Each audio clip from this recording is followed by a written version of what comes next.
Chapter 1. The beastly realm of another world. What in the world is this place? At the heart of the forest, a cluster of campfire embers flickered with a soft, golden glow, adding a touch of warmth to the desolate wilderness. Through the narrow crevices above, the azure sky revealed a radiant moon hanging high, while the towering trees loomed in layers, surrounding an expanse of barren land, an endless sea of colossal trees intermingled with rustling shrubs stretching into the far distance Yuan. A behind-the-scenes planner at a gaming company commonly referred to as a GM also dabbled in the clandestine sale of cheats developed alongside friends. Otherwise, her meager salary would hardly suffice for a comfortable existence in this opulent Kyoto, especially after recently acquiring a home with a hefty loan. Given her involvement in the game's planning, the cheats she and her friends devised were notably less flawed and remarkably efficient, earning them the admiration of numerous bosses. Just yesterday, she had landed a significant contract and was burning the midnight oil assisting her employer in installing the cheats, when unexpectedly, a sharp pain seized her heart, and in the blink of an eye, she succumbed to darkness. Damn it. If I'm going to be transported to another world, at least let it be somewhere civilized. But here I am, struggling to survive in the wilderness, and my boss hasn't even been paid yet. The flames crackled as they consumed the fat of a wild boar, occasionally erupting with the popping sounds of oil meeting dry twigs. In a state of utter frustration, Yuan grumbled while adding wood to the fire, munching on the bland, unseasoned roasted boar meat. Upon awakening in this unfamiliar realm, she had encountered a wild boar and, after considerable effort, managed to slay it. Now, she had the opportunity to survey her surroundings, though she had little choice but to satiate her hunger with that thought. Yuan savagely bit into the still trembling meat in her hands, exclaiming, "Look at you, all fierce. Do you think a mere human like me can't handle you, beast?" Indeed, the wild boar was covered in spikes, deterring many predators, even lions and tigers, from approaching carelessly. But who was it that it had provoked? Having just awakened, famished and without water or provisions, she had nearly become the prey of that very boar. Disregarding the cleanliness of her surroundings or the risk of an upset stomach, Yuan, after kindling the fire, tossed the entire boar into the flames. Only when the intense heat had scorched the spikes did she crush them with a stone and delightfully peel away the burnt skin, roasting the tender meat beneath. A gentle breeze swept by, causing her to shiver as the sweat on her back soaked through her clothing. The numerous red spots from the boar spikes on her hand were alarming and painfully throbbing. In this perilous and vividly real wilderness, an injury meant just that there were no save points, nor any possibility of respawning. Biting into the boar meat skewered on a branch, she found it lacking salt and any other seasoning, yet she had no room for complaints at that moment. As she ate, she finally had the leisure to observe her surroundings. Suddenly, a faint sound sliced through the air, accompanied by a rustling that stirred the leaves not far away. Yuan's expression shifted dramatically as she spun around abruptly. Who? Sensing something amiss, her nerves heightened in this unfamiliar jungle, compelling her to scrutinize her surroundings with utmost caution. Damn it, she shouldn't have made a fire. To ignite flames in the forest could attract ferocious beasts like tigers or lions. How could she possibly defend herself? Silence enveloped the area as she took several deep breaths. Clutching the only wooden stick she possessed, her sixth sense warned her that something lurked behind the abyss of the dark forest. Show yourself. Stop playing tricks. If you don't emerge, you'll shoot, Yuan declared, one hand concealed behind her back, feigning possession of a weapon to intimidate whatever lay hidden, still uncertain whether it was human or beast. To her astonishment, her threat bore fruit. From the tremors of the foliage, a dark creature emerged slowly from behind the trees. It was a beast, colossal in size, dwarfing any wolf Yuan had ever known in her world. Even when crouching, a wolf would measure around a meter. This creature's sleek, lustrous fur was a deep, shadowy hue, its bulk comparable to that of a medium-sized brown bear. If it stood upright, it would undoubtedly exceed 2 meters in length. Its icy, slate-gray eyes fixed on Yuan with a chilling indifference, as if regarding a mere corpse. Despair washed over her as her grip weakened, and the stick clattered to the ground. It was over. Such a formidable wolf must surely be the alpha. Moreover, as she recalled, wolves typically hunted in packs. This immense black wolf was undoubtedly a regal presence among them. Looking at herself, unarmed save for a pitiful stick, and with the nearest old tree too smooth to climb in a pinch, she realized escape was futile and fighting was hopeless. A bitter smile crossed her lips as tremors coursed through her hands and body. The thought of being devoured by these beasts, leaving nothing but bones, brought tears of terror too. Her eyes, shattering her earlier facade of strength in this strange world. She had only just arrived. Female. Why do you weep? Do you think I would harm you? A voice emerged, melodious and deep, resonating like ripples across a tranquil lake, sending shivers down her spine and immediately lifted her gaze. Her fear, rendering her unable to contemplate the meaning of the term female that had slipped from the stranger's lips. Yet before her stood only the immense wolf, still fixated on her with its piercing gray eyes. Is it you? The black wolf's expression appeared puzzled, and in the next moment, Yuan bore witness to a transformation that seemed straight out of a fantastical drama. The black wolf stood upright, and as it did, its front paws shed their fur at a visible pace, its entire form undergoing a metamorphosis in scarcely a second.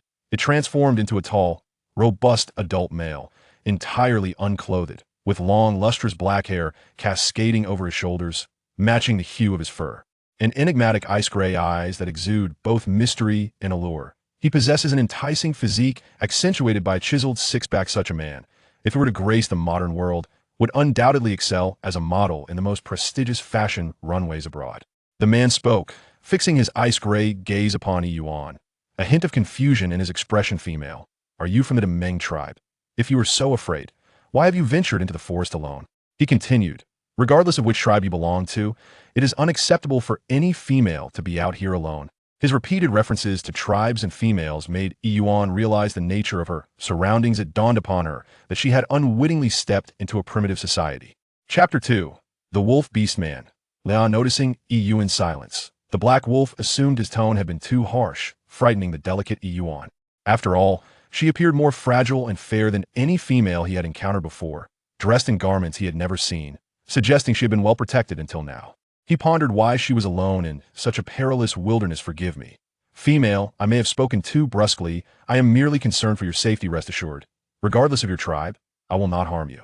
Yuan was at a loss for words. The wolf beastman was indeed handsome and seemed harmless.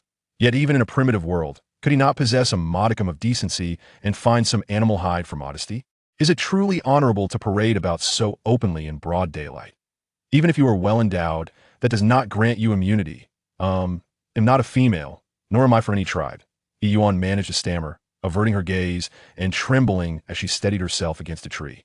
In truth, her legs felt somewhat weak, and she dared not raise her voice to the beastman who had transformed from a black wolf. His confusion deepened as he tilted his head slightly, his gray ears twitching in curiosity. How can you not be a female? Your scent is so pleasant, it clearly indicates you are on Neto. Be repeatedly labeled as a female by a wild beast felt akin to being questioned about one's gender in modern society, an affront to her dignity. Irritated, Yuan retorted, are you a dog? Can you not see my obvious feminine features? She straightened her posture defiantly. The tall, dark-haired man observed her boldness and seemed to grow slightly bashful, averting his gaze and stepping back. Yet curiosity still lingered as he asked, dog? What is a dog? His upright, soft gray ears twitched. Once more Yuan thought to herself, you certainly resemble one. She recognized she ought not to be so vexed. In this primitive society, these beings, with their intellect seemingly at a deficit, could hardly grasp the concept of gender distinction very well. Female, to which tribe do you belong? Pray tell, and I shall escort you home. The man appeared somewhat reluctant, his ears drooping in dismay. Yuan shook her head. I do not belong to any tribe, nor do I know where you would take me. In any case, I would be grateful if you could simply lead me out of this forest. The man's eyes instantly sparkled with delight, the momentary joy illuminating his icy gray pupils like stars twinkling in the dark night sky, captivating and impossible to look away from. Splendid. Then come with me to our obsidian tribe. Yuan could only nod in resignation. After all, encountering a communicative person was a rare opportunity. Should she remain here, she might encounter a wild boar, lion, or hyena, and that would spell her doom. Seeing Yuan acquiesce, the man's smile transformed him, starkly contrasting his initially frigid demeanor at that moment. He bore a striking resemblance to a playful husky. At that juncture, Galea's gaze seemed to inadvertently sweep past Yuan toward a shadowy ancient tree behind her, where a dark figure flitted by. I am called Galea, and you, female, what is your name? Galea moved closer to Yuan, peering intently in her eyes, as though they held galaxies within. Yuan clenched her fists, merely turning her head revealed a vast expanse of flesh, leaving her unsure of where to direct her gaze. To make matters worse, the man transformed into a black wolf kept approaching her, eager to assert his presence with a rather endearing expression. Before she could respond, Galea enthusiastically inundated her with questions. Female, since you are neither from the great Meng tribe, nor our obsidian tribe, which tribe do you hail from? Female, Yuan finally lost her patience and halted. My name is Yuan. Please refrain from calling me female incessantly. Moreover, Galia, do you males not possess anything to cover yourselves? Yuan acknowledged that she was struggling to maintain her composure. Galia stood a towering height of nearly 6.5 feet. His exposed frame and musculature were quite alluring, and he possessed an attractive face. The defined contours of his neck were adorned with silver-black beast tattoos, winding seductively, as if they were forbidden markings, accentuating his neck's allure.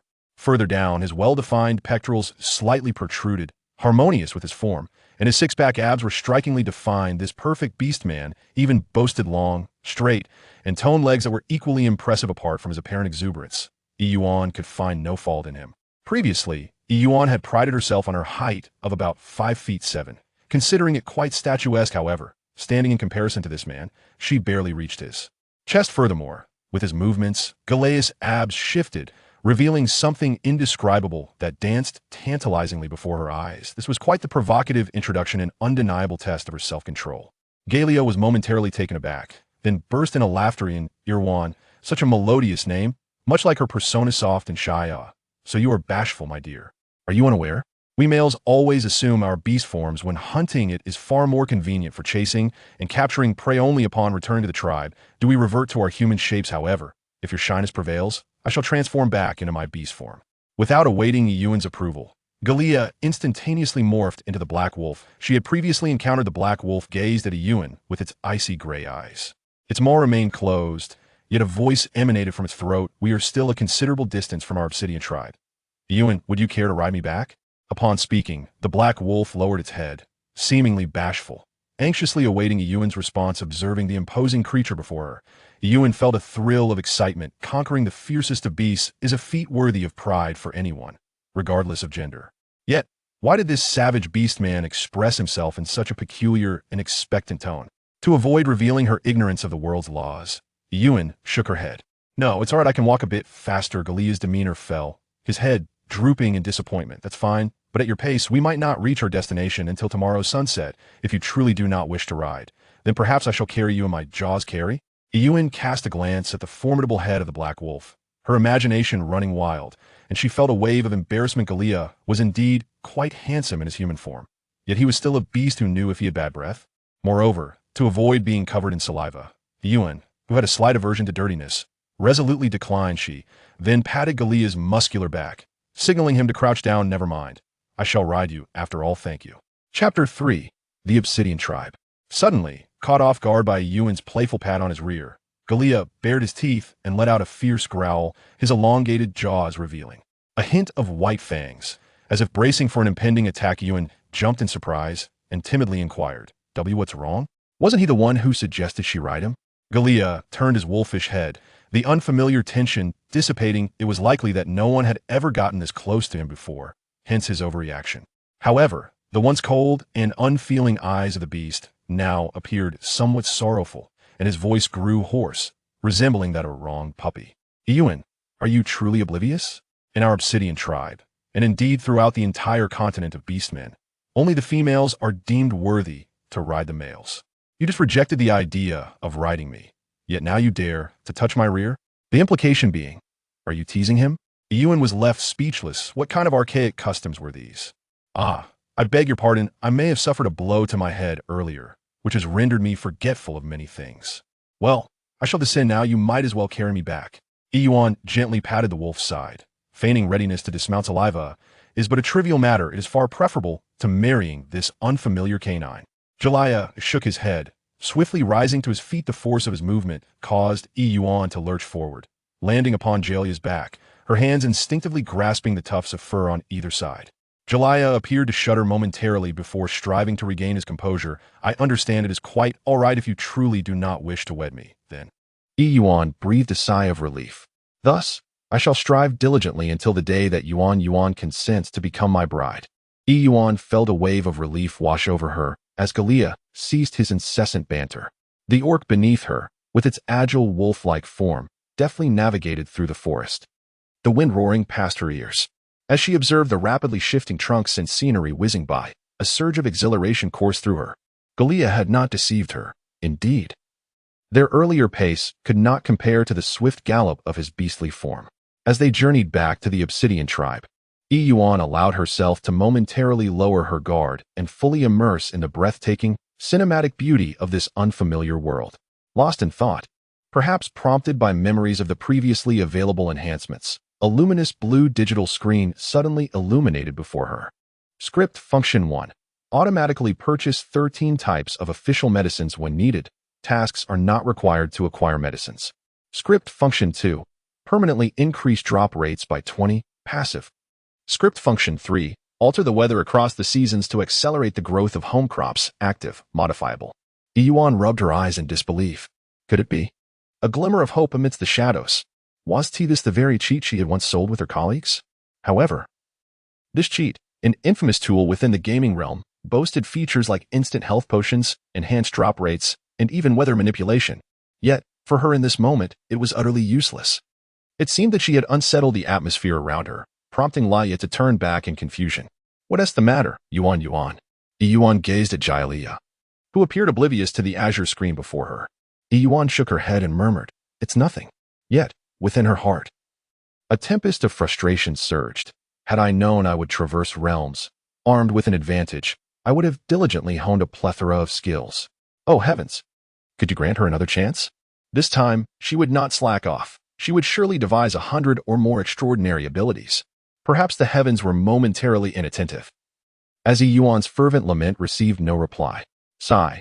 If only the portable warehouse from the game could accompany her into this realm, Yuan thought, filled with disappointment.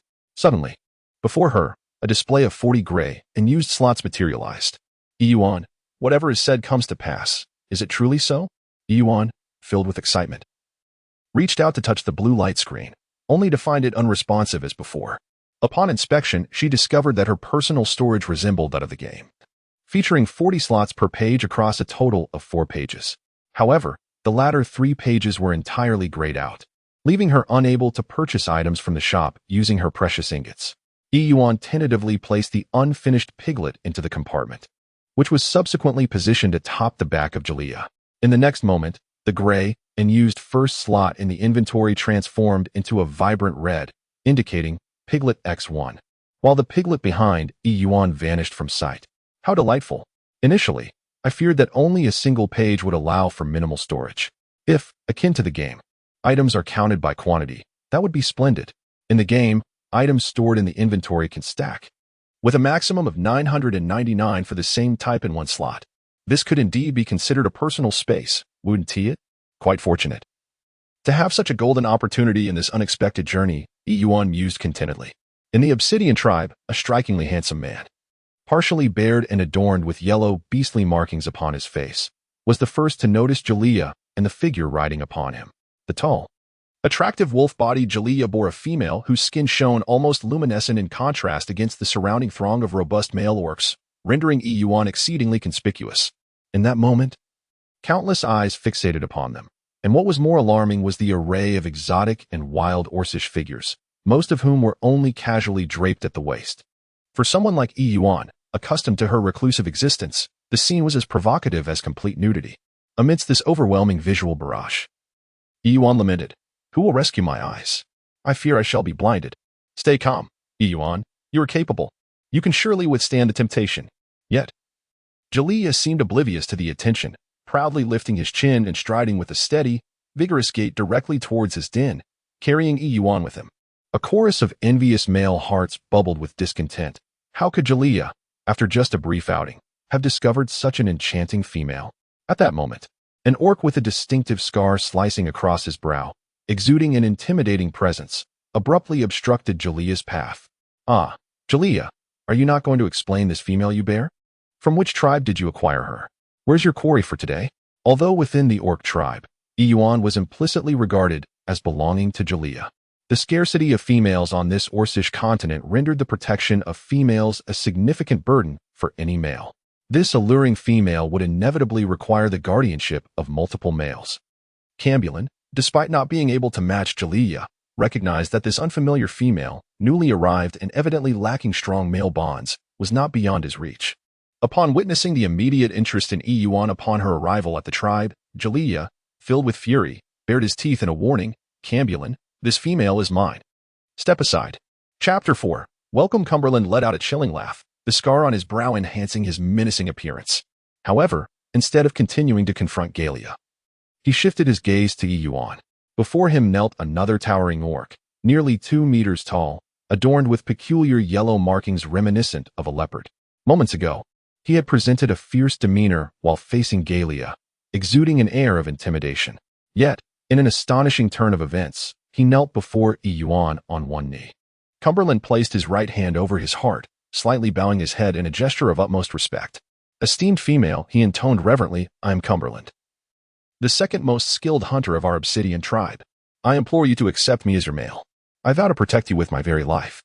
Yuan was taken aback, momentarily at a loss for words. She had thought that Galia was already quite bold to express a desire to marry her upon their first meeting. Yet it seemed that this absurdity was merely a commonplace occurrence in this bizarre era. How could a male so brazenly proclaim his intention to wed her right from the outset? At this moment, Yuan remained oblivious to the dire circumstances of the Orc continent, where the ratio of females to males had alarmingly reached an astonishing 7-to-1. Any female unclaimed or possessing no more than 3 males would undoubtedly be a highly coveted prize. As fate would have it, she had just been discovered by Galia, who noted her lack of male companions, which elicited astonishment and fervor among the orcs upon their first glimpse of her, leading them to believe that Yuan had been seized from a nearby tribe. Though my appearance may not be the most striking, my strength is more than sufficient to ensure your protection. I implore you to grant me this opportunity. Galia could no longer contain himself. The inherent nature of a male orc to protect what is theirs ignited his fury. It was intolerable for one male to overhear another male contesting over a female he had yet to claim. Galia rose abruptly and lunged forward with fervor, causing Cumberland to instinctively retreat. Yet, he was a fraction too late. In an instant, Galia's razor-sharp claws had left 3 bloody marks across Cumberland's chest.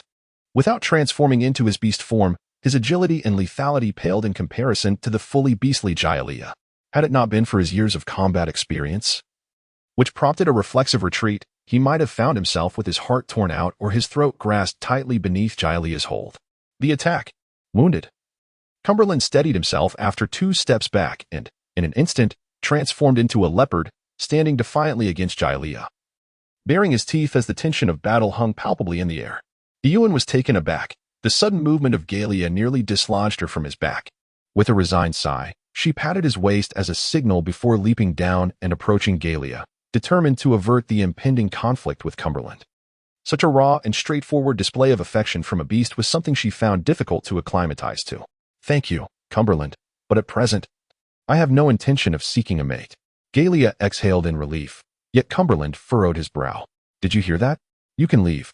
Galia, emboldened, resembled a general defending his territory. Cumberland was irked by Galia's words and actions, but with a female present, he refrained from escalating matters. He straightened up and transformed into his human form, which evidently towered over both Galia in his beast form and Yuan. Reluctantly, he addressed Galia, Galia, do not revel in your triumph. Even if I am not the one, there will always be others. With such selfishness, you will never win a female's heart. Perhaps Cumberland had struck a nerve, for Galia's temper flared. What are you all arguing about? A cool, piercing voice interjected. Yuan turned towards the source of the sound, only to find that the previously amused orcs now exhibited a sudden change in demeanor, nodding their heads in unison to clear a pathway for the approaching figure. It was a tall male orc. Yuan had thought her height of 1.72 meters was considerable among women, yet here in this orcish realm, she had yet to encounter any diminutive males. At least, all present stood well over 1.9 meters. The expressionless black-haired orc strode forward, adorned with silver beast patterns that descended from the upper left side of his face, wrapping around his cheekbone and tracing down to his jawline, resembling a crescent moon from the side.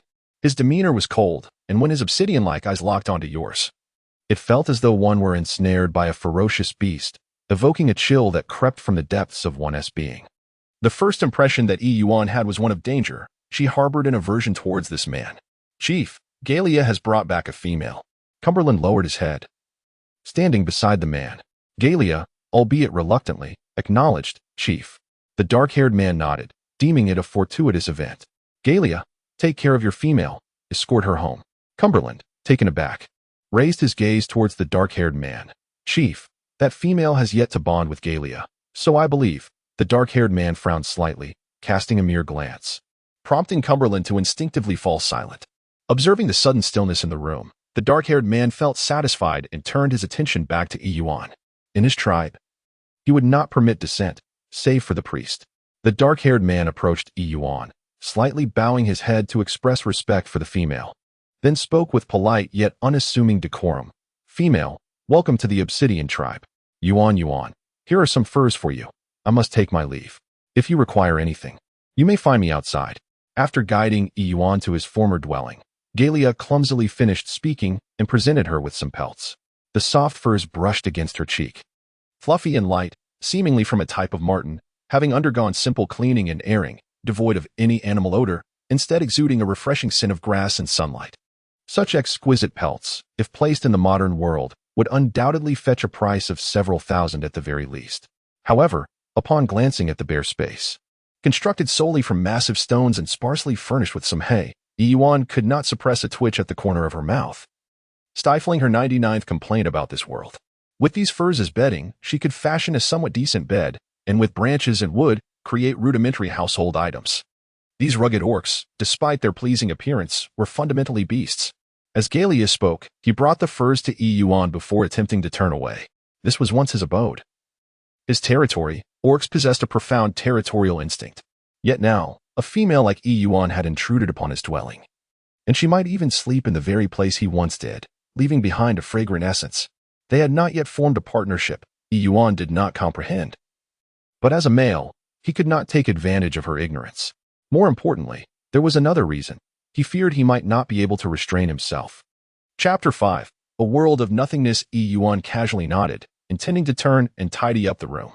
However, at that moment, her gaze inadvertently fell upon the feet of Galia. The man's ankles were robust and powerful, yet there was a noticeable scar ascending from his ankle, with dried blood staining the area, its hue tinged with red. Galia halted and turned back, inquiring, Following Yuan's gaze, he glanced down and remarked, "Oh, it's nothing, just a minor cut. It will heal in 2 days. You should rest first. I shall go hunting." "I apologize, Yuan, but there is little here to offer you." The prey Galia had previously caught was ruthlessly discarded upon his discovery of Yuan. Yet, that wound was far from the mere triviality Galia had described. It measured at least 4 to 5 centimeters, short but deep. In such a primitive society, a careless infection could lead to tetanus, a matter of grave concern. At that moment, Yuan was unaware of the almost perverse regenerative abilities possessed by the beastman and was simply apprehensive about the possibility of Galia succumbing to an infection. Yuan furrowed her brow, grasping Galia's hand and guiding him to sit upon a stone bench. Fortunately, the room contained clean water, held within a hollowed-out tree stump. However, aside from the animal hides and straw that adorned Galia's chamber, there were no other implements to be found. Yuan glanced around, realizing that the only item of significance was her own white cloak. In this era dominated by beasts, her attire appeared utterly incongruous. As Yuan removed her coat and tore it into strips, she addressed Galia, stating, "Since you're injured, it would be wise not to venture out today. It may sting a little, but I must cleanse the sand and dirt from the wound. Please bear with me for a moment." The injury was not excessively dirty.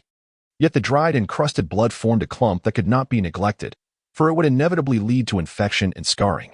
Such strong and beautiful legs would be regrettably marred by any scar. With this thought, Yuan moistened the cloth and prepared to tend to Galia's wound. However, Galia's large, sturdy hand easily grasped her wrist. Yuan, puzzled, followed the length of his arm with her gaze, only to see him slightly blush and turn his face away, saying, "How can you so casually touch a male's foot?" Yuan was rendered speechless, unable to suppress a roll of her eyes.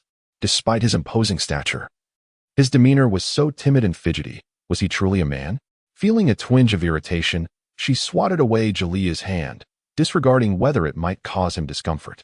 Without hesitation, she took the damp cloth and began to wipe around his wound, her tone dismissive as she remarked, "Nonsense, it's clearly separated by a layer of fabric. Isn't it?" Galia's dark gray ears twitched as he turned his head, inquiring, "Fabric? What is fabric?" "Yuan, your animal hide is quite peculiar. I can't even discern what type of beast it originates from. Never mind, I can't weave anyway, so let's disregard that. But what do you all use to keep warm during winter?" He gestured towards the animal hide upon which Yuan was seated, explaining, "We males are generally fine." We aren't particularly sensitive to the cold. As for the few females who do feel the chill, they also have animal hides. Yuan nodded thoughtfully. After swiftly tending to Jalia's wound, she rose and prepared to step outside. Yuan, what are you planning to do? Allow me to accompany you. Jalia suddenly stood up, retreating behind Yuan, anxious that he might have displeased her and that she would choose to leave him. Yuan gently caressed her stomach. Having journeyed alongside Jalia for an entire day and now felt an undeniable pang of hunger, she yearned to gather someone to ignite a fire for roasting meat. The wild boar, which she had not fully cooked, remained in her portable warehouse. Its considerable size made her uncertain whether it had spoiled after all this time. Upon hearing Yuan's intention to seek out some dry branches, Jalia eagerly offered to handle the task, insisting that such a trivial matter was beneath her concern. Unable to resist Jalia's fervor, Yuan reluctantly acquiesced, articulating her requirements before allowing the enthusiastic, albeit somewhat naive, wolf beastman to depart. Upon returning to her quarters, Yuan began to arrange the large, smooth stones into the foundational shape of a bed, layering them with hay and smoothing it out with care. Finally, she spread the soft animal furs that Jalia had previously brought, crafting a makeshift bed that was at least somewhat comfortable for resting, considering the absence of light at night. Even though beastmen possessed excellent night vision, she could not afford to navigate blindly. Thus, Yuan gathered some stones to create a hollow space in the relatively open area, which could later serve as a hearth for the fire, in this primal age devoid of any decorative craftsmanship. As long as the fire source remained distanced from the flammable bedding, there was no inherent safety hazard. While arranging the stones, Yuan suddenly stumbled upon a relatively flat stone slab. A thought sparked in her mind. This would serve splendidly for roasting meat. Yet, pondering the state of the meat, she hastily retrieved the unfinished half of the wild boar from her portable warehouse. The boar, roughly the size of an adult Tibetan mastiff, now occupied the otherwise empty room. When Jalia returned with a substantial bundle of wood and branches, he was met with the sight of the charred wild boar lying on the ground. Instantly discarding the wood in his hands, he appeared before Yuan with a face full of concern, soft. Yuan, somewhat exasperated, playfully tapped Jalia on the head and gestured toward the scorched remains of the wild boar on the ground, exclaiming, "What are you afraid of? Take a closer look. It is already deceased." The creature's charred exterior rendered it unrecognizable, leaving Jalia momentarily perplexed regarding its identity. Rubbing the spot where Yuan had struck him, he replied with a hint of grievance, "Oh." Then, Jalia crouched down to scrutinize the fallen prey earnestly. "Wait, is this an arrow beast? Yuan, who provided you with this?" he exclaimed, bewildered. "Damn it, I was only gone for a brief moment, and Cumberland has already come to bother you again." No. Yuan hastily waved his hands in denial. "I caught this earlier, look." With that, she promptly turned the arrow beast over to demonstrate to Jalia. Beneath the straw, the creature's innards had been hollowed out, revealing the remains of the largely intact arrow beast before Jalia's eyes. He let out a sigh of relief, only to be met with confusion once more. "But Yuan, when I first encountered you, you had no prey whatsoever." As Yuan was about to elucidate, Jalia seemed rather indifferent to her ability to conjure a rather sizable prey from thin air. He flashed a brilliant smile, revealing his pearly whites, and exclaimed, "My Yuan is truly remarkable. She even has a way to handle the quills of the arrow beast. She is indeed worthy of being the solitary huntress in the woods." Chapter 6. This is your spirit. Confronted by Jalia's sparkling, obsidian eyes filled with admiration, Yuan scratched his head, feeling a touch of embarrassment. "I discovered this. Come, let us go to the riverbank. I shall treat you to some barbecued meat." Jalia glanced at the stone shard in Yuan's hand. Is it edible?" In a fleeting moment, Yuan realized that this foolish wolf had misunderstood her intentions and hurriedly clarified, "No, this is merely a tool for preparing meat." Jalia appeared even more bewildered. "Preparing?" Yuan sighed. "Never mind. You shall see once I have completed it." Jalia nodded thoughtfully, then took the initiative to lift the arrow beast from the ground. Leading Yuan in search of water, Yuan observed that the creature still weighed at least 70 to 80 pounds. Had she not discovered the portable warehouse earlier, it would have been impossible for her to transport the arrow beast. Yet now, Jalia effortlessly grasped it with a single hand, pinching the beast's hide with ease. Such raw strength. It was no wonder his intellect seemed lacking. He clearly exchanged wit for brawn. Yuan could not help but voice her thoughts. After all, she had yet to fully acclimate to this untamed, desolate beast realm. At that moment, Jialia was oblivious to the turmoil swirling in Yuan's mind. Noticing Yuan lagging behind, he turned his head in confusion and looked down. Yuan? The evident scrutiny from Jialia left Yuan feeling rather deflated. My heart is weary. Why are all these beastmen so exceptionally tall? I feel as though love is no longer attainable. Yet, she feebly replied, I'm coming. Once they left their small abode, Jialia led Yuan toward the creek. Their tribe was inherently reliant on the water source, and along the way, they encountered several fellow members of the Black tribe. Yuan's gaze fell upon a dark, ominous creature in Jialia's grasp, which resembled a dangerous arrow beast. Yet it bore none of the telltale, fearsome stingers typical of its kind. A moment of curiosity enveloped the onlooking beastmen, who were unsure of what this creature truly was.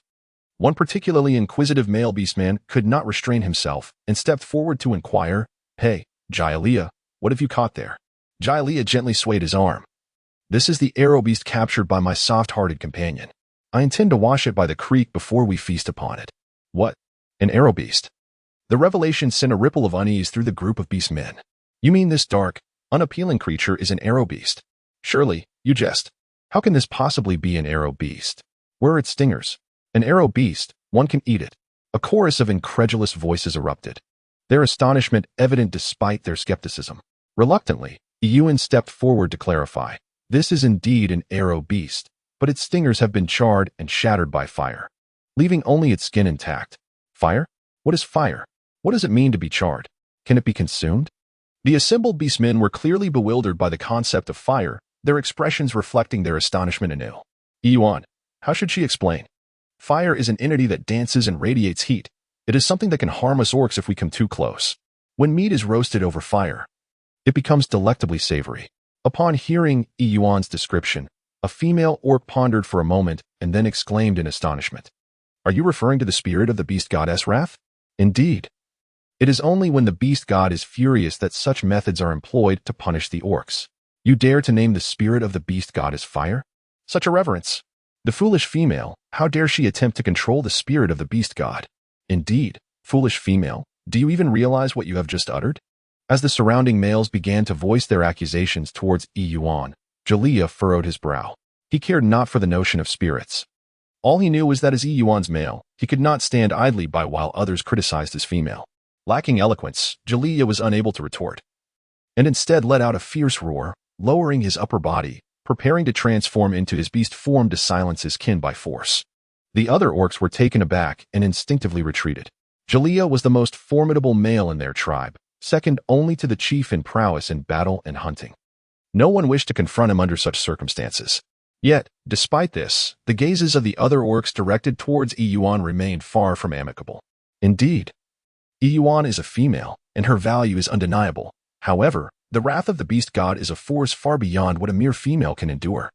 This female beastman dares to entertain the notion of controlling the spirit of the beast god. Yuan, who is truly foolish here? You lot of primitive beings.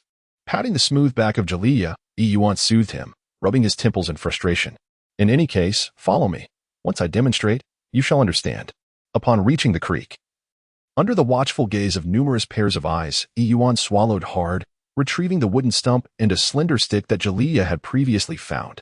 However, where could one find kindling to ignite the fire? Yuan furrowed her brow, contemplating how to carve the parchwood into fragments for kindling. Yet she presently lacked a sharp blade. The surrounding orcs, noticing her frown, wore expressions of scorn, with one female orc displaying particularly pronounced derision. Zivali's radiant visage curled into a sneer. "Humph, merely a female, bolstered by the support of Galia. And now she dares to attempt deceiving us into believing she has control over the spirit of the beast god. Does she truly consider the males of the Black Radiance tribe to be fools?" The female orc supporters were evidently numerous. Upon hearing Zivali's remarks, several males vying for her affection hastily rallied, clamoring to unleash their verbal assaults upon Yuan. "Silence!" Yuan, incensed, lifted her head and issued a fierce shout. Then, grasping Galia's hand, she inquired, "Galia, can you transform your hand into a wolf's claw?" Galia nodded, albeit perplexed by Yuan's request. In the next instant, his elongated hand transformed into a formidable wolf's claw. Yuan grasped the claw of Jialia, pressing down on the paw pad, and in an instant, for sharp, knife-like claws emerged. "Ah, the texture of this paw pad is rather pleasing." Jialai felt a twinge of anxiety, fearing that Yuan might inflict harm upon him. Yet Yuan seemed merely to be testing the sharpness of his claws, nodding in satisfaction before placing a piece of what he had previously discovered into Jialai's grasp. The task was to reduce this wood to fine shavings. The finer, the better. Jialai nodded in acknowledgement, responding affirmatively and with a swift motion of his forepaws. Accompanied by a piercing sound, he skillfully transformed the wooden block into exceedingly thin shavings. Softly, how does this look? Yuan glanced around. Meticulously producing a fine shavings of wood. The claws of the Galea were exceedingly sharp and resilient, slicing the wood into delicate fragments that crumbled effortlessly at a gentle touch. Yuan nodded in acknowledgement. Raising his gaze, he curved his lips into a confident smile, directing his attention towards the few males whispering discontentedly and the leading female, civilly, whose face was adorned with mockery. Observe closely. This is what you deem as spirit. Chapter 7. Unfathomable Hostility. Yuan inserted a wooden stick into a wooden stump with but a single small opening, beneath which lay a bed of dry and finely shredded wood. With deft and rapid motions of her palms, she rubbed the stick, and within mere seconds, wisps of gray smoke began to emanate from the junction of the stump and the stick. As the smoke thickened and intensified, black wood shavings, accompanied by glowing embers, spilled forth, cascading onto the prepared pile of debris below. Yuan then gently blew upon the heap of shavings. The ignition of the flames required but a fleeting moment. Oh, my lord of the beast gods. This female has truly managed to harness the spirit of the beast god. With but a breath, she has summoned forth the spirit, and the beast god has descended. As Yuan continued to add more shavings and twigs, the fire grew larger and more stable. Yet the beastmen around her erupted into frenzied howls. Were it not for the absence of a single human amidst this gathering of intellectually challenged beastmen, one could not help but marvel at the spectacle before them. How foolish are these humans? Yuan's eyes twitched slightly. Although she understood that she had merely conjured a flame, the astonished and reverent gazes of the towering orcs before her made her feel somewhat elevated. Especially in the presence of Zivalai, the female leader who seemed to have the greatest number of supporters, she couldn't help but feel a surge of pride as she proclaimed. This is not some spirit. I told you, it is called fire. You could do it too. I will teach everyone how to create fire shortly. An elderly male orc, who had been watching the spectacle, heard Yuan's words and glanced at the small flame under her control, so well managed that it no longer raged through the forest like a ferocious beast. His eyes welled with tears. If only you had appeared last winter and taught us how to wield fire, my son would not have. Esteemed Yuan, you mentioned that this thing is called fire and can be used for roasting meat? Yuan nodded heavily. Although she could not change the entirety of the orc continent, she was determined to do her utmost to improve the Black Yao tribe, the first tribe to embrace her upon her arrival in this world. This determination stemmed from the confidence of a modern human, surpassing the civilization of the orc continent by millennia. The orcs possessed immense strength, particularly the male orcs, who quickly mastered the art of fire-making. With just a vigorous friction, they could ignite a fire. One seemingly simple-minded male orc gazed in awe as he beheld the flame he had conjured, unable to resist reaching out to touch it. However, the moment he did so, he recoiled in pain, eliciting a chorus of laughter from the surrounding orcs. It was evident that the atmosphere was filled with joy, save for one, Zivalai, who wore a sullen expression, glaring fiercely at her. Yuan raised an eyebrow, pondering what grievance the Sivri might hold against her. Shouldn't she, in her current state, be celebrated as the hero who taught everyone the art of kindling fire? Why then did Sivri regard her with such a gaze of animosity? However, it wasn't long before a male from Sivri's group gathered the dry twigs and kindling that Yuan had mentioned, calling over Sivri to showcase the fire he had created. With that, Sivri averted her gaze and joined him. Soon, numerous fires began to flicker to life along the banks of the stream. Fortunately, being near a water source alleviated any fears of a blaze getting out of control. Observing the group transition from clumsiness to proficiency in lighting fires, Yuan felt a sense of relief as she retrieved the perfectly suitable shard of stone she had discovered earlier. The look in Galea's eyes was now filled with an indescribable light, and the large tail behind him wagged back and forth, seemingly bursting with pride, as if to say, "Look how remarkable the female I brought back is." Yuan, in high spirits, could not resist the urge to affectionately ruffle the head of Jialea. As he withdrew his hand, he inadvertently brushed against the beast ears perched atop Jialea's head. The resilient ears sprang back with a delightful bounce, accompanied by a series of gentle tremors. "Yuan, may I partake in my meal now?" I am quite famished, Jailia inquired, gazing at Yuan with unwavering trust. However, he remained perplexed as to why, despite the delectable meat before him, Yuan seemed intent on employing some other method to prepare it, having patiently endured until this moment. Yuan nodded. Just a moment, I will be ready shortly. As she spoke, her stomach let out a soft growl. Fortunately, the sound was drowned by the babbling brook, and it seemed that no one else had noticed. However, Galia's keen ears, resembling those of a beast, twitched perceptibly. Yuan coughed softly, then turned to the arrow beast, drawing closer to inhale its scent. Fortunately, it had not spoiled. He carefully sliced a small piece of fat from beneath the beast's skin and placed it upon a smooth, flat stone, propping it over the fire to roast. In this world, creatures grew naturally, and fat was scarce. However, greasing the stone should pose no challenge. Soon, the fragrant aroma of rendered fat wafted through the air, prompting Yuan to divide the arrow beast's meat into smaller chunks, which he then laid upon the stone to cook. What a delightful scent. Yuan, what are you preparing? It smells divine. The surrounding orcs had yet to calm their excitement from the ability to wield fire when Yuan presented them with yet another surprise. Care to taste? Yuan speared a piece of arrow beast meat with a sharpened twig, blowing gently upon it before offering it to Jailia. The frequency of Jailia's tail wagging intensified, and he eagerly nodded before taking a hearty bite of the meat. The piping hot morsel, infused with its own rich fat, had become tender and flavorful. Delicious. Jailia's eyes sparkled in delight. Who would have thought that this seemingly fierce and unsightly arrow beast could conceal such tender, exquisite meat within, which, after the thorns were removed and roasted, would prove to be so delectable?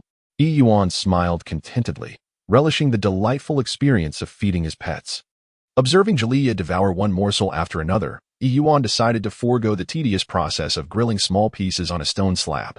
Instead, he skewered a generous chunk of meat with a bamboo stick, coated it with a hint of oil from the stone, and placed it directly over the fire, employing a dual approach to grilling. May I have a taste? A male orc could no longer contain his desire, drawn in by the tantalizing aroma and witnessing Jailia's enjoyment. Roar. Before Yuan could respond, the protective Jailia swiftly denied the request, baring his teeth in warning. Absolutely not. Civilly rolled her eyes, watching as the male she had sent to request meat was turned away without hesitation. Suppressing her curiosity in the enticing scent of the grilled meat wafting through the air, she feigned indifference towards Yuan, declaring, "Who cares?" With that, she hurriedly turned and made her exit. Whether she would later return to secretly employ Yuan's method of grilling remained uncertain. Before departing, Civili's male offered Yuan an apologetic smile. Recognizing the significance of Yuan's contribution in teaching the tribe how to kindle a fire, which was invaluable to their primitive orc community, he felt compelled to contravene Civili's disapproval of Yuan.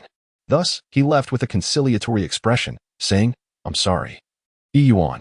It was evident that Civili, whose true form was that of a beautiful peacock, possessed a personality that mirrored her appearance. Yuan raised her hands in a gesture of indifference, having been preoccupied for the better part of the day and now feeling quite ravenous. The male orc promptly turned and hurried after Shiwali. However, he soon found himself confronted by the eager gazes of the other orcs. Yuan, indeed. Our supply of arrow beast meat is dwindling. Chapter 8. Never eat grass. As the orcs expressed their disappointment with size, Yuan hurriedly shared with them a simple method for cooking food. Collect the white fat beneath the skin of the prey, render it into oil, and then use fire to cook the food, enhancing its flavor. Once the orcs grasped the art of culinary creation, they ceased to linger around Yuan and eagerly set off to hunt. With the combined efforts of the stone slabs and skewers, Yuan and Jailia swiftly finished off the remaining arrow beast. It must be said that the towering stature of the male orcs is undoubtedly linked to their prodigious appetites. A mature arrow beast weighs significantly, even after skinning and discarding bones and inedible parts, still boasting a hefty 20 to 30 pounds. Even in a state of extreme hunger, Yuan could barely consume 3 to 4 pounds before feeling satiated, while Jailia continued voraciously, devouring nearly half a pound in one bite. Watching Jailia feast with such gusto, Yuan could not help but marvel at the impressive appetite typical of large canines. Ultimately, she had anticipated being able to enjoy 2 or 3 more meals of arrow beast, yet astonishingly, it was entirely consumed by just the 2 of them. Only when the last morsel of arrow beast was regretfully swallowed by Jailia did he exclaim with satisfaction, "Yuan, Yuan. Meeting you truly feels like a divine blessing from the beast god. a stroke of fortune bestowed upon me. Yuan smiled and said, "You often speak of the Lord of Beasts, but has anyone among you ever encountered this esteemed lord?" Galia shook his head, yet his expression was solemn and dignified. "How could the Lord of Beasts be someone we can meet at will? Only those recognized by the Lord of Beasts, the worthy beastmen, are granted the privilege to enter the sacred hall of beasts in the frigid north to pay their respects." Yuan shook her head, secretly pondering the absurdity of the so-called beast god, a figure whom no one has ever seen, yet these orcs place such unwavering faith in him. Nonetheless, the existence of this beast lord likely parallels the deities revered by the elders of their modern society, such as the Buddha or Guanyin. This is their belief. Even if one does not share it, it is essential to refrain from undermining their faith. However, it is quite astonishing that they are oblivious to the concept of fire. Did they consume their meat raw all this time? Living on blood and flesh, wouldn't excessive raw meat lead to digestive issues? Yet, Galia nonchalantly nodded in response. "Indeed. I previously thought it inconsequential, as long as I could fill my stomach. However, ever since I tasted the roasted meat you prepared, I can no longer stomach raw flesh." "But consuming only meat, wouldn't that lead to scurvy?" Yuan interjected. Wouldn't that cause discomfort?" She was particularly curious about whether this world contained carbohydrates. A deficiency in vitamins and carbohydrates over time could lead to health complications. Yet Galia dismissed her concerns, asserting, "Not at all. Orcs possess robust physiques.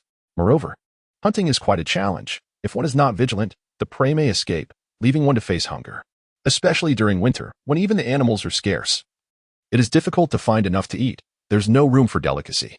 It is hunger that brings discomfort. However, if a young orc were to feel unwell, we would procure a thorny herb for them.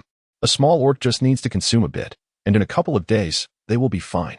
Mentioning the thorny herb, Galia recalled something and added, "But the taste of that herb is rather unpleasant, and young orcs do not consume it frequently." Yuan had originally planned to explore the edible vegetables by herself, but after spending a day and night in this world and consuming 2 consecutive meals of roasted meat, the thought of a future diet predominantly consisting of meat made her feel quite weary. To her surprise, the orc before her mentioned the existence of a certain edible plant, which instantly sparked her interest. "Where can I find it? Please take me to search for it." Zivalai cautiously picked up a burning branch and discovered that as long as she avoided touching the spirit, she could manipulate it freely. Her face lighting up with a joyful smile. Silly was momentarily dazzled by Zivalai's rare and radiant expression, gazing at her in awe, and couldn't help but exclaim, "Zivalai, you are truly the most beautiful female in this tribe." In the past, such compliments from males would have hardly elicited a reaction from Zivalai, who had grown accustomed to them. However, upon hearing Silly's praise now, she felt a surge of nervousness and asked, "How do I compare to Yuan?" With the object of his affection before him, Silly immediately replied without hesitation, "Of course, it is you. Zivalai, in my heart, you are irreplaceable." Pleased with his words, Zivalai bestowed a fleeting kiss upon Silly's lips, a moment so delicate and ephemeral. This marked the first time Zivalai had shown such kindness to an orc other than that man. Silly stood dumbfounded, captivated by the female before him. Yet, Zivalai seemed oblivious to the significance of her action, or perhaps she simply did not dwell on it. With the burning torch in hand and a perfectly roasted piece of meat that was free from charring, she rose to leave. Just as Silly was recovering from the delightful sensation of her soft touch, he noticed Zivalai preparing to depart. Struggling to contain his burgeoning excitement, he quickly followed. "What is it, Zivalai? Is there something you need? You can entrust it to me." Zivalai, with her enchanting peacock eyes, cast a sidelong glance at Silly and replied, "I am going to find the chief. Do you wish to accompany me?" The leftover grease from the roasted meat on the stone was not wasted. Yuan used it to stir-fry the vegetables, a few remaining males and females. Noticing that Yuan was no longer roasting meat but instead preparing a dish of thorns that only the ailing young beast would eat, couldn't help but approach curiously. "Lord Yuan, are you unwell? What seems to be the problem? Can this thorny plant also be roasted?" The orcs chattered amongst themselves, and one female orc remarked, "I tried the thorny plant once before. It was terrible, bitter, prickly, and slimy." Yuan was uncertain whether this dish, which she had never encountered in the modern world, would turn out delicious. With a sense of apprehension, she called over the reluctant Galia.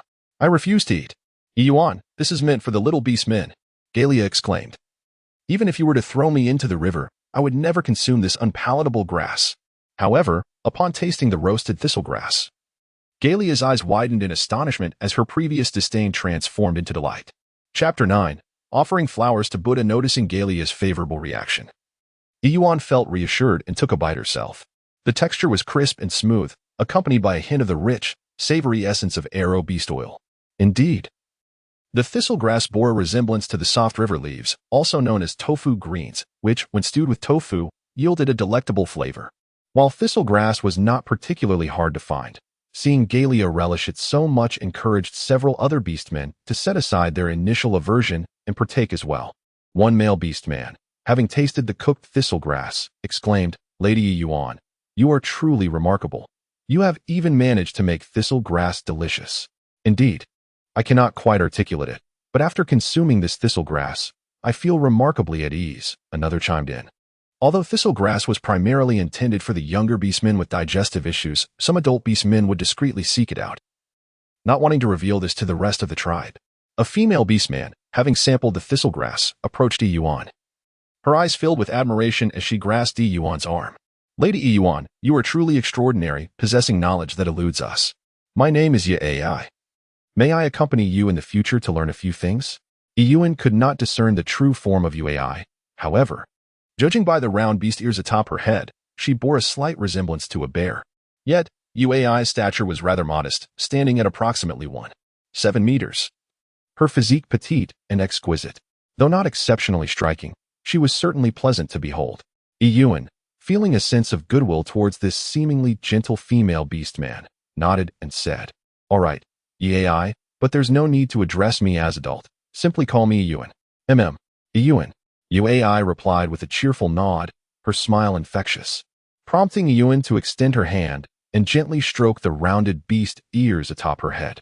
However, amidst the growing admiration from the crowd towards Yuan, Galia suddenly appeared lost in thought, her smile fading as her gaze fell. "All right, let us return," Yuan declared contentedly, patting her full stomach. Galia? It seemed Galia was momentarily dazed, contemplating something, and only upon hearing Yuan call her name did she awaken from her reverie. She nodded and replied, "All right, Yuan. Please wait for me a moment while I tidy up here." With that, Galia began to gather the bones of the arrow beasts they had consumed, digging a pit to dispose of them. Yuan, perplexed, inquired, "What is the matter? Are you planning to unearth something?" Without pausing in his actions, Jayli replied, his gaze fixed ahead, "These bones must be interred. Otherwise, if night falls and other ferocious beasts catch the scent, it could lead to quite a predicament." Yuan nodded thoughtfully. Indeed, this was a world of untamed beasts. However, glancing at the large bone in Jaialia's hand, Yuan suddenly recalled something. "Wait, Jaialia." Yuan stepped forward and selected several robust and substantial leg bones, along with some thick bones of indeterminate origin, from the pile cradled in Jayli's arms. "Yuan, what are you doing?" Yuan mysteriously waved the bone in her hand and chuckled. "You shall know soon enough." Jayli nodded, refraining from further inquiry. He had grown accustomed to the surprises Yuan brought him. Lowering his head, he swiftly buried the remnants of their previous endeavors in the pit. "Now let us return." During their journey, Jayli exhibited an unusual silence, merely trailing behind Yuan with his head bowed. "Oh, by the way, Jayli," Yuan suddenly turned around. Her spirits elevated after a satisfying meal, eager to inquire further about this world. Yet upon glancing back, she noticed Jayli's drooping ears, resembling a dejected dog. Fond of her companion, Yuan softened her tone and gently asked, "What troubles you?" Jayli raised his head and shook it. "It's nothing."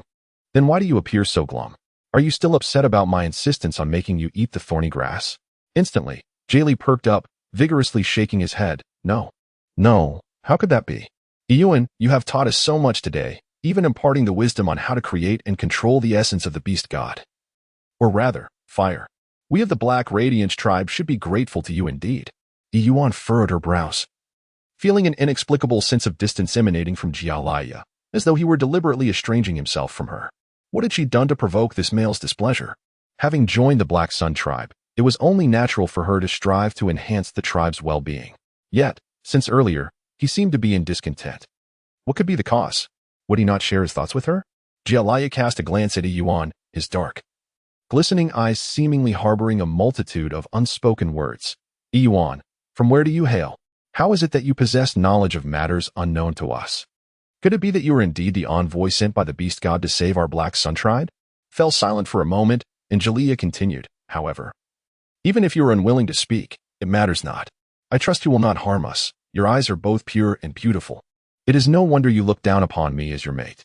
Upon finishing her words, Jalea made an effort to muster a radiant smile directed at. Yuan gazed at the formidable Galea, feeling as though a small hammer had chipped away at his resilient heart, suddenly engulfed by an inexplicable sorrow. Clearly, it was your gaze that radiated purity and innocence. In the Obsidian tribe, the raven-haired man abruptly paused his chewing, furrowing his brow as he lifted his gaze towards Zivalai. Did you do this? Seeing that the dark-haired man did not appear repulsed, Zivalai's face brightened as she vigorously nodded. Qingwu, do you like it? If you do, I shall prepare it for you every day. Fu Qingwu hesitated. This time, he did not hastily decline. After all, what Zivalai had brought was indeed something he had never tasted before. Observing Fu Qingwu's significantly altered demeanor towards her, at the very least, he was no longer frowning and leaving upon seeing her Zivalai's happiness blossomed. She picked up a piece of meat and extended it towards Fu Qingwu, her eyes gleaming with anticipation. Come, have another bite. Chief, sir, Yuan and the others have returned. Fu Qingwu was momentarily taken aback by the male's address of Yuan. Yuan, sir? When did Yuan become Yuan, sir? That female who just arrived yesterday? Chapter 10. The exuberant male beastman was so elated that he failed to notice Zivalai's displeasure until she turned away, casting a venomous glare at him. The male beastman stiffened, watching as Zivalai fed meat to Fu Qingwu, his hand frozen mid-air, swiftly grasping the situation. Was he arriving at an inopportune moment? Was the chief finally willing to accept Zivalai? Yes, indeed, they had returned with the spirit of the beast god. However, the male beastman quickly disregarded Zivalai's displeased expression as he excitedly addressed Fu Qingwu. That female named Yuan brought back the spirit?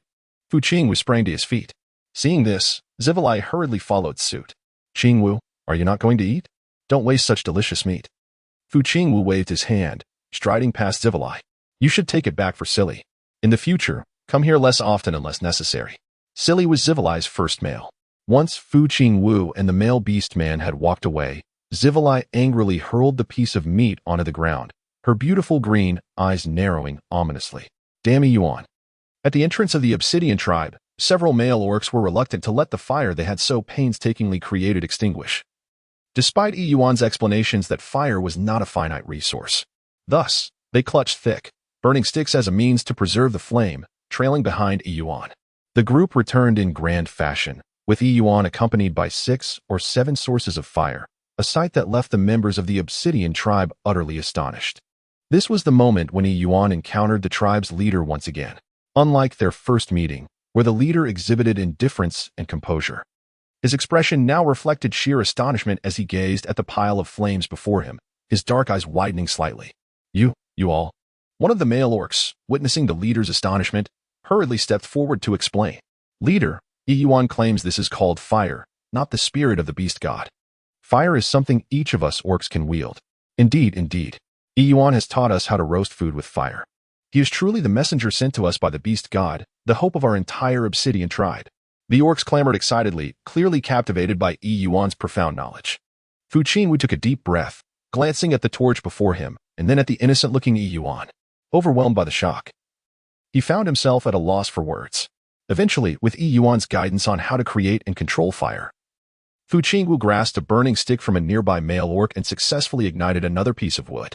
The flame flickered to life, transforming one torch into 2, both of which he adeptly commanded. Fu Qingwu watched the flames dance, resembling a living entity. After a long pause, he finally spoke again, his voice slightly hoarse. He fixed his gaze on Yuan and suddenly inquired, Yuan, Jalea is one of your chosen males, is he not? What do you mean by one of? The orcs were puzzled by Fu Qingwu's question, as Yuan had been brought back by Jalea, clearly indicating that he was Jalea's female. Did this imply that the leader himself harbored intentions of courting Yuan? Indeed, it was curious that as the leader of the Obsidian tribe, Fu Qingwu had not sought a female companion, dismissing even the most beautiful in the tribe, Zivalai, repeatedly. The discussion ensued among the crowd, while only Jalea turned pale. Offering no defense, Yuan glanced at Jalea, furrowing his brows. He neither denied nor affirmed, and turned to Fu Qingwu to inquire. What does the leader mean by this? What is meant by one of the males? Are you unaware? Yuan shook her head, before encountering Jalea. I accidentally hit my head and forgot many things about this world. Fu Qingwu understood. No wonder. Then allow me to enlighten you about the rules of our world. At that moment, Fu Qingwu wore an expressionless face, gazing at Yuan with unwavering calmness, devoid of emotion. Yuan, in the Orc continent. There is a long-standing imbalance with far more females than males. An unwritten rule exists in every tribe. Every female orc must align with at least 3 male orcs to establish a family. Should they reach a certain age without making a choice, the tribe will enforce a mandatory arrangement. Upon hearing Fu Qingwu's words, Yuan was taken aback. On what grounds? 1 is understandable, but 3? Is this a matriarchal society? However, as she surveyed her surroundings, the expressions of both the females and males were remarkably calm, as if this were the most natural thing in the world. Even the previously amiable AI blinked innocently, seemingly unperturbed by Fu Qingwu's statements. In response to Yuan's almost forceful inquiry, Fu Qingwu merely shook her head and replied calmly. It is to ensure that the weaker females do not starve and are not left unprotected at home while the males hunt. This principle is upheld in every tribe across our Orc continent. Only through such measures can a tribe guarantee the fundamental survival and reproduction of its members. Yuan was incensed. She did not wish to seek even a single partner, let alone 3. If this absurd leader insisted on arranging for her to have an unfamiliar male beastman as her companion, devoid of any emotional foundation, then so be it. She would simply abandon the Obsidian tribe. Yuan wore a sullen expression, secretly pondering. She simply could not believe that, given her abilities, she could possibly starve on this continent of beasts. However, just as Yuan was about to assert her stance with determination, Fu Qingwu spoke again. Yet, I can offer you a choice. I do not agree. At that moment, Ziwali's shrill voice echoed from afar, having overheard Fu Qingwu's words. In a flurry of urgency, he revealed his half-beast form and rushed towards Fu Qingwu. A beautiful green light flashed. Qingwu, you are my male. You cannot develop feelings for Yuan. As Ziwali attempted to cling to Fu Qingwu's arm, the latter deftly sidestepped, narrowly avoiding her grasp and almost causing her to tumble to the ground. Fu Qingwu frowned, his striking yet somewhat fierce countenance revealing a hint of displeasure, which rendered him rather intimidating. Coldly, he declared, I have never consented to being your male, Ziwali. Fu Qingwu. Ziwali, originally a beautiful but proud peacock, had always been selective and haughty due to her good looks, with numerous males vying for her attention. Yet, Fu Qingwu, the most mysterious and powerful leader of their tribe, remained an unattainable desire. To survive, Ziwali had reluctantly sought companionship with Silly and another male. But just moments ago, Fu Qingwu had accepted her offerings, finally seeming to acknowledge her. This was a promising beginning, a step closer in their relationship. But, at this very moment, Yuan and her companions returned, and Fu Qingwu's interest was piqued. Chapter 11. The coveted one. As Yuan's conversation was interrupted, Fu Qingwu gazed at the hysterical and shrill-voiced Ziwali, feeling seldom questioned in such a manner, his expression darkening. Silly, why don't you take your female away? The male beastman named Silly, trailing behind, wore a somewhat forlorn expression. Yes, Chief. Silly, how dare you? Silly offered an apologetic look to Ziwali before covering her mouth and forcibly leading her away. While female beastmen held a higher status, male beastmen excelled in hunting and labor, their strength far surpassing that of their female counterparts. Once Ziwali and Silly had distanced themselves, Fu Qingwu finally relaxed his furrowed brow and turned his attention back to Yuan. Yuan's expression had become tranquil, her gaze fixed upon the unfolding scene with an air of indifference, as if she were merely a spectator to a farcical performance. Through the reaction of Ziwali, she had already surmised what Fu Qingwu intended to convey. Surely, it was merely a proposition that Fu Qingwu wished to become her male counterpart? Regrettably, if Fu Qingwu were to indeed make such a request, she contemplated that she would have to feign compliance before ultimately departing from the Black Yu tribe. Yet, to her astonishment, Fu Qingwu addressed Yuan, stating, However, I can assure you that you may choose your male partner freely, without interference from the tribe. However, the price for this autonomy is that you must join our Black Yu tribe and become our priestess. What? A priestess? When did the chief become so accommodating? A priestess, indeed. The previous priestess had passed nearly a year ago. Had the chief finally made a decision regarding the successor? Yet, how could it possibly be a female? The onlookers among the orcs were left astounded. Yuan furrowed her brow, casting her gaze upon the expressionless black-haired man. This was something she had not anticipated. However, her intuition suggested that becoming the priestess of the Obsidian tribe was far from a simple task. At that moment, AI had recovered from her shock and noticed that Yuan had yet to respond. Meanwhile, Fu Qingwu patiently waited without urging her. unable to resist stepping forward to softly persuade Yuan. Please agree to our esteemed leader, Yuan. Join our obsidian tribe. We are genuinely amiable individuals. Moreover, you have the liberty to choose your male partner. Anyone will do. This implied that even Fu Qingwu himself was included. Yet AI couldn't help but glance at the powerful and handsome black-haired chief.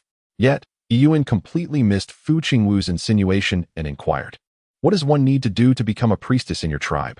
Holding a torch, the warm, orange glow illuminated Fu Qingwu's face, rendering him seemingly more tender.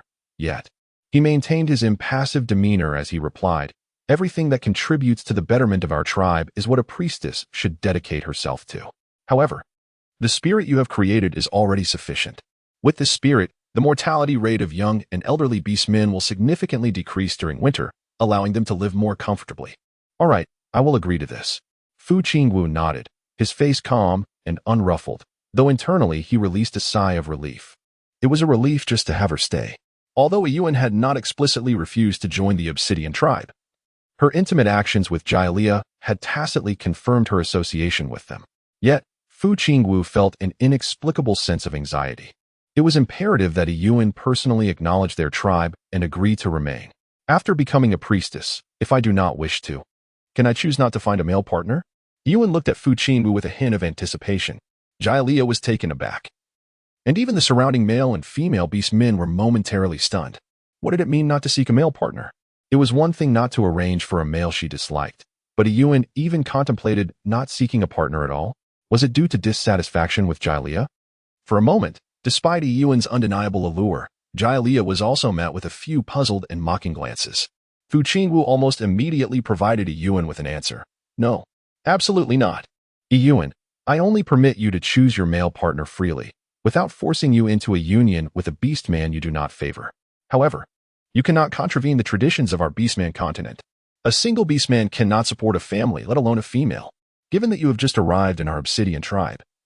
If your reluctance is merely towards Jia, I can allow you 3 months to choose. However, you must find at least 2 males as your partners. This is non-negotiable." Having spoken, Fu Qingwu waved his hand and departed without granting Yuan the slightest opportunity to refuse. In this moment, Yuan remained oblivious to the heart-wrenching sight of Jia, her mind swirling with thoughts of disbelief. What manner of absurdity is this world?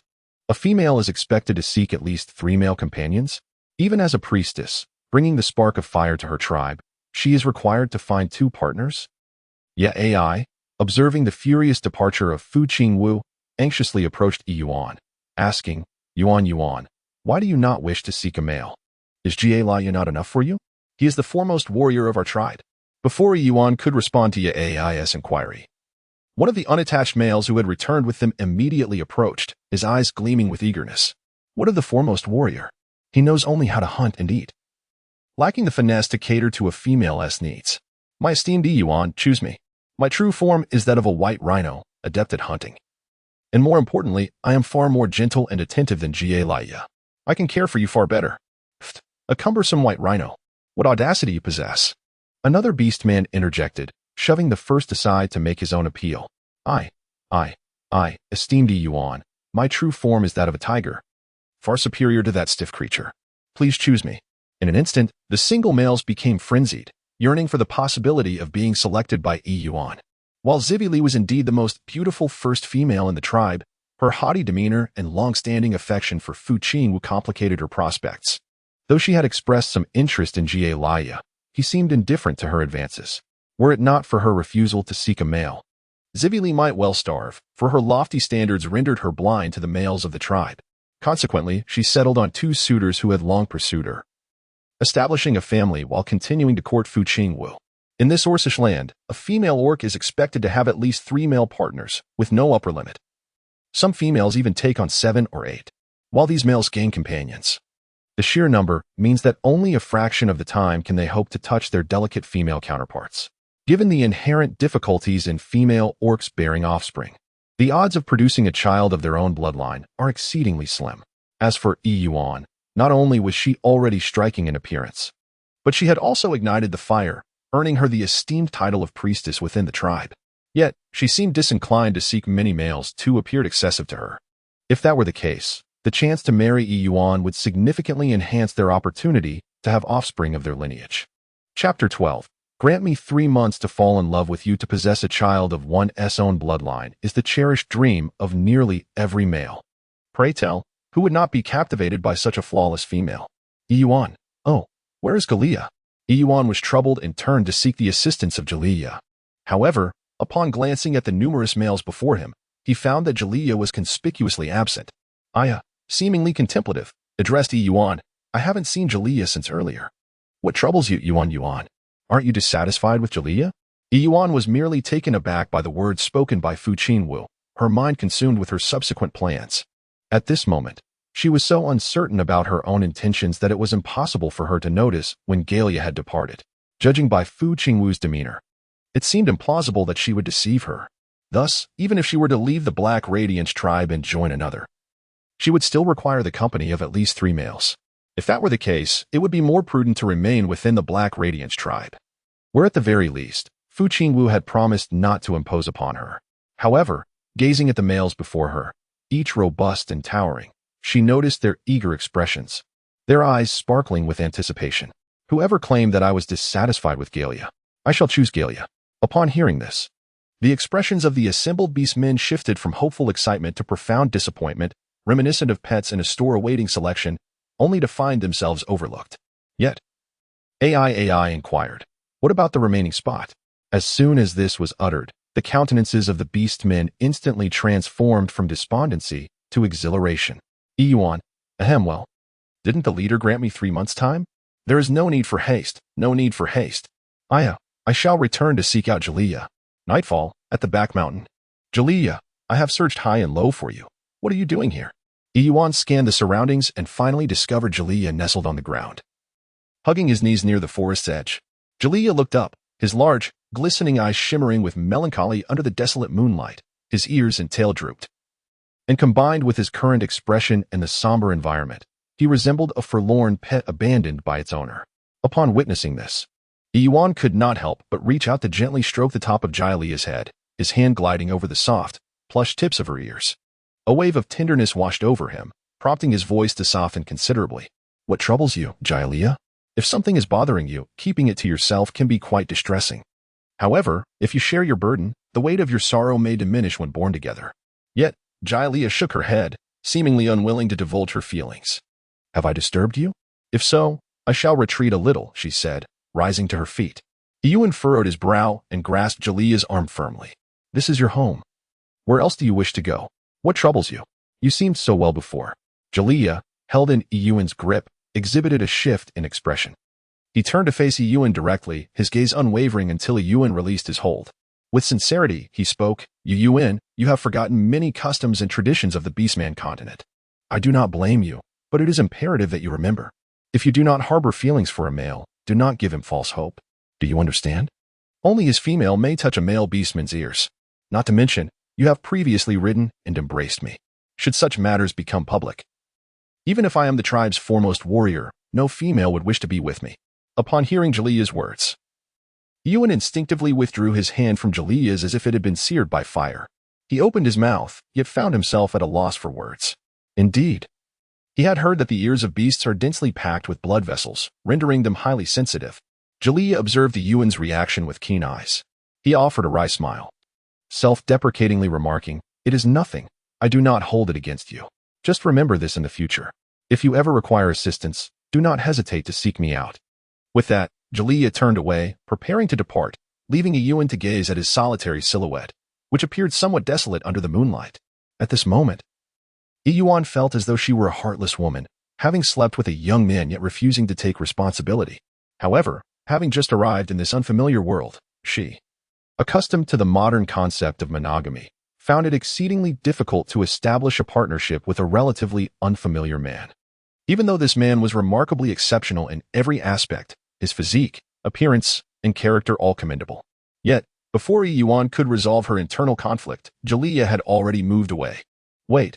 Seeing Gallia walking away, Yuan gritted her teeth and hurriedly jogged to catch up, raising her hands to block his path. Gallia, I must admit, I do not yet love you, but could you grant me a little more time? 3 months. The leader has given me 3 months to find a partner. Let us spend these 3 months together to understand each other better, shall we? I vow that during this period, I will not indiscriminately touch you again. If after 3 months, you remain loyal to me and I find myself fond of you, then we shall become partners. Huh, why does this sentiment feel a tad unseemly? In her heart, Yuan raised an eyebrow, feeling somewhat awkward, secretly lamenting whether she had indeed transformed into a heartless woman in this matriarchal, primal beast world. Jalia's expression revealed a hint of surprise. In the eyes of their kind, affection was predominantly driven by instinct. Liking someone was simply liking them. And disliking was just that, a notion discernible from the very first glance. When had there ever been a need for prolonged interaction or assessment? Yet, Jalia smiled, contemplating whether this indicated he still had 3 months left, a window of opportunity to engage with Yuan. Though it was entirely possible that after these 3 months, Yuan would still hold no attraction for him, leaving him without any prospects for a mate. Yuan let out a sigh of relief, grateful that Jalia no longer pressed her. Shall we return? Jalia nodded, taking the initiative to grasp Yuan's hand, their fingers entwined. The smile that had yet to fade from her face appeared so gentle beneath the moonlight. Very well. Yuan found herself captivated by the profile of Jalia. She pondered whether, had it been this person, 3 months would have sufficed for her to fall in love with him. However, at present, Yuan lowered her head, gazing at her hands completely enveloped by the large palm of Jalia, silently reflecting. This is certainly not my doing. Upon returning to her residence, Jalia halted at her doorstep, saying, Yuan, you should rest. I shall remain outside, ready to respond should you require anything. Yuan glanced at the hard stone pavement outside and inquired with curiosity, how can one sleep out there? Will you not join me inside? Although the weather is not excessively cold at present, the nights tend to be rather chilly. In Yuan's chamber, the remnants of a fire she once kindled lingered, casting a warm, orange glow that illuminated the contours of her profile, creating a delicate interplay of light and shadow, reminiscent of a captivating figure partially veiled.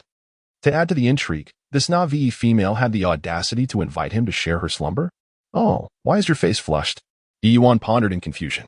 To her surprise, Galia, upon hearing her words, responded with an endearing shyness. Weren't you the one who said you wouldn't touch me for 3 months? Chapter 13. Reaping a Yuan. Are we not in a position to be finicky? Besides, it's merely a matter of sleeping together. When did I ever suggest anything more?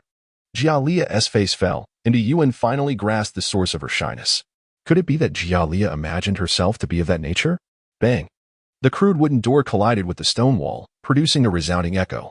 Even through the door, Yuan felt her cheeks flush as she shouted at Jialia. I only meant to sleep. Sleep. I will occupy the bed while you take the floor. Well then, you should sleep outside for now. Jialia. When the noise outside subsided, Yuan felt too embarrassed to open the door and check. It was still early. Likely around 8 or 9 in the modern sense, and unable to fall asleep, she decided to delve into the potential of her greatest asset in this world, her cheat. Currently, from what she had learned about the beastman continent, it appeared to be relatively primitive. The beastmen retained a lifestyle akin to that of ancient humans, consuming raw meat and drinking blood, and utilizing only rudimentary tools. They were even incapable of making fire. Despite their primitive existence, these beings were undeniably attractive. Coughing. After a day filled with the sight of sculpted abs, Yuan admitted to experiencing a touch of aesthetic fatigue. Thus, addressing the pressing issue of winter sustenance became paramount. It was clear that carbohydrates were essential. Tomorrow, she would venture to the back mountain to excavate, hoping to uncover some edible staples buried beneath the earth, such as potatoes or taro, which she could utilize for cultivation. As for rice, alas, it seemed she might never again savor fragrant rice. However, perhaps by then, the option within her cheat to alter the weather could prove beneficial. The following day, Yuan awoke early, pushed open the door, and found Jialia, transformed into a wolf, lying peacefully at the threshold. A thought stirred within Yuan. Could it be that he had been vigilantly guarding this place all night? It seemed rather ironic, for it was he who had intruded upon another sanctuary. The moment Yuan pushed open the door, Jialia's keen ears twitched, and in the next instant, a pair of icy gray eyes, imbued with an air of chill, opened wide with clarity. Strikingly handsome and cool, yet, Yuan, you are awake. The wolf cub sprang to its feet, its joyous tail wagging exuberantly behind it. Yuan's frustration was palpable. Galia, do you realize that your only distinction from an idol is your ability to speak? Though Galia could not comprehend the words, She sensed the disdain in Yuan's tone. "Do not act coy." "Oh," Galia replied, nodding her head and transforming into her human form, tilting her head curiously at Yuan. "Softy, what does it mean to act coy?"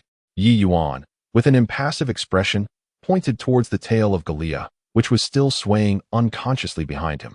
"This is—" Galia nodded thoughtfully, seemingly grasping the situation, yet at that moment, Yuan turned away. Yuan, we. Galia, filled with excitement, was about to follow Yuan into the house, only to be met with Yuan's unrelenting closure of the door once more. Galia's ears twitched, and from within the room came a familiar roar. "Galia, how many times must I tell you to don your beast skirt once you transform into human form?"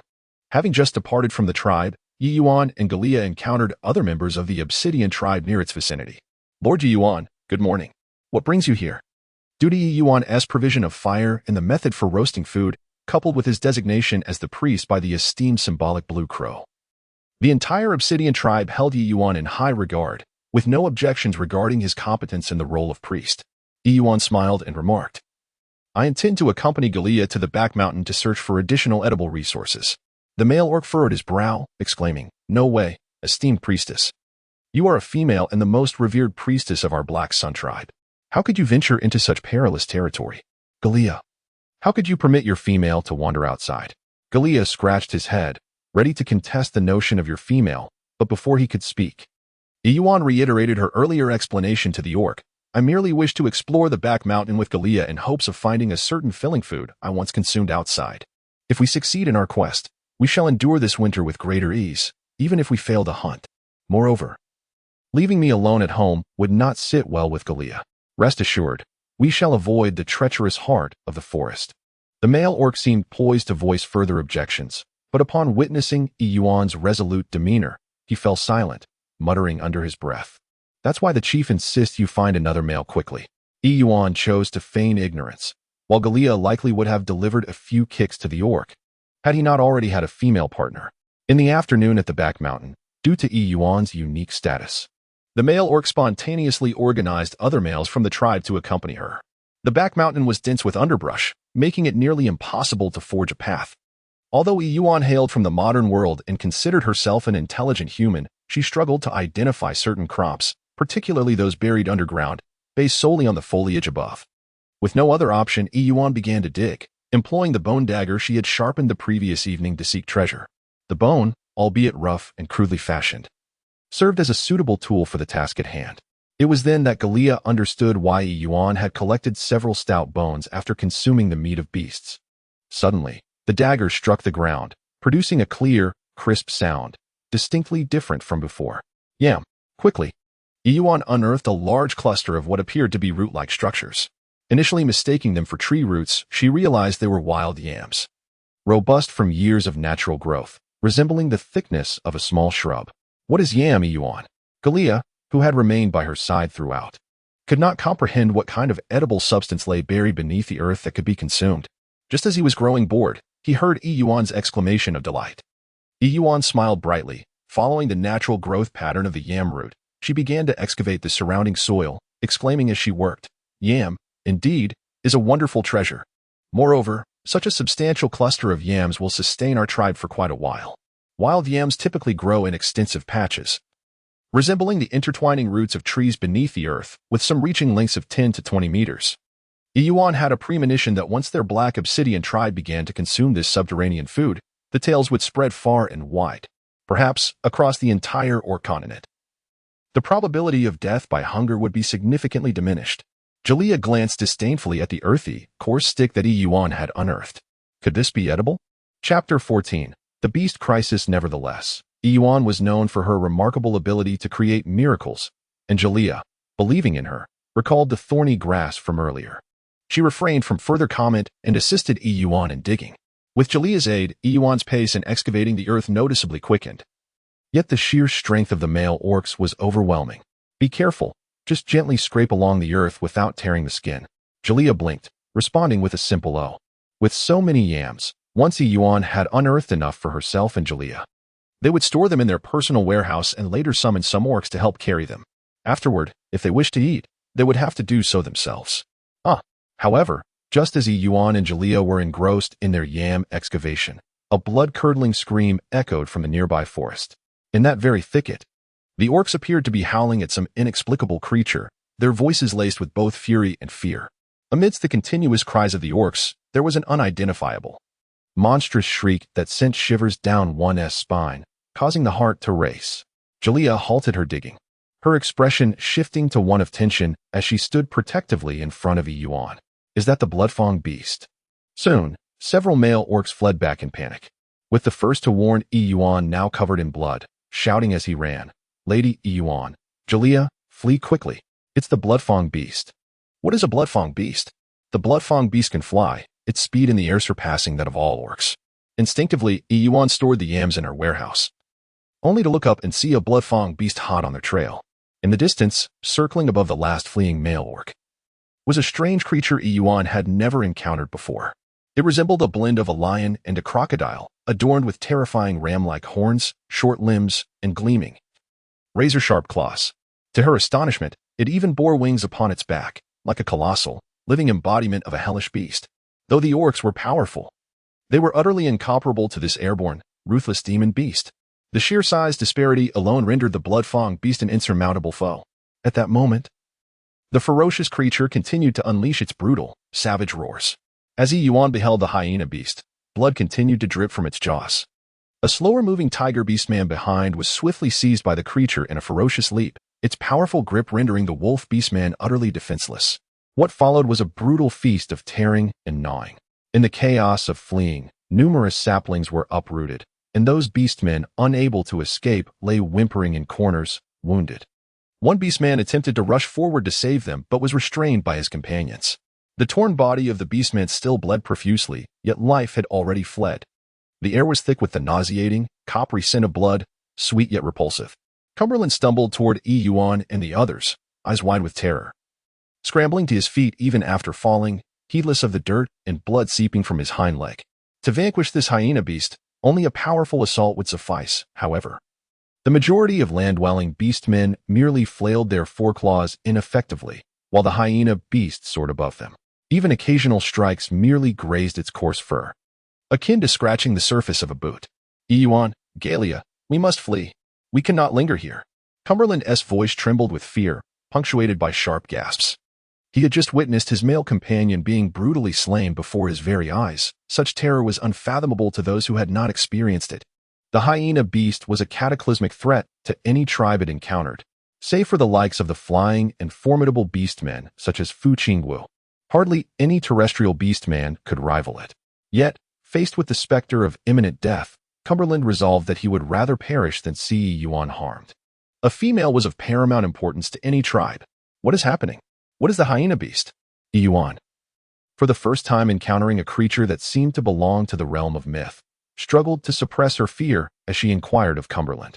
It turned out that the arrow beast she had previously encountered upon her arrival in this strange world was but a mere shadow of the true dangers lurking here. This world teemed with bizarre yet deadly beasts. No wonder Galea had been so astonished upon finding her alone in the forest. No wonder a female required the protection of 3 or more males. The origins of the hyena beast were a mystery, and its rarity was alarming. Typically, one would expect it to inhabit the heart of the forest. In any case, there was no time for questions now. They must flee. Galea swiftly transformed into his wolf form, seizing Yuan in his jaws, determined to carry her away toward the nearest cave, while the hyena beast was still preoccupied with devouring the corpse of the fallen male beastman. Though Galea was powerful, he had to ensure Yuan's safety above all else.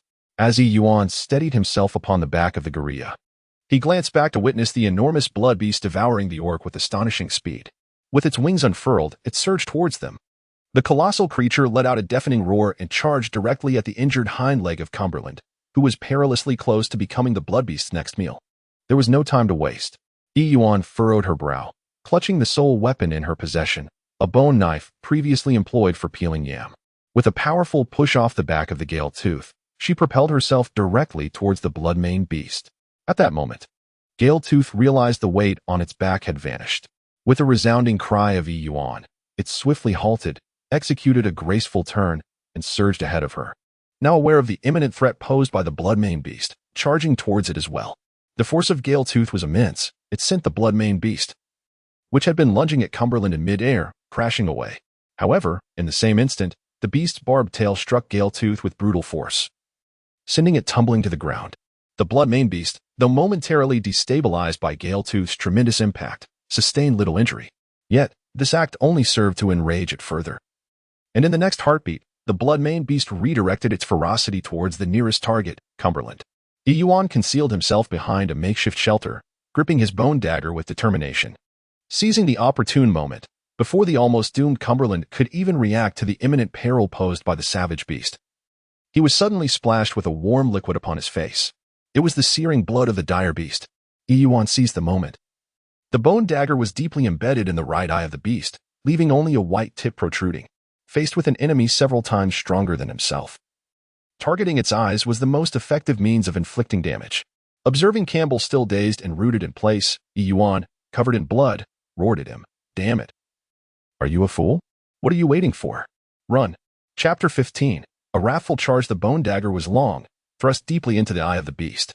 The creature, heavy and cumbersome, thrashed about in agony, howling, yet it lacked the long forelimbs necessary to extricate the dagger from its eye. Campbell, shaken from his stupor by Yuan's furious outburst, scrambled to his feet and fled desperately toward the nearest cave. However, Galea appeared to have been significantly jolted by the beast's earlier attack. It shook its head and stood up unsteadily. The beast, in pain and realizing it could not remove the dagger lodged in its eye, became enraged. It flapped its wings and lunged at Yuan and Campbell, intent on making the two foolish orcs who had harmed it pay dearly. "Galea!" Yuan cried out in alarm, noticing the beast charging toward Galea. The creature was now mere meters away, but Galea narrowed its eyes, swiftly adjusting its stance. It slightly arched its wolfish body, crouching low, ready to engage. Just as the beast was about to sink its teeth into him, Galea propelled itself with remarkable fluidity, its body launching toward a massive boulder behind it. The beast collided forcefully with the rock. However, this impact did not inflict any damage upon it. Barely evading the beast's strike was insufficient. Galea charged again, this time targeting the very eyes that Yuan had just blinded. The title of the tribe's foremost warrior was not earned without merit, the more perilous the situation. The calmer Galea became. The beast let out a mournful howl, and Galea, capitalizing on its agility and the beast's impaired vision, launched multiple assaults. The bone dagger that Yuan had previously driven into the beast's eye was now entirely embedded due to Galea's agile strikes. The other eye, though not blinded, bore several deep gashes, making Galea's intentions unmistakably clear. The ferocious beast was thoroughly enraged, frantically pursuing Galea to exact its revenge. Even its roar pierced Campbell's ears, causing him pain from a distance. Yuan was initially a distant observer, anxiously watching the battle unfold. After all, her only tool had merely managed to blind one of the blood-fanged beast's eyes. Unexpectedly, the beast, having failed to land a blow on Galea multiple times, was instead left wounded by Galea's deft ambushes. Now, regaining its composure, it turned and charged towards her. Yuan, Lady Yuan. In a moment of carelessness, Yuan found herself caught by the frenzied blood-fanged beast, which had seized her leg. In a state of panic, she gritted her teeth against the sharp pain of her torn flesh and raised her hand to fiercely claw at the beast's wounds, while simultaneously, Galea rushed to attack from behind. The blood-fanged beast, feeling the sting of pain, violently flung Yuan aside and narrowly evaded Galea's assault, soaring upward. Yuan is not to be compared with the rugged and resilient Lycan. In an instant, she was forcefully slammed against the colossal rock, causing it to tremble under the impact of her thrown force. The immense pain left Yuan momentarily dazed, yet the subsequent agony rendered her breathless. Observing that Yuan and her companion had not followed, Cumberland grew anxious. Reacting swiftly, he led a few male beastmen back, for Yuan was far more significant than any of the males present. The two arrived at Yuan's side almost simultaneously, with Galea rendered speechless by Yuan's earlier actions. As he reached her, he opened his mouth, utterly at a loss for words. Meanwhile, Cumberland meticulously examined Yuan, concerned for her well-being, checking to see if her bones remained intact. Yuan exhaled deeply, suppressing the intense pain radiating from her chest as she was assisted by Cumberland and Galea to rise from the ground. "I am fine. While the hyena beast is still disoriented, we must make haste." However, despite Yuan's ability to articulate a response, it was evident that Galea, who had sustained serious injuries, hesitated to nod in agreement. Instead, He clenched his fist and, without uttering a word, gently lifted Yuan and placed her upon Cumberland's back. He then turned coldly, fixating his gaze on the hyena beast, whose claws glinted ominously with sharp edges. "Gallia, what do you intend to do? Do not act impulsively." Cumberland instantly comprehended Gallia's intentions, his eyes widening in alarm as he issued a warning. Yet, Gallia disregarded him, simply stating, "Take Yuan back to the tribe and do not look back." As they approached the Obsidian tribe, Yuan implored, "Cumberland, please set me down right here. I can hide well enough. You must assist Gallia." The danger of leaving Gallia to face the beast alone was too great. "Cumberland, did you hear me? I command you to let me go." Due to the swift pace of the orcs and the dense surrounding woods, Yuan dared not leap down. Having already been injured from the hyena beast's brutal collision, she found herself in a precarious position. Frustrated, she resorted to lightly kicking and punching Cumberland, demanding that he release her. However, her efforts were feeble, her strength diminished by her injuries, rendering her protests insignificant against the robust form of Cumberland, the resilient male orc. Cumberland, enduring the pain in his injured hind leg, maintained his speed resolutely. "My lady Yuan, I shall not gamble with the safety of a female." Yuan was so enraged that her vision blurred with fury, leaving her momentarily speechless. Just ahead, not far from their path, lay the entrance to the Obsidian tribe. And as they were on the verge of returning to the tribe, an orc descended from the sky, prompting Cumberland to exclaim in surprise, "My lord." Upon seeing Yuan, bloodied and battered, Fu Qingwu's expression shifted dramatically, losing the aloof arrogance he had displayed when they first met. Yuan shook her head, signaling that she was unharmed, and swiftly addressed Fu Qingwu with succinct urgency. "Leader, I am fine, but Gallia is still behind, holding off the blood-maned beast. You must hurry to assist him." Fu Qingwu nodded, clearly already informed by the orcs that had scattered back in a panic. However, upon seeing Yuan, bloodied and battered, concern tightened his fists. This newly arrived female had certainly not given anyone a moment's reprieve. Yet, Fu Qingwu gazed into the distance. That was a blood-maned beast, a formidable adversary that even he might struggle to conquer. Gallia was likely in grave danger. "Go now. If you delay any longer, it will be too late," Yuan thought to herself, feeling a surge of urgency that made her wish she could leap into action if not for her injuries from the beast. Just as her words fell, a throng of male orcs surged behind Fu Qingwu. As an eagleman, Fu Qingwu could fly, allowing him to soar ahead of the others. Surveying the situation from above, and he was the first to spot Yuan. "Cumberland, take care of Yuan," Fu Qingwu instructed. Nodding decisively before leading the other orcs to support Gallia, Cumberland complied, stepping aside to allow the orcs passage. Yuan lowered her head, her brows tightly knitted. Even after reuniting with Fu Qingwu and the others, her heart remained in a state of unrest, not for her own sake, but due to the haunting memory of Gallia's resolute and vengeful gaze fixed upon the blood beast. "Gallia, please, do not come to harm." Chapter 16.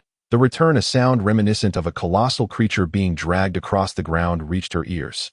Yuan lifted her gaze, the air thick with swirling yellow dust, obscuring all visibility in the distance, save for that ominous sound, growing ever closer with each passing moment. A figure emerged, dragging a dark shadow behind, its human form gradually revealing itself, though the shadow remained indistinct. "Is it Gallia, my lord of beasts?" A male beastman stood in shock, staring blankly into the distance. Gallia, astonishingly, had single-handedly hunted down that creature. Could it be that he is a monster? How did he accomplish such a feat?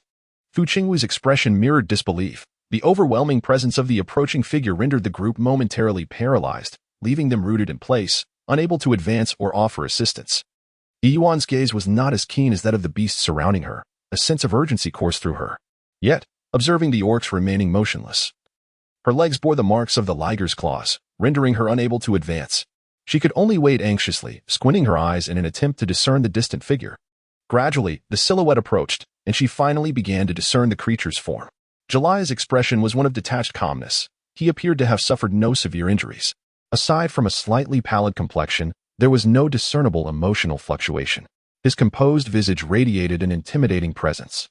With a robust right hand, he dragged the liger, the source of many orc fatalities, while his left hand rested casually over his left side. With measured steps, he made his way back to the tribe. Yuan, momentarily lost in thought, cast a glance at the lifeless body behind Gallia. At that moment, Gallia's blood-stained, expressionless visage was utterly captivating. Galia, are you all right? After a brief stupor, Yuan, filled with delight, attempted to dismount from Cumberland's back, only to forget the injury she bore. Just as she was about to tumble from Cumberland, Galia, without hesitation, discarded the lycanthrope he had been battling and rushed over to catch Yuan, bracing her against a tree with his arm to soften the impact. With a groan, he collapsed to his knees. Yuan fell firmly into Jalia's embrace, enveloped completely. Jalia. Yuan's eyes glistened with tears. Jalia's gaze was cool and detached, yet the injured hand trembled slightly, having been jostled against the wound on his waist. Nevertheless, the look he cast upon Yuan was subtly tender. I am fine, Yuan. I will take you home. Yuan found herself at a loss for words.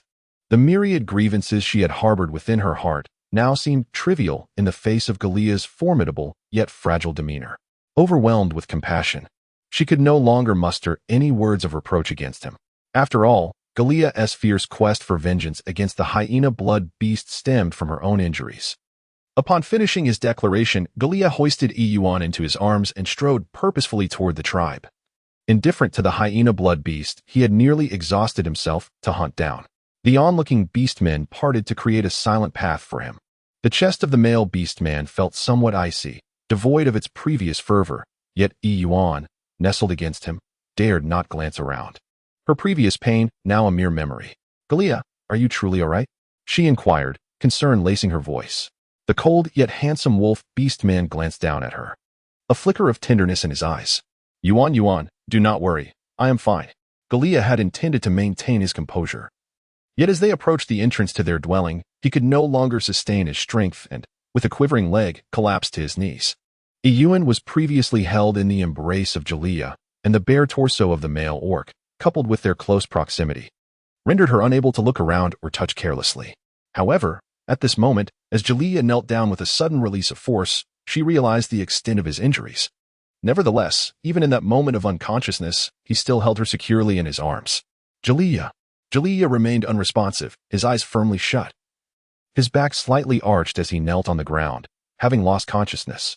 Yuan was flustered, hastily bowing her head as she forcefully pried apart the fingers of the fierce beast that clutched her, tumbling out of his embrace in a state of disarray. In this untamed world of beasts, devoid of equipment and doctors, sustaining any injury, especially one as grave as this, was a dire predicament. Yuan dared not think further. Medicine. Where can I find medicine? Yuan was filled with a sense of urgency and anxiety. This male orc, though she had not yet fallen in love with him, was the very first person she encountered upon her arrival in this unfamiliar world. If Jalia sought revenge on her behalf, it would haunt her conscience for a lifetime. What should she do? As these thoughts raced through her mind, Yuan continued to assist Jalia. Yuan endured the pain in her leg, rising to her feet and supporting herself against the stone wall for leverage. With great effort, she managed to lift Jalia onto the bed and then resolved to seek help from Fu Qingguo. As the leader, he surely possessed knowledge of where to find medicinal herbs. Wait, she had them. The script that accompanied her into this strange, otherworldly realm included a feature for automatically acquiring official medicines. With this thought in mind, Yuan felt a surge of excitement. After ensuring Jalia was settled, she anxiously waved her hand to summon the interface of the script. Script features: 1. Automatically purchase 13 types of official medicine when needed. Tasks are not required to acquire medicines. 2. Permanently increase drop rates by 20 passive. 3. Modify seasonal weather to accelerate crop growth in her homestead. Currently in use, modifications possible. Yuan excitedly clicked on the first feature. Official medicines, refreshing 20 every hour Qishao pills, continuously restores 1,940 points of health for 10 seconds. Long on powder, continuously restores 1,940 points of mana for 10 seconds. Yuan Ming ointment, enhances spell evasion by 200 points for 1,800 seconds. Bifeng ointment, increases physical attack by 200 points for 1,800 seconds. Xiangdi ointment, boosts physical evasion by 200 points for 1,800 seconds. Top Scholar porridge, increases agility by 50 points for 1,800 seconds. Snowflake chicken broth, enhances strength by 50 points for 1,800 seconds, and so forth. The array of potions is extensive, primarily consisting of beneficial elixirs, totaling 13 types. Surely, only the first one is of any use. Yuan frowned, pondering the relevance of spell attack, physical attack, and mana evasion. In this beastly world, they seemed rather superfluous. Nevertheless, she decided to give it a try. At this moment, Yuan was completely oblivious to the injuries on her legs and back, eagerly using a strip of fabric torn from her previous coat to clean the wounds on Jialia. The well-defined and sturdy abdomen of Jialia bore 3 deep gashes on the left side, the injuries resembling those inflicted by sharp claws. The central wound, being the deepest, caused the flesh on either side to bulge outward, with blood oozing slowly from it. Countless other smaller wounds adorned his body. Something was amiss, with such deep lacerations. It was illogical for him to bleed so little. Yuan frowned, her gaze shifting downward to see that a corner of Jialia's beast skirt was stained red, as if the blood was seeping from within. Yuan cast a glance at the unconscious Garriea and cautiously lifted the sole piece of modesty that adorned the masculine orc's form.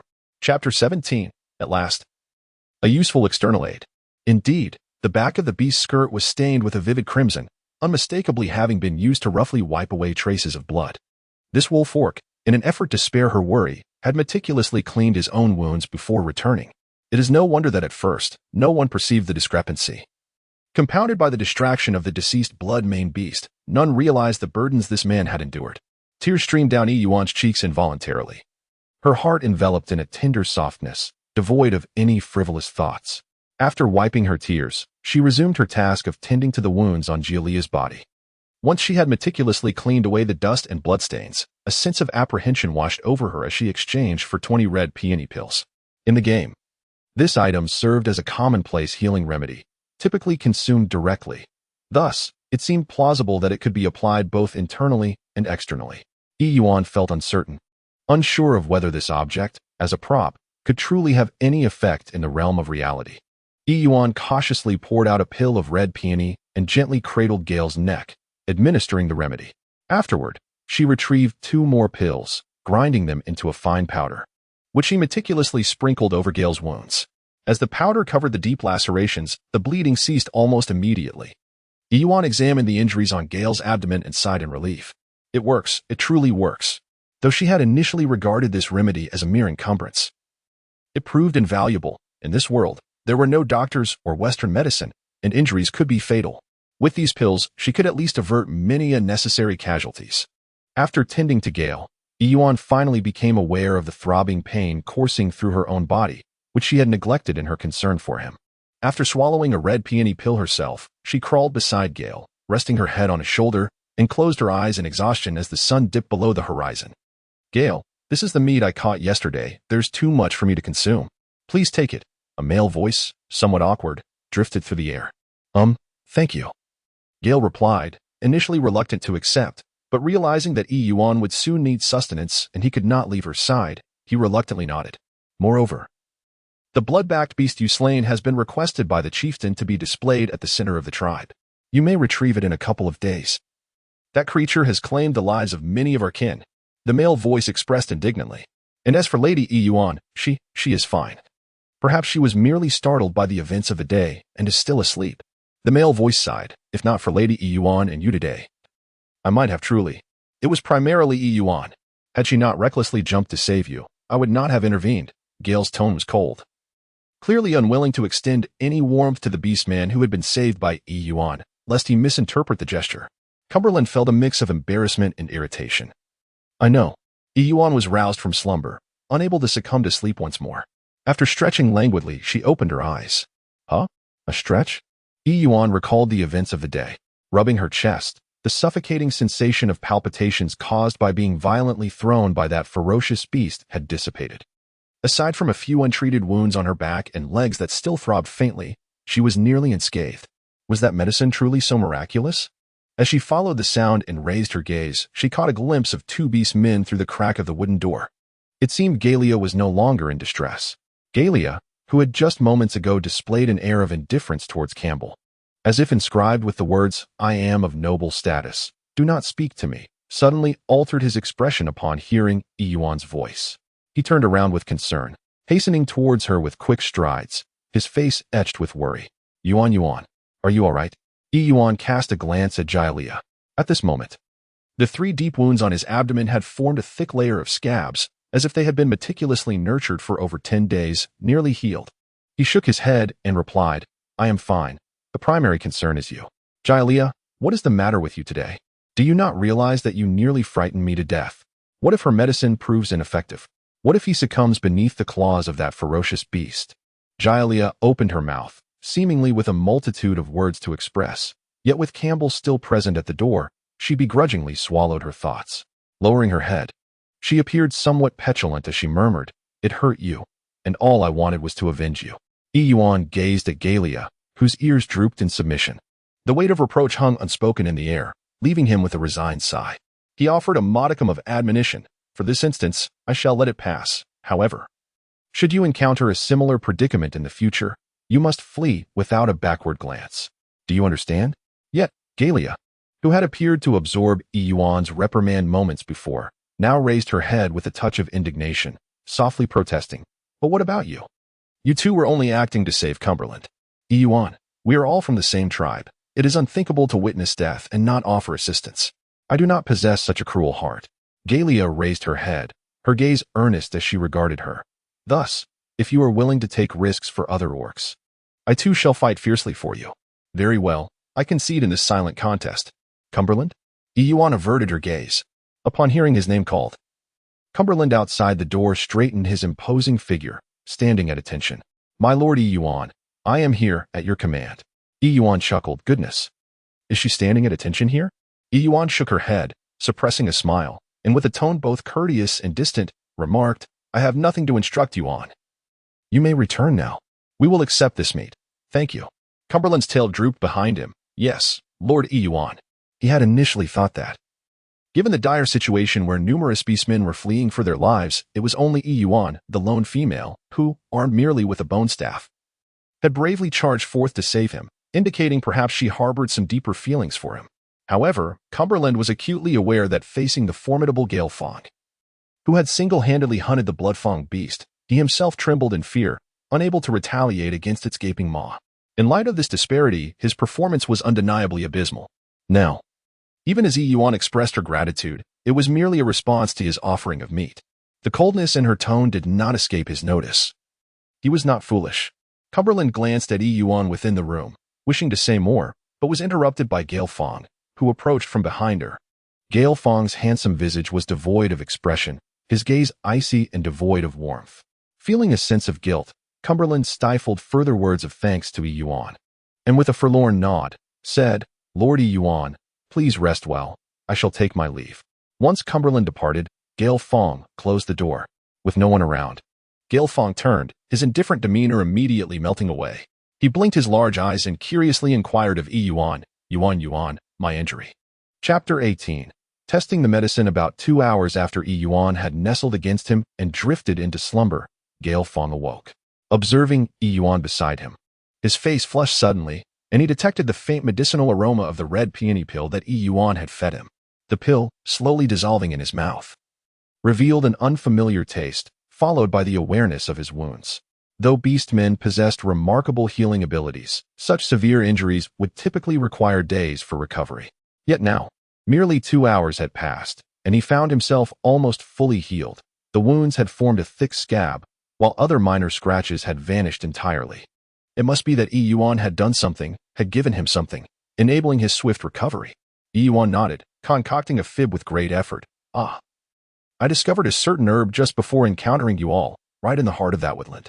I gathered a considerable amount and fashioned it into these enduring pills, which I have named Qi Shaowan." Jialaya tilted his head in confusion. "Pills? Indeed, this is it." Yuan produced the Qi Shaowan and offered it for Jialaya to observe. As Jialaya sniffed the dark little pill before him, he realized that it bore the same flavor as that in his mouth. His excitement surged. Originally, he had intended to refrain from questioning Yuan, regardless of whether he was being deceived, but the item Yuan presented was undeniably valuable. As the inaugural beneficiary of the Qi Shaowan, Jialaya profoundly understood the immense significance of this small, dark pill. Upon awakening, not only had his wounds healed considerably, but even the internal injuries he had previously suffered felt significantly better, and he felt stronger than ever. Jialaya even believed that he could confront a blood-maned beast without a hint of fear. Yuan, this thing. It is astonishing that such a miraculous herb exists in this world, capable of being transformed into such convenient pills. This Qi Shaowan far surpasses the herbs discovered by Dorothy before. How many of these pills do you possess?" Yuan handed a whole bottle of red peony pills to Jalea, remarking that there were about 16 left. The external source refreshed every hour, allowing for 20 pills of each type at a time. As long as she desired, she could have an endless supply of official medicine. 16 pills were not insignificant. Yet Jalea glanced at Yuan, inquiring if there were any more of that herb. Yuan cast a deep glance at Jalea, pondering for a moment. In truth, there were not only these herbs. During that excursion in the woods, I discovered many other varieties. After careful experimentation, I identified these 13 non-toxic types. 13? Jalea looked at Yuan, but she interjected, Yuan, you.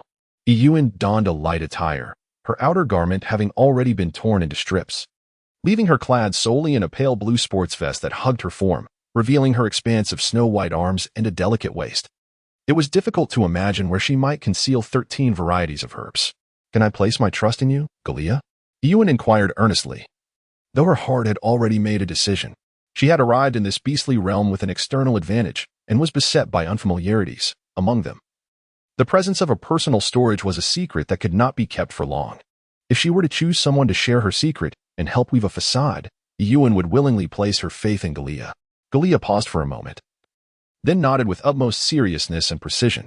In the innocent mind of this male wolf beastman, he had long accepted Yuan as his female. Thus, even when the 3 months elapsed and Yuan still did not want him, he had already resolved to seek no other female, silently waiting for Yuan. Even if he were to perish, he would never betray Yuan. By the name of the beast god, I, Jalea, thou to never forsake Yuan and to forever keep his secrets from others. Observing the grave demeanor of the little wolf pup before him, Yuan smiled and said, I trust you. Then, with a mere flick of his hand, he summoned an interface, retrieving 13 types of official medicinal elixirs one by one. Jalea watched in astonishment as Yuan's palm, seemingly empty and pure, conjured small vials out of thin air. Yuan, are you truly not the emissary sent by the beast god to save our beastman continent? In a serendipitous twist of fate, it may well be a precious gift bestowed upon me by your beast deity. I possess the capacity to store 40 distinct items within my heart, each capable of being stacked, with a maximum limit of 999%. Jalea, being astute, quickly deduced the origin of the arrow beast meat that materialized seemingly from thin air upon my arrival at Jalea's humble abode. A profound sense of awe enveloped Jalea as he inhaled deeply. He mused, Yuan, at times I genuinely suspect that you are indeed sent by the beast deity. You possess knowledge of matters our obsidian tribe has never encountered, can conjure spirits and fire, and are adept at manipulating flames. Now, you have even produced life-saving pills. If given the chance, I would dearly love to venture to the far north, to see if I might earn the favor of the beast deity and grow stronger, strong enough to protect you alone, ensuring your peace of mind.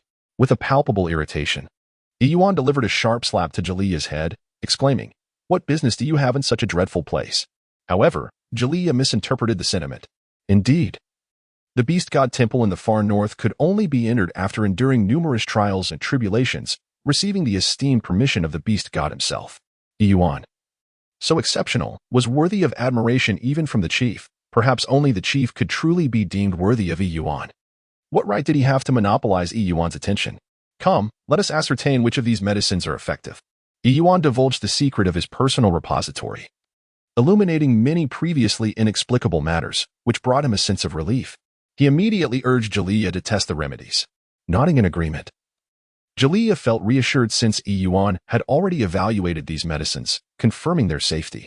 First, he had already utilized the red peony pill and had come to understand its remarkable restorative properties. Next, he turned his attention to the dragon liver powder. It restores 1,940 points of mana continuously over a span of 10 seconds. As Yuan observed Jalea consuming the dragon liver powder, he gazed at her with eager anticipation. How is it? What effects does this dragon liver powder possess? Is it magical power? Come now, this is hardly a world of cultivation. If it were truly a realm of immortals, it might hold some merit. Yet, without experimentation, Yuan remained uncertain about the enhancements this dragon liver powder might bestow upon a beastman. Jalea, under the intense scrutiny of Yuan's earnest gaze, found her attention wandering. Ultimately bowing her head, after clenching her fists in a prolonged moment of contemplation, she timidly remarked, It seems my strength has increased a little. Yuan felt a twinge of disappointment. She had anticipated that consuming the orc would bestow her with a surge of blue energy. Yet it merely resulted in a modest increase in strength. Perhaps it was merely an illusion conjured by Galia. Noticing Yuan's disheartenment, Galia gently offered words of solace. Do not fret, Yuan. There are still numerous potions to explore. I am robust and resilient. Let us try them one by one. Chapter 19. A visit from AI. Knock. Yuan, are you feeling better? A somewhat delicate voice called from outside the door. It was AI. Yuan cast a glance at Kalaya, hastily stowing away the array of items into his personal storage. When AI noticed that it was Kalaya who had opened the door, he momentarily froze. Although it is common knowledge that Kalaya is Yuan's male counterpart, they have yet to formally unite as partners. The fact that Kalaya is cohabiting with a female could tarnish his reputation if word were to spread. AI? Yuan packed up her belongings and hurriedly followed. Upon seeing Yuan, AI immediately rushed forward, filled with excitement. Yuan, are you all right? Your injuries, though the beastmen of this world possess an extraordinary healing ability, it has scarcely been a day since you were so grievously wounded, and yet, astonishingly, you seem to have recovered remarkably well. Yuan feigned indifference, shrugging nonchalantly. Oh, it's nothing serious, merely a few minor scrapes. A brief respite will suffice. It merely appears worse than it is. His gaze drifted to Jailia, a gentle smile unconsciously gracing his lips. With him around, I am well protected. Upon hearing Yuan call his name, Jailia's cheeks flushed a deep crimson. Yet AI cleared his throat, interjecting, All right, since you're not gravely injured. I can rest easy. His voice cut through the air, dispelling the faint, rosy haze that seemed to linger. Here, this is for you. I figured Jailia would need to look after you, and there is likely little food left at home, so I went to the tribe to fetch some. As he spoke, yet AI lifted a creature from behind him, its nature indiscernible. The Heiyao tribe displayed a commendable sense of humanity, uniting to collect surplus game for those elderly orphans of circumstance, be it due to a lack of caregivers or the loss of a partner. Over time, they established a space akin to a modern benevolent hall within the tribal shrine, dedicated to this noble cause. Yuan felt a surge of warmth within her heart. Although she had been in this tribe for less than 3 days, she had not anticipated the numerous moments of kindness bestowed upon her by the members of the Black Glaze tribe. Thank you, but Cumberland has already visited us and brought some food, Yuan replied with a smile, her hand instinctively reaching out to accept the offering. Given the proximity between Yuan and AI, the latter's visit rendered Galia, a male, unable to interject. Consequently, Galia silently positioned himself behind Yuan, determined to be her steadfast support. As Yuan and AI engaged in conversation, it was only natural for her to reach for the prey in AI's hand, leaving Galia with no opportunity to intervene. In an instant, Yuan's smile faltered. The once nimble prey in AI's grasp fell with a loud thud to the ground as it transitioned into Yuan's hands. Unprepared for the weight, Yuan found herself tugged downward by the falling creature. Yuan, exclaimed Galia, his expression shifting as he quickly caught her. Having spent the past few days together, Galia was aware of Yuan's strength, yet he had not anticipated this mishap. Silence enveloped the room. The 3 individuals at the doorway shared glances. The stillness so profound that even the occasional chirping of a bird outside resonated clearly within the confines of the room. It was AI who first shattered the silence. Yuan, how can you be so weak? This is merely a Van monkey. Yuan felt her cheeks flush from the melodious laughter of AI. She, merely observing AI, a female seemingly more delicate than herself, effortlessly lifted this being, leading her to presume it was quite light. Furthermore, she prided herself on not being the stereotypical weak woman of modern times, yet in this world, she found herself lacking even in strength compared to AI. Yuan lightly cleared her throat, feigning indignation. Have you finished laughing? AI was taken aback by Yuan's frosty demeanor. Immediately suppressing her laughter, she awkwardly stammered, Well, Lord Yuan, I didn't mean to. I was just. Yuan unreservedly began to gently rub AI's ears. Those round, bear-like beast ears had been a source of longing for her for quite some time. Just teasing you, Yuan smiled brightly. How could I possibly be so petty? Come. Let us go inside and have a seat. AI let out a deep sigh of relief and nodded, not even minding Yuan's playful gesture with her ears. She had thought Yuan was genuinely angry. After all, Yuan was a priestess recognized by the leader, and despite her approachable demeanor, AI felt she should not be so reckless. Following Yuan into the room, AI remained apprehensive until she was guided to sit on a small bench made of wooden stumps, her eyes obediently downcast, unwilling to look around too freely. What's wrong? Did I truly frighten you? Yuan blinked innocently. I merely intended to tease you. AI hastily shook her head. No, that's not it. How could I be? Yuan, your room is so beautiful. Initially feeling somewhat constrained, AI soon found herself enchanted by the layout of the cozy little abode. Upon entering, the first thing she noticed was the central fire pit, surrounded by a ring of small stones, with a warm fire blazing at its heart, simple yet inviting. Not far behind the fire pit stood a wooden table, accompanied by 3 or 4 wooden stump stools, similar to the one she was currently seated on, each adorned with a layer of animal hide, tightly bound with tough grass to prevent slipping. No wonder she felt the softness beneath her as soon as she sat down. On the wooden table lay several small items of which she was unaware. Further into the room, on the opposite side, were 2 bamboo poles, each deeply embedded in the ground, with a rope made of tightly bound grass draped between them, upon which animal hides were hung to dry. However, what astonished AI the most was the bed Yuan had prepared. Generally, beastmen simply rested on a bed of straw, while the more delicate females would lay some animal hides atop for comfort, but Yuan was distinctly different. The bed of Yuan rests upon a substantial yet even stone foundation, meticulously arranged to form a long rectangular shape. Adorning the stone bed are numerous animal skins, seemingly as plentiful as if they were free, covering the surface in a thick layer. Merely gazing upon it allows her to envision the comfort of sleeping upon such a luxurious bed. It is no wonder that Yuan, with her delicate frame and gentle demeanor, struggles even to lift the small fan monkey. One can surmise that, even in her previous tribe, she was well protected. Contemplating this, AI couldn't help but glance at Jailia, speaking to Yuan with a tone of envy. Yuan. Your choice of Jailia as your first male companion is indeed wise. He is the most skilled hunter in our tribe. Only Jailia could provide you with such an abundance of animal skins to lavish upon. Although Fu Qinwu possesses strength, she often serves as the cerebral leader of the team, scouting and strategizing. It is undeniable that Jailia excels in terrestrial combat, a truth that is no exaggeration. Previously, Jailia had dismissed such compliments, but now, with Yuan present and hearing other females praise him in her presence, a peculiar flush crept upon his cheeks, while his tail swayed unconsciously behind him. Wait, isn't this my achievement? Why has the attention shifted to Jailia? Furthermore, Jailia, must you maintain that bashful demeanor? Enough already. Chapter 20. By the stream, after bidding farewell to AI, who had expressed a desire to learn from her, Yuan shared insights about the use of certain ropes made from tough grass, as well as small tools like wooden bowls and chopsticks. In a generous gesture, she also gifted AI some mountain yam they had previously unearthed in the hills with Jailia.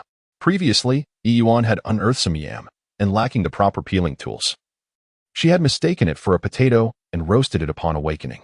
Beneath the heated embers lay the yam she had wrapped in lotus leaves. She recalled how AI, before her departure, had been reluctant to leave, cradling a partially peeled yam in her left hand, while her right hand carried a hefty bundle of raw yam secured with a string. That adorable sight compelled Yuan to gently ruffle her round, charming beast ears. How curious it was that, despite her original form being that of a bear, she appeared so delightfully petite in human guise. Yuan found herself yearning for more. Just then, a head suddenly popped up before her. Jailia was crouching, inching closer. What's the matter? Do you wish to taste the yam as well? Yuan smiled, adding, speaking of which, having had you try so many medicines earlier, you must be hungry. Why don't you go take care of that van monkey for me? Before Yuan could finish her sentence, Jailia unexpectedly grasped Yuan's hand, her large, glistening eyes gazing up at her as she guided Yuan's hand to her own ears. Yuan, from now on, if you wish to touch ears, you may touch mine, all right? Jialia's ears were distinct from those of AI.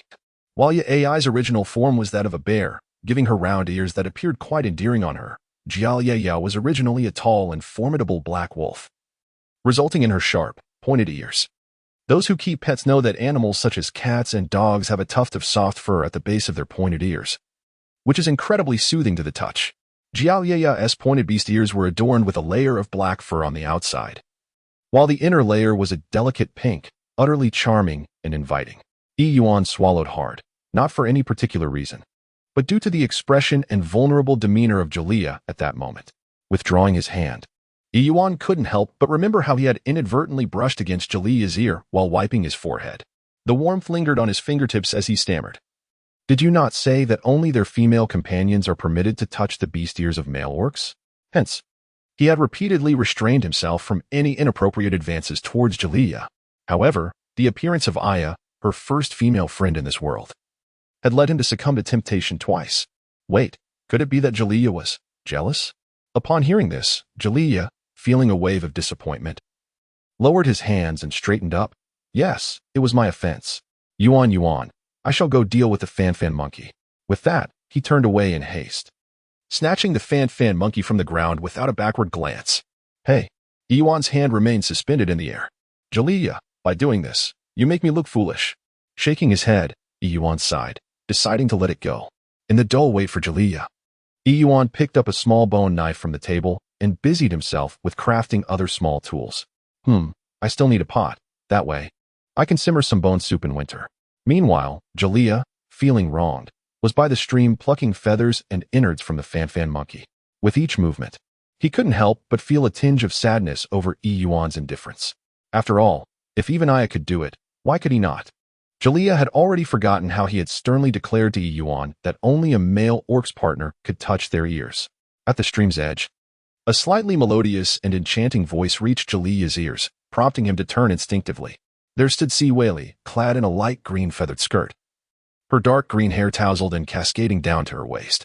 The exposed areas of her upper body bore several small red marks, and her eyes sparkled with a hint of mischief, emanating an air of satisfaction. Clearly, she had just emerged from a fierce battle and was now cleansing herself. Had it been any other male orc, they would have been utterly captivated by Whaley's post-battle allure, lost in visions of grandeur. After all, as the tribe's recognized foremost female, her beauty was undeniably exquisite, despite her somewhat irritable temperament. However, at that moment, Jaliyah, seeing Whaley exuding the scent of another male, could only think of Yuan. His Yuan, delicate and fragile, required heated stream water for her daily bath. Yesterday, Yuan had not bathed due to an injury, and after eating, he would need to fetch water for her. Lost in thought, Jaliyah momentarily forgot his task, while Whaley assumed that Jaliyah was simply not favored by Yuan. With a flicker of delight, she swayed her body closer to him. Earlier, during the encounter with Silly, she felt far from satisfied.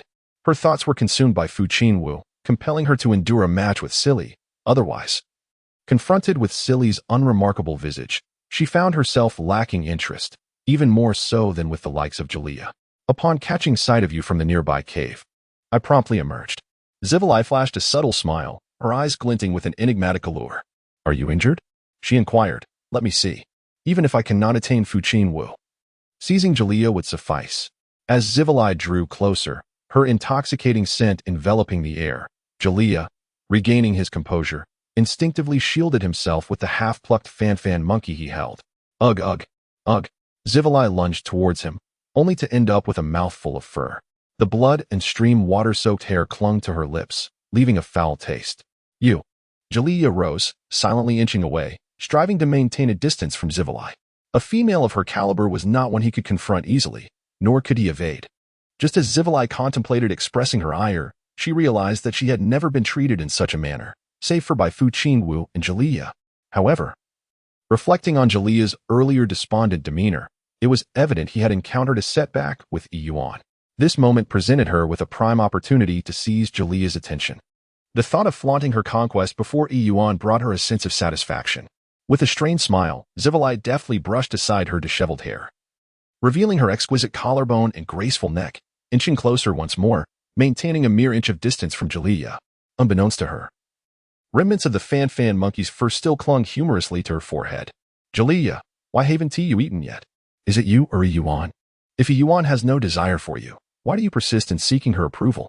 You are aware of how she treats you. If 3 months pass and she remains indifferent, what then?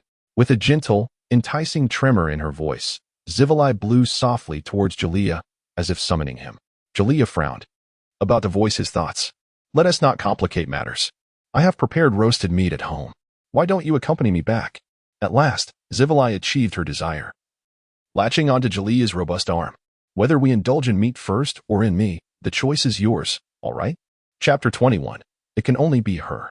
In a moment of negligence, Galia found himself ensnared by Sivary's arm, only to be repulsed by the icy, nauseating touch. With a swift motion, he cast her aside, unaware that they were perilously close to a stream. The water, crystal clear and of exquisite quality, had already drawn comments from Yuan. Yet, the more pristine the water appeared, devoid of any apparent danger, the greater the latent threat it concealed. "Help! I can't swim," Sivary gasped, flailing helplessly as her feet found no purchase in the treacherous depths of the stream. Struggling for breath, she barely managed to surface a few times, crying out for salvation. Galia furrowed his brows, his expression icy as he regarded the floundering Sivary. He had already noted the absence of other beastmen around, given Sivary's notoriously troublesome nature. Should he rescue her, he would undoubtedly find himself entangled in her incessant demands, while Yuan awaited him at home, hungry. With a reluctant plunge, the masculine beastman finally leapt into the water, his instincts ingrained in him dictating that he could not abandon a female in distress. Sivary choked momentarily. Her mind clouded from lack of oxygen, and the proximity to death left her shaken and clinging to Galia. For a fleeting moment, she had genuinely feared he would leave her to her fate. Galia's brow remained furrowed. The sensation of her touch was as unpleasant as swallowing a swarm of flies. Yet, recognizing his responsibility in this predicament, he gritted his teeth and endured it. Once she regained her composure, Sivary was poised to express her indignation, ready to chastise him for his recklessness. However, her ire dissipated as her gaze fell upon Galia's chiseled, pale chest. The male beastman's physique was distinctly defined, his abs taut and accentuated by the sunlight glistening off the wet skin, rendering him irresistibly alluring. As Sivary looked up, she noticed the slight furrow in his sharp brows. His hair damp from the stream, tendrils clinging to his forehead and framing his cold, gray eyes, which now bore down upon her with an air of impatience. In that instant, all her anger evaporated, replaced by an unexpected flutter of attraction. This was the first occasion she found herself so close to Galia. Indeed, he was strikingly handsome, rivaling even Fu Qingwu. His looks were undeniably captivating. Yet, the chilling demeanor of his piercing gray eyes, coupled with his solitary nature, often left the other females wary of approaching him. As Sivary regained her senses, Galia wasted no time in pushing her off, expressing his distaste as he brushed away the remnants of her touch from his chest. "Galia, how could you treat a female so callously?" Without uttering a single word, Galia turned to seize Fan the monkey, intending to depart. Sylvie promptly interjected, "Are you not afraid that I will report your actions to the chieftain? Hurting a female is a grave sin." Galia did not turn back, but slightly tilted his head, dismissively sparing her even a glance. "Had you not been a female, you would have perished long ago." With that, he turned and walked away. Had any male orc dared to address a noble female in such a manner before? Especially one as haughty and disregarded as Sylvie, she would have ensured that he faced dire consequences. Yet now, the colder and more ruthless Galia became, the more fiercely it ignited Sylvie's indomitable spirit, compelling her to desire him even more. She quickened her pace, chasing after him, desperately grasping his arm to prevent his departure. "Is this how you treat a female who admires you?" Sylvie gazed at him with feigned innocence. "Galia, I have liked you for so long. You are well aware of this. What do I lack compared to you, Yuan?" She merely stumbled upon the creation of the spirit. "I may not be surrounded by many males, yet I possess beauty and a fondness for you. Pray tell, is there any female in this tribe more exceptional than I? Have you truly never felt a flicker of affection for me?" Seeing Sylvie unusually less aggressive, especially after he had just cast her aside, Galia endured her persistence. Though his tone remained largely unchanged, "You were commendable, but not suitable for me." Indeed, before encountering Yuan, there had been a fleeting moment of hesitation in response to Sylvie's earlier advances. Noticing Galia's slight concession, Sylvie's heart stirred, and she pressed on, "How can you declare me unsuitable without having spent time together? Galia, I understand that wolf orcs are loyal, having but one mate throughout their lives. But I do not seek numerous males. This is the tribe's custom, as you know." Sylvie feigned weakness, attempting once more to grasp Galia's hand. "Though I already have Silly, I can promise you will be my favorite. No one compares to you, not even Fu Qingwu. Moreover, even if I were not the one, any female would seek multiple partners, and Yuan is no exception, especially since she does not harbor feelings for you. Why can you not turn back and see me?" Admittedly, Galia was stung by Sylvie's remark regarding Yuan's indifference. The thought of Yuan seeking other males to share herself with him felt like a knife twisting in his heart. Yet, I am fond of Yuan. In our world of orcs, affection is inherently instinctual. Jalaya fixed a serious gaze upon civilly, articulating each word with utmost sincerity. Love is love, and disinterest is disinterest. This is a certainty I discerned from the very first glance. Even if Yuan does not harbor feelings for me. Even if I am but a fleeting presence in her world, in my own, Yuan constitutes my entirety. Thus, civilly, you are indeed admirable, yet I feel nothing for you. Having spoken, Jalaya deemed himself devoid of any remaining patience, bowed his head to extricate himself from Civilly's grasp, disregarding her expression entirely. With Fan the monkey in tow, he resolutely circumvented Civilly and departed with a decisive air, as though unburdened by any sentiment of longing. Had Civilly, prior to encountering Yuan, been willing to set aside her pride and self-respect to engage in a conversation with Jalaya as she did today, might he have been swayed? Jalaya questioned himself. Yet he remained uncertain. What he was certain of now, however, was that he had already met Yuan. Civilly's repeated advances and declarations of affection had met with continual rejection. Unwilling to concede, she abruptly lifted her gaze and turned, shouting at Jalaya's retreating figure. Jalaya, take your time to reconsider. Do not rush. I will wait for you. For I truly care for you. Nevertheless, this time, the wolf beastman did not even glance back. Once Jalaya had distanced himself, the facade on Civilly's beautiful face finally faltered. Her dark green pupils narrowing slightly. Having been rebuffed by Jalaya time and again, her fury teetered on the brink of eruption, yet her ambition remained undeterred. Ah, Jalaya, I await the day you kneel at my feet, pleading for my touch to arrive. Chapter 22. I bet you have no idea. Yuan waited for Jalaya. Nearly dozing off in the process, Jalaya felt a pang of anxiety. He had been away for quite some time and was uncertain whether he had inadvertently absorbed the sin of that female from Sivir. What if Yuan misinterpreted the situation? However, upon his return, he was met with the sight of Yuan, already nestled against the wooden table in slumber. The petite, tender, and fair female was currently resting peacefully, surrounded by a collection of unfamiliar trinkets that Jalaya did not recognize. Appearing fatigued, she slept soundly. A delicate strand of her hair cascading near her lips, gently swaying with her breath. Yuan's hair, much like her name, is fine and soft, glistening under the sun with a sheen reminiscent of aquatic plants. Each accidental brush against his palm, his arms, and his chest sends shivers through the werewolf. Jalia's heart melts at the sight. Gently, Jalaya lifts Yuan into his arms. The weight is nearly negligible for such a robust male werewolf. Yet he holds her with a gravity as if cradling an entire world. Feeling weightless, Yuan, a light sleeper by nature, stirs and rubs her eyes, ready to awaken. However, upon realizing it is Jalaya, she relaxes once more, her small head instinctively nuzzling against his smooth chest as she playfully coos, Jalaya, you're back. Jalia's breath catches in his throat. After a brief pause, he replies in the softest tone, Are you tired? If so, you may sleep a little longer. The melodious sound of his voice lulls Yuan, causing her consciousness to drift away once more. With a barely audible nod, she nestles back into Jalia's embrace, sinking into a deep slumber. After gently placing Yuan on the bed, Jalaya gazes at her for a long while, lost in thought, continuously whispering her name to himself. Yuan, Yuan, hers, Yuan, Yuan. Yuan felt that this slumber was extraordinarily comfortable. Upon awakening naturally, she stretched languidly on the bed adorned with soft animal hides, as though she had awakened from a different era. What time is it? She mused, but no one responded. After a considerable pause, she finally grasped her surroundings. The sky outside had darkened significantly. This was not the 21st century, was it? Where was Jalaya?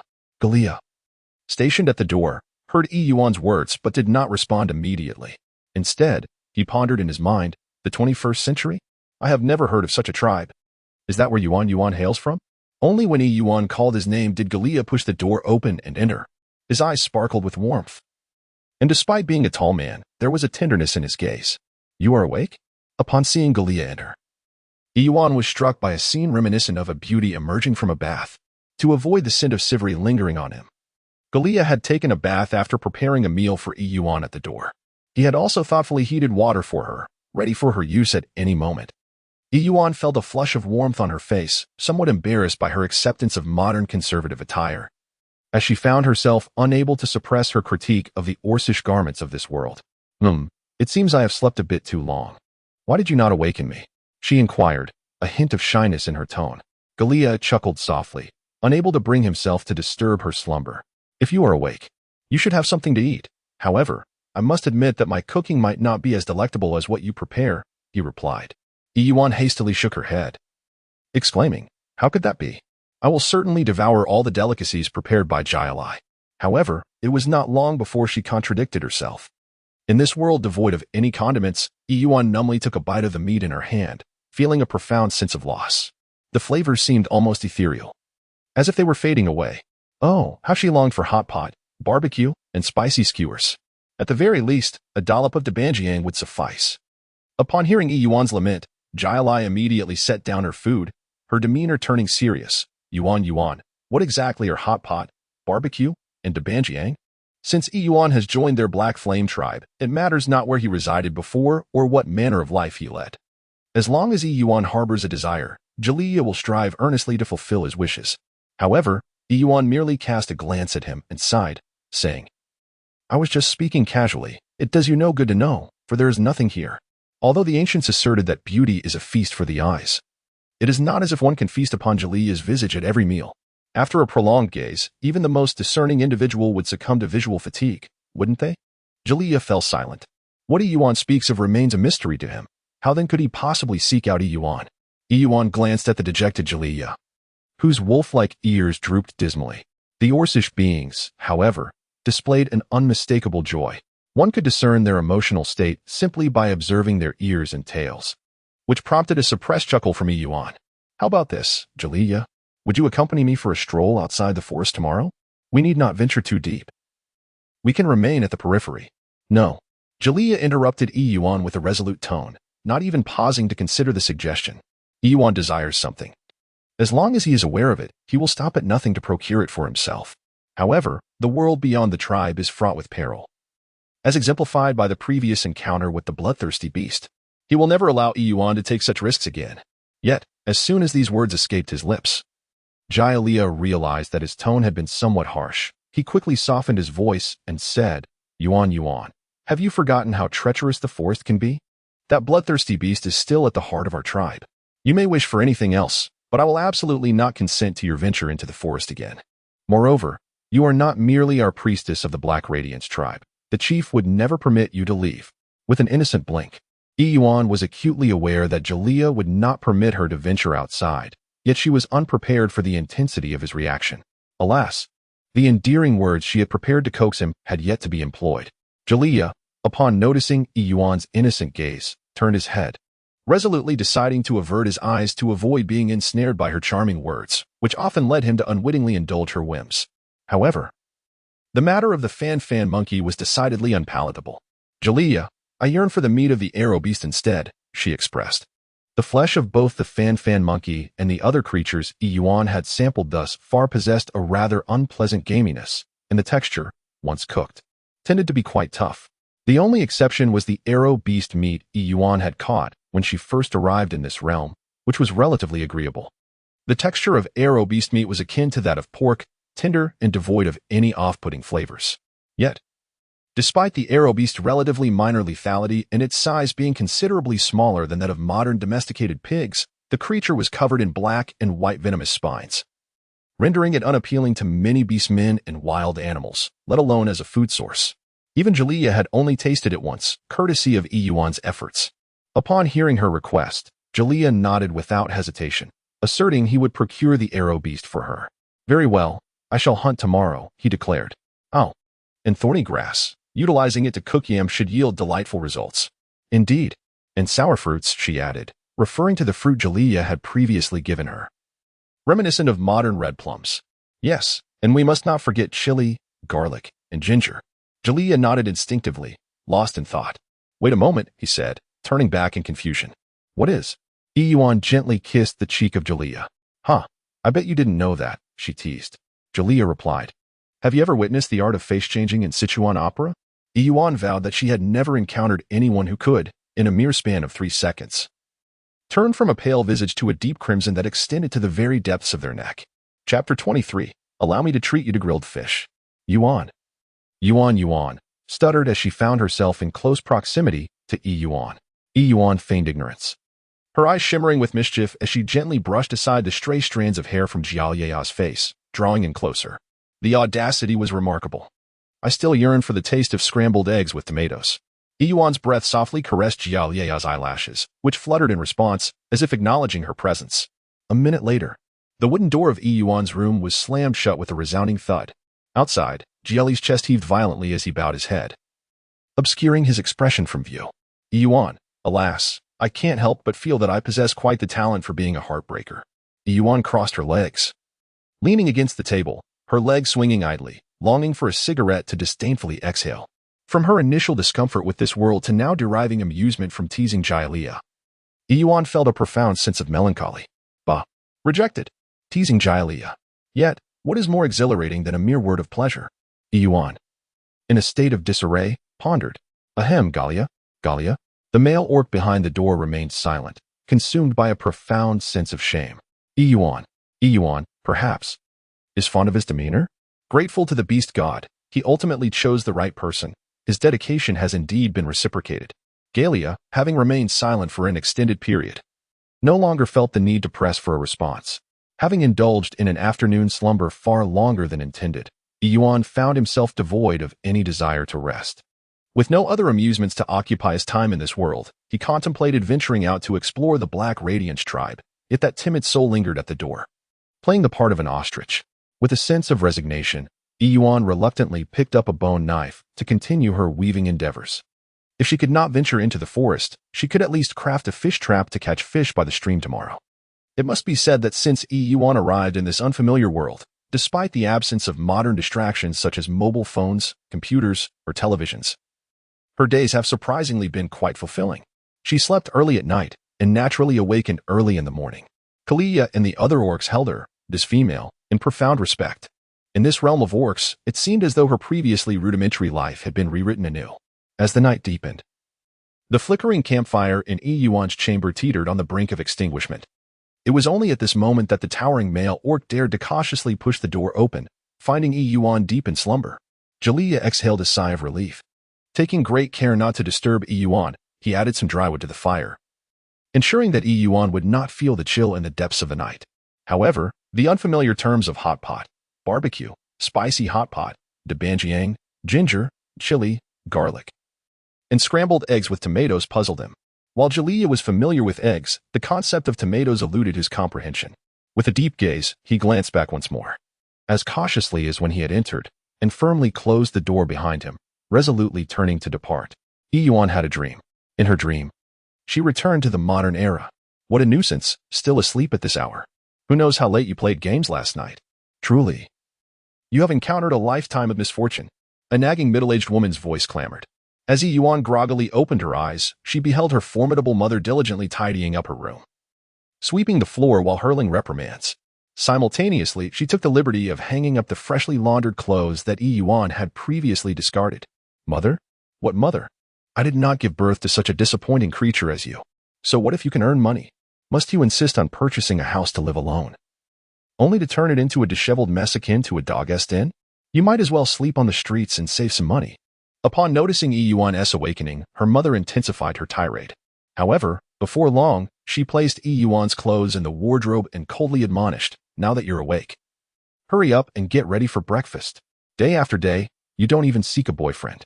If your father and I were to leave this world, I can only imagine you would perish in this room, and no one would even notice the stench." Yuan curled her lips in disdain, as if death could be reversed simply by being discovered. Dare to retort one more time? She challenged. Oh, never mind. Mother, let us proceed to dine.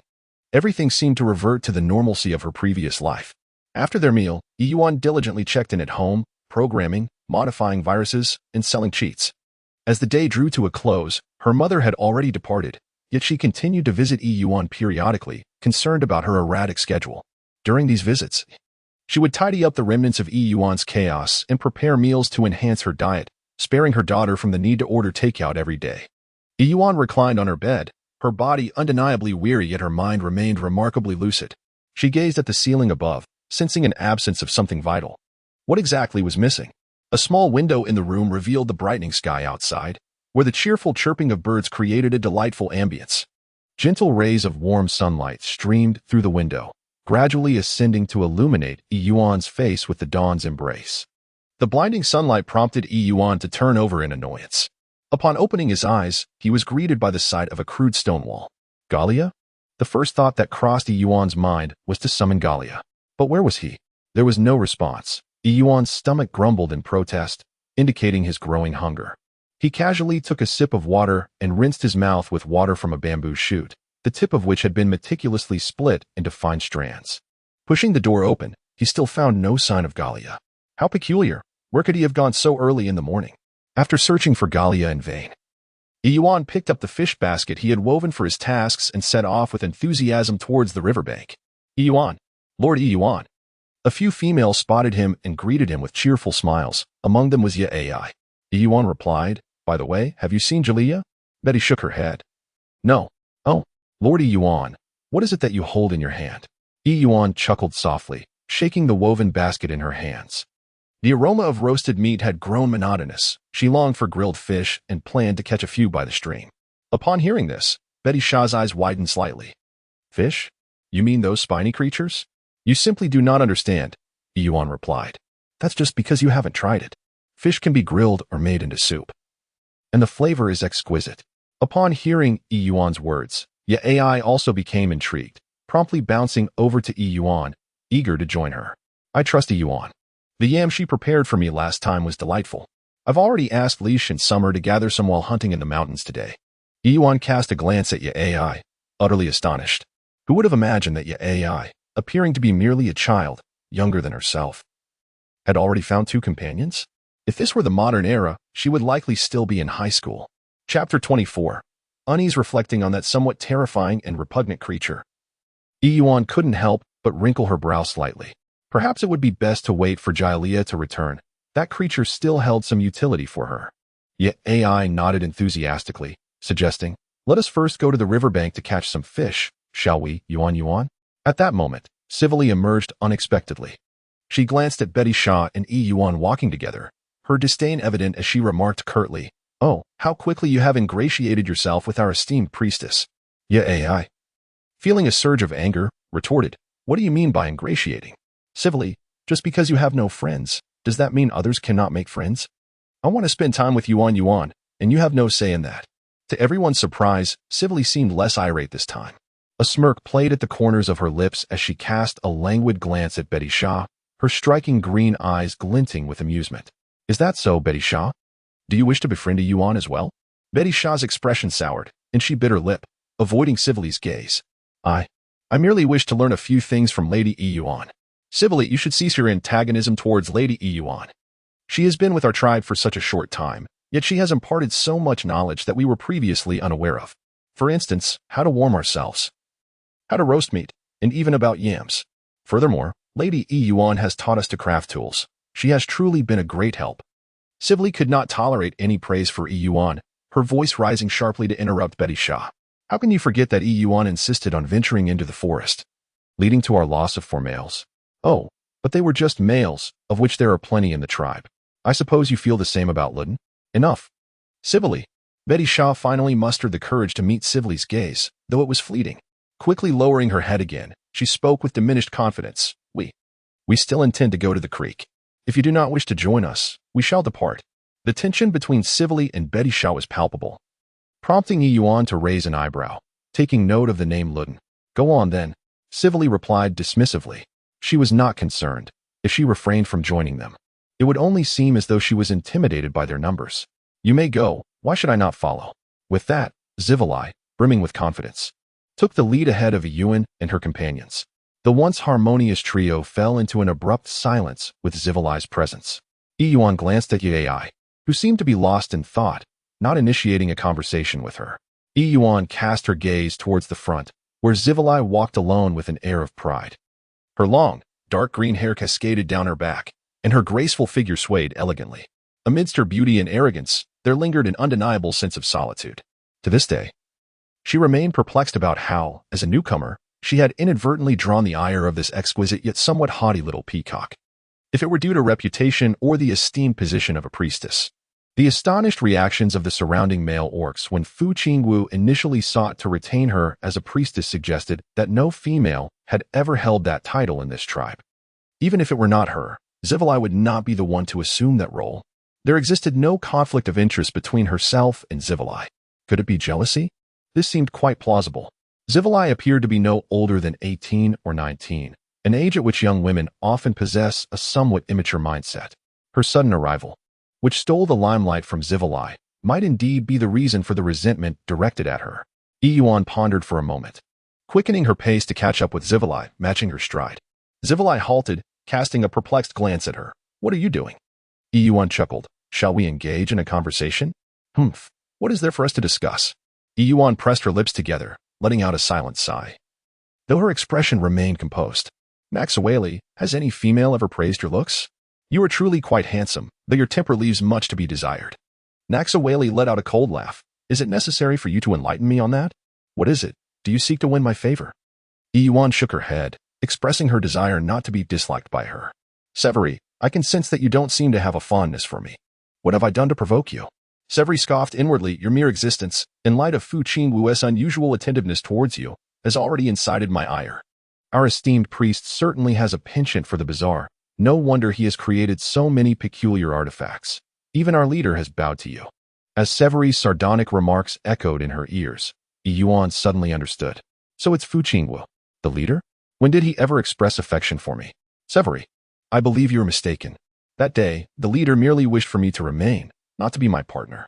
Severi averted her gaze. "I am well aware that Qingwu would never deign to take an interest in you. If Fu Qingwu were truly to become Yuan's male counterpart, how could she possibly be standing here conversing with me in such a composed manner?" Yuan's lips twitched slightly. Her words seemed to imply that she was exceedingly unattractive. However, since Yuan aimed to untangle the emotional knots within Zivalai, she chose not to engage in a dispute. Instead, she adopted a tone akin to soothing a child. Reluctantly nodding in agreement, indeed, who am I to compare?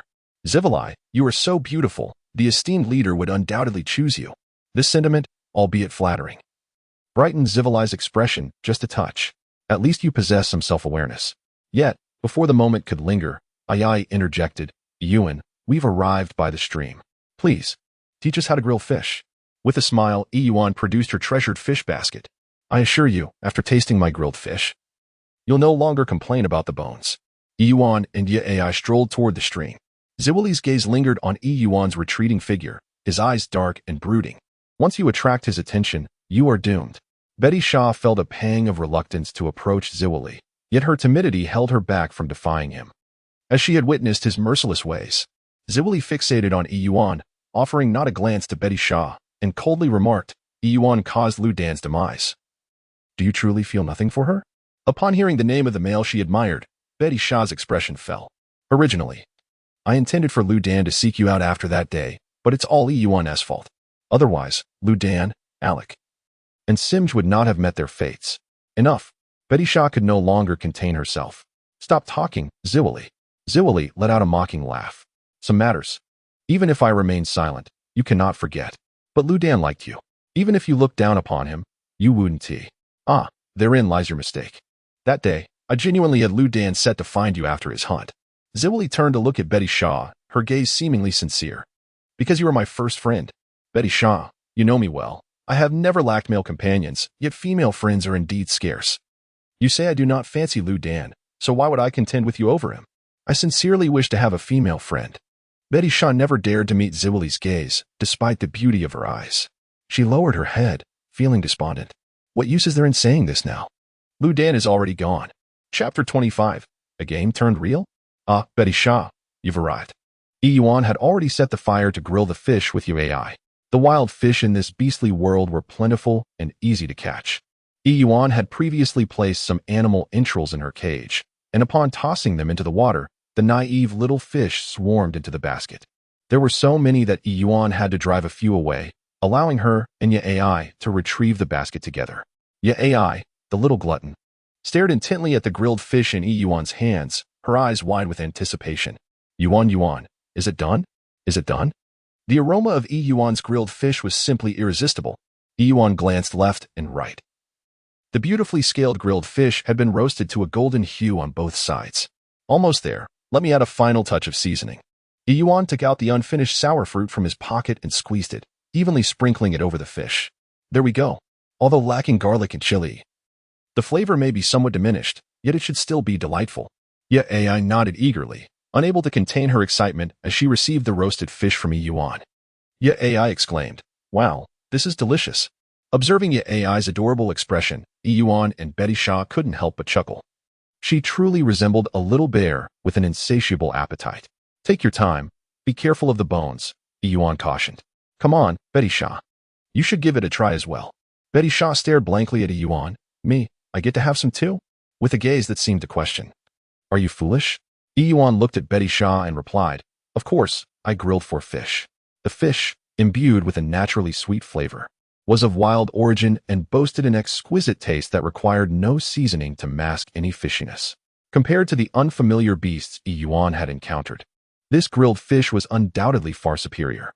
Moreover, Yuan had added a hint of tangy fruit juice, which, instead of being peculiar, enhanced the flavor much like a lemon would, elevating its deliciousness.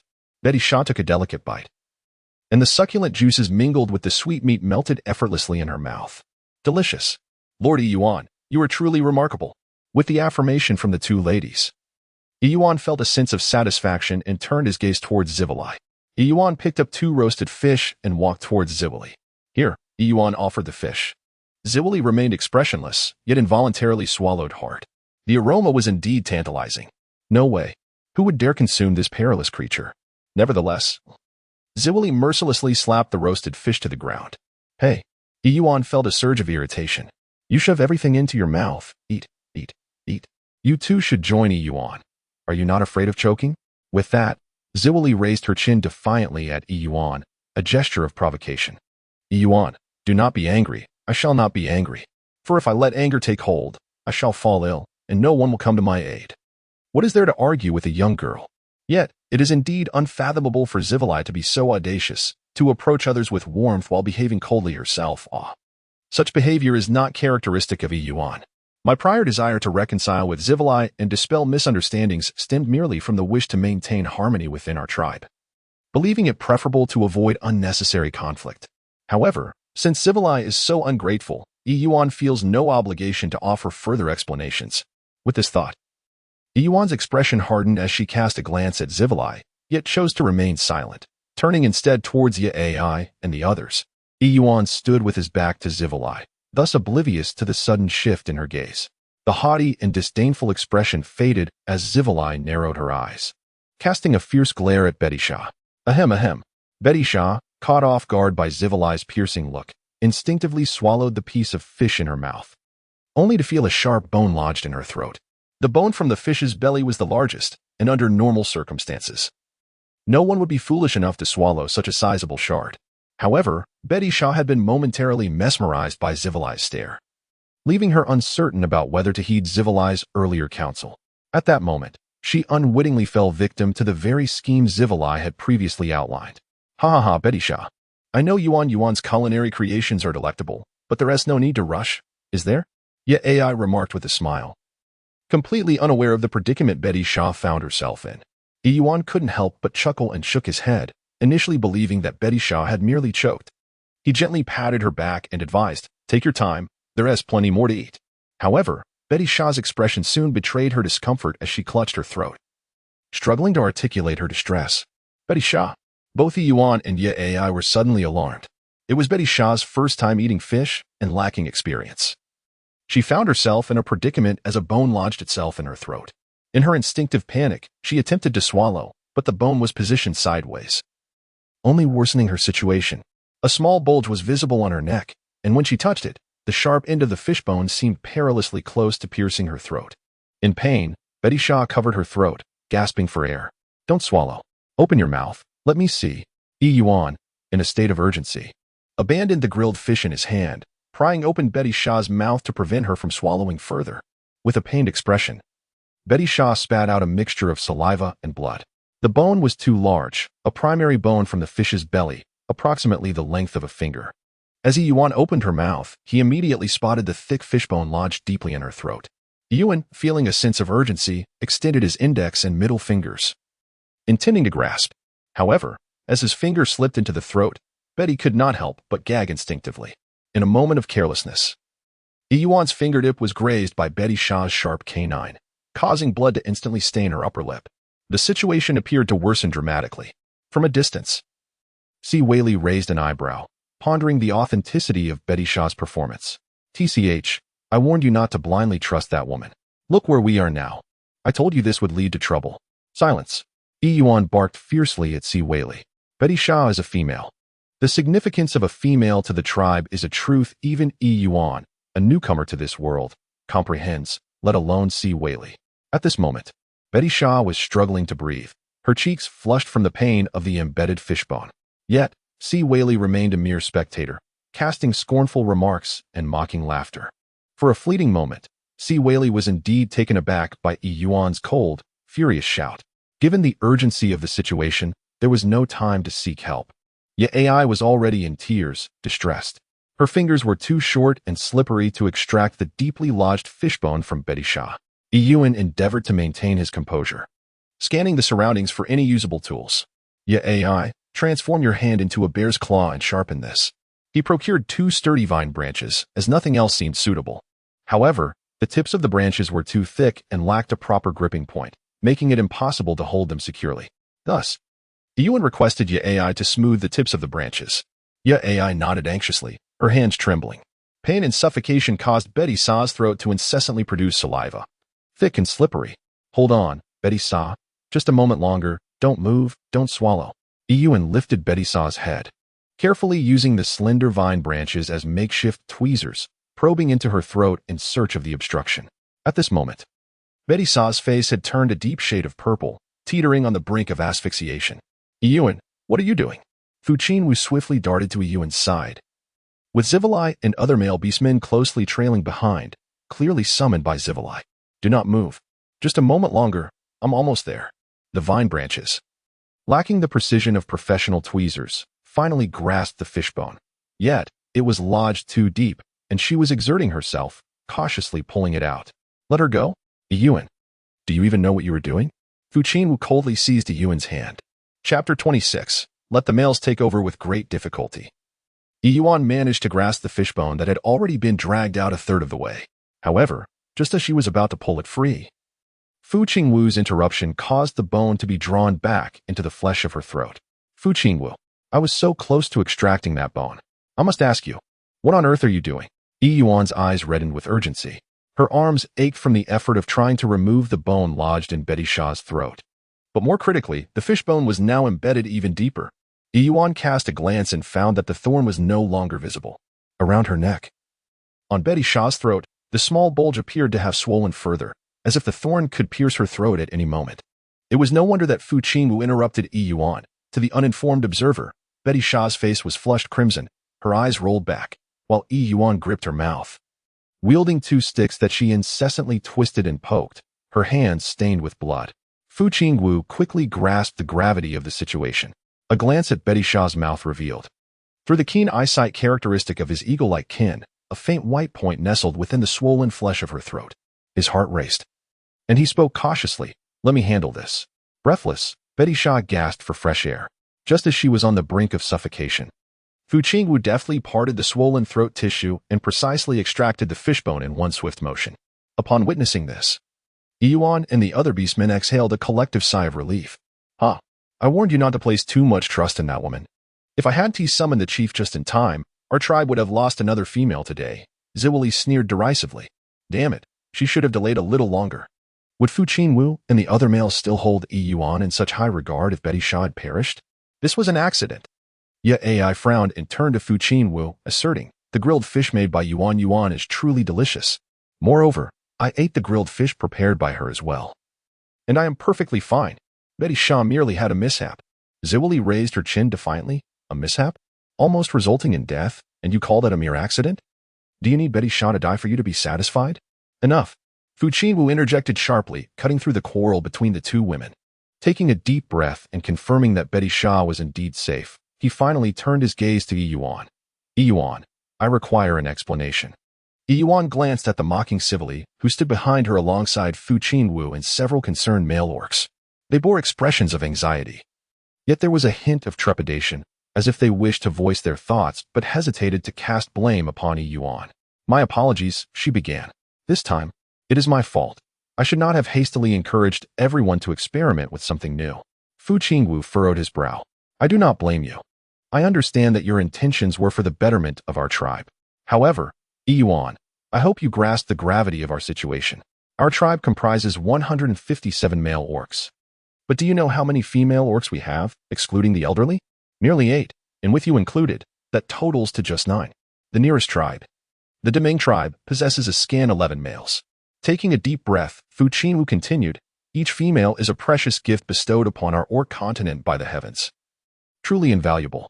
I implore you, should you discover any other food sources or harbor ideas that could lead our orc tribe towards a brighter future, matters that are perilous and require testing, please allow us males to be the first to partake."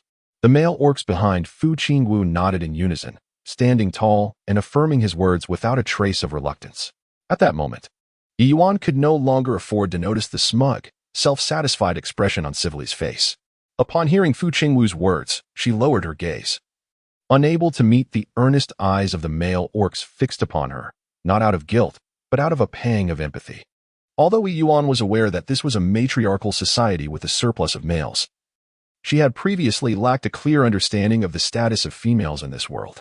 Fu Qingwu expressed that he harbored no resentment towards her. His sole desire was for the males to serve as test subjects in the future. Was the life of a male truly so undervalued in the pursuit of sustenance and survival? "I understand," Yuan murmured, her heart a tumult of emotions, suddenly feeling a heavy weight upon her. However, observing Yuan's expression, Fu Qingwu mistakenly assumed she was angered, and his demeanor softened instantly. His obsidian-like eyes even glimmered with a plea as he gently spoke to her. "Yuan, you need not bear too great a psychological burden. The reason I chose you to be the priestess of our tribe is that I have faith in you, whether it be the spirit or other forms of sustenance. Your presence has indeed illuminated hope for our tribe. For the sake of this hope, the sacrifice of a few males is, in truth, worthwhile." Wei's countenance darkened. She had never witnessed Fu Qingwu in such a manner or tone. Was Yuan truly of such significance? "Enough, Mir, take Betty Shaw back and let her rest properly." Yuan initially intended to offer a red peony pill to Betty Shaw. Over the past few days, she had diligently ensured that her inventory contained 20 of these pills at all times, prepared for any unforeseen circumstances. However, with Fu Qingwu and numerous other orcs present, Yuan found herself disinclined to elaborate on the origins of the red peony pill and resolved to seek out Betty Shaw at a later time. Seeing this, Wei furrowed her brow, questioning whether this was truly the end of the matter. Yuan nearly caused the demise of a female, and yet this matter is dismissed so casually? At the very least, Fu Qingwu should impose a few days of confinement on Yuan, should she not? Fu Ziwili, you must understand that I have little tolerance for others questioning my decisions. It seemed Fu Qingwu anticipated what Ziwili was about to say, casting her a cold glance. Ziwili clenched her fist, huffing in indignation. "Priest Yuan, the males who ventured out for the hunt should be returning shortly. You have worked hard. Why not return to rest with Mir and the others? As for Betty Shaw, fret not. I shall ensure she is well taken care of." Yuan nodded, refraining from further words, and departed with Ai. Once the multitude of beastmen had distanced themselves, Fu Qingwu extinguished the fire. Beside the extinguished hearth lay the roasted fish that Yuan had previously dropped, still quietly resting on the ground, ignoring the dirt and dust that had sullied the fish. Fu Qingwu picked it up, gently brushing it off. After a brief moment of hesitation, he took a bite. The aloof eagle beastman slowly widened his eyes, glancing down at the roasted fish in his hand. Indeed, the fish was quite fragrant. Moreover, apart from a few large bones in the center, there were hardly any spines. Betty Shaw had been ensnared by one of those large bones. It was indeed unexpected. Logically, Betty Shaw should not have been caught by such a spine. Chapter 27. Sincerity. Suddenly, Wei came to a halt, fixating on the silhouettes of Yuan and Ai ahead, murmuring, "Something feels off." "What is it, Wei? Is there an issue?" A male who admired Wei immediately approached her side, concerned. Wei frowned and inquired of the male beastman, Guyan. "Have you ever seen Yuan's beast form?" Guyan was taken aback and shook his head. "Do you not find Yuan rather peculiar?" Wei scoffed. Not only has he never transformed into a beast form, But he has also invented tools such as bone knives. Our beastmen possess remarkably sturdy claws. We have no need for such useless implements. The first time Yuan sparked a fire, he had instructed Jylea to transform her claws into wolf claws to sever wood.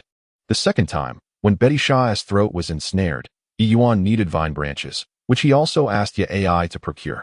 Female beastmen seldom venture out to hunt, and apart from winter for warmth, they rarely exhibit their beast forms. Furthermore, Shiwei Yuan has only recently arrived in our tribe. It is quite normal that no one has witnessed his beast form.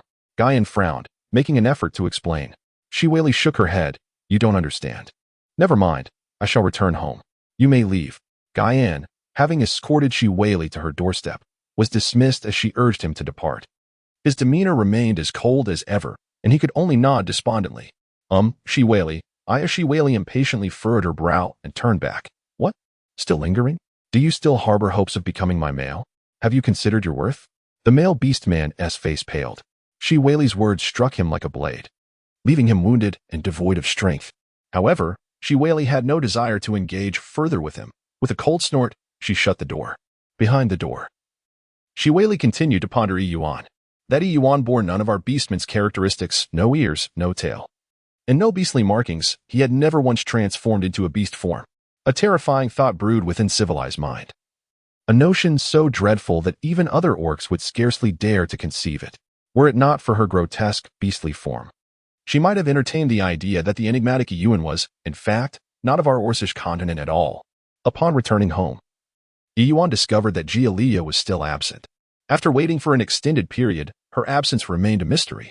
It struck Yuan as peculiar. Where could Jylea have gone? In truth, she had contemplated earlier that Jylea had always silently awaited her awakening, presenting her with fresh stream water and sustenance before venturing out to hunt. Even though Jylea had recently been injured, Yuan had expressed her weariness of consuming game meat, prompting Jylea to indulge her with several days' worth of yams and sour fruits instead of pursuing a hunt.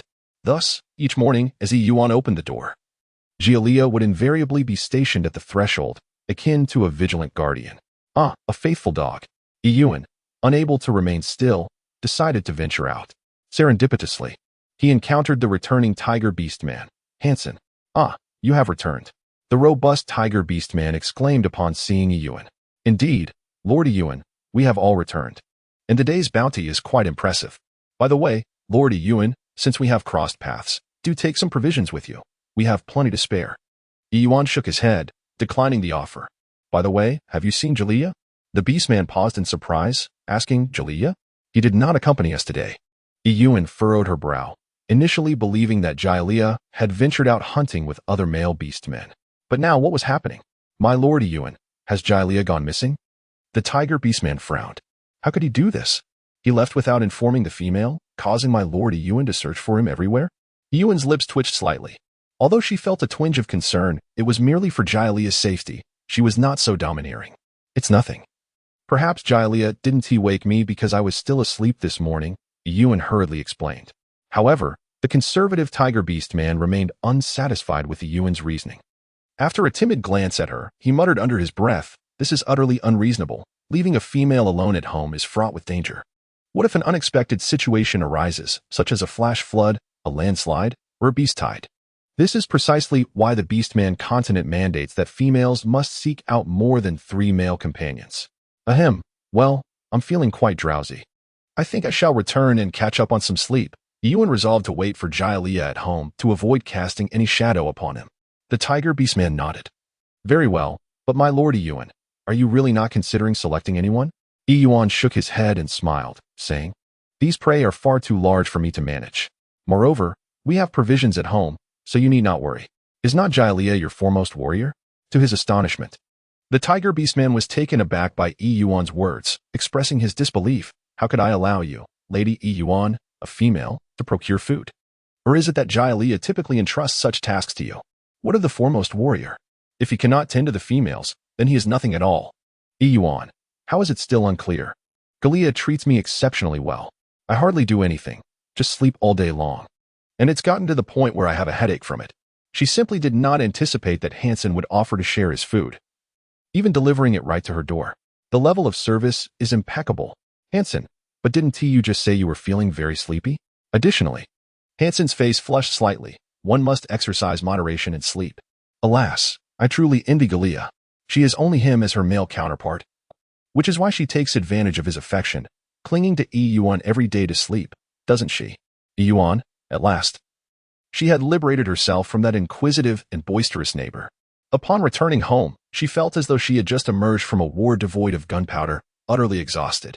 Yuan, in silent contemplation, thought to herself how truly remarkable it was that a single lie necessitated an endless string of others to maintain it. Yuan, I have returned, cried Jia, bursting through the door with palpable excitement. Observing Jia, who appeared quite travel-worn, Yuan hurried forward. Jia, where have you been? Hansen said you did not accompany them for the hunt this morning. Jia beamed with a radiant smile before mysteriously producing a large bundle of earthy items from behind. Many of these peculiar plants, which even Yuan could not identify, seemed freshly unearthed, their roots still caked with soil, all entwined in a multitude of resilient grasses. Furthermore, in Jia's other hand, he clutched what appeared to be an arrow beast, truly a bountiful return. Yuan, I am uncertain about the terms you used: hot pot, barbecue, spicy skewers, broad bean paste, ginger, chili, garlic, and scrambled eggs with tomatoes, but yesterday, I ventured into the forest and gathered everything unfamiliar I could find. Come quickly and see if any of these are what you seek. With this, Jia, somewhat anxious and apprehensive, pushed the assortment closer to Yuan. Before her stood this wolf beastman, dust-laden and with hands covered in soil. Oblivious to the stray twigs and dirt clinging to the strands of hair that cascaded over his collarbone, he approached cautiously, akin to a devoted acolyte presenting offerings to the divine, bringing forth all that he could procure as tributes for his deity. Yuan felt a pang in her nose. Chapter 28. The dragon's treasure. As Yuan's eyes reddened and her voice trembled, Galia's expression instantly shifted. Yuan, please do not cry. Is it possible that what I found for you is not right? I shall go seek again at once. Please, do not. Yuan raised his hand, covering Jialia's mouth. The tall and robust man before him exuded an endearing innocence that was truly delightful. Yuan raised a radiant smile, one that sparkled with a glimmer in her eyes. She turned to Galia and expressed her gratitude, saying, Galia, thank you. I am truly delighted. I merely uttered a casual complaint, and yet you took it to heart, tirelessly searching throughout the night. Galia, you have been exceptionally wonderful. Previously, the other males had claimed that Galia was incapable of caring for anyone. Yet, only Yuan understood the depth of Galia's kindness towards her. However, Yuan's sensitive heart compelled her to ponder. Was Galia's kindness towards her born out of genuine affection? Or was it simply a reflection of the nature of male beasts in this unfamiliar and archaic land? If it were not her, would Galia extend the same warmth to other females? Upon hearing Yuan's words, Galia let out a sigh of relief, his gaze brimming with affection as he looked at her. He then took her hand and gently placed it against his lips, a fleeting yet intimate gesture. After a night filled with arduous searching and battles, the mere sight of Yuan's smiling face rendered all struggles insignificant. Your happiness brings me joy. Yuan's cheeks flushed under the fervent gaze as she lowered her head, unable to meet those innocent, crystalline eyes. All right, come on, Yuan. Take a look and see if there are those things you mentioned. After a moment of warmth, Jialia exuberantly dragged in a string of items from behind her. Yuan nodded and crouched down to inspect. Beneath the lush, verdant leaves lay a clump of roots, still mingled with soil. As she cleared away the earth, her expression transformed into one of unrestrained joy. She exclaimed, This is ginger. This is sweet potato. These are peanuts, garland chrysanthemum, longan, and also chestnuts. Yuan became increasingly delighted. The multitude of items that Galia brought, apart from a few unfamiliar weeds, predominantly consisted of edible wild ginger, wild sweet potatoes, wild chestnuts, and more. Galia, you are truly remarkable. Yuan eagerly raised his head, exclaiming, These are precisely what I am searching for. Although Galia was uncertain whether these items were edible, after all, before Yuan's arrival, their kind had solely subsisted on meat. He recalled that the yam Yuan had previously discovered was indeed nourishing. Thus, Galia had ventured out with the intention of digging and searching, believing that Yuan was likely seeking creatures from beneath the earth, which had previously gone unnoticed by their kind on the Beastman continent. Now, observing Yuan's reaction, Galia felt a sense of relief. It seemed he had indeed made the right choice. Ah, by the way, Yuan, I have this as well. He then remembered something. retrieving several small, crimson objects from beneath his animal skin skirt. Jaliyah frowned, clearly unimpressed by the little red trinkets in his hand. Yuan, are these useful? I tried one, and the taste was quite painful. Yuan was on the verge of tears of joy. This is chili. Gallia, this is not something you eat directly, if you do. Of course, it will be very spicy. Gallia nodded thoughtfully. Spicy? So this sensation is called spicy. In the end, Yuan compiled a list of all the edible items Gallia had brought back. Ginger, sweet potatoes, chili peppers, peanuts, longan, yam, and chestnuts. Among the vegetables, there were shepherd's purse, zucchini, and a type of Chinese cabbage. Including the previous thorny grass, this world was not as barren as she had imagined. Yuan beamed with delight, carefully setting aside everything that could be utilized. Unfortunately, Gallia had ventured into the mountains alone, no matter how strong he was. His capacity was limited, and he could not ascertain which items were truly edible, resulting in only a small quantity of each being brought back. Gallia observed Yuan as she organized the items, silently noting the plants that could evoke such joy that they brought her to tears. Hey Gallia, with all these sweet potatoes, I will make you hot and sour noodles tonight, Yuan exclaimed, turning back with a smile. Is that good? Although Gallia could not comprehend her words, witnessing Yuan's happiness filled him with joy. He nodded eagerly. Good. By the way, stir-fried zucchini is also delightful and Chinese cabbage is delicious too. I haven't had Chinese cabbage in such a long time. Yuan expressed her enthusiasm, gazing at the pile of earthy, dusty plants before her, akin to a dragon discovering treasure. However, suddenly, a thought seemed to cross her mind, and her expression cooled noticeably. She lowered her head, contemplating the precious food before her. What is wrong, Yuan? Gallia was always the first to notice when Yuan's emotions shifted. Yuan settled down, her demeanor resembling that of a frostbitten eggplant. As she gazed at the sweet potato in her hands and murmured, is the introduction of new things truly beneficial for the beastman continent? She recalled the harrowing experience of Betty Shaw, who had nearly lost her life due to a fishbone lodged in her throat. Gallia furrowed her brow, growing increasingly anxious. Yuan, what are you saying? I cannot comprehend. Yuan shook her head, recalling Betty Shaw, and stood up to brush the dirt off her clothes. Betty Shaw had been injured. I shall deliver some medicine to her. Jaylee, you have just returned. You must be weary, so please rest for now. Jaylee keenly grasped the critical point. Injured? How could Betty Shaw be hurt? Yuan, did something occur in my absence?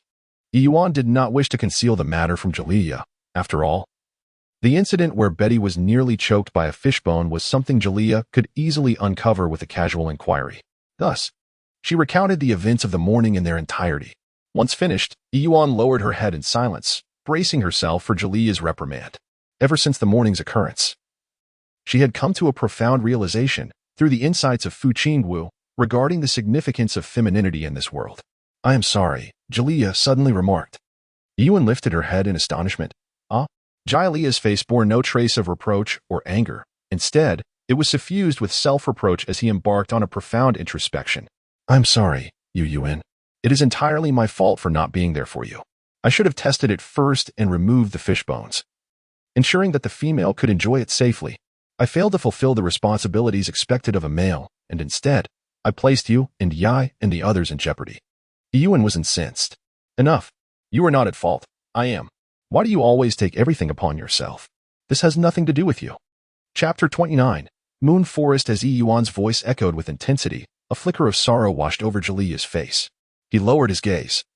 Unable to meet Yuan's eyes, safeguarding the female is inherently the duty of every male.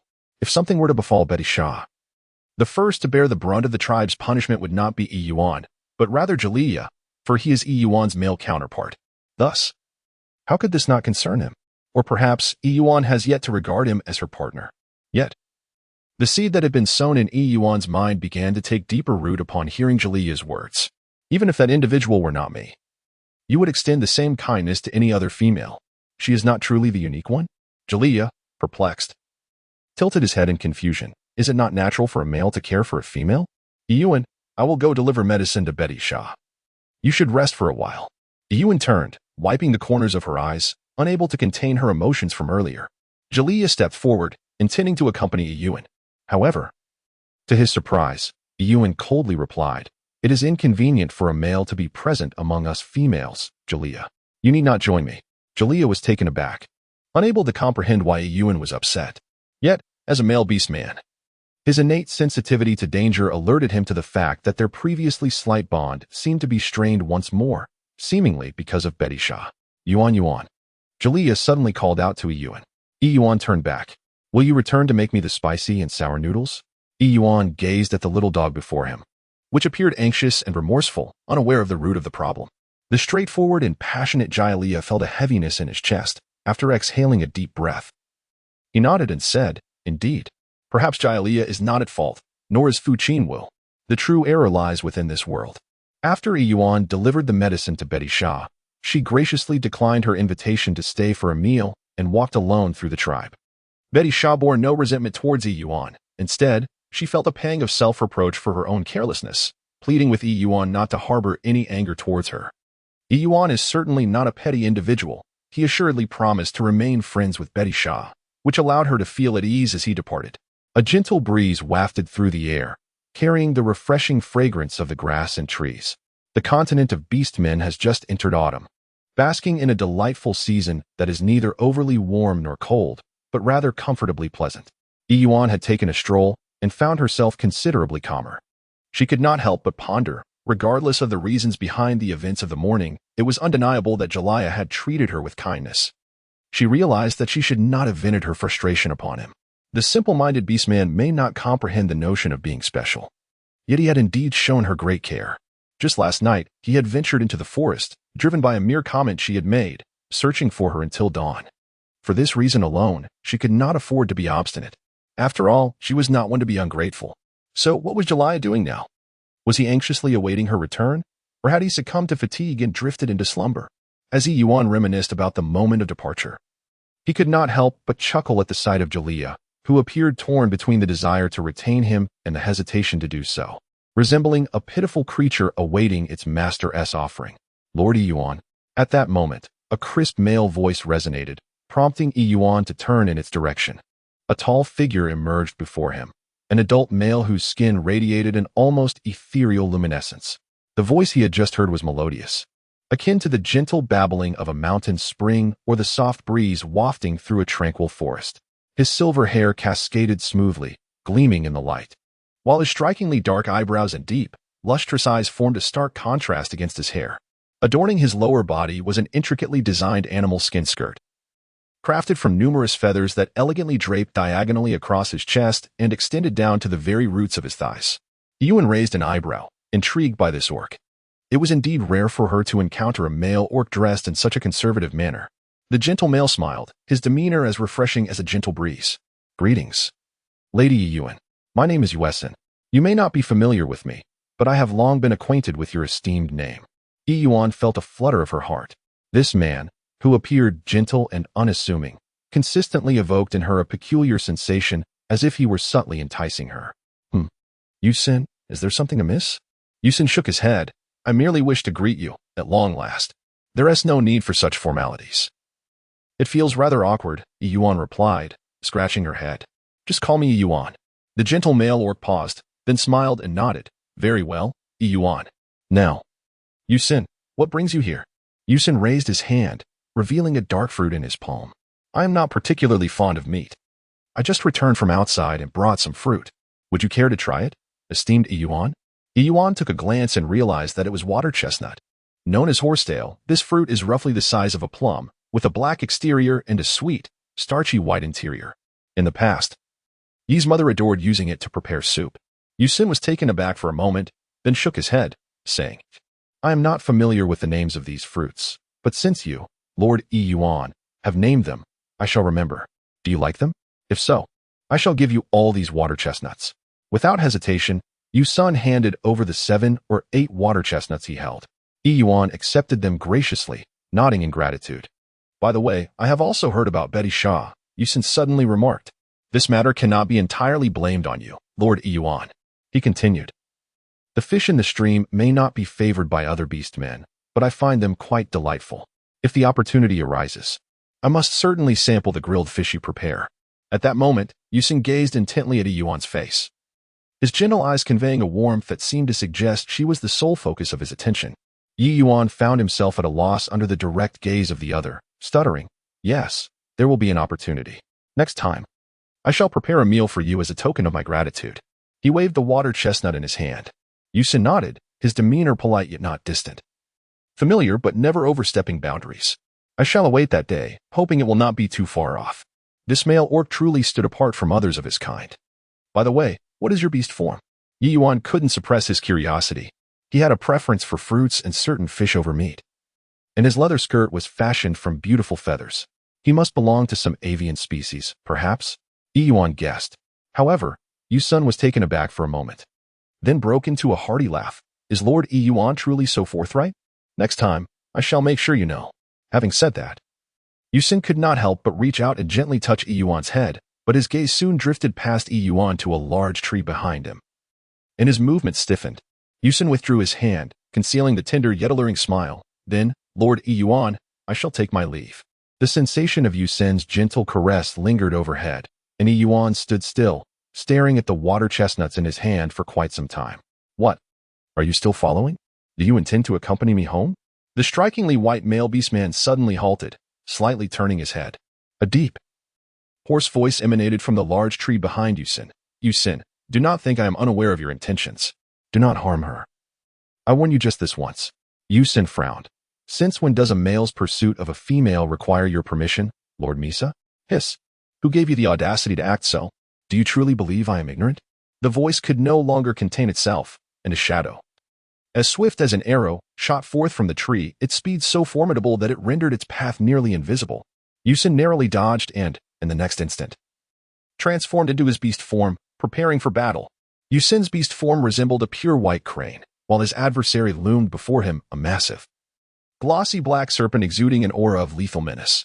The black serpent was imposing, its entire body a deep black, with honey-colored vertical pupils narrowing dangerously. Just one glance at the murderous intent in its eyes sent chills down one's spine. It is well known that the arch-nemesis of birds is snakes. Yuan, I warn you just this once. Should you dare to harm her, there will be no second warning. Chapter 30. Flattery. What, are you still following? Is Lord Misa intent on accompanying me home? The gentle, radiant beastman abruptly halted, slightly turned his head, and spoke with a mocking tone. A deep, hoarse voice resonated from the large tree behind Yuan. Yuan, do not think I am unaware of your intentions. Do not harm her. I warn you just this once. Yuan frowned. Since when does a male's pursuit of a female require your permission, Lord Misa? Hiss. The owner of that voice seemed incensed by Yuan's words, and in the next moment, a shadow as swift as an arrow shot forth from the tree. Its speed so astonishing that it rendered its trajectory nearly imperceptible. Yuan barely managed to evade it, and just as he steadied himself, he transformed into his beast form and soared into the air, flapping his wings in preparation for combat. It was evident that Yuan held considerable apprehension towards the owner of that voice. Misa, what do you intend to do? Inflicting harm upon kin is a grave crime, Yuan exclaimed in trepidation. The voice scoffed. Inflicting harm upon kin is a grave crime? And what of harming a female? Do you wish to pursue Yuan? Your words are pleasing to the ear, but what is your true intention in approaching her? Do you truly believe I am oblivious? The beast form of Moon Forest manifests as a resplendent white crane, yet at this moment, in stark contrast, stands a serpent of obsidian hue. Its sleek body exuding a menacing aura, the ferocious black python. This formidable creature is immense, its entire form enveloped in darkness, with a pair of amber vertical pupils narrowing dangerously. A mere glance into the python's eyes sends a chill coursing through one's veins, for it is well known that avians and serpents are innate adversaries. The black python bares its fangs, glistening with a lethal sheen, rendering its potentially venomous bite utterly impossible to disregard. The white crane beastman appears somewhat uneasy, instinctively ascending higher into the sky, wary of an unexpected assault from the python, except under extraordinary circumstances. None within the entire obsidian tribe would dare provoke this harbinger of death. Moon Forest, I offer you a singular warning, should you dare to harm her. I shall not spare you. As Yuan approached the entrance of his home, he beheld Jylea curled up on the ground, resembling a small sphere. Rather than remaining inside the house as expected, it seemed as though he had been unceremoniously expelled by the resident. Yuan, you have returned, Jylea remarked. He had not fallen asleep. Rather, he was merely resting at the doorstep. At the slightest sound or stir, he would promptly raise his head to survey his surroundings. Yuan nodded, suppressing the urge to pat the soft, furry head of Galia, and stepped into the room. As she walked, she remarked with a hint of irritation. You can sleep inside. I haven't barred you from entering. I'm going to prepare some spicy and sour noodles for you. You should rest and get a good night's sleep. Do you understand? Galia, still somewhat anxious, followed closely behind Yuan, his voice tinged with unease as he asked, Yuan, are you no longer angry with me? Yuan turned around. Why should I be angry with you? Well, since you claim that I am upset, tell me, where did you go wrong? Galia, the wolf beastman, let his tail droop despondently, utterly disheartened. I do not know. Yuan felt a sense of detachment. After all, she had come to terms with her feelings on the way back. Why should she waste her emotions on a primitive male? Ultimately, it was only she who would suffer from such frustrations. Nevertheless, it must be acknowledged that the methods by which males throughout history have managed to anger women are remarkably similar. Although Yuan had resolved not to dwell on her grievances with Galia during her journey, the latter's words still elicited a slightly harsher tone from her. Oh, you don't know? If you don't, then never mind. Matters such as these rely entirely on intuition. If Yuan were to articulate her feelings, what significance would that hold? After all, it was unreasonable for her to express to Galia that she wished for kindness simply because she liked her as a person, rather than for her status or femininity. Would she then lose her dignity? No, Yuan, if I have erred in any way, you must tell me. If you don't, I truly cannot guess, Galia insisted, following closely behind Yuan. As long as you communicate with me, I will certainly make amends, all right? The intricacies of a woman's heart are notoriously difficult to decipher. Galia realized that no matter how hard she tried, she might never fully understand why Yuan was upset. However, Yuan had firmly decided to ignore Galia at that moment. She picked up a sweet potato and placed it in a basin, beginning to prepare her spicy and sour noodles. After cleansing the sweet potato in clear water, she sought a wooden basin to place it in, lacking a knife and grinder. Yuan planned to use a wooden mallet to smash it and extract the juice. Yuan, allow me. Galia, noticing Yuan's struggle, promptly took the tool from her hands with an obedient demeanor. Yuan did not hesitate to show courtesy and promptly handed the wooden mallet to Galia. With remarkable strength, Galia transformed the majority of the sweet potatoes into a fine mush in less than 20 minutes. Yuan, is this consistency satisfactory? Yuan nodded thoughtfully. Ah, right. She suddenly recalled the funnel required for making the vermicelli. However, there was none to be found here. Wait. Yuan raised her hand once more, summoning Galia, and picked up a wooden ladle, saying, Come, Galia, allow me to borrow your claws once again. Galia, somewhat bewildered, nodded and transformed his hand into a wolf's claw, permitting Yuan to manipulate it. With the sharp talons aimed at the center of the ladle, a single thrust created a hole. All right, the opening is complete. I truly am a little genius with my hands, Yuan remarked, observing the ladle with its newly formed hole, a hint of joy finally gracing her face. It was not in vain that she had watched countless videos by Ping and Li in her previous life. Although the modern conveniences were absent, the wisdom left by the ancients proved to be invaluable. With the assistance of the male beastmen, even without a grinder, the sweet potato pulp could be crushed with sheer strength. After that, all she needed to do was to sift, settle, extract the powder, and dry it. However, Galia, it seems we shall have to forego the spicy and sour noodles today. We still need to settle and extract the powder. Let us enjoy roasted arrow beasts instead. Tomorrow, I shall prepare the spicy and sour noodles for you. Galia nodded. Yes, whatever Yuan makes, I shall eat. Though Galia did not comprehend why Yuan wished to pulverize the food he had diligently gathered or why she made a hole in an otherwise fine ladle, the sight of Yuan's happiness brought a smile to his face as well. Yet, deep down, he harbored a lingering question. Yuan, why have I seemingly never seen your beast form?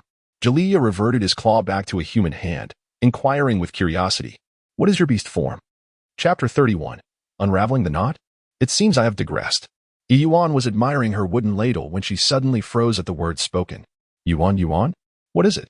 Did I say something wrong again? Galia, observing Yuan's reaction, felt a jolt of alarm. Noticing that Yuan's expression, which had just begun to soften, seemed to hint at a resurgence of anger, he hastily shook his head and waved his hands. I apologize. I won't ask any more. I was merely speaking thoughtlessly. Yuan, you truly need not share anything with me. However, despite his words, a sense of disappointment lingered within Galia, as any male would feel in such a situation. And he was no exception. As Yuan's first prospective male, he found himself unaware of even the beast form of his own partner. Upon hearing Galia's inquiry about her beast form, Yuan felt a twinge of panic. However, it was evident that someone else was even more flustered in that moment. Observing Galia's expression, which resembled that of a soldier facing a formidable foe, Yuan couldn't help but chuckle. She had yet to utter a word. Yet Galia seemed extraordinarily adept at reading her emotions. "Galia, what are you doing?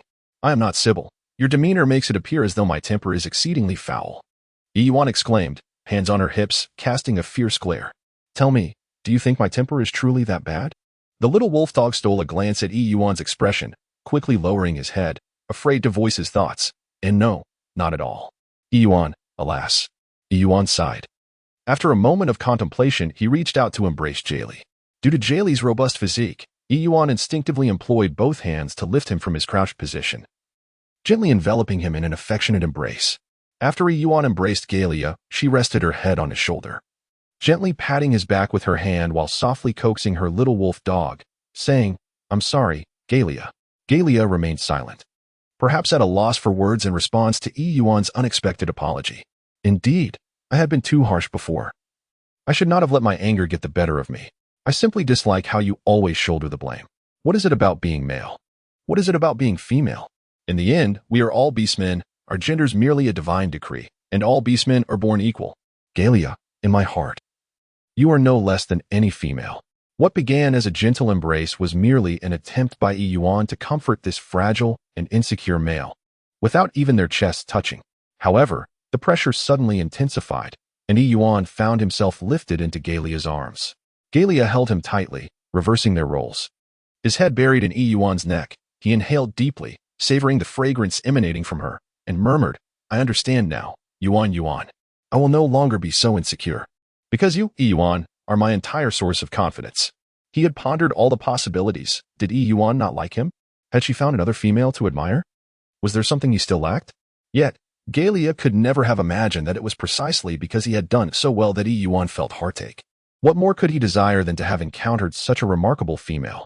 Perhaps, such an exceptional Yuan was truly not meant to be possessed solely by him. She deserved even greater and more outstanding males to stand by her side. With red-rimmed eyes, Galia silently resolved, Yuan. Meeting you is the blessing bestowed upon me by the beast god." With that, he buried his head in Yuan's embrace and remained still, at least for this moment. Yuan was still his alone, wasn't she? Yuan found herself caught in the suffocating embrace of the beastman, gasping for breath. Cough. All right, Galia. Please let me go." "No." Galia thought to himself, relishing this rare opportunity for such intimate contact with Yuan, and tightened his grip further. Good heavens! Could she possibly be the first human to be strangled by a male? Thud. Yuan, unable to bear it any longer, rubbed the swollen bump on his head caused by Yuan's strike. "Who, Galia? You nearly choked the life out of me." Yuan took a moment to steady her breath, her cheeks flushed not merely due to the lack of oxygen, but also as a result of the intimate contact with Jalia's bare chest. Due to their height difference, Yuan found herself positioned right at Jalia's collarbone. The bare hug from Jalia pressed her head down, leaving her inhaling the very essence of him with every breath, while her face and lips were in close proximity to a certain male beast man known for his lack of upper garments. Yuan, have I hurt you?" Jalia exclaimed, rushing forward in a flurry of concern to help Yuan regain her composure. Yuan, somewhat irked, swatted away Jalia's hand, yet managed to temper his tone as he replied, "All right, just don't underestimate yourself too much, but do refrain from overstepping your bounds." Jalia nodded earnestly, his eyes narrowing in delight. "Indeed. By the way, you are, after all, the very first male I encountered upon my arrival at the Obsidian tribe. Rest assured, I shall not abandon you." Yuan felt that with such obvious hints, Jalia should be completely reassured now, right? Jalia? Yuan furrowed her brow, observing the male orc before her, who appeared to be lost in a reverie, his gaze somewhat vacant. "Did you hear what I said?" "Yuan, I am hungry. Shall we go and have some meat?" Yuan nodded, for now that the misunderstanding had been resolved, she was not one to harbor grudges or dwell on past transgressions. Reflecting on it, she realized that Jalia had ventured into the mountains last night to gather an abundance of provisions for her, only returning just before noon, which must have left him quite famished. However, the forest was fraught with peril. Henceforth, he must never again venture into its depths alone as he had done the previous evening, understood? The thought of the lycanthropic beast sent shivers down her spine. despite possessing remedies such as the red peony pill and various salves designed to enhance strength and agility. She felt uncertain about their efficacy compared to the straightforward and potent healing properties of the red peony pill. Yet, what if Jaliyah was unable to consume the medicine in time to tend to his wounds? Nevertheless, Yuan had a fondness for the treasures hidden beneath the soil. As long as she cherished them, it would suffice to wait until she had finished her meal before discreetly seeking them out herself. Jaliyah mused. Humph. Do not presume I am unaware of your thoughts. Yuan playfully tapped Jaliyah's head, unmasking his inner musings. Hanseni had informed her that male orcs typically hunted only on the periphery of the forest. Their previous expedition did not reveal his presence at the forest's edge. The heart of the forest was far too treacherous. Jaliyah, I forbid you from ever returning. Chapter 32. Fu Qingwu kneels Jaliyah, cursed Hanseni. Observing Jaliyah's conflicted demeanor, Yuan suddenly smiled mischievously. Moreover, were these provisions not the finest seeds? Seeds? What are seeds? Yuan blinked, realizing that she could infinitely cultivate these treasures, which would never be exhausted. Her unique ability to manipulate the crops and weather had finally found its purpose. With great excitement, Yuan took the prepared ingredients and ventured to the arrow beast to start a fire and cook. Although Jaliyah could not comprehend Yuan's words, he felt reassured upon hearing her mention that food would no longer be a concern. Not far away, in the humble kitchen Yuan had constructed, melodies of an unfamiliar song floated through the air, blissfully echoing her cheerful mood. Jaliyah, unable to decipher the lyrics, nonetheless sensed her joy as he observed her bustling figure. The earlier distraction from Yuan resurfaced in his mind. The black snake in the tree, with blood on its lips, had just captured a nest of wild rabbits and was feasting when it suddenly fixed its intense gaze on the distance. Missa, what's wrong? There's a female sent over there. How could that be? Females don't appear in the forest. Jaliyah clearly doubted. The black snake hissed threateningly. Jaliyah reluctantly nodded. All right. I'm afraid of you now. I'll go check it out. He knew that the black snake felt insecure due to its own grotesque form. After all, no delicate and soft female beastman would be attracted to the cold-blooded and poisonous black king snake. Thus, Missa had urged him to investigate upon detecting the scent of a female. I am Jaliyah. What is your name, female? Jaliyah approached Yuan with enthusiasm, gazing intently into her eyes, which seemed to harbor stars. After all, you are the first male I've encountered since arriving at the Obsidian tribe. Rest assured, I will not abandon you, Jaliyah. In the orc tribe, Yuan had been brought back by Jaliyah, thereby becoming implicitly his possession. Yet, despite the tribe's practice of polyandry, the first male for a female orc undoubtedly held a special place in her heart. However, if Yuan were to discover that Jaliyah was not truly the first male to encounter her, but merely the one who pursued her before Missa, how would she react? Yuan had not yet fully accepted him. Initially, the reason she allowed him to remain by her side was simply because she believed he was the first male she encountered. What if one day Yuan were to discover the truth? Would her kind-hearted and gentle nature lead her to perceive him as a deceiver? Jaliyah, what are you still dawdling for? Come and join me for a meal. Jaliyah snapped back to reality as he saw Yuan standing against the light, smiling and beckoning to him. In that fleeting moment, he could have sworn that Yuan's smile was more radiant than the warm autumn sun. I simmered some soup in a stone pot this morning. Come and taste it. Yuan exclaimed with excitement. Aside from the initial seeds saved for planting, Yuan finally experienced the delightful spiciness once more. A few simple home-cooked dishes, spicy stir-fried cabbage, sour and spicy potato slices, and yam bone soup, brought Yuan an overwhelming sense of happiness during her first month in this beastly world, nearly bringing her to tears. Jaliyah widened his eyes in astonishment as he gazed at the plate of sour and spicy potato slices, utterly captivated by the explosion of flavors on his palate. Yuan, what is this sensation? It feels so delightful. Yuan, I suspect you are driving, yet I possess no evidence. Foolishness. This sensation is what we call deliciousness. Ah, this is the essence of happiness, indeed. Yuan blissfully squinted her eyes. The simple blend of tangy fruits and this fiery red chili? When combined with this dark, earthy morsel, the result is an astonishingly delightful experience. Although Lang, who is not fond of vegetables, is inclined by his wolfish nature to prefer meat, he cannot resist the allure of the spicy and sour potato slices crafted by Yuan. What is this dark morsel, you ask? It has a name. Yuan reverently lifted the potato slice in her hand. Its name is Potato. Although Yuan was quite pleased, unexpectedly. After such a long time, she finally indulged in several delectable vegetable dishes. However, despite her joy, she couldn't help but be amused by Jialia's exaggerated expression, as if he had stumbled upon a treasure. How about that? Surely, what I sought cannot be in vain, right? Here, try this one separately. Yuan handed Jialia a roasted potato, skin intact, which had been buried beneath the wood ash. This seemingly ordinary, dark-hued potato, merely subjected to a simple roasting, revealed a soft and sandy texture. Jialia had never experienced such a miraculous flavor in his life. It was incomparable to any meat. Ha ha, take your time eating. It's freshly dug and quite hot. Here, have another sip of the soup. Jialia exclaimed in astonishment. For the soup seemed to be made from the thigh bone of the arrow beast, seasoned with ginger to eliminate any gamey taste, and simmered with yam for an entire morning. The broth had transformed into a creamy white, emanating an irresistible aroma. Is this truly made from those arrow beast bones? Jialia could hardly believe it. He had never tasted such exquisite broth before. After finishing a bowl, he felt a warm sensation envelop him, and he thought, how delightful it would be to enjoy such a soup on a winter's day. In that moment, Jialia realized that the arrow beasts they had previously dismissed were indeed treasures in their own right. Meanwhile, a distant herd of arrow beasts, typically carefree and accustomed to wreaking havoc in the heart of the forest, suddenly shivered in unison. They have no natural enemies.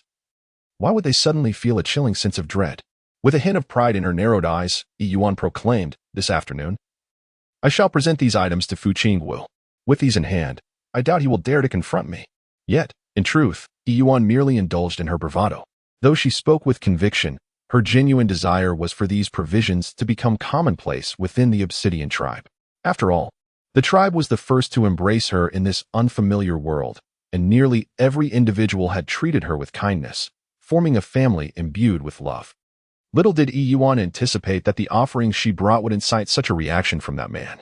In the afternoon, at the heart of the Obsidian tribe, the scene unfolded. Chief! Chief! Exclaimed the gathered male and female beast folk, their faces alight with astonishment. For their typically proud and imperious leader, Fu Qingwu, knelt before Yuan. Rejecting the assistance of a nearby male beast folk, Fu Qingwu maintained an upright posture and knelt on one knee, fixing his gaze upon Yuan with reddened eyes, expressing, on behalf of all the beast folk of the Obsidian tribe, I extend my heartfelt gratitude to Priestess Yuan. Thank you, Priestess Yuan. Thank you, Priestess Yuan. As Fu Qingwu knelt, the multitude of beast folk summoned by Yuan followed suit, bowing in reverence, including the steadfast Jialia. Despite having sampled all the provisions with Yuan beforehand, Jialia was nonetheless moved by the atmosphere surrounding him, placing a hand over his heart and sincerely lowering his head, his eyes welling with emotion. His Yuan was indeed a savior sent by the beast god to rescue their Obsidian tribe.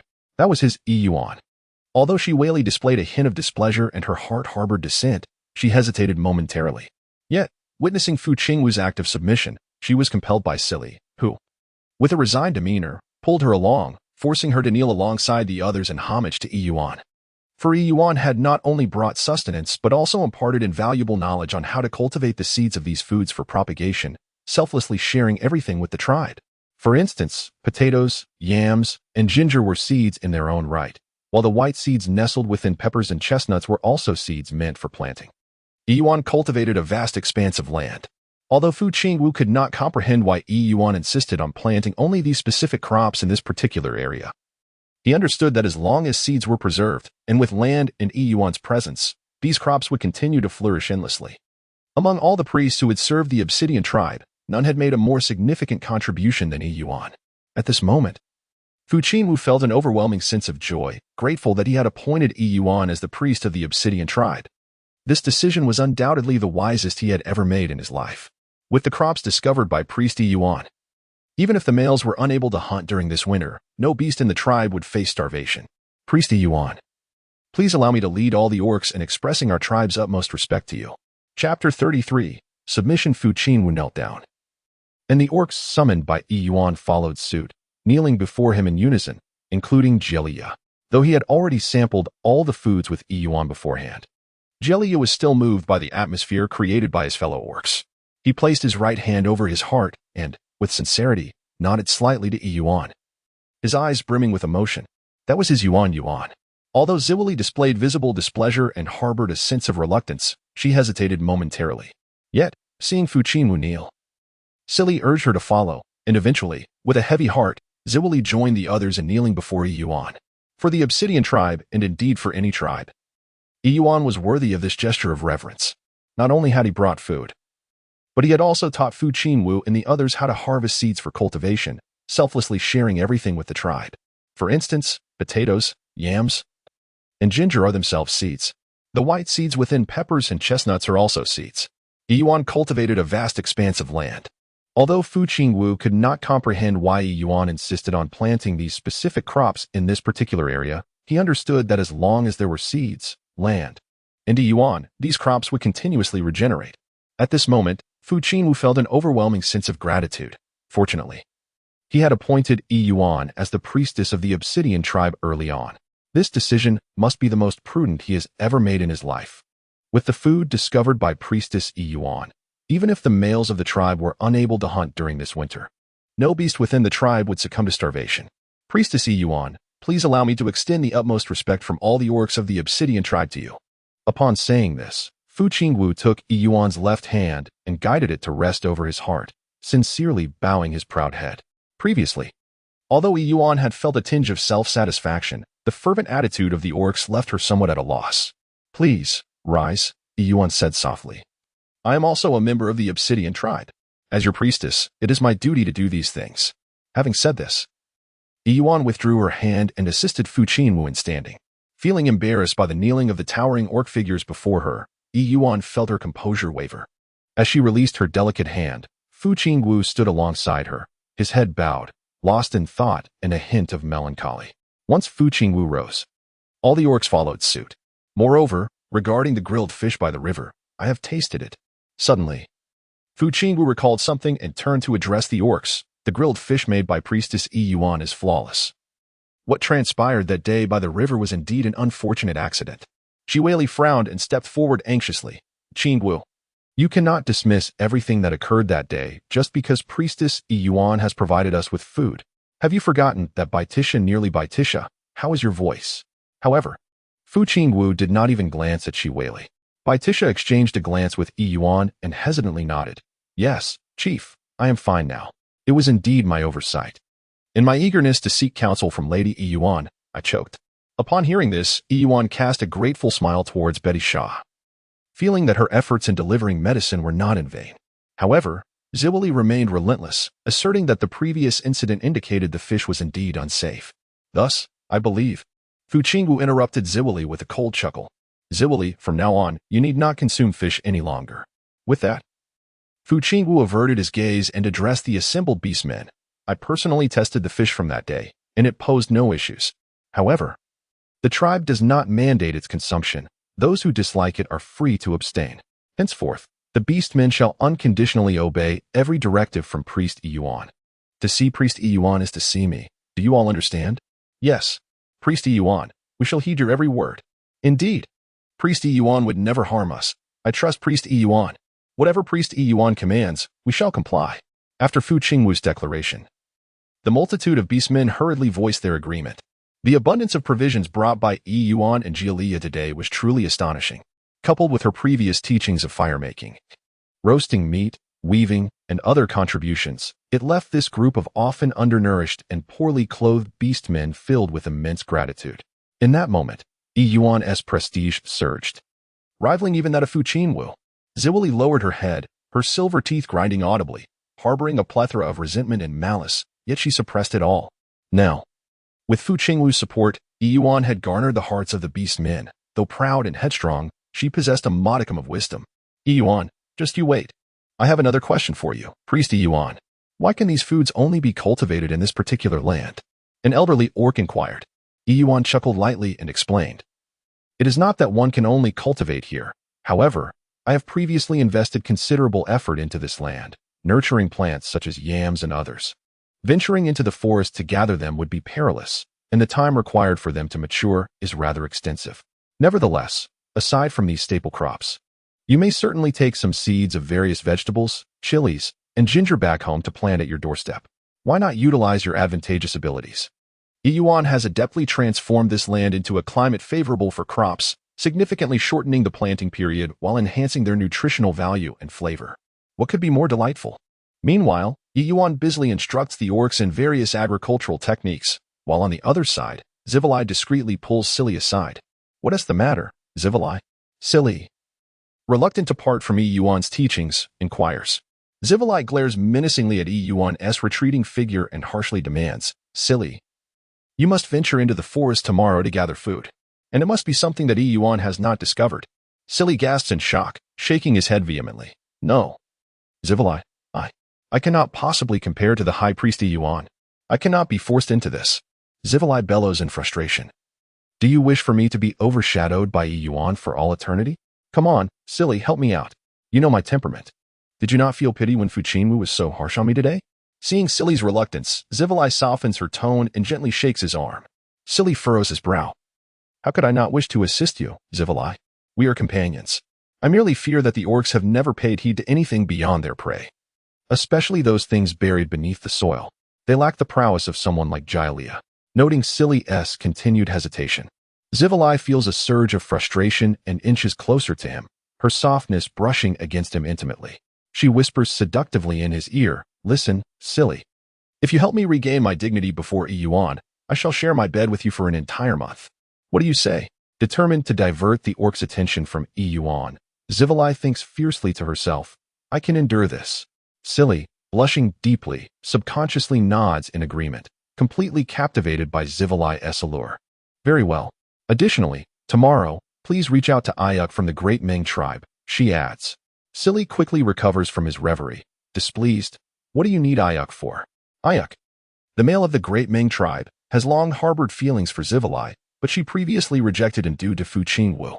Zivalai casts a charming smile at Silly, her lips curling. Are you still jealous of that fellow? Rest assured, Silly, I have never found him appealing, nor will I in the future. I merely wish to inquire about something. She continues, besides, Ayuk cannot compare to you, my dear Silly. Silly's vanity swells under her flattering words, reaching its zenith. All right. Since you have no interest in him, I shall take care of it tomorrow. And do not forget the food I requested. If Jylea can find it. I trust you shall not disappoint me, correct? With a confident pat on his chest, Silly declared, Rest assured, whatever Sylvie desires. Even if it be the stars in the sky, I shall certainly bring them to you. Chapter 34.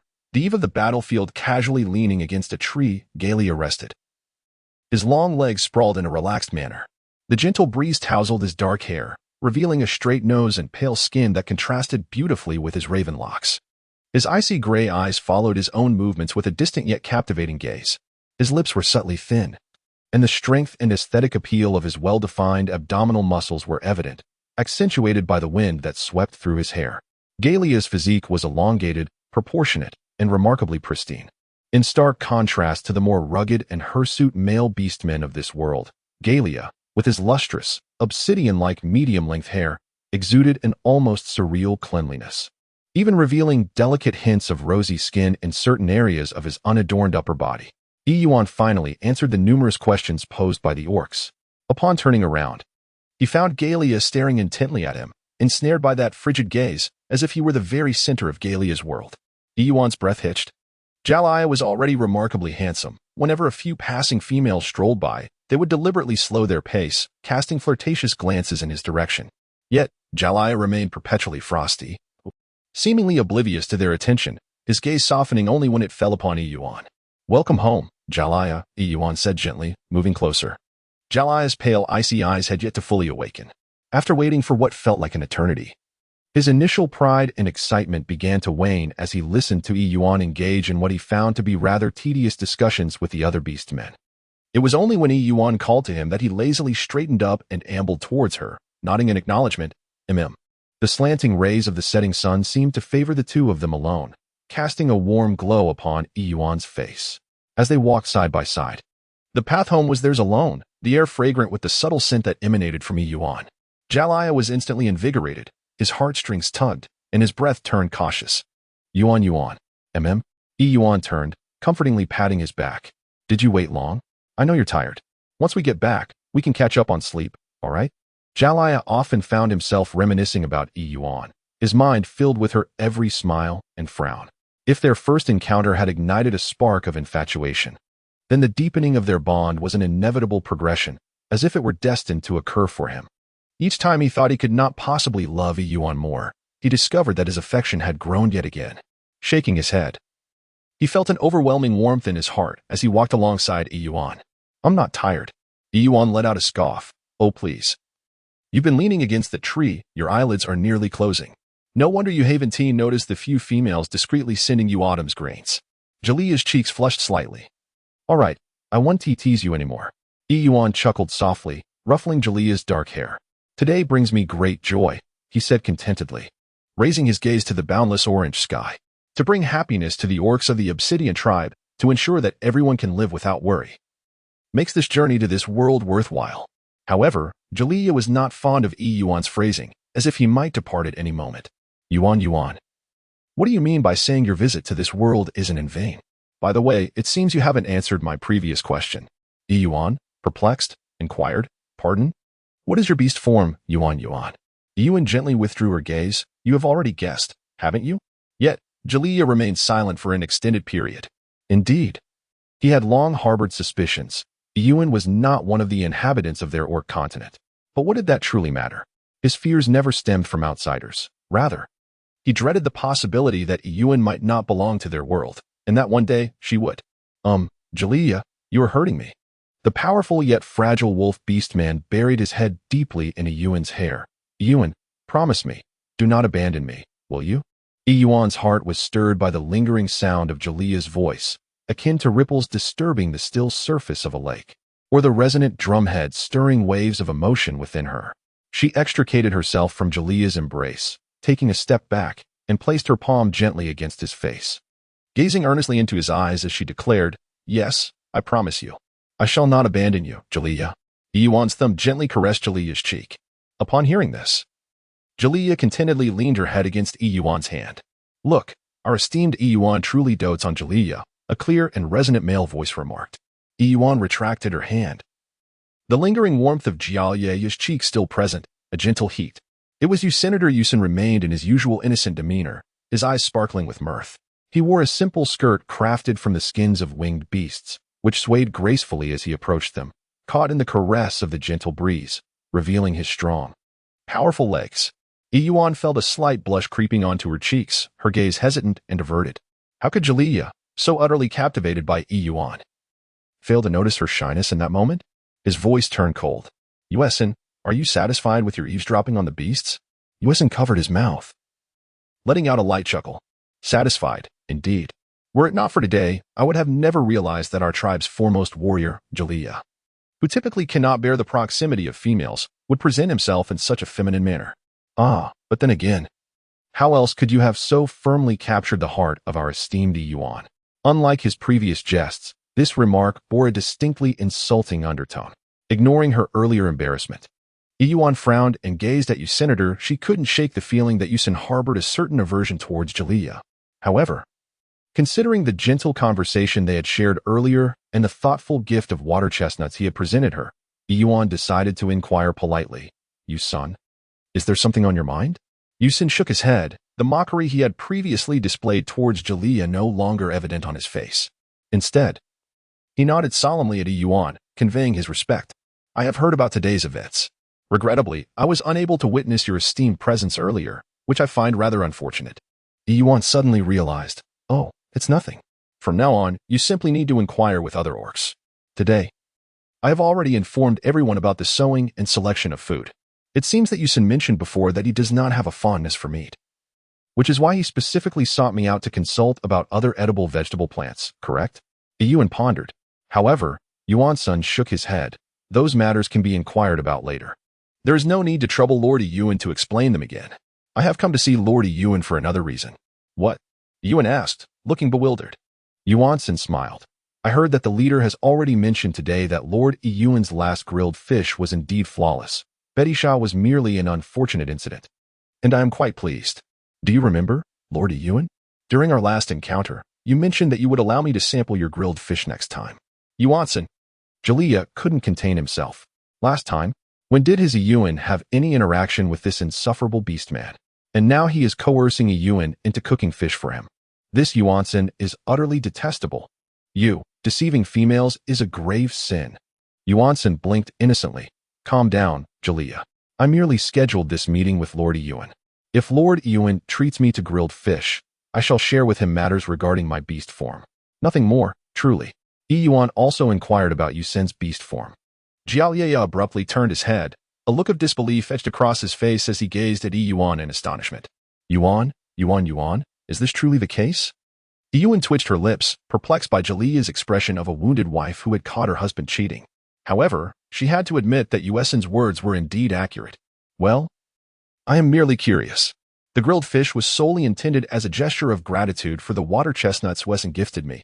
There was nothing more to it, truly. Jalia, you must believe me. Chapter 35. The baby is upset and unappeasable. Yuan shook his head, no longer wearing the light-hearted mockery towards Jalia. Instead, he solemnly nodded at Yuan, signifying his respect. I have already heard about today's events.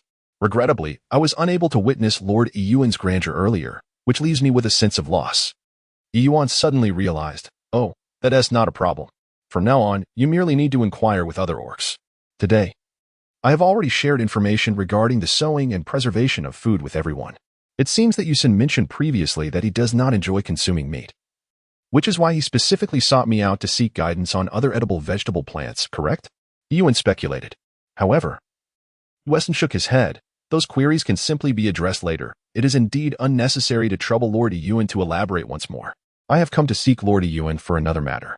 What? Yuan inquired, a look of bewilderment adorning his face. Yuan chuckled softly. I have heard that the leader has already mentioned today that Lord Yuan's last grilled fish was indeed flawless. Betty Shaw was merely an unfortunate incident. And for that, I am quite pleased. Do you recall, Lord Yuan? During our last encounter, you promised that the next time we met, I would have the pleasure of tasting the grilled fish you prepared, and I shall. Yuan, Jialia could no longer contain himself. Last time? When did my Yuan ever have any interaction with this loathsome beastman? And now he is coercing Yuan into cooking fish for him. This Yuan is utterly detestable. Yuan, what have you deceived my Yuan into agreeing to?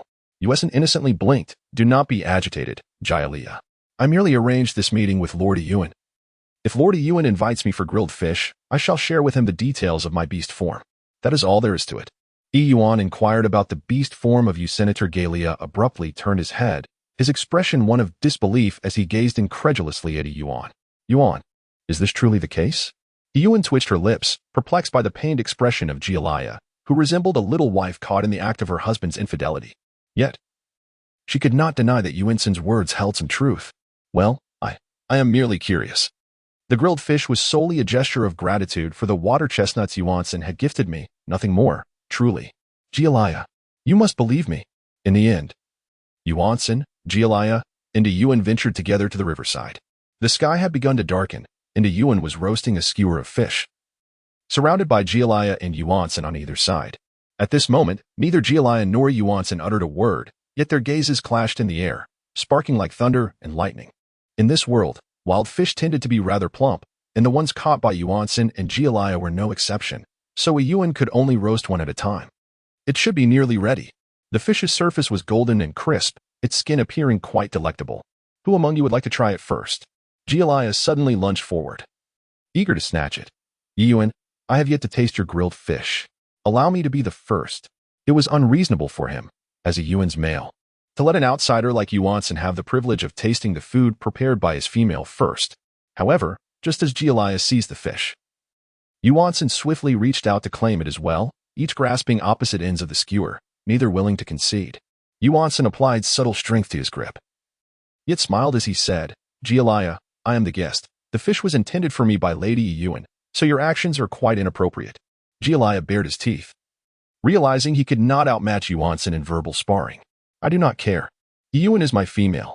I have the right to savor her first offering. Enough. As a guest, that honor should rightfully belong to me. Yuan was described by Jalia and Yuan as having turned red with embarrassment for the first time, casting a glare at the two of them. Can't you choose your words more carefully? Yet, at that moment, Jalia had no time to heed Yuan's reproachful gaze. As he and Yuan were locked in a verbal duel, Yuan sneered, Jalia, shall I remind you? The esteemed leader granted Lord Yuan a 3-month period to choose a mate, and you have yet to hold the official bonding ceremony. As it stands, you are not yet Lord Yuan's male. Oh woo, Yuan, you insufferable male, I shall have you for this. Smack. Yuan could no longer endure the situation. She deftly evaded the clutches of those vying for the roasted fish and with a decisive effort, split it in two. There. Now no one has to fight for it. She mused, feeling as though she were starring in a male version of the drama Zhan Huan's Legend, where she played the emperor, surrounded by two jealous male consorts, all contending for a mere piece of roasted fish. Gallia was momentarily taken aback, then lowered his head with a hint of grievance, saying, Yuan, Yuan, I haven't even tasted your roasted fish yet. And now I have to share it with this insufferable fellow. The pet-loving Yuan's heart softened.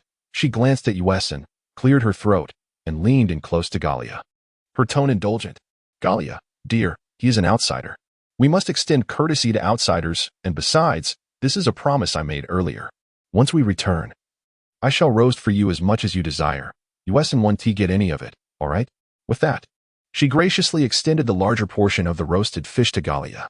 Whether one considers her biased or not, who else should she pamper if not her own male companion? However, Yuan was unaware of the remarkable auditory capabilities possessed by the beastmen in this world. Upon hearing her words, Gallia raised his head, satisfaction gleaming in his eyes as he happily accepted the more substantial part of the fish, while Yuan reserved only the fish head for Yuan, exuding an air of triumph as if he had conquered the world. Although the exchange was whispered, Yuan caught wind of it and refrained from engaging in verbal sparring with Gallia, silently accepting the other half of the fish from Yuan. Yet soon after, he was astounded. How could a fish, when roasted, become so delectably exquisite? His bright eyes widened in surprise, reminiscent of his first encounter with Yuan's roasted meat. At that moment, Gallia finally found his sense of presence, exuding an air of superiority akin to that of city folk looking down upon rural simpletons. Though it was also his first experience with Yuan's roasted fish, having previously savored her roasted meat and other delights. He felt astonished, but not to the extent of embarrassment like Yuan.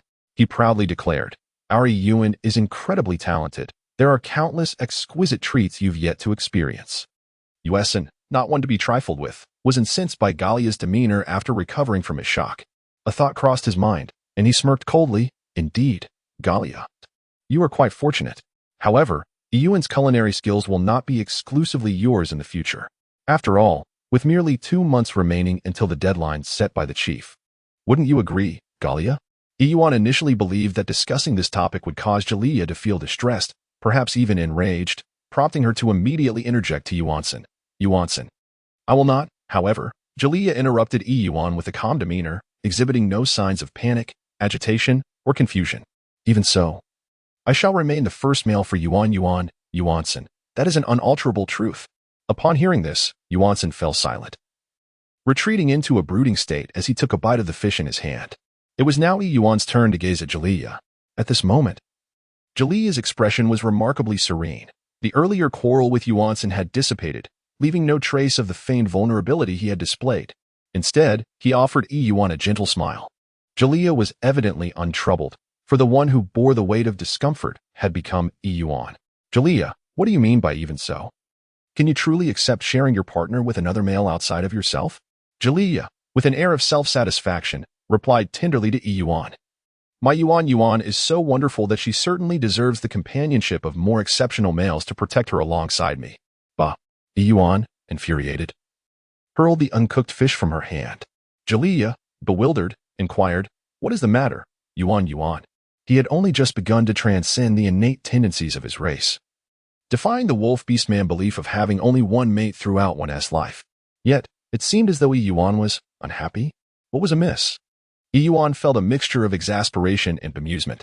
Since her evolving sentiments towards Gallia, her thoughts had been consumed by how, in 3 months, she could persuade Fu Qingwu to allow her to seek no more than one partner. Just Gallia sufficed. Yet now, Gallia was suggesting that he could accept sharing himself with others. Yuan has always believed that to truly love someone, one's heart cannot harbor affection for others, empathizing with others. She finds it unbearable to envision her partner surrounded by multiple lovers. As for the notion that a female must seek out more than 3 males or maintain 3 partners, it seems utterly unfathomable to her. Yuan let out a derisive laugh, having always dismissed such matters without a second thought. Thus, it seemed that Gallia did not love her enough. She merely garnered his favor in comparison to the other females of the Obsidian tribe. Damn it. What was the point of indulging in frivolities? Chapter 36. A visitor from the great Mongol Yuan. Upon witnessing Yuan's furious departure, Galia disregarded the half-cooked second fish and hurriedly pursued her, anxiety etched across his face. What have I said wrong? Yuan was momentarily taken aback. It was the first time he had seen Yuan so enraged. The female before him, with her sullen expression and palpable chill, was truly the same amiable Yuan he had once known as the priestess. Yuan gazed at the imposing figure of Galia before her, a sense of unease settling in her heart. She had once believed that the seemingly cold yet fervent Galia held a unique affection for her.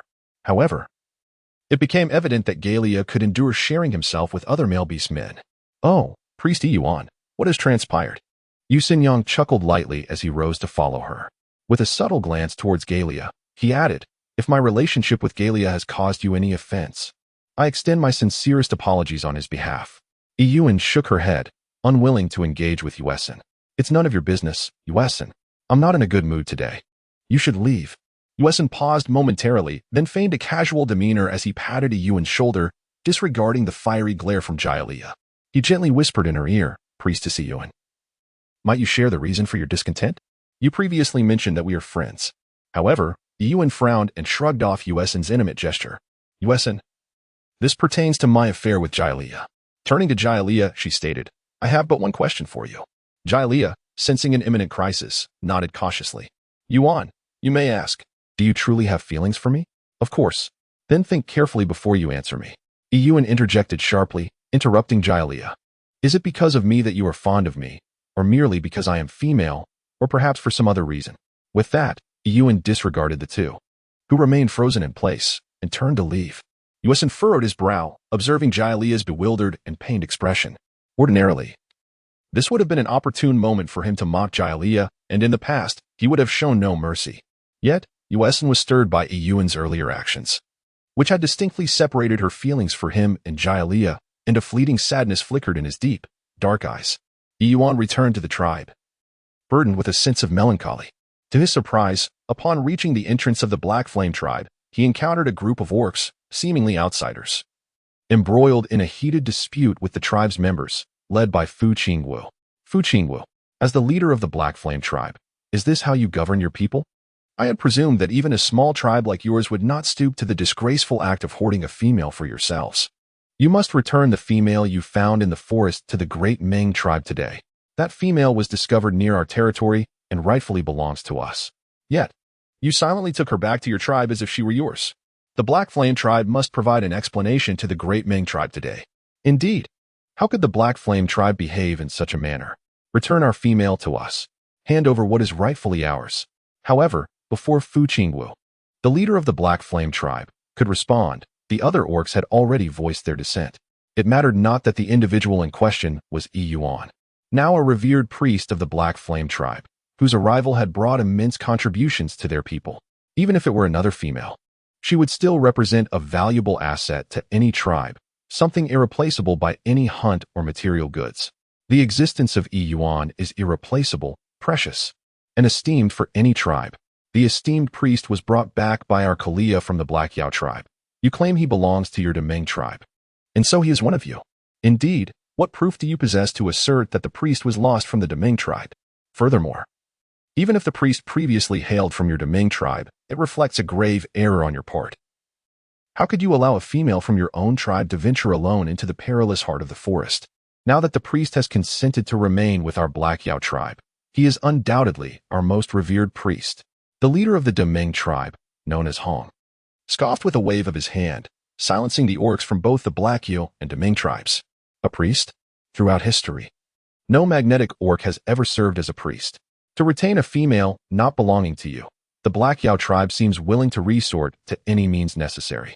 The males of the Black Yao tribe, who had just been arguing with the Demeng tribe, exchanged glances, at a loss for how to respond. Especially considering that the person in question was Hongbu, the younger brother of the Demeng tribe's leader, with the leader's own brother present. Could they truly hope to keep Yuan today?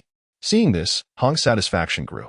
He lifted his chin and issued a final decree to Fu Qingwu. Fu Qingwu, you are a formidable male, and I hold you in respect, but the matter of the female is non-negotiable. If you do not surrender her today, the Demeng tribe will have no choice but to declare war on the Black Yao tribe. Yuan's footsteps faltered. The words spoken by the orcs who claimed to be from the great Ming tribe seemed to resonate with her very being. Fu Qingwu's brow remained furrowed, her silence heavy with unspoken tension, yet her sharp, piercing gaze seemed to harbor a brewing storm, as if plotting an astonishing conspiracy. At that moment, she knew she must not be at the center of this tempest. Yuan contemplated how to evade the tense orcs and stealthily retreat, but unexpectedly, a male orc from the great Ming tribe caught a glimpse of her attempting to sneak away. Lord Hong, look, is that not the female we seek? In an instant, a chorus of orcish gazes converged upon Yuan. Yuan, greetings. Fu Qingwu's expression darkened further. Damn, how could she have returned so swiftly? Just moments ago, he had felt a sense of relief upon hearing that Yuan had gone out with Jia and Yuan, and silently hoping they would not return too soon, even sending someone to the riverbank to search for them. Yet, to his astonishment, Yuan had returned in no time at all. He called to inform those looking for Yuan and Jia, wondering if they had encountered any issues. The leader of the great Ming tribe, Hong, brightened at the sight of Yuan and swiftly approached her. Yuan was taken aback by the imposing and robust movements of the male orc, retreating repeatedly. Stop, stop, stop. What are you doing? The male of the Demeng tribe halted, realizing his abruptness, and gave a slight nod to Yuan. Greetings, esteemed female. I am Hong Bu of the Demeng tribe.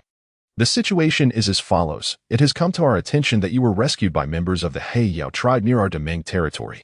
Therefore, you rightfully belong to us, the Demeng tribe, and we have come to extend an invitation for you to return with us. Hong Bu's beastly form was indeterminate, lacking any beastly ears or tails, adorned only with strange azure markings at his waist, exuding both strength and danger. As soon as Hong Bu finished speaking, the other orcs from the Demeng tribe hastily chimed in. Esteemed female, we have heard that you are not well acquainted with the affairs of our orc continent. The Demeng tribe is, indeed, the most prosperous and powerful tribe on the continent, far surpassing the Heiyao tribe where you currently reside. Please return with us to the Demeng tribe, where you shall receive the utmost respect and luxurious treatment. Indeed, how could the Heiyao tribe possibly compare to us? They exclaimed. Esteemed female, please return with us. Chapter 37. I belong only to myself, Fu Qingwu observed Yuan, his throat tightening involuntarily as he felt a surge of anxiety, his fists clenched tightly, though his demeanor remained composed. Chief, one of the males beside Fu Qingwu, noticing his inaction, grew increasingly agitated. The Demeng tribe was outright claiming her. Fu Qingwu raised his hand, prompting the male to reluctantly fall silent. He too was eager to discern Yuan's decision. Would she choose to accompany the Demeng tribe? At this moment, it was difficult to discern anything from Yuan's expression, yet her heart had already made a resolution. The orc named Hong from the Demeng tribe, despite feigning respect in his actions, revealed a sense of arrogance through his eyes, as did all the males present from the Demeng tribe today. It seemed as though the notion of Yuan joining Demeng was considered a privilege bestowed upon her. Yuan has always disdained such arrogance. Yuan spoke calmly, expressing gratitude for the favor shown by the Demeng tribe. However, at that moment, the gazes of Heiyao and all the orcs from Demeng converged sharply upon Yuan. Yuan, do not acquiesce to them? A black werewolf's voice echoed even before his arrival. Jia and his companions had returned. Upon receiving word from Fu Qingwu, who had been dispatched to seek out Yuan, he and Yuan had hurried back in a state of anxiety. Jia exhaled in relief. Fortunately, Yuan had not been seized by the members of the Demeng tribe. Suddenly interrupted, Hong frowned. This werewolf must be Jia, he mused, for Jia was renowned, and he had heard whispers of his reputation. Thus, did this female already have a bond with this male werewolf? Female, should you have already found a partner in the Heiyao tribe, the Demeng tribe would gladly welcome your companion as well, Hong stated coolly. As long as Yuan joined Demeng, the addition of Jia would be inconsequential. After all, Jia was in his prime, possessing considerable combat prowess. Though the Demeng tribe was already formidable, an extra measure of strength was never unwelcome. Listening to Hong's tone, which implied that he was reluctantly accepting Jia only due to Yuan, Jia's expression darkened. I shall not join Demeng, nor will Yuan. Hong, abandon your hopes. Upon hearing Jia's rejection, Hong, rarely confronted in such a manner by a beast, chuckled coldly and retorted sharply, Jia, you are merely a male. What audacity grants you the right to speak to our Demeng tribe in such a manner? Jia's countenance paled, feeling somewhat humiliated. Indeed, Hong was unaware. Not only was he not Yuan's mate, But just moments ago, Yuan had stormed off due to his provocation. He truly lacked the standing to respond on behalf of the Heyo tribe or to represent Yuan in addressing Hong. Yuan spoke, stepping before Jialia and locking eyes with Hong Bu. It is I who bestowed upon Jialia the authority. Her will is synonymous with mine. Esteemed Lord Hong of the Great Ming tribe, should Jialia prove unworthy, I am prepared to respond personally. I hold a fondness for the Black Yu tribe, and as their priestess, I shall not accompany you to the Great Ming. Regardless of Jialia's stubbornness, in matters of great importance, I will not indulge in petty grievances. To me, the Black Yao tribe is akin to the first warmth encountered by a hatchling emerging from its shell, a nurturing, encompassing family. Although the Black Yao may currently pale in comparison to the might and prosperity of the Great Ming, I possess the confidence that, given time, the future of the Black Yu tribe shall not be inferior to that of the Great Ming. Hong Bu's haughty demeanor faltered, his expression frozen in shock.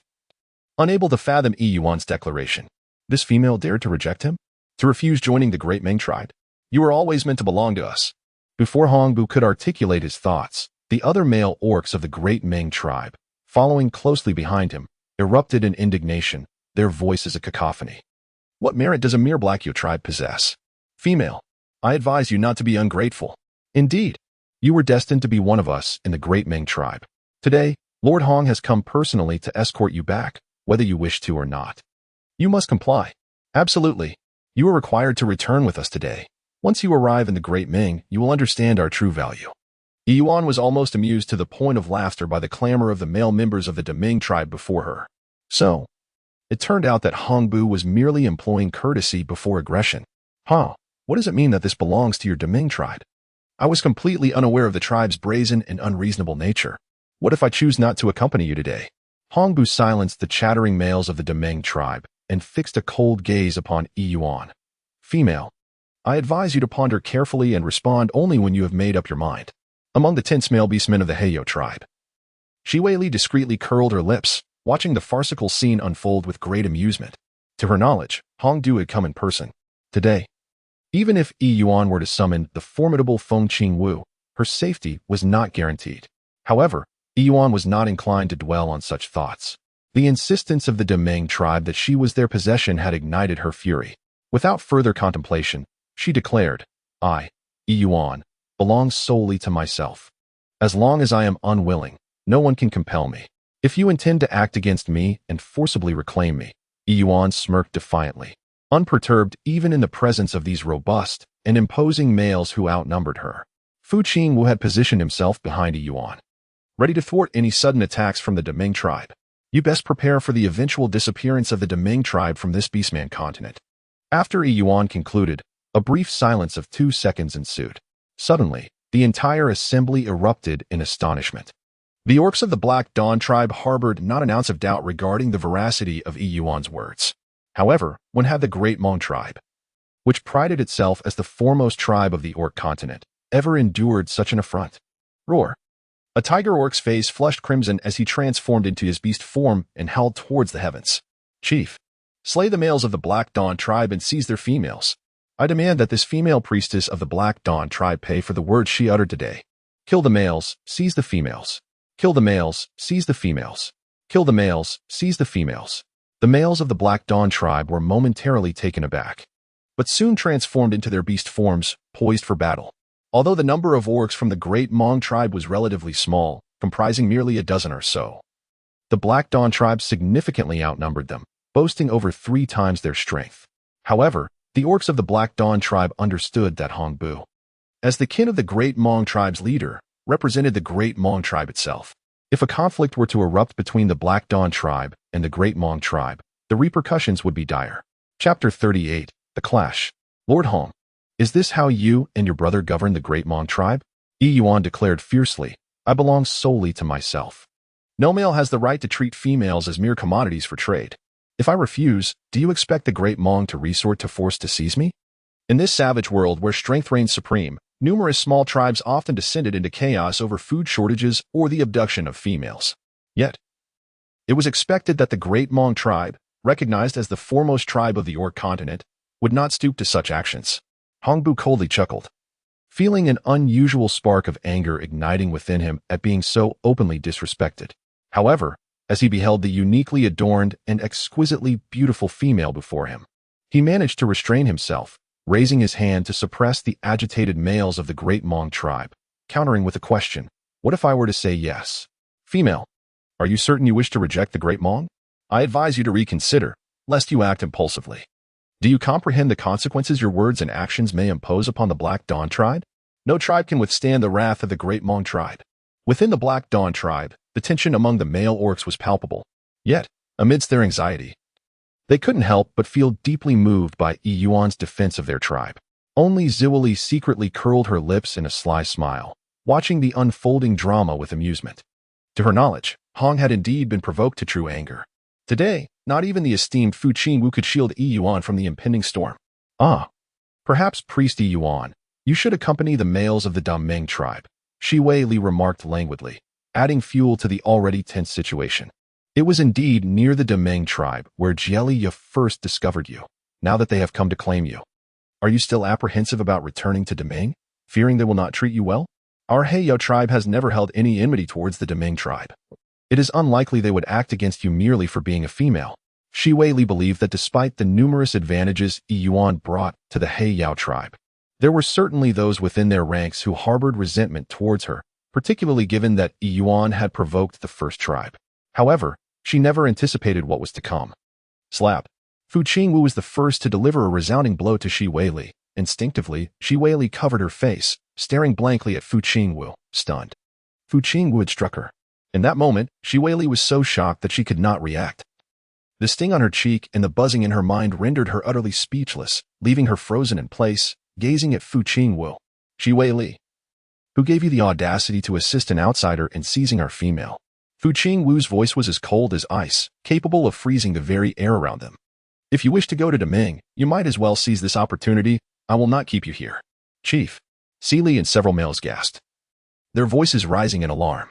Hongbu raised an eyebrow, perplexed by Fu Qingwu's actions. Could it be intended to exchange Shi Wei-li for Yuan? Yet, while Shi Wei-li was indeed beautiful, her allure was of a flamboyant and aggressive nature that did not captivate Hongbu. Rather, it was the pristine, refreshing presence of Yuan, imbued with an ethereal grace that stirred his heart. Furthermore, there were the illustrious tales of Yuan recounted by Ayuku.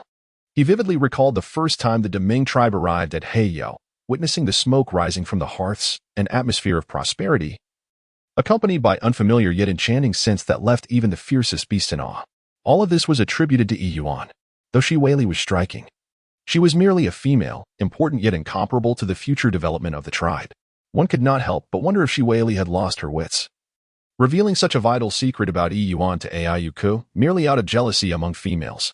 If Yuan was indeed as extraordinary as Shi Wei-li claimed, her actions had undoubtedly jeopardized the future hopes of the Heiyao tribe. "I'm sorry, but our Dameng tribe does not want a treacherous female like you." Hongbu scoffed, refusing Fu Qingwu's kindness before Shi Wei-li could even respond. Lord Hong, upon witnessing the male's reaction to Zivali's plight, his delicate, alluring visage marred by despair, was momentarily moved, his heart wavering with compassion.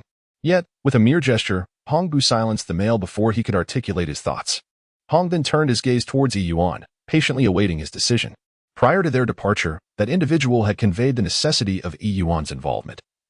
They must ensure his return.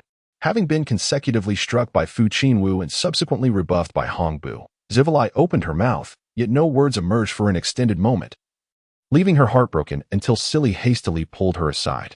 Yuan withdrew her gaze and turned to Hongbu. "No need to ponder, I can tell you right now. Even in the presence of these formidable and towering males, who outnumber her manifold, Yuan remained utterly unperturbed, expressing her thoughts without a trace of hesitation. I have stated before that I am fond of Heiyao. Should you come as guests, Heiyao welcomes you. However, if your intent is to seize someone, then let there be a battle. This priestess, along with any female of the Heiyao tribe, will not return to Dameng against her will." Her disdain for the Dameng tribe's arrogance, which completely disregarded the wishes of the females, was palpable. Their brazen and aggressive actions, akin to forcing entry and abducting, had left her utterly disillusioned. Such a tribe was one she would never join, upon being rejected once more. The proud and impulsive males of Dameng could no longer contain their fury, their faces turning a shade of dark anger. One particularly impulsive male, disregarding Hongbu's command, let out a furious roar and charged at Yuan. When had their first tribe ever been so scorned by another female?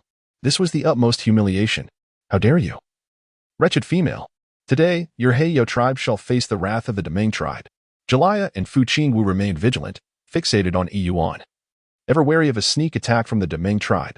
The moment the tiger beastman lunged forward, Jelaya also surged into action, while Fu Qingwu swiftly pulled Yuan back, with other males from the Heyo tribe stepping in to take their place. The tiger beastman was particularly robust, his physique exceeding that of the fiercest tigers Yuan had ever encountered in the earthly realm, which explained his audacity to be the vanguard. Yet, Jelaya was no timid opponent. Baring his fangs, he fearlessly lunged for the tiger beastman's neck. Chapter 39, A New Role. Jelaya's confident, wicked smile suddenly froze, his pupils constricting. Even as he adeptly faced two adversaries, exuding an aura of lethal intent, a glance at Yuan shifted his expression entirely. Yuan. A shadow darted past, accompanied by a chilling sound that sent shivers down the spine. As Yuan felt the tightness around her waist, her entire being spun in a whirlwind. Almost instantly, a shadow swept past her, and moments later, that very shadow gently placed her in a safe position amidst the obsidian surroundings. Yuan, are you all right? Fu Qingwu inquired with concern as she stepped forward. Yuan was momentarily taken aback, quickly shaking her head before directing her gaze towards the shadow from which she had just reclaimed the magnificent black serpent from the hands of the male of the Deming tribe. What a stunningly beautiful black snake it was. Yuan had never encountered a snake, yet in her imagination, they should evoke fear and revulsion. However, the black serpent before her, its body radiating a lustrous sheen akin to black gemstones, did not instill any dread within her. Perhaps it was the knowledge that this very serpent, which had just rescued her, was capable of shape-shifting into a humanoid form. Despite it being her first encounter with such a cold-blooded creature, she found herself captivated by its elegance and beauty, as if sensing the gaze of a female presence behind. The black serpent stiffened momentarily. Though Yuan's eyes posed no threat, the serpent felt as if its very blood had congealed under her scrutiny. Misa? Hongbo seemed to recognize the black serpent before him. Raising a hand, he signaled for the members of the Deming tribe to halt. You are still alive. The serpent's voice was hoarse and far from melodious, yet it brimmed with menace. You and he are still breathing. How could I possibly consider death? Hongbo fell silent. Prior to Misa's arrival, he had understood that given He Yao's unwavering resolve to resist, their attempts to take Yuan would be futile unless they caught them off guard. Their numbers were already limited, especially in He Yao's territory. Now, with Misa appearing to protect this female priest, it seemed increasingly unlikely that they would succeed in their endeavor today. With a sigh of resignation, Hongbo cast one last reluctant glance at Yuan. The black serpent coiled its body and positioned itself before her, effectively blocking Hongbo's gaze. Let us depart, Hongbo declared, unwilling to squander any further time. Yet, knowing the extent of Yuan's abilities, the Deming tribe would not relinquish such a treasure easily. Female, let this matter rest for now. Consider your options carefully. The Deming tribe is not unreasonable. Is this truly what one calls reason? A mere disagreement leads to an armed intrusion to seize a female, entirely disregarding her consent. Were it not for the overwhelming numbers of the Heyo tribe, any other tribe would likely not even have the right to refuse. Yuan cast a sidelong glance at Hongbu, dismissing whatever he was about to say as mere nonsense. He expressed a hope that upon his return, he would be greeted with favorable news. With that, Hongbu decisively turned on his heel and departed with the members of the Deming tribe. Huh? Is that it? Yuan blinked, expecting him to utter some more threatening words. Suddenly, the black snake spun around. Yuan, what is the matter? By the way, I heard Hongbu call you Misa. Is that your name? Why have I never heard of you in the Black Yu tribe before? Thank you for your help earlier.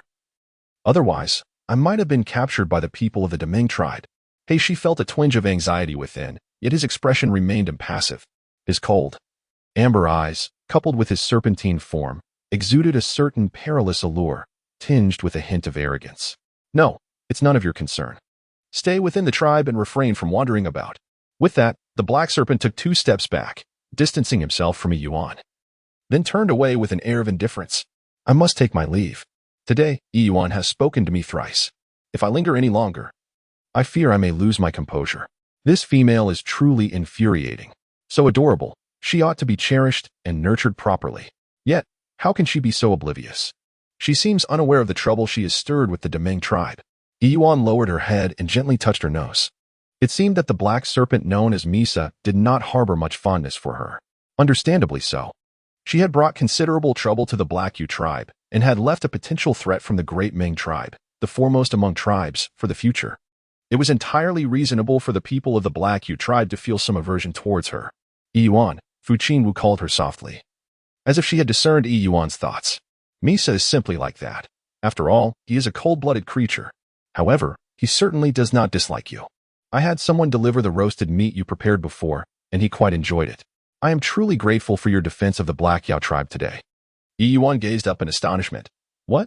She had long anticipated being reprimanded by Fu Qingwu, accustomed to the harsh words often directed at her. Yet, Fu Qingwu did the unexpected. All the contributions you have made for the Black tribe will forever be etched in our hearts. I speak on behalf of the Black. Fu Qingwu declared, his eyes deeply fixed upon Yuan. Thank you, Priestess Yuan. Upon his words, all the surrounding beastmen followed suit, bowing their heads slightly in a gesture of respect towards Yuan, initially expecting a scolding. She was instead met with sincere gratitude from the typically aloof leader of the Black tribe. Yuan's astonishment gradually transformed into a warm sensation swelling within his heart. A wave of emotion surged within Yuan, and as she sensed a hint of bitterness at the tip of her nose, she quickly waved her hand and said, "This is all I ought to do.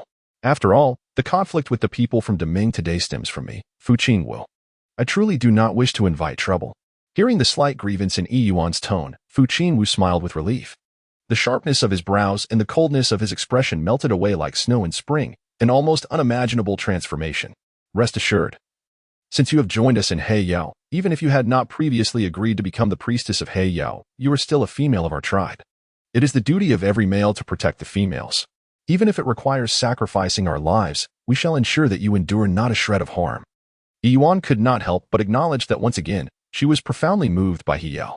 If her previous emotional stirrings were due to the beastmen of Heiyao, particularly the presence of Jaliyah, this time, it was the words of the chieftain of the Heiyao tribe and the entirety of the tribe itself that resonated with her.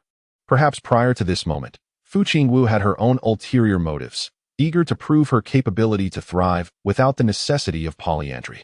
However, today, in the face of the encroachment by the Deming tribe, she experienced for the first time the heartfelt sincerity of individuals willing to risk their lives and fortunes to protect others, leaving her deeply touched.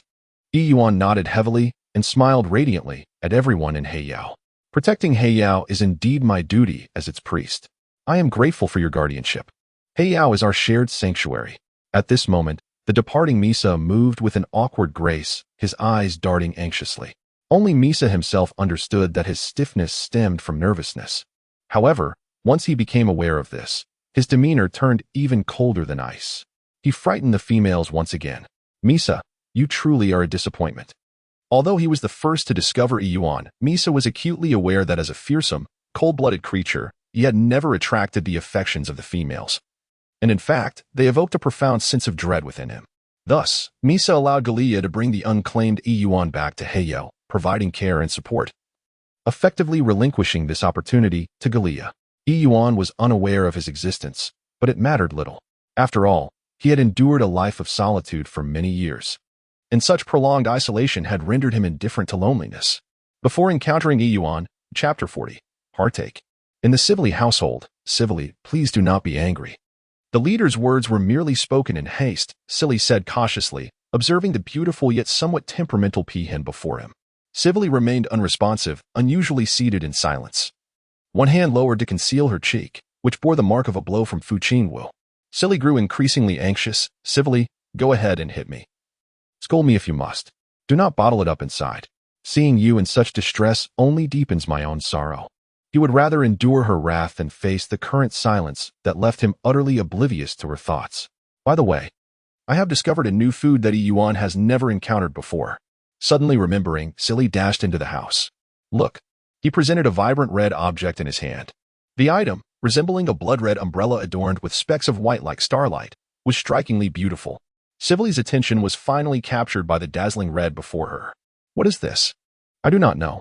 I intended to wait until I had tasted it myself before revealing it to you. Is this all? I apologized civilly. I have been digging for quite a while and found nothing but tree roots and weeds. Please grant me a little more time. Next time, I promise to find you more food. Silly declared, thumping his chest in assurance. Upon hearing this, civilly, with a lackluster interest, reached out to poke at the object. To her surprise, the crimson umbrella-like creature was quite soft. Leaning closer, she discovered it emitted no peculiar or unpleasant odor. As long as it was something Yuan was unfamiliar with, Civily's eyes sparkled with excitement, and in the next moment, she was about to bring the object to her lips. Wait. Silly hurriedly grasped her hand. Civily frowned and shook off Silly's grip. What is it? Silly scratched his head. Since it's an unfamiliar item, and considering that the things Yuan previously retrieved were all cooked, I wonder if consuming it raw might pose any issues. Let me try it first. If all is well, you may have some. Civilly nodded thoughtfully. Very well, then you should start a fire. Silly nodded enthusiastically, pleased to have accomplished something that would bring joy to Civilly. As time passed, dusk began to settle, casting a dim light within the room. As Yuan returned home, she lit a lamp, crafted from her own fat. Jialia recalled the moments of battle alongside the members of the Damung tribe, during which Yuan had expressed her concern for him. Thus, it seemed that Yuan had likely forgiven him, did it not? Tentatively, Jialia inquired, Yuan, are you hungry? Or would you prefer to bathe first? Though Yuan's expression revealed little of her feelings, she gently rubbed her brow and did not refuse. Let us eat first. Very well. I shall roast some potatoes. In the kitchen, the fire flickered dimly, barely alive. Jialia added some kindling and buried the potatoes beneath the glowing embers, using a stone slab. He then sauteed the slices of beast meat with the oil that Yuan had previously collected. As the meat began to change color, he added ginger and garlic, along with a sprinkle of the chili powder that Yuan had dried and ground. Once the meat was cooked to perfection, he retrieved a stone pot to prepare a vegetable soup. Yuan insists on incorporating vegetables into nearly every meal. As she eloquently puts it, a diet consisting solely of meat and starchy plants is rather monotonous and can quickly become tiresome. Even they, as orcs, require a certain intake of vitamins.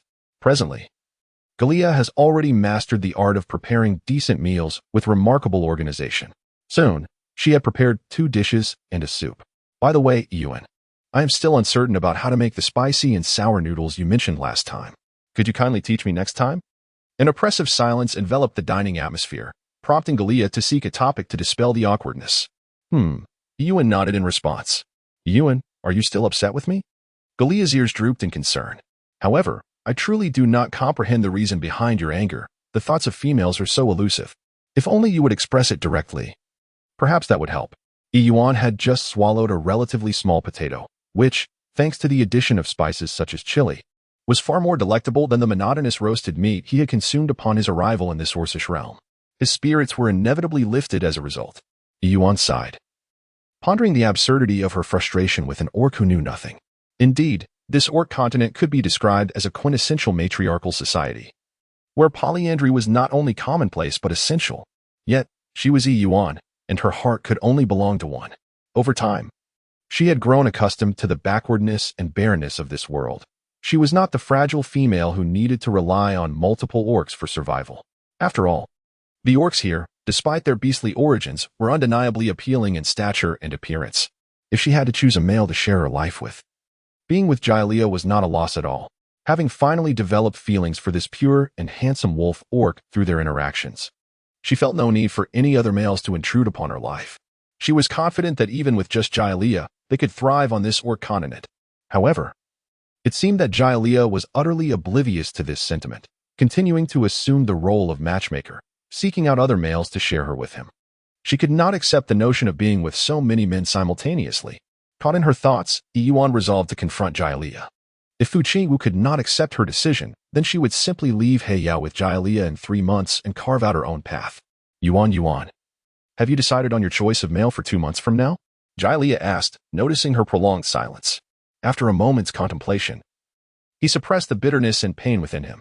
That scoundrel, Cambulan, is quite bothersome, but he is not entirely insufferable. Our leader, Fu Qingwu, has yet to show interest in any female. His attitude towards you is distinctly different from that of others. Perhaps Fu Qingwu desires you. Cambulan was the leopard orc who had fallen for Yuan at first sight when Jialia had brought her to Heiyao. As for Yuan, Jialia remarked that the hypocritical fellow should best not catch Yuan's eye. My suggestion is to choose either the leader or Cambulan. With the 3 of us looking after you, you will be well taken care of. Jialia. Yuan was infuriated, suddenly overturning the stone pot before him. You. Even Jia Lia was bewildered, wondering what had just transpired. Was everything not fine just a moment ago? Yuan let out a cold laugh, unable to contain herself any longer. Twice, Galia had attempted to push her on to others, seeking to share her with other beasts, and now it was becoming intolerable. How astutely he calculated, even considering who I might choose as my male companion thereafter. Galia mistakenly believed that Yuan was merely angered by his presumptuousness, and hurriedly waved his hands in apology. No, Yuan, I didn't mean it that way. I was merely suggesting. As you are not well acquainted with the others of our dark radiates, I do not need this. Yuan interrupted fiercely, her teeth clenched. And by what right do you assume that among the 3 males I might select, one of them would undoubtedly be you? What Yuan uttered was undoubtedly said in a fit of anger. She was merely incensed by Galia's incessant attempts to push her away, even going so far as to select her alternative. However, Galia stood frozen, his gaze directed at Yuan, brimming with disbelief. He opened his mouth, yet no sound escaped his lips. Observing the tall and robust wolf beastman crouched before her, eyes filled with sorrow and reddened. A fleeting sense of satisfaction washed over Yuan, pleased that she had managed to provoke Galia. Yet, amid her elation, she could not help but feel a pang of sadness for Galia's distress, her heart aching in sympathy for his pain. Cough. Where is Yuan? You returned with him. Why have I not seen him? Did you send him away? Galia slowly rose to his feet, his imposing figure swaying slightly, nearly toppling over. It turned out to be you, Senator. He lowered his head and shook it. I'm sorry. I will go fetch him to see you right away. Chapter 41. Poisonous Mushrooms. Galia. With his back to Yuan, Galia dared not turn around, fearful of revealing his reddened eyes. Witnessing the fragile male, who had truly been brought to tears by her, Yuan awkwardly cast her gaze downward, twisting her fingers. I didn't mean it that way. Yuan, priestess, help. Suddenly, an anxious voice from outside the door called out, urgently knocking. Galia wiped the traces of tears from the corners of his eyes, bowed his head, and opened the door. Fortunately, the beastman behind the door, in his rush to find Yuan, did not notice Galia's unusual state. Yuan furrowed his brow, questioning. What has happened again in such a short time? The orc hurriedly replied, Silly consumed something he found in the forest, and now he has lost consciousness. His complexion is a deep shade of purple, and he is struggling to breathe. Please, you must assist him. What on earth did he eat? Upon hearing this, Yuan reluctantly set aside the Galia tooth and proceeded with the orc, inquiring as they walked. The orc shook his head. No one knows what he ingested. Not even the chief can offer any assistance. Thus, we have no choice but to ask for your help. Here we are. The priest Yuan has arrived. The gravity of the situation was palpable as Yuan pushed through the crowd, observing Silly, whose face was a ghastly purple, his chest heaving violently, and his hands grasping at the air in desperation. He quickly commanded, Everyone, step back. Clear some space for air. Hanseni, fetch some soapberry and a basin of water at once. Hanseni nodded in agreement, and as Silly continued to struggle for breath, Yuan swiftly supported him, applying pressure to his abdomen in hopes of inducing a reaction. Yet, Silly remained unresponsive. Yuan furrowed her brows, pinching Silly's mouth while inserting 2 fingers inside to press against the root of his tongue. Silly felt utterly uncomfortable. Yet this stimulus merely provoked a sudden bout of dry heaves, without expelling anything. What on earth had he consumed? All the orcs shook their heads in ignorance. Fu Qinwu recalled, with a contemplative expression, the bowl of crimson broth he had seen upon his arrival at the Ziwili household. Observing Yuan's unorthodox actions in attempting to save Silly, Ziwili frowned deeply, her arms dropping from their previously relaxed position across her chest in frustration. Yuan, if you intend to save him, then do so without groping about indiscriminately. This is my male, and here, in front of all the orcs, you are brazenly handling Silly, pressing his stomach and touching his lips without a hint of discretion. If word of this gets out, where will my dignity be? Yuan impatiently swatted away Ziwili's hand, exclaiming, Why must you always be around during inconvenient times? I am here to save your male. If you cannot tolerate it, then bear with it. If you possessed any real capability, it would not fall to me to intervene. Ziwili narrowed her eyes in resentment, wishing fervently that even if Silly were to perish, she would rather not have her partner rescued by the insufferable Yuan. Fu Qinwu coldly positioned herself in front of Ziwili, urging, Ziwili, do not hinder Yuan from saving lives. They are here. The soap pods and water have been procured. Yuan pushed the feeble Silly towards a nearby orc, hastily seizing the soap pods and carelessly tossing them into the water, agitating it to create a lather. It was of no consequence, since he had consumed something foul. The only recourse was to induce vomiting and see what transpired. One could only hope for a miracle. Help me pour this concoction down his throat. What? Hansen, supporting Silly, was taken aback. Priest Yuan, given Silly's current state, you still want him to drink the soap pod water? Do as I say. Yuan had little time to elaborate. It was uncertain how long Silly had endured. She could only do her utmost. Ugh, just halfway through. Silly could no longer bear it and turned her head to vomit. Yuan squinted, casting a cursory glance at the vomit on the ground, yet in that moment, he was unable to discern what it was. He urged, continue. Let him continue to purge. However, after only a couple of heaves, Silly expelled a small quantity and then fell silent. Upon witnessing the situation, Yuan instructed Hansini to continue administering the water. Hansini nodded, supporting Silly as he forcefully poured a large basin of soapberry water into his stomach. After 2 or 3 rounds of this process, at last, Silly's vomit ceased to contain any remnants, and his complexion shifted from a prior purplish hue to a somewhat flushed appearance due to the discomfort of vomiting. Nevertheless, although Silly's visage still appeared unwell, the previous sensation of breathlessness had dissipated. After a moment's contemplation, Yuan retrieved a pill of red peony from his personal storage and administered it to Silly. How is he? Is Silly all right? Fu Qingwu hurriedly inquired. Yuan shook his head. I'm not certain yet, but it should not pose any significant problem. Fu Qingwu pondered for a moment and concluded. The method employed by Priest Yuan to save lives is indeed remarkable. Who would have thought of such an ingenious approach to make the orc regurgitate what it had consumed? Yuan smiled faintly, extending her fingers into her mouth and pressing against the root of her tongue, which would typically induce a gag reflex. However, Sri was still unable to vomit, prompting me to procure some soapberry water. I was uncertain how long he had been in this state, and I hoped for his well-being. The surrounding onlookers, the beastmen, nodded thoughtfully. One beastman, unable to resist, actually attempted to stimulate his own throat, only to find, much to his surprise, that it worked. As he caught the curious gazes from those around him, the beastman awkwardly scratched his head, exclaiming, "It really is effective. By the way, Yuan, I found this in Esrai's dwelling. Do you think this could be what poisoned him?"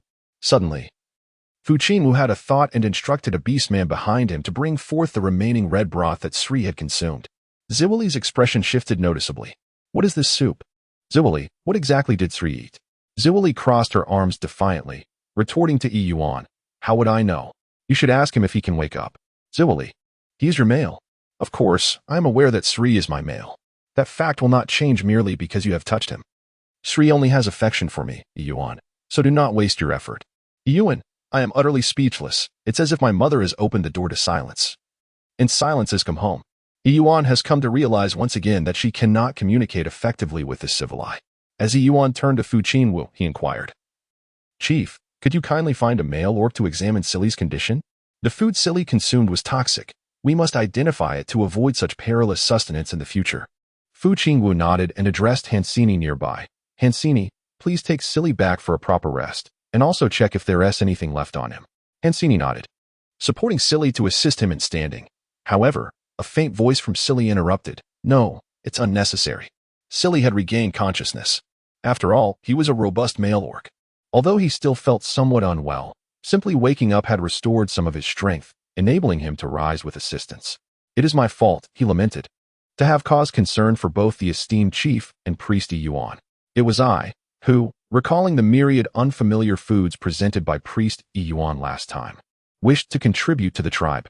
While hunting, I noticed this peculiar item and was curious to determine its edibility. If they could discover other consumable foods, the credit would naturally belong to Zivalai. However, I have failed and almost lost my life in the process. This burden I shall assume without waiting for Zivalai to shirk responsibility.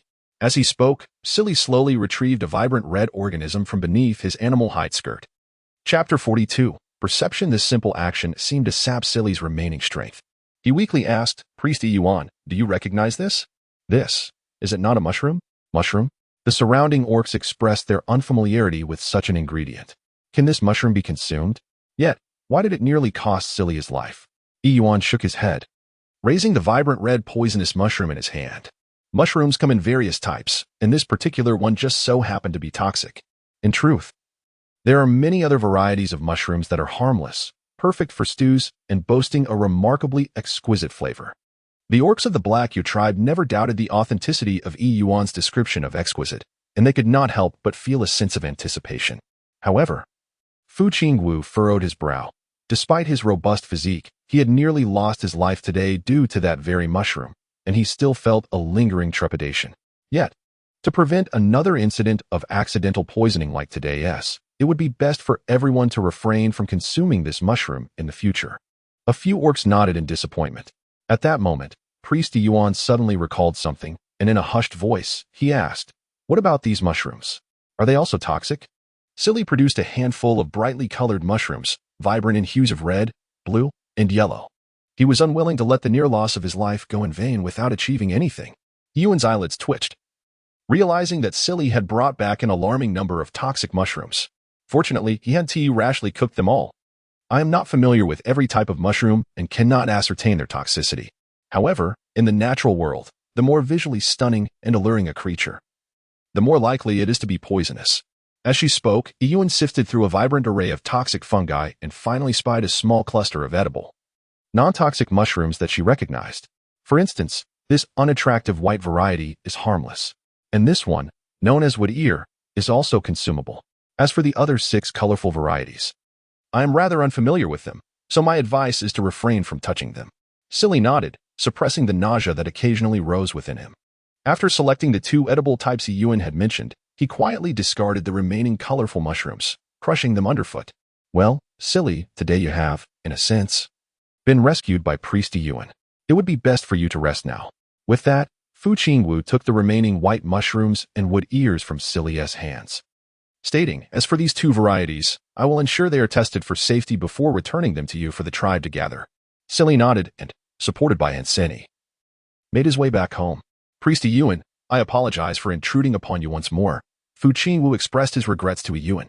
Yuan shook her head, remarking that the orcs had discovered other sources of food during their hunts, which was indeed a positive development.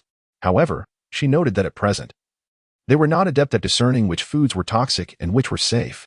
Therefore, it would be prudent to present any newly discovered food to her for assessment. Zivalai could hardly tolerate Yuan's air of omniscience, as if she were the sole focal point of the world. Nevertheless, having just saved Silly, Zivalai felt it inappropriate to voice her discontent. With a cold huff, she turned to leave. "Wait." Observing Zivalai's departure, Fu Qingwu called out to her with a stoic expression. "Zivalai, please pay me a visit shortly."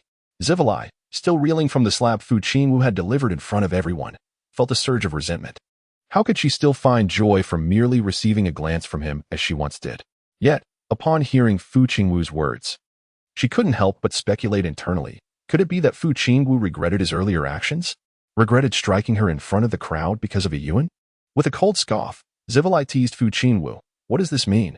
Esteemed leader, why summon a female like myself to your quarters? Aren't you fond of Priest Yuan? This seems rather inappropriate." In response, Fu Qingwu instinctively cast a glance at Yuan, then hastily clarified, "Zivalai, what nonsense are you uttering?" His demeanor, usually composed, betrayed an uncommon hint of panic. "I seek you out because I have matters to discuss."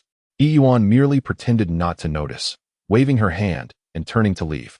She had no interest in the matters concerning Ziwali and Fu Qingwu.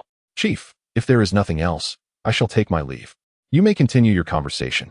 With that, Yuan nonchalantly turned and departed. Fu Qingwu found himself at a loss, feeling an inexplicable sense of disappointment, as if a multitude of thoughts were scratching at his heart. However, Ziwali's words served as a reminder to him. Being a male alone, it was prudent to avoid any potential misunderstandings with Ziwali, a female, lest they attract unwarranted gossip. Thus, even though the members of the Black Flame tribe were aware of Fu Qingwu's indifference towards Ziwali, he opted for a secluded grove near her home. "What is it that you wish to convey to me?" Fu Qingwu asked. "Let me tell you, the slap you delivered will not be forgotten so easily. Even if you apologize, I shall not forgive you lightly." Ziwali, believing that Fu Qingwu regretted his impulsive action of striking her in front of outsiders, felt a mix of indignation and frustration. How could a dignified female like herself be struck by a male in front of so many? If Fu Qingwu's apology did not satisfy her, she would certainly not grant him forgiveness, regardless of her feelings for him.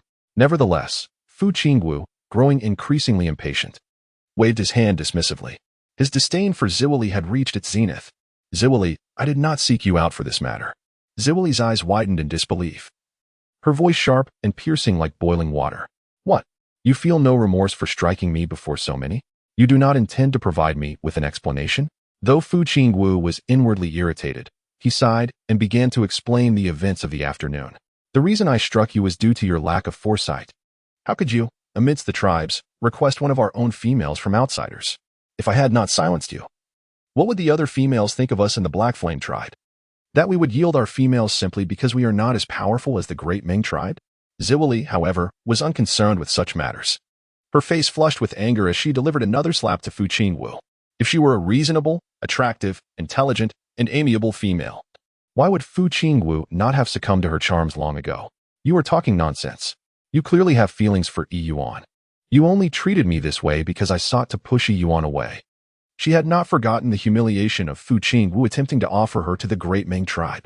In a moment of careless distraction, Fu Qingwu was unexpectedly struck by a sharp slap from Ziwili, causing him to bite his tongue and a trickle of crimson to seep from the corner of his mouth, which he nonchalantly brushed away.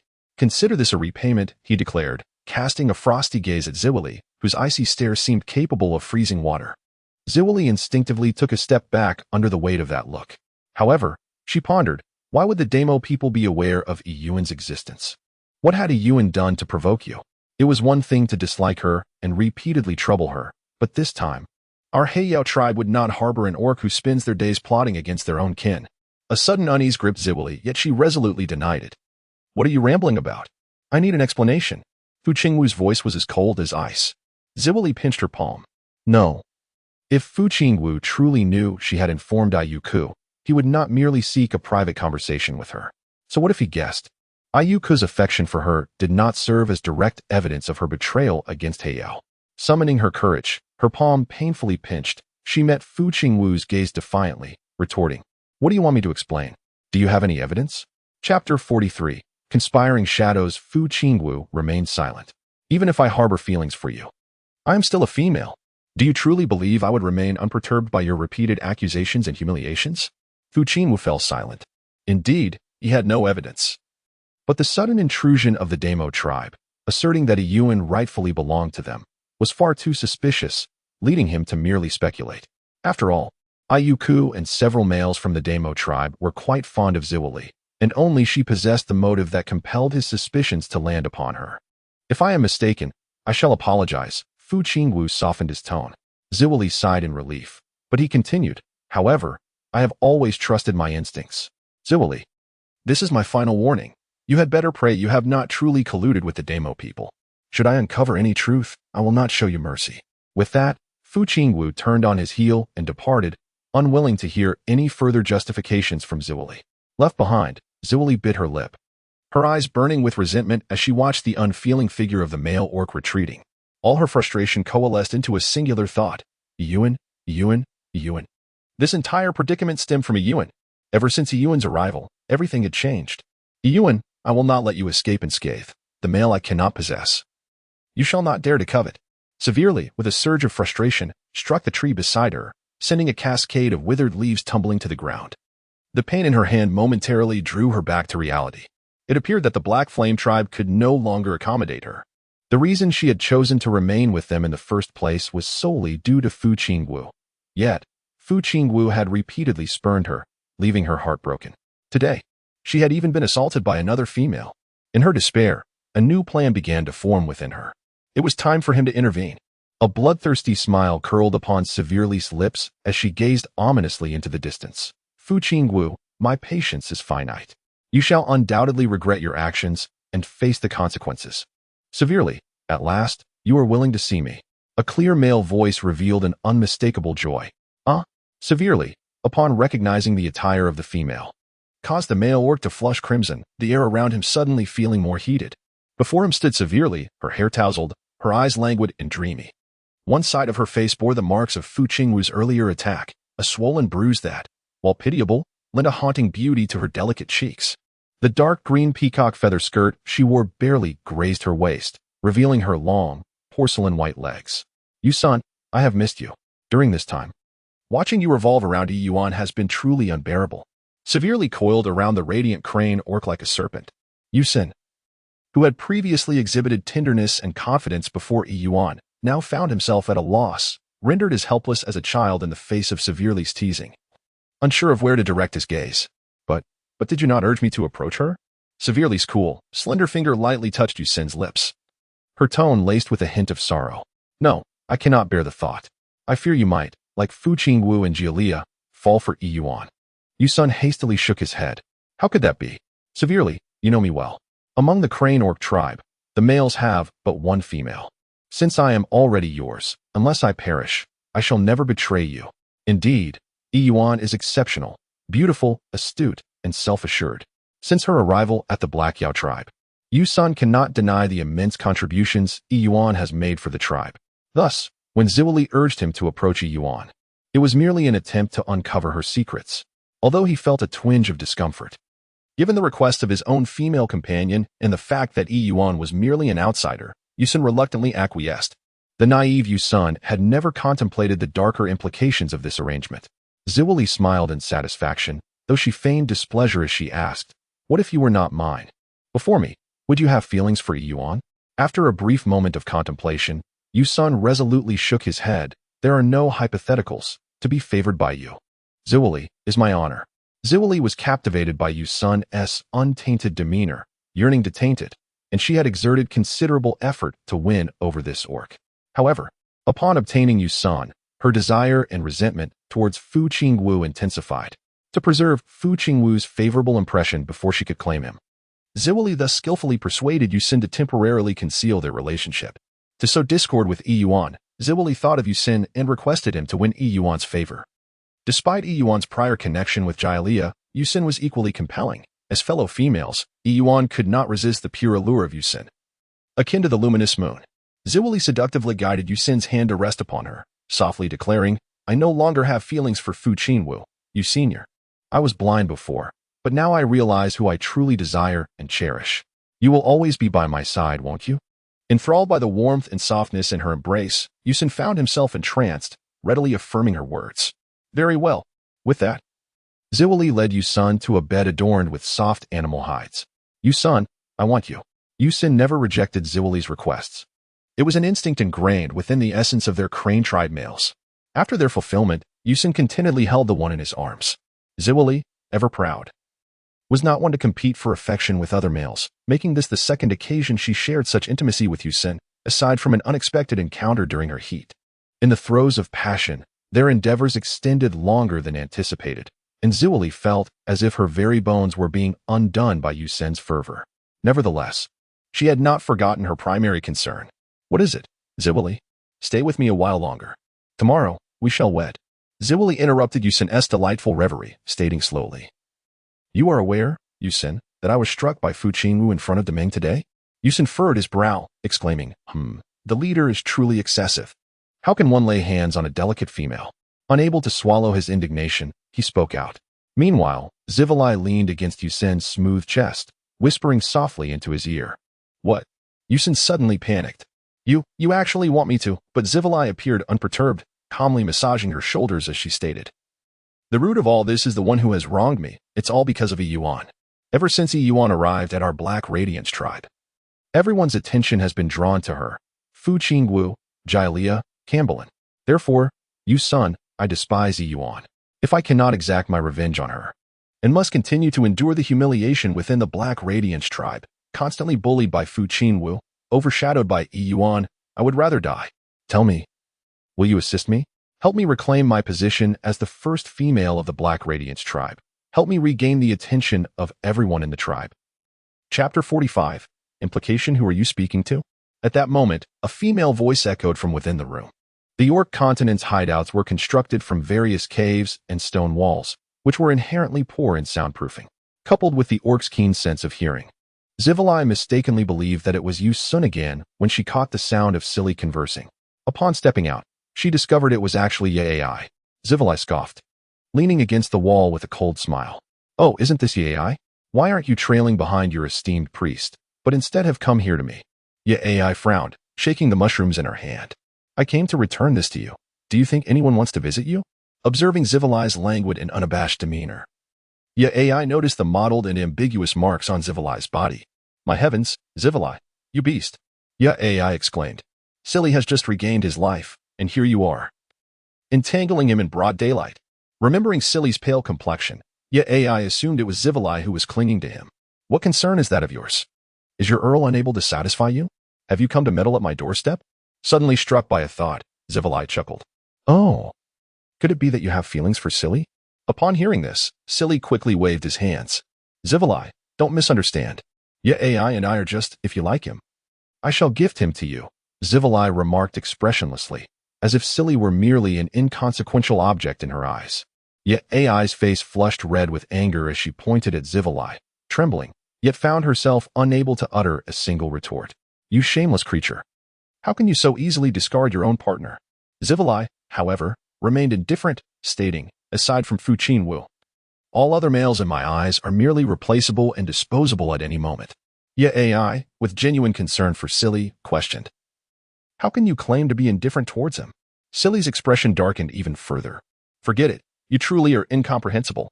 Yet AI attempted to express more. But upon witnessing Zivalai's indifferent and aloof demeanor, she found herself at a loss for words, angrily placing her belongings in front of Zivalai's door before storming off. Once Yet AI departed, Zivalai cast a glance at Silly but could not muster the energy to speak, turning away to resume her slumber. Zivalai, are you there? Silly inquired. But she didn't even bother to turn her head. It's nothing. When you awaken, remember to eat something, he said, his head bowed. His heart nearly numb from the pain. Zivalai let out a cold laugh, fully aware that Silly, with his weak disposition, would never dare to defy her. Huh. The Gale family. After resolving the issue of the male orc's poisoning from toxic mushrooms, Yuan returned home, utterly exhausted. The food prepared by Gale was still present, but the fire had long since extinguished. Where is Gale? Yuan searched around but found no one, so he had no choice but to give up. He returned to his room, lit a fire, and hastily reheated the leftover stir-fried meat and potatoes from noon. The entire house was devoid of inhabitants, and in the stillness, Yuan could only hear the sound of his own breathing and chewing, along with the occasional crackling of the small flames. Yuan felt a sense of discomfort in her chest as she ate. Her gaze was drawn to the wooden mushrooms placed on the ground not far away and the pile of cleaned sweet potatoes in the basin. Since she had nothing else to do, she thought, why not? It wasn't because of Jia Lia's cravings. She simply yearned for some vermicelli. Yuan discarded the half-eaten potato and rose to approach the mound of sweet potatoes. The abundance of sweet potatoes was overwhelming, and the tools at hand were rather inadequate. If one were to grind the entire heap into a paste, it would indeed be a formidable task. However, with the assistance of a stronger male, the endeavor would become considerably more manageable. Yet, Yuan felt no urgency. She proceeded leisurely, treating the task as a means to pass the time. Suddenly, as she struggled to grind the sweet potatoes, an unexpected knock resounded at the door, breaking the silence that had enveloped the surroundings, which had been devoid of any sound or footsteps prior to this interruption. Yuan was taken aback, and only after a moment did he realize it must be Jia Li. Humph. Having been gone for so long without a word, yet still knowing to return, Yuan said with a hint of irritation, If I do not permit you to enter, will you not return today? The person outside fell silent, refraining from responding. Yuan, feeling weary, was provoked by Jia Lia's demeanor, and the suppressed anger within him surged forth. He cast aside the half-peeled sweet potato and shouted, Fine, then you needn't return ever again. The creaking sound of a wooden door being pushed open followed. Humph. You claim to be indifferent, Yuan thought with a hint of arrogance, yet unexpectedly. It was Yu Senator in the flickering light. An awkward expression flickered across Yu Sen's face as he stammered. It is I, Priest Yuan. Yuan hastily rose to his feet, wiping the water from his hands, and approached Yu Sen, offering his apologies as he walked. I am truly sorry, Yu Sen. I was unaware it was you. What brings you to seek me at such a late hour? In this world, societal restrictions on males are quite stringent. For instance, a single male, unaccompanied by a partner, is expected to maintain a respectful distance from females at this hour. Typically, a male would not venture into a female's abode unless it were for courtship.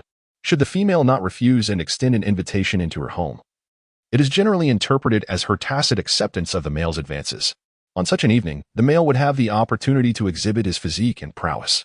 Following intimate encounters, a female bears the mark of her partner, a unique, beastly tattoo, which manifests as a diminutive version imprinted on her abdomen, situated just above the navel. Conversely, for the male, after engaging in such closeness, if the female is pleased with him, she may choose to publicly acknowledge their bond in the tribal center the following day, in the presence of all the beastmen. Should the female find him lacking, the unfortunate male would face dire consequences. If the news of his failed courtship were to circulate, his tainted reputation would render him undesirable among the few remaining females, as no one would willingly accept a tainted male as a partner. Alas, Yuan remains oblivious to these societal intricacies. Chapter 46. Solitude. Yuan nodded, recalling that out of curiosity, she had indeed posed such a question to Yu Senior. Wait a moment. At the creekside, when Jalia heard her inquire about Yu Sen's beast form, she had sensed an ominous shift, her complexion paling.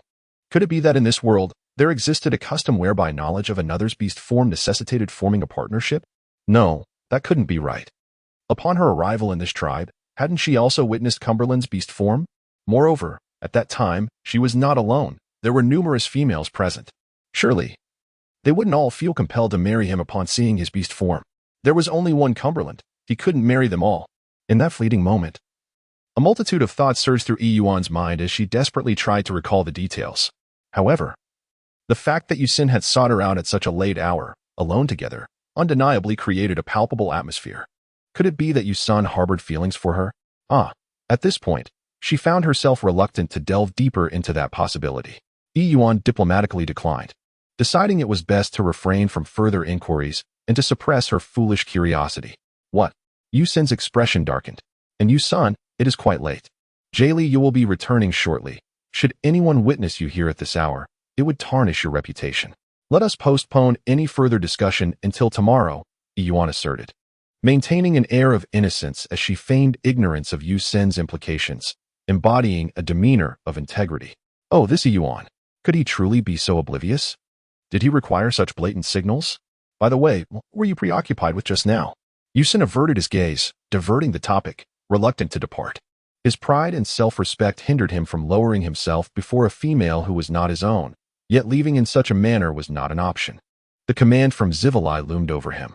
Yuan glanced back at the half-excavated sweet potato pulp and explained, "Oh, I am engaged in a task that requires some time. Hence it remains unfinished." Yu Sen had merely broached the topic in passing, yet his mind raced, contemplating how he might achieve his objective of remaining. The vigilance of the females was exceedingly strong. Were it not for their males, they would certainly not venture out alone with a male. How could he possibly lure Yuan away from the Black Radiance tribe?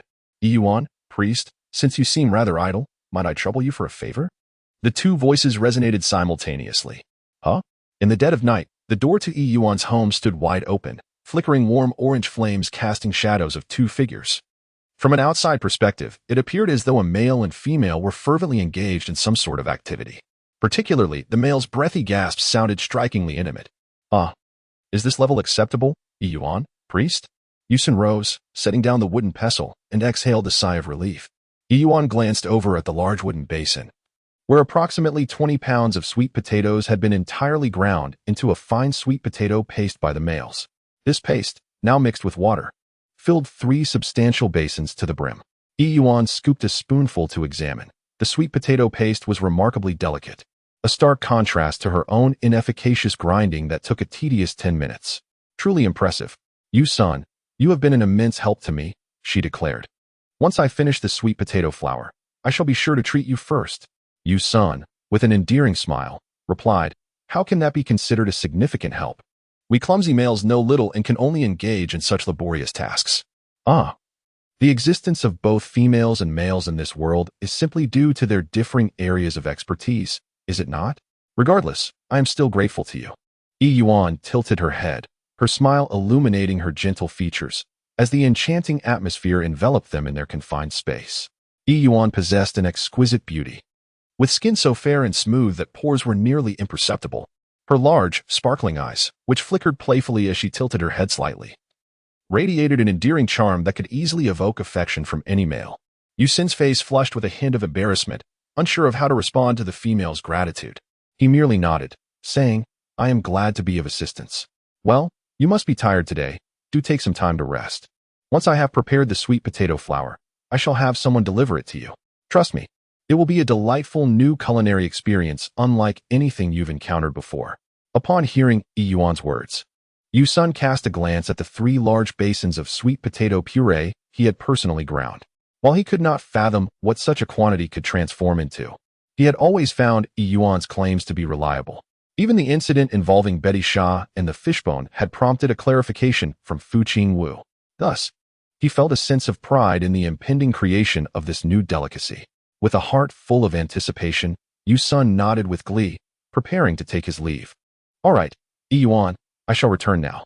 Wait, something seems amiss, he suddenly pondered. Had he not approached her with intentions of seduction? How had it shifted to him joyfully departing after assisting her? Was he truly so easily dismissed by her mere words? The realization struck him with a jolt. This Yuan was far from the innocuous figure she appeared to be. A chill crept down his spine as he contemplated this. Why are you still here? Yuan turned back, ready to close the door, only to find Yuan lingering at the threshold. Yuan. I shall be forthright. My beast form is that of a crane. I understand your reluctance to engage with too many males. Yet you may be unaware of our crane people's customs. The Baihe clan is unwavering in loyalty once we choose a female. There shall be but one in a lifetime. I pride myself on my capabilities and do not consider myself unappealing. Indeed, I fit your criteria perfectly. Would you consider allowing me to be your mate? Yuan, what has stimulated this child? Why has he suddenly proposed to her? No, has he courted her? They have hardly met a handful of times. When on earth did this happen? Yuan, indeed. Yuan pondered for a moment, contemplating how to decline without causing harm to this world's innocent male. Indeed, I do not seek the company of many males. You are quite admirable and meet my standards perfectly. Yuan's expression brightened. However, I am already involved with Galia. Thus, I must apologize. Yuan did not appear as sorrowful as Yuan had imagined. Upon hearing her rejection, he paused briefly before calmly inquiring, is Galia aware of this? Chapter 47. You are truly wonderful. Does he know that you have forsaken all other males for him alone? Yuan, do you not realize that I, Yuan, am not a reckless individual? Although I have harbored feelings for you for some time, what prompted me to declare my intentions tonight? This is indeed curious. In their previous interactions, Yuan felt that despite Yuan's consistent gentleness and his thoughtful gifts of water chestnuts and other delicacies, she had never discerned even a hint of affection in his gaze. Thus, when she suddenly heard Yuan's confession, she was taken aback. According to Yuan, his unexpected visit in the middle of the night was influenced by another's guidance? Yuan shook his head. Who? It's Gialia. Your kindness towards Gialia is merely a consequence of your prior acquaintance. Thus, you wish to become his partner while dismissing the 3 males requested by the leader. But do you know why I have suddenly come here to express my affection? Where is Gialia, who is yet to return? He found me and conveyed that you, too, harbor feelings for me. Yuan was at a loss regarding how to approach Yuan, but unexpectedly, Gialia approached him, his face etched with sorrow and despair, proclaiming that Yuan favored him. Yuan's heart soared. Was this not a fortuitous turn of events? Silence enveloped the atmosphere, so profound that even the sound of breathing seemed non-existent, creating an eerie stillness. After listening to Yuan's words, Yuan's expression gradually darkened. About a minute of silence ensued before Yuan finally spoke, his voice unfamiliar and hoarse, as if brimming with a tempest of suppressed fury. Where is Gialia? Yuan seemed to perceive the harsh grinding of his own molars. Yuan shook his head, his heart pounding like a drum. The current visage of Yuan appears so unfamiliar and daunting. Is this truly the same gentle priest Yuan that he once knew? Yuan lowered her head, enveloped in silence, while Yuan dared not utter a word. However, this time she did not keep Yuan waiting for long. After a brief moment, Yuan lifted her gaze to meet Yuan's eyes and said, Yuan, I appreciate your affections, but as for Gialia, that is his own matter. He cannot embody my desires, nor does he comprehend whom I cherish or disdain. Thus, I reiterate my stance. I am truly sorry. Yuan, unwilling to concede, exclaimed, Yuan. Gialia has already abandoned you. Your feelings for him are merely because he was the first male you encountered. But do you not realize that Gialia is not? Yuan raised his hand, interrupting the words that Yuan was about to utter. I do not care. It is of no consequence who brought me back. Nor does it matter whether I belong to the Demeng tribe or the Heiyo tribe. If I have affection for someone, I shall remain devoted to that individual for a lifetime. 3 months from now, should Fu Qingwu continue to insist that I choose more males, I will withdraw from He Yao of my own accord, without needing any coercion from Fu Qingwu. Therefore, Yusin, if Kalieya has conveyed anything to you previously. Yuan ground her teeth in frustration, wishing fervently for the presence of that wolf-like orc before her, so that she could sink her teeth into him as a means of venting her anger. He does not embody the will of a female. Everything he says is utterly invalid. Upon hearing Yuan's resolute declaration, Yusin turned his head away, seemingly touched by a hint of sorrow. Under the dim, orange light, the towering male orc appeared almost like a bullied little wife, unable to lift his gaze to meet hers, slightly tilting his head instead. Yuan harbored a flicker of doubt. If she remained silent and inactive, would the male orc she had spurned dissolve into tears of desolation, much like Jaylee? Ahem. Well then, Yuan, while I may be somewhat blunt in my speech, would it not be more considerate to directly express my lack of interest rather than engaging in ambiguous flirtations? This way, we could spare each other time and emotional investment. Don't you think? Yuan, I truly appreciate your candor. How thoughtful of you. However, you previously inquired about my beast form. Yuan hurriedly shook her head like a bobblehead, insisting, trust me, I was merely asking out of innocent curiosity, with no ulterior motives whatsoever. If I have offended you, I sincerely apologize. She knew well enough. Why did her irrepressible tongue have to inquire about such matters, particularly regarding others' beast forms?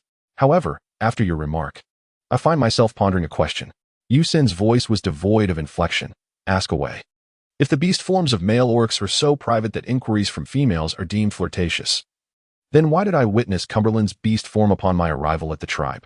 Yuan pondered for a moment before adding, at that time, there were so many female orcs present, yet I did not witness Cumberland forming a bond with any of them. Sighing, Yuan continued, when you first arrived in the tribe, Cumberland transformed into his beast form due to an attack from Jalea, which forced him into battle. This circumstance significantly differs from your proactive inquiry regarding the nature of a male orc's beast form.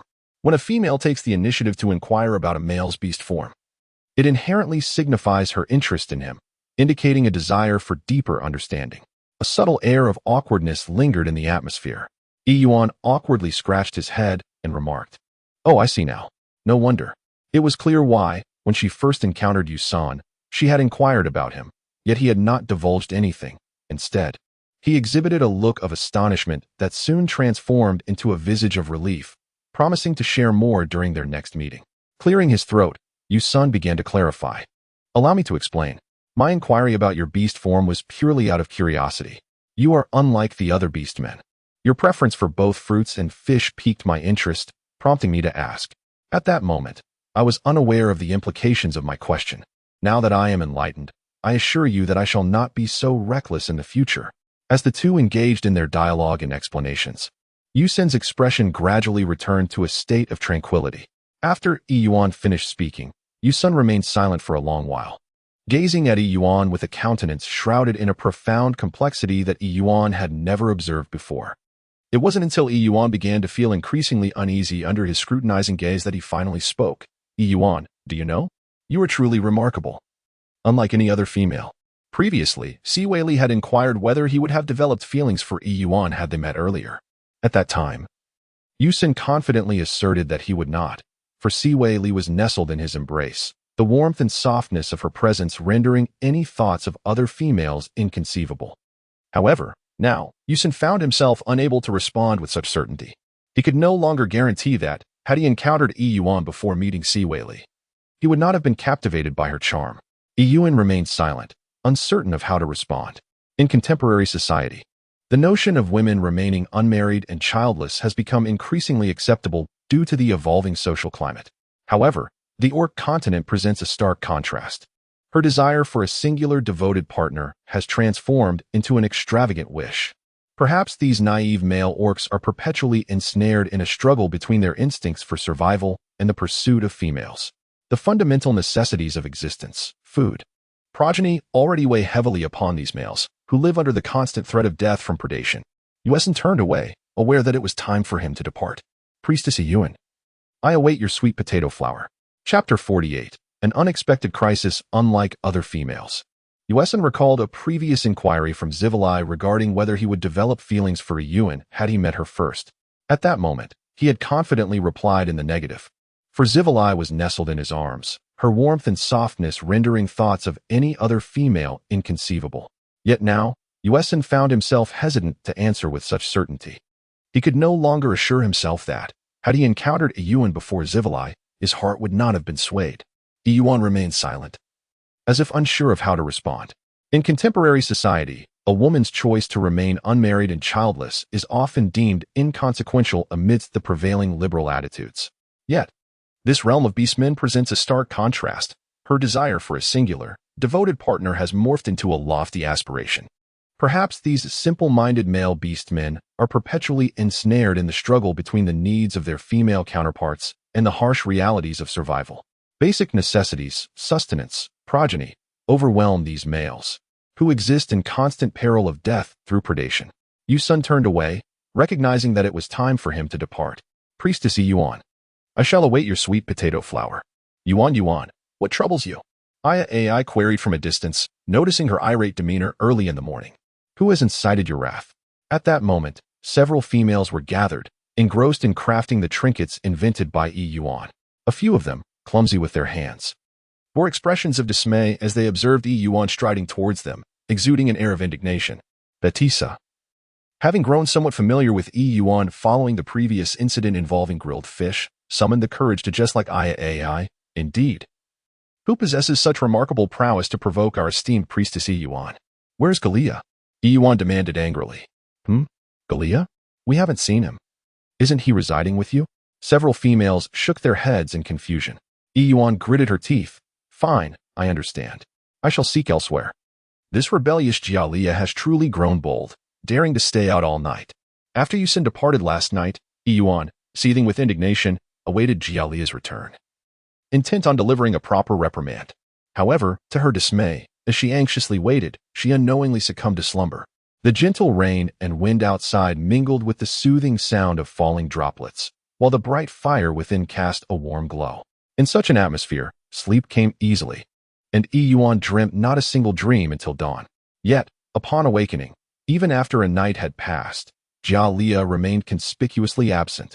Witnessing this, Yuan found herself genuinely inflamed with anger.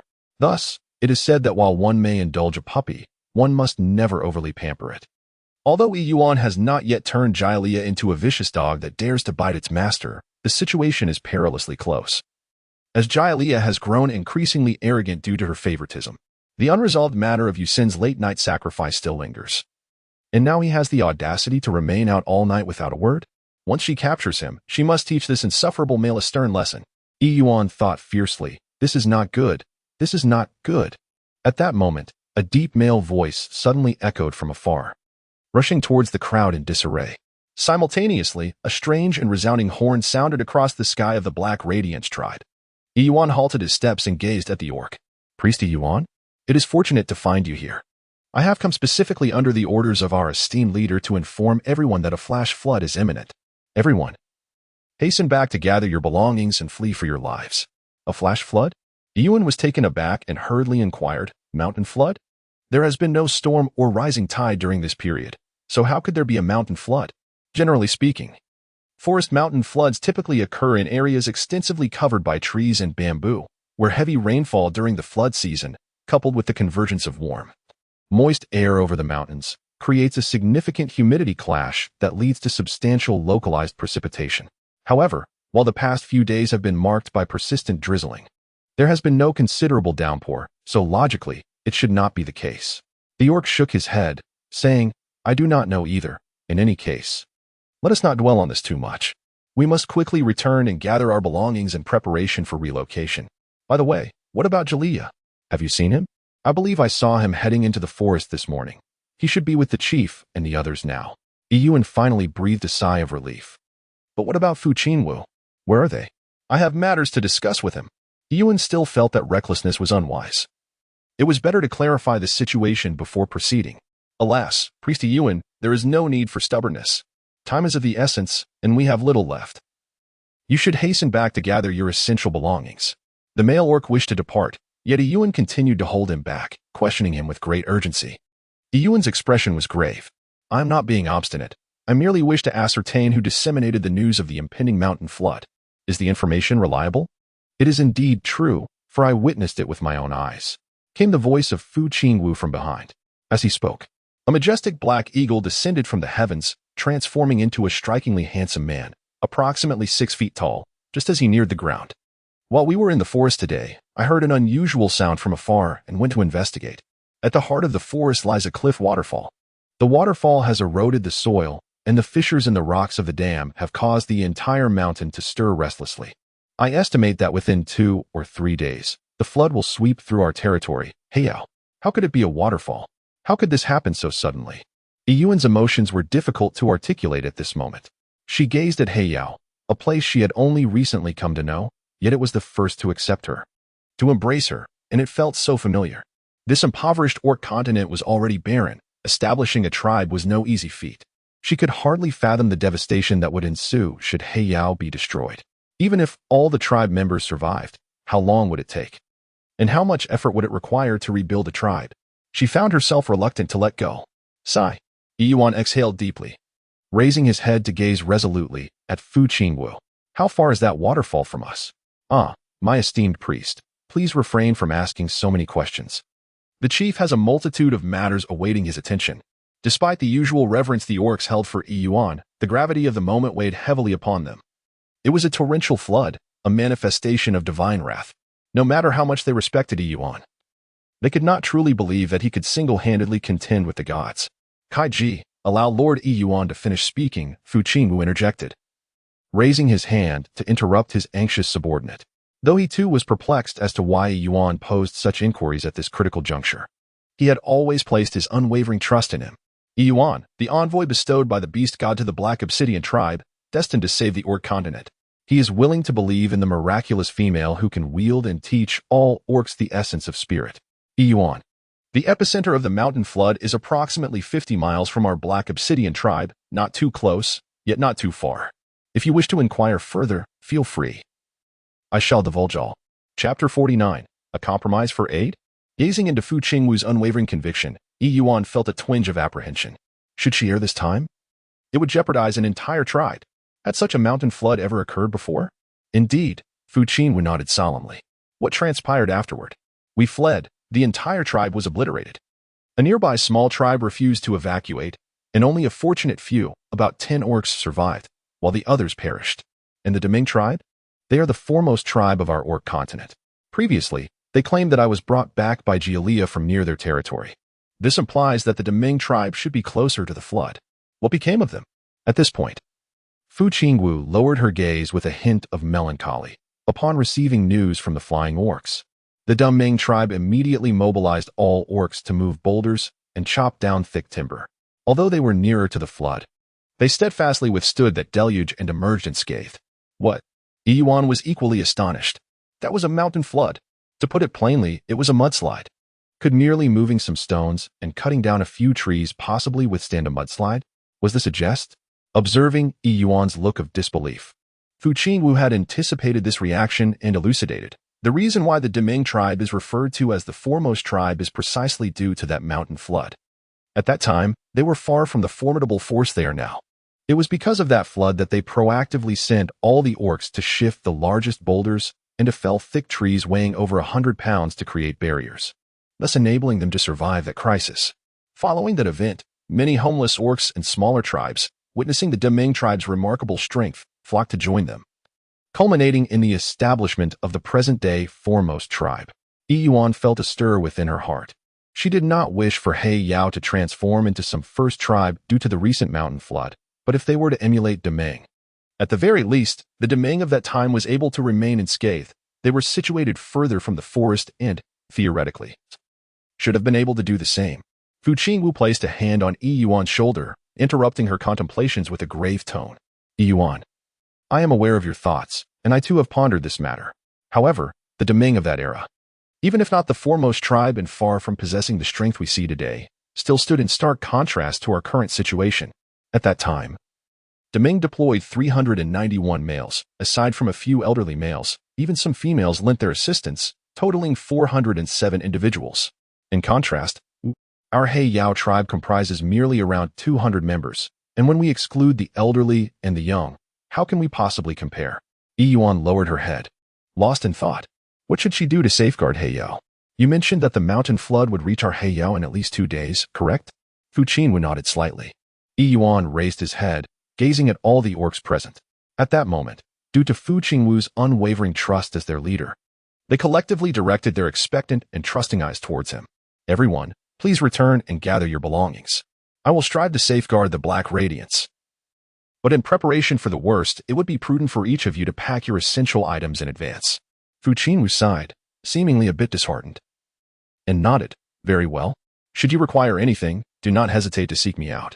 Upon hearing Yuan's words, the orcs promptly dispersed, each hastening back to their homes to collect their valuables. Yuan remained rooted in place, observing the hasty retreat of the orcs. Her eyes closed as thoughts raced through her mind. The entirety of the Black Yu tribe numbered merely over 200, excluding the elderly and the young. There were at most 170 males and 9 females. If they were to emulate the Great Ming by constructing an impregnable barrier of stones and trees, it would indeed be an arduous task within the span of 2 days. Yet, what alternatives did she possess? She admonished herself not to bear too heavy a burden. If there were truly no viable options, then the demise of Black Yu might be inevitable. To her surprise, Fu Qingwu had not departed. He suddenly spoke softly behind her, suggesting that perhaps it was time to consider a new site for their tribe. It was a mystery how he managed to express such a notion with an air of nonchalance. The last occurrence of a mountain flood transpired 2 decades ago. At that time, he was but a Na'vi young orc. And his father, the former leader of the Black Yu tribe, made the ultimate sacrifice to safeguard their home and ensure the survival of their people. In the final moments, the former leader led all the orcs to higher ground, preserving the lives of the females and a majority of the younglings, while he himself returned to the tribe with a group of males, forever succumbing to the deluge. The mountain flood had long been a source of anguish for Fu Qingwu and his mother. Yet, once the waters receded, they resolutely returned to their homeland, dedicating an entire year to re-establishing Black Yu. However, the current state of Black Yu pales in comparison to what it was 2 decades prior. Such a pity. Such a lament. It is of no concern, Priestess Yuan, Fu Qingwu reassured her. As long as you remain, and as long as all the orcs of our tribe unite, I believe it will not be long before we can rebuild. Yuan lifted her gaze resolutely to meet Fu Qingwu's eyes. In Chapter 50, is it a mutual pursuit? Yuan felt a warmth rising to her cheeks. Not long ago, the Great Ming tribe attempted to seize members from Black Yu, but were repelled due to their numerical advantage at that time. Yuan had boldly declared that she would never seek refuge in the Great Ming tribe. Yet now, she found herself in need of their assistance. Fu Qingwu struggled internally, his gaze upon Yuan heavy with contemplation. Do you understand, he asked, that if we truly seek the aid of the Great Ming, their sole condition will be you? Yuan touched her nose, pondering the extent of her allure. To a tribe, was she not merely a female? Although females were undoubtedly precious, Yuan firmly believed that as long as she could offer sufficient leverage, such as food or the ability to kindle fire, it would be an insatiable desire for the people of the Deming tribe. Surely, they would not turn away from such offerings. After all, the spirit, new food, and the tools she had crafted previously were compelling enough. She was confident that presenting just 1 or 2 of these would suffice. However, Fu Qingwu interrupted her sternly, his expression grave. Yuan, do you comprehend the immense allure that the spirit, various foods, and tools you have created hold for the orcs, who once survived solely on raw flesh and blood?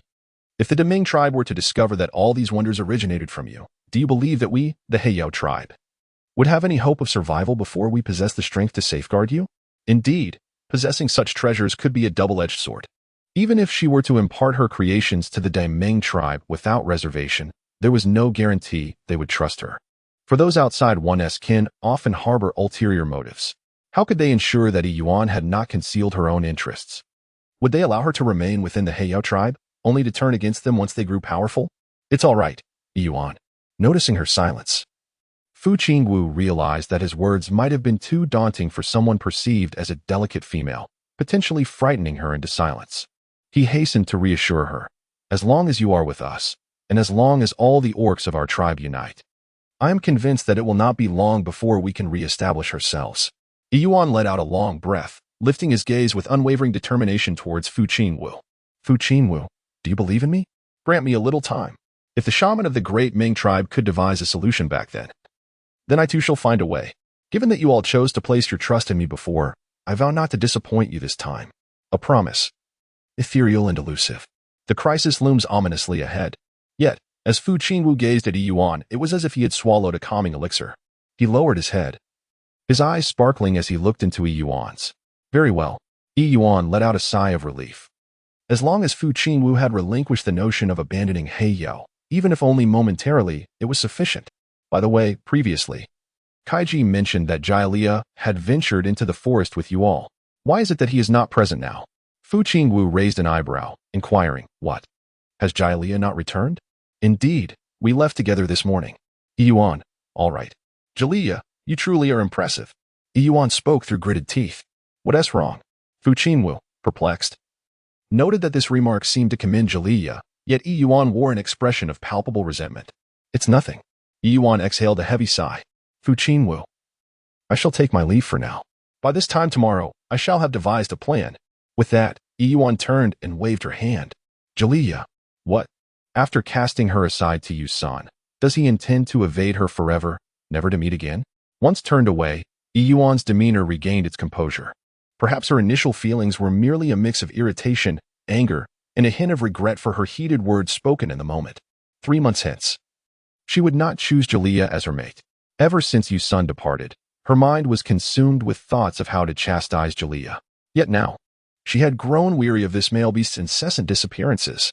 She would no longer seek Jia out. If he was unwilling to return, so be it. In the absence of mutual pursuit, both Jalia's misguided kindness and her own singular devotion held no significance.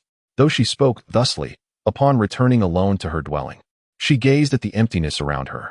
The once vibrant campfire now extinguished, lacking the tender care of a male to stoke its flames, and outside, the bamboo poles still displayed the sweet potato flower she had prepared for Jia. The modest room, which had once felt entirely unfamiliar, had transformed into a cozy haven. Yet her heart ached, as if struck by a heavy blow. Tears, like saline droplets, escaped her eyes uncontrollably. What is so remarkable about it? Even without you, Jia, and without any male at all, I, Yuan, can thrive splendidly on my own. At that moment, the room was silent, devoid of any response to Yuan's proclamation. Yuan lacked appetite as she approached the edge of the bed, embracing the soft pelt of a feathered beast, curling into a ball and burying her face within its warmth.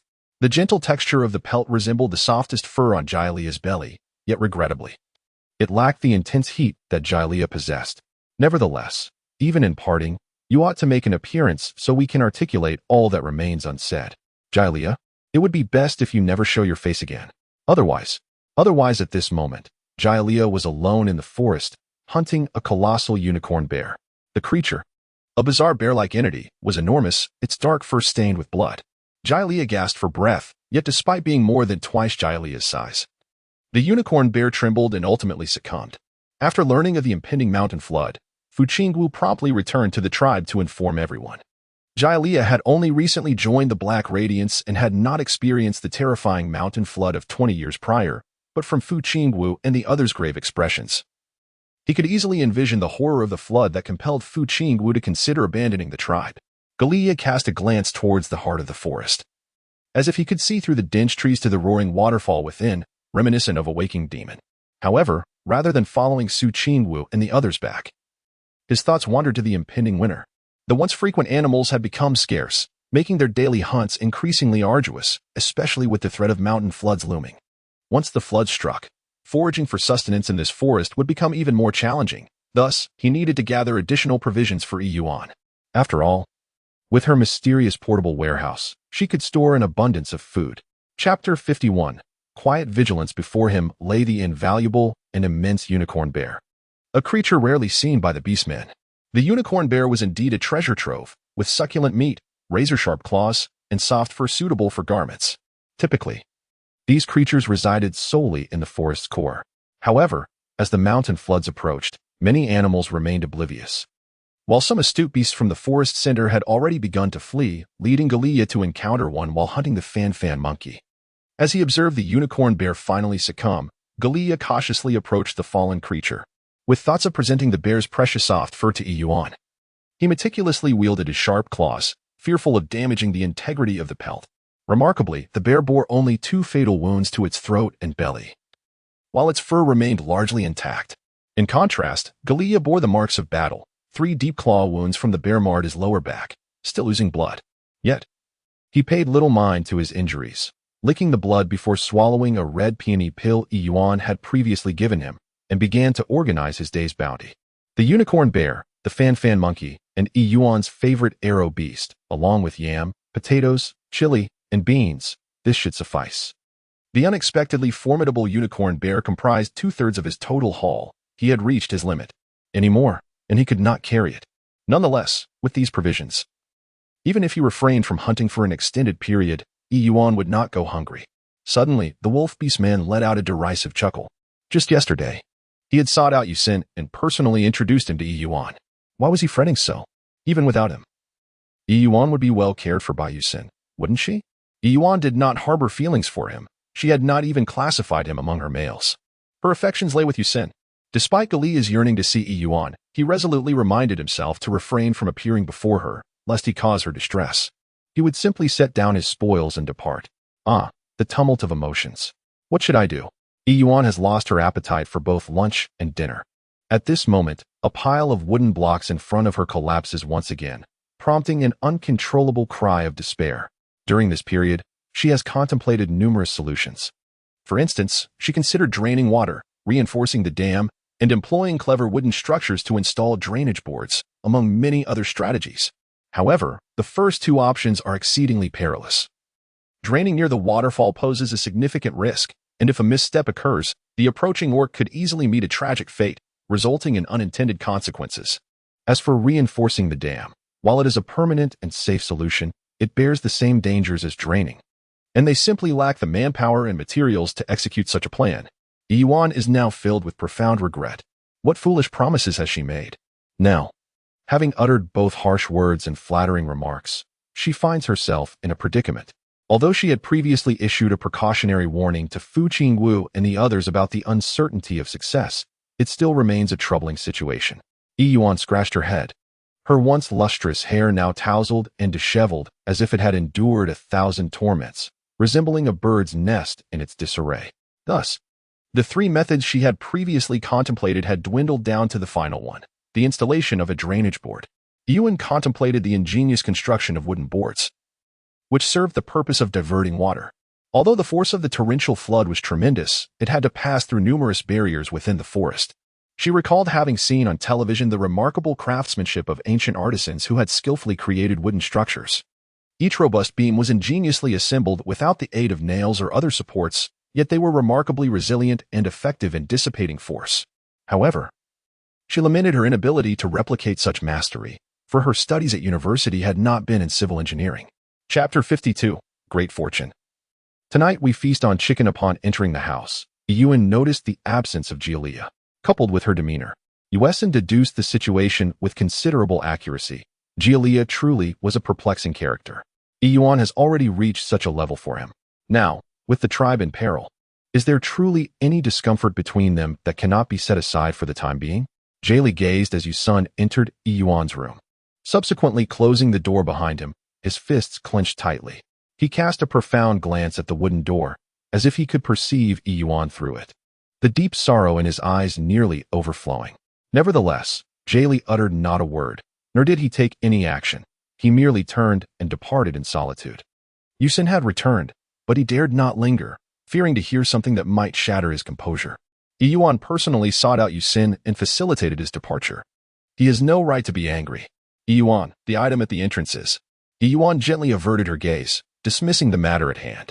Yuan, do you have something to discuss? Yuan nodded, a flicker of guilt washing over him. No, I merely wished to see how you were faring. If Yuan failed to devise a viable solution by noon tomorrow, the entire Black Glimmer would inevitably be forsaken, forcing all the tribesfolk to seek refuge in the heights. At that moment, it would present Yuan with the perfect opportunity to eliminate Yuan. Sevalai urged him once more, should he miss this chance. It would be exceedingly difficult to coax Yuan into the forest again. However, Yuan was currently striving for the sake of Black Glimmer. Her recent arrival had instilled hope and vitality in all its inhabitants, and now she was desperately trying to preserve it. Could he truly condemn the entire Black Glimmer for Sevalai's sake, for his own? Yet Yuan remained composed, observing Yuan's hesitance. Despite having conveyed her thoughts clearly to him the previous day, had he not yet relinquished his intentions? Nevertheless, she could discern no trace of affection in his cold, distant eyes. What could possibly compel him to desire her as his partner, despite his evident lack of love for her? Yuan, the mountain flood will arrive in 2 days. Aren't you concerned? Yuan remarked, sensing an unsettling silence in the atmosphere. Of course I am concerned. But this is a mountain flood, the wrath of the heavens. My worry serves no purpose, Yuan replied nonchalantly, as if he felt no fear or regret. But Yuan, you must understand, if you can conceive a method to withstand the flood, that would indeed be ideal. Yet, should you fail in that case, people will not blame the flood, they will blame you. They will resent you for instilling hope, only to see it crumble. Regardless of whether Black Glimmer can ultimately be saved, the burden of failure should not rest solely upon your shoulders, Yuan couldn't help but add. He could scarcely fathom the suffocating resentment that would arise from the entire Black Glimmer's inhabitants. Yuan shook her head, fully aware of the situation. Yet a glimmer of determination sparkled in her eyes as she fixed her gaze upon you, Senator. Perhaps there are matters that, even if left unaddressed, would not invoke blame. Yet, to take action, even if it proves arduous and thankless, holds merit. If it means safeguarding our homeland, I am willing to attempt it. Even if the chances are slim. Yuan fell silent, parting his lips to speak, but became mute upon meeting Yuan's steadfast gaze. He should have continued to persuade her to abandon her quest. If Yuan were to preserve the Black Radiance, it would eliminate his opportunity for action. And the wrath from Zivali would undoubtedly escalate, leaving him unable to fulfill his obligations. The tribe could be rebuilt, but without the females. The very essence of the tribe's survival would be rendered moot. For the sake of Zivali, and for himself, he should act with a degree of selfishness. Yet, was this truly the right course of action? Winning Zivali's favor and becoming her mate could indeed place him above all else, even at the cost of the entire future of Black Radiance. A gurgling sound broke the tension of the awkward silence, emanating from Yuan's stomach. Have you not eaten yet? Yuan lowered his head and pressed his abdomen, attempting to suppress the pangs of hunger that were creeping up on him.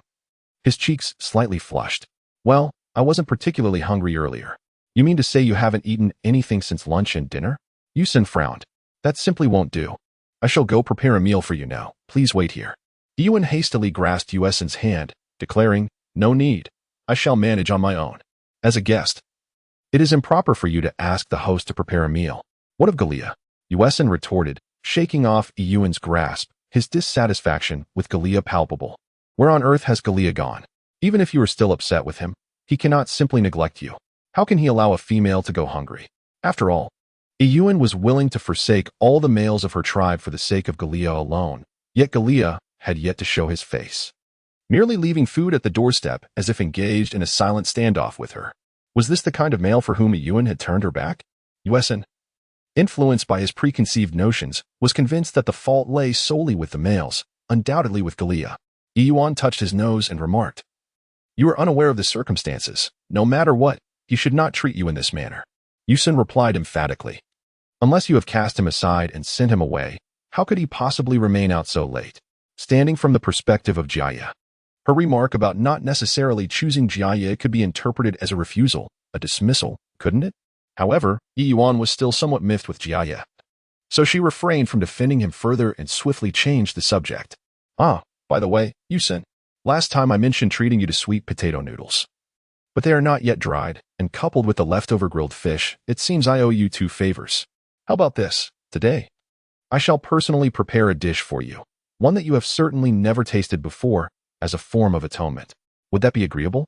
Yuan shook his head, about to decline, when he heard Yuan murmuring as she surveyed the surrounding area. Unfortunately, it seems there are no ingredients available. No need to trouble yourself. Let's save it for next time. Yuan replied, You have already exerted yourself greatly concerning the mountain flood, so refrain from concocting anything peculiar. The next time will only add to my debts, and since I am also feeling peckish, I cannot partake in the fare that you males prepare. You may as well consider it a stroke of good fortune for me. Determined to showcase her culinary skills to Yuan, Yuan suddenly recalled the various mountain delicacies that Jia had sent to the door. Humph. So you wish to avoid me, do you?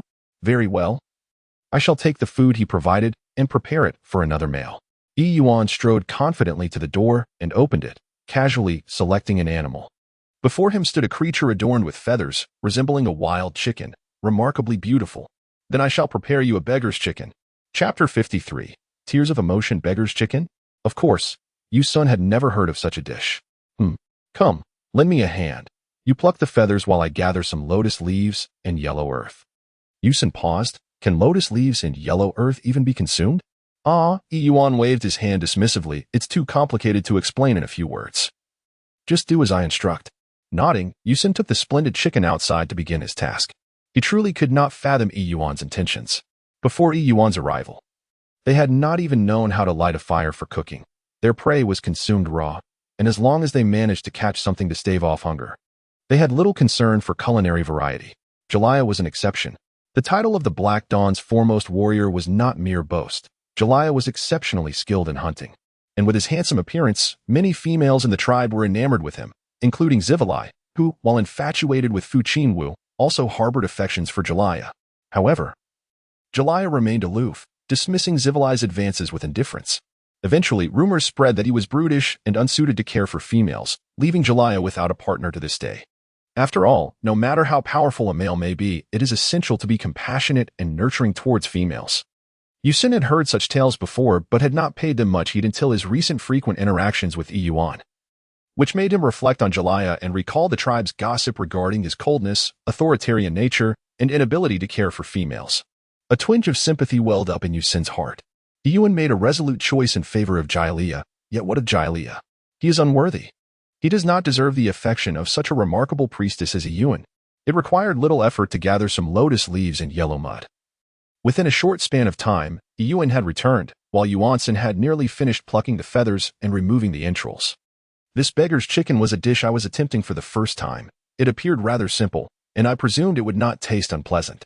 Yuan took the prepared chicken from Yuan, sprinkling it with finely ground rock salt, Sichuan pepper, and minced ginger, before turning to Yuan and stating, however, "If it turns out to be unpalatable, you must not mock me."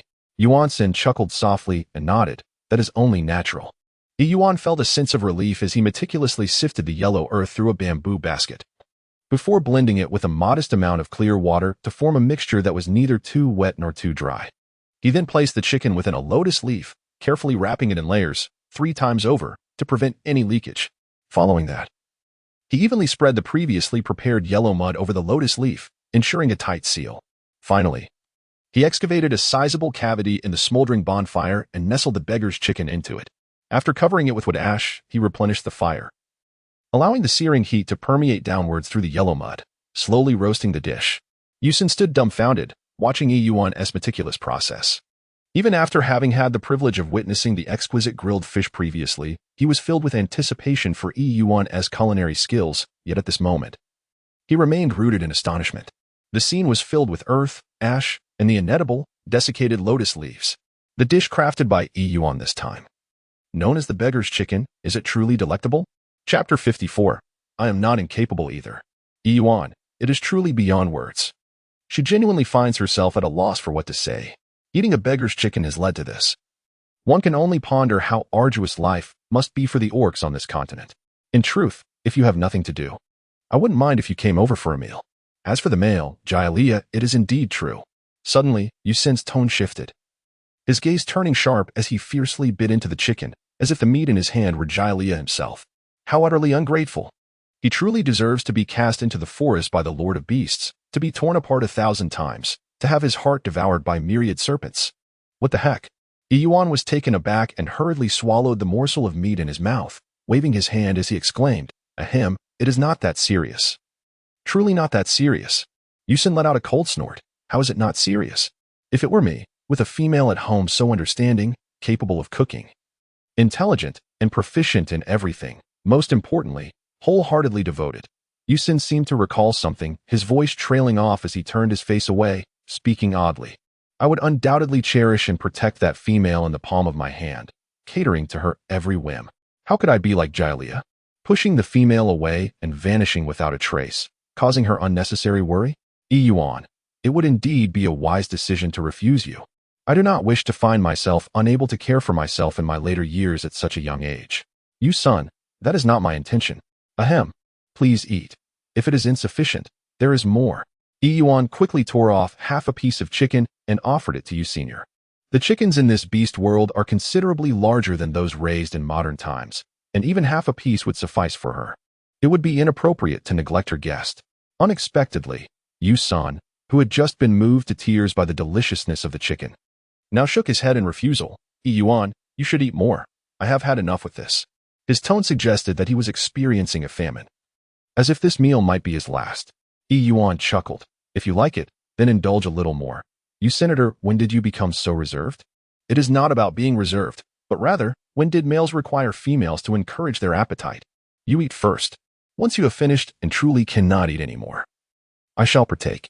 My appetite is not substantial. This is truly sufficient for me. Otherwise, if I cannot finish, it will grow cold and lose its delightful flavor. It won't taste as exquisite.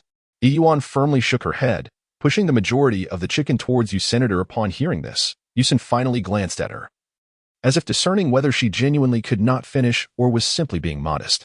Ultimately, he hesitated before nodding. Well, to avoid waste, I shall assist you in consuming a bit more. A soft chuckle escaped from Yuan. This male was clearly ravenous. However, she chose to say nothing further, and instead, she and Yuan sat by the fire, indulging in the tender and succulent beggar's chicken. As they feasted, Yuan suddenly pondered aloud, expressing his surprise to Yuan. Yuan, I truly did not expect that such a simple pheasant could become so delectable with this method. Who would have thought that the yellow earth could possess such remarkable properties? After satisfying his hunger, Yuan found his spirits lifted significantly. He incessantly explained and boasted to Yuan, what does this amount to? There is an abundance of knowledge that you remain unaware of. Chapter 55. Humiliation. Yuan nodded. No wonder the leader insisted on having you serve as our Black Glare's priest during our second meeting. It seems the leader possesses great foresight, recognizing your exceptional qualities. For instance, Yuan cast a glance at the scattered, hardened yellow earth on the ground.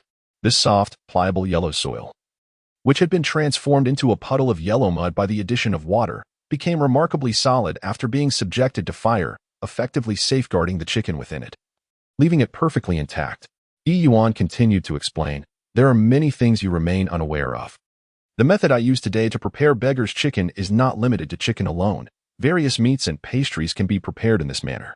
However, when you attempt it, remember to sift through the mixture first to remove the larger stones from the earth. Yuan, only partially comprehending, nodded and asked, oh, and what about pastries? Upon mentioning pastries, Yuan suddenly recalled something else. Pastries are a type of food, typically sweet, but rather complicated to make. At present, lacking the necessary tools, I am unable to create them. However, once this mountain flood subsides, perhaps I could fashion a simple oven out of yellow clay? Yuan was perplexed anew. An oven? What is that? An oven is. Well, it's difficult to explain. You'll understand when the time comes. Unfortunately, the oven made from yellow clay would not be the most durable, if only there were cement. Yuan's mind began to construct a rough image of an oven box. Wait a moment. An oven? Durable? Protection? Mountain flood? Suddenly, Yuan's previously relaxed expression became rigid as her mind raced to seize the fleeting inspiration. Yuan, still oblivious to Yuan's unusual demeanor, inquired, what is cement? It is a mixture made from limestone and clay, which, when combined with water, hardens and becomes extraordinarily resilient. Akin to stone, Yuan murmured. Is it truly that wondrous? And what is limestone? Yuan remained silent for an extended period, prompting Yuan to glance at her. He noticed Yuan standing frozen in place, and instinctively waved his hand before her eyes. Suddenly, Yuan grasped the hand of Yuan that was swaying before him. Startled, Yuan felt an instinctive urge to retreat, yet at that moment, Yuan unleashed an astonishing strength. He attempted to withdraw his hand, but to no avail. The room, enveloped in silence and isolation, created an intimate atmosphere between the two individuals, a male and a female, where the latter had firmly seized the former's hand, her eyes shimmering with an enigmatic light. In such a setting, the peculiar nature of Yuan was indeed enough to provoke Yuan's imagination. Did she not express that she only desired Galia? Could it be that, in the end, he would have to resort to his physical being to gain this female's trust? Flushing with a mix of shyness and confusion, Yuan turned his head away. Strangely, he found himself not entirely averse to the fleeting thought and the potential of unspeakable occurrences that might follow. If you truly desire that, then I am not Yuan. I have come to a realization. Yuan organized her thoughts in her mind, and upon regaining her composure, she excitedly addressed the only male companion by her side. I have conceived a method to rescue the Black Tribe. Chapter 56. Inspiration. Retribution. The following day, Yuan, armed with the blueprints and designs she had tirelessly contemplated throughout the night, eagerly sought out Fu Qingwu, even before dawn had graced the sky. Witnessing the passage of a night, it was evident that Yuan had indeed devised a plan, leaving Fu Qingwu astounded. Only after Yuan articulated her ideas and structural concepts and subsequently demonstrated, in Fu Qingwu's presence, how yellow clay and water, when heated, transform into a solid of remarkable hardness, did Fu Qingwu become convinced. Fu Qingwu scrutinized the small yellow object that Yuan had extracted from the flames. Once cooled, the object, infused with evenly distributed tiny stones, had become extraordinarily hard. Despite his strength, he found himself unable to budge it in the slightest. Yuan. What on earth is this? Fu Qingwu was left in a daze. Thus, they could mold such a resilient substance, boasting a hardness comparable to that of stone, into any shape they desired? With a sly smile, Yuan skillfully employed the technique of arching and circular force distribution, dispersing the pressure at the central point. The yellow clay was further reinforced with pebbles, resembling the immaculate structure of an egg. Fu Qingwu held this small object in his hand, attempting to crush it. Yet the clay block, subjected to even pressure, proved resistant to such trivial efforts. Similarly, the flood prevention measures she was about to undertake required the same ingenuity. The mountain flood was imminent, and time was of the essence. I lacked the luxury to elaborate further. In summary, heed my words and gather materials according to the design I have sketched. As she spoke, Yuan urged Fu Qingwu to squat down, procuring a branch from the ground to illustrate her thoughts. She delineated the areas requiring massive stones, those necessitating timber, and the standards for the clay essential for construction, among other details. With remarkable ease, Yuan translated her ideas into a visual representation, rendering her thoughts clear and comprehensible to all. Fu Qingwu stood in awe, for never before had anyone articulated their innermost thoughts in such a manner. Words seemed inadequate to convey the richness of the mind. This mode of expression was nothing short of extraordinary. Moreover, Fu Qingwu was astonished that Yuan could devise such an ingenious solution within the span of a single night. This feat, one might wager, would be beyond even the prowess of the divine beast god, who might struggle to surpass her brilliance in such a brief period. In Yuan's design, although substantial stones were required for the foundation and would for structural support, the quantity needed was far less than their previous unrealistic estimates. This approach not only promised greater durability, but also significantly reduced the manpower required. Fu Qingwu surmised that even with just over 150 males in their tribe, they would have more than enough materials to embark on this endeavor. Suddenly confronted by two towering mountains, Fu Qingwu found himself at a loss for words. In that moment, he was torn between astonishment at Yuan's proposed method for combating the impending flood and admiration for her ability to convey her vision so clearly with merely a branch. Which was more remarkable? Fu Qingwu. Yuan called out to him twice, yet he remained unresponsive, still transfixed by the sketch she had drawn in the dirt.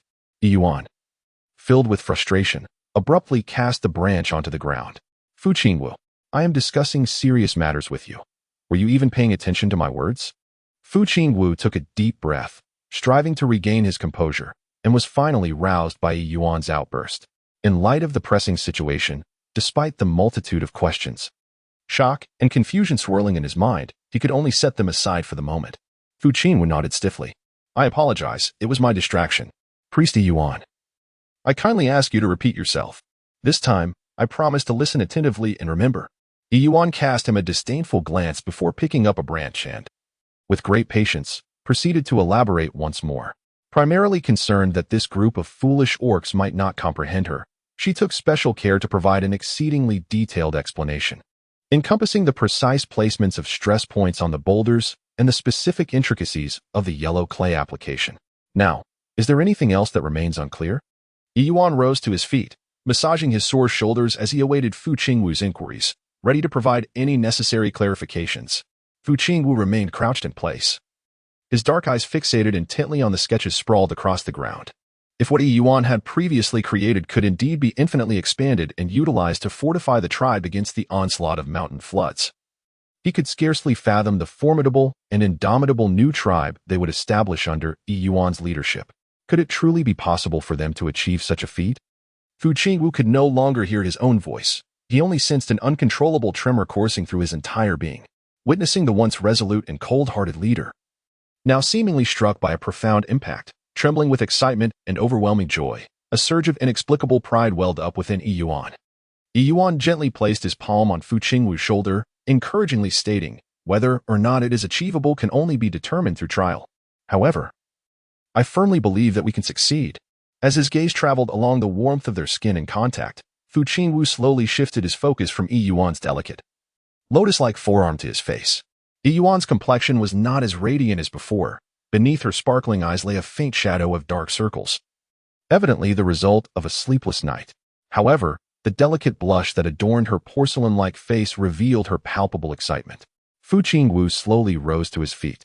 The designs Yuan had sketched on the ground firmly etched in his mind. "Indeed, we shall prevail." Witnessing Fu Qingwu completely swayed by her words, Yuan joyfully grasped his wrist, eager to head towards the center of the tribe.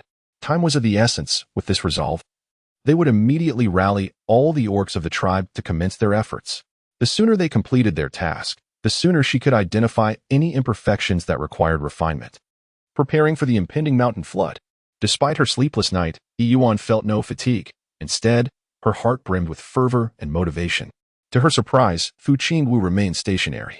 With a perplexed glance, Yuan turned back and inquired, "What troubles you, Fu Qingwu? Since I have already devised a solution, let us proceed without delay." Fu Qingwu shook her head, saying, "I am well aware of your intended course of action. Allow me to handle the subsequent matters." Yuan, you must have spent the entire night awake, correct? Chapter 57, Venting Frustration. You should return and rest. Shortly, I will summon all members of the tribe, and we shall set forth immediately. Fu Qingwu could not overlook the dark circles beneath Yuan's eyes. Such imperfections were unworthy of the otherwise flawless Yuan. Yuan was indeed very fatigued. Ever since she received the news of the impending flash flood, she had not rested for a single moment, lacking both the inclination and the time to partake in lunch. It was only with the arrival of Yuan in the evening that she began to feel the pangs of hunger. The latter half of the night was spent in a restless vigil, leaving her sleepless throughout. However, Yuan shook her head, expressing her discontent. "No, I cannot rest easy. This is a matter of great significance, and I must oversee it personally. Supervision cannot be taken lightly. A moment's negligence could lead to the collapse of a 1,000-mile dam, undone by a mere ant's nest, resulting in irrevocable losses." However, Fu Qingwu firmly grasped Yuan's hand, gazing intently into her eyes. A blend of gratitude and excitement mingling with an inexplicable, profound emotion. "I understand, Priest Yuan, that you are troubled. Yet, we require a certain amount of time to prepare the foundation and materials. During this interval, I urge you to return and rest. Once everything is ready, I shall personally come to invite you." After a moment of contemplation, Yuan was swayed by Fu Qingwu's words. The overwhelming fatigue and weariness she had previously overlooked surged upon her, making her reconsider the validity of the advice. In truth, she had already devised most of her plans during the latter half of the night, and her restless tossing had merely revolved around pondering the flaws and weaknesses within her strategy. Yet, despite her relentless efforts to think critically and exhaust her intellect, Yuan could not identify any discrepancies, enduring a long wait until dawn. Throughout the night, her body clamored for rest, her eyes felt unbearably strained. But her heightened state of mental exhilaration had caused her to neglect these signals, only rousing herself with splashes of cold water on her cheeks when drowsiness threatened to overwhelm her. Now, if she could return and rest for a while, allowing her mind to relax, perhaps upon awakening, she might find herself more effective and efficient in her endeavors. Yuan nodded. "All right. I shall return home for a brief rest. By the way, if you happen to discover a gray raw stone while collecting materials, one that dries rapidly upon contact with water, generates heat, and is less durable than ordinary stones, do not hesitate to summon me for identification. It is limestone, the essential raw material for cement. I wonder if such a thing can be found in this world." Weighed down by exhaustion, Yuan hurried home. Though a solution had emerged, its execution still posed challenges. She needed to rest well and prepare for the impending mountain flood. However, upon returning home, she was taken aback to find the door wide open. How peculiar. Did I forget to close it when I left this morning? Upon entering the room, Yuan was enveloped in confusion. As he stepped through the threshold, his gaze was immediately drawn to a tall man, bare-chested and revealing a physique reminiscent of the god Apollo, who stood with his back to the door, frozen in a state of rigidity akin to a statue. The owner of this flawless form seemed to have endured a rather tumultuous few days, as his robust back was marred by an array of wounds, both large and small. Notably, 3 severe scabs near his lower back appeared freshly formed, suggesting recent trauma. Suddenly, The man sensed a disturbance but lacked the courage to turn around. Fear kept him rooted in place, paralyzed by the daunting prospect of facing whatever awaited him. Yuan. The air lay still, having been silent for an extended period, were it not for the heightened sensitivity of the orc's keen hearing, which alerted him to the presence of another individual remaining in the room. Galia would have almost believed that Yuan turned to leave the moment he noticed him. Ah, what a rare visitor. Ultimately, it was Yuan who shattered this profound silence.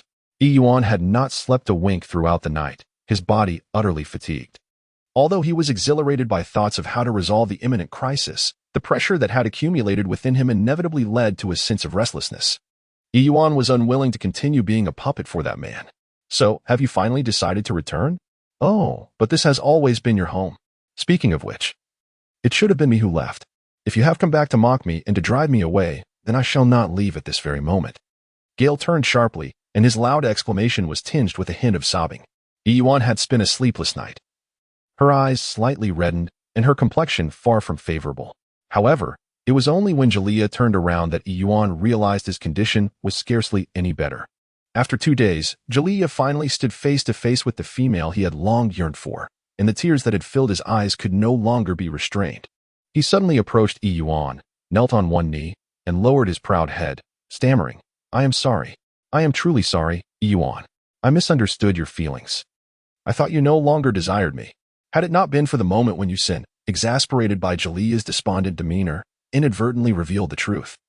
Jalea could scarcely have imagined the gravity of what he almost missed. Observing the man before her in such a humble posture, Yuan found no solace in his apology.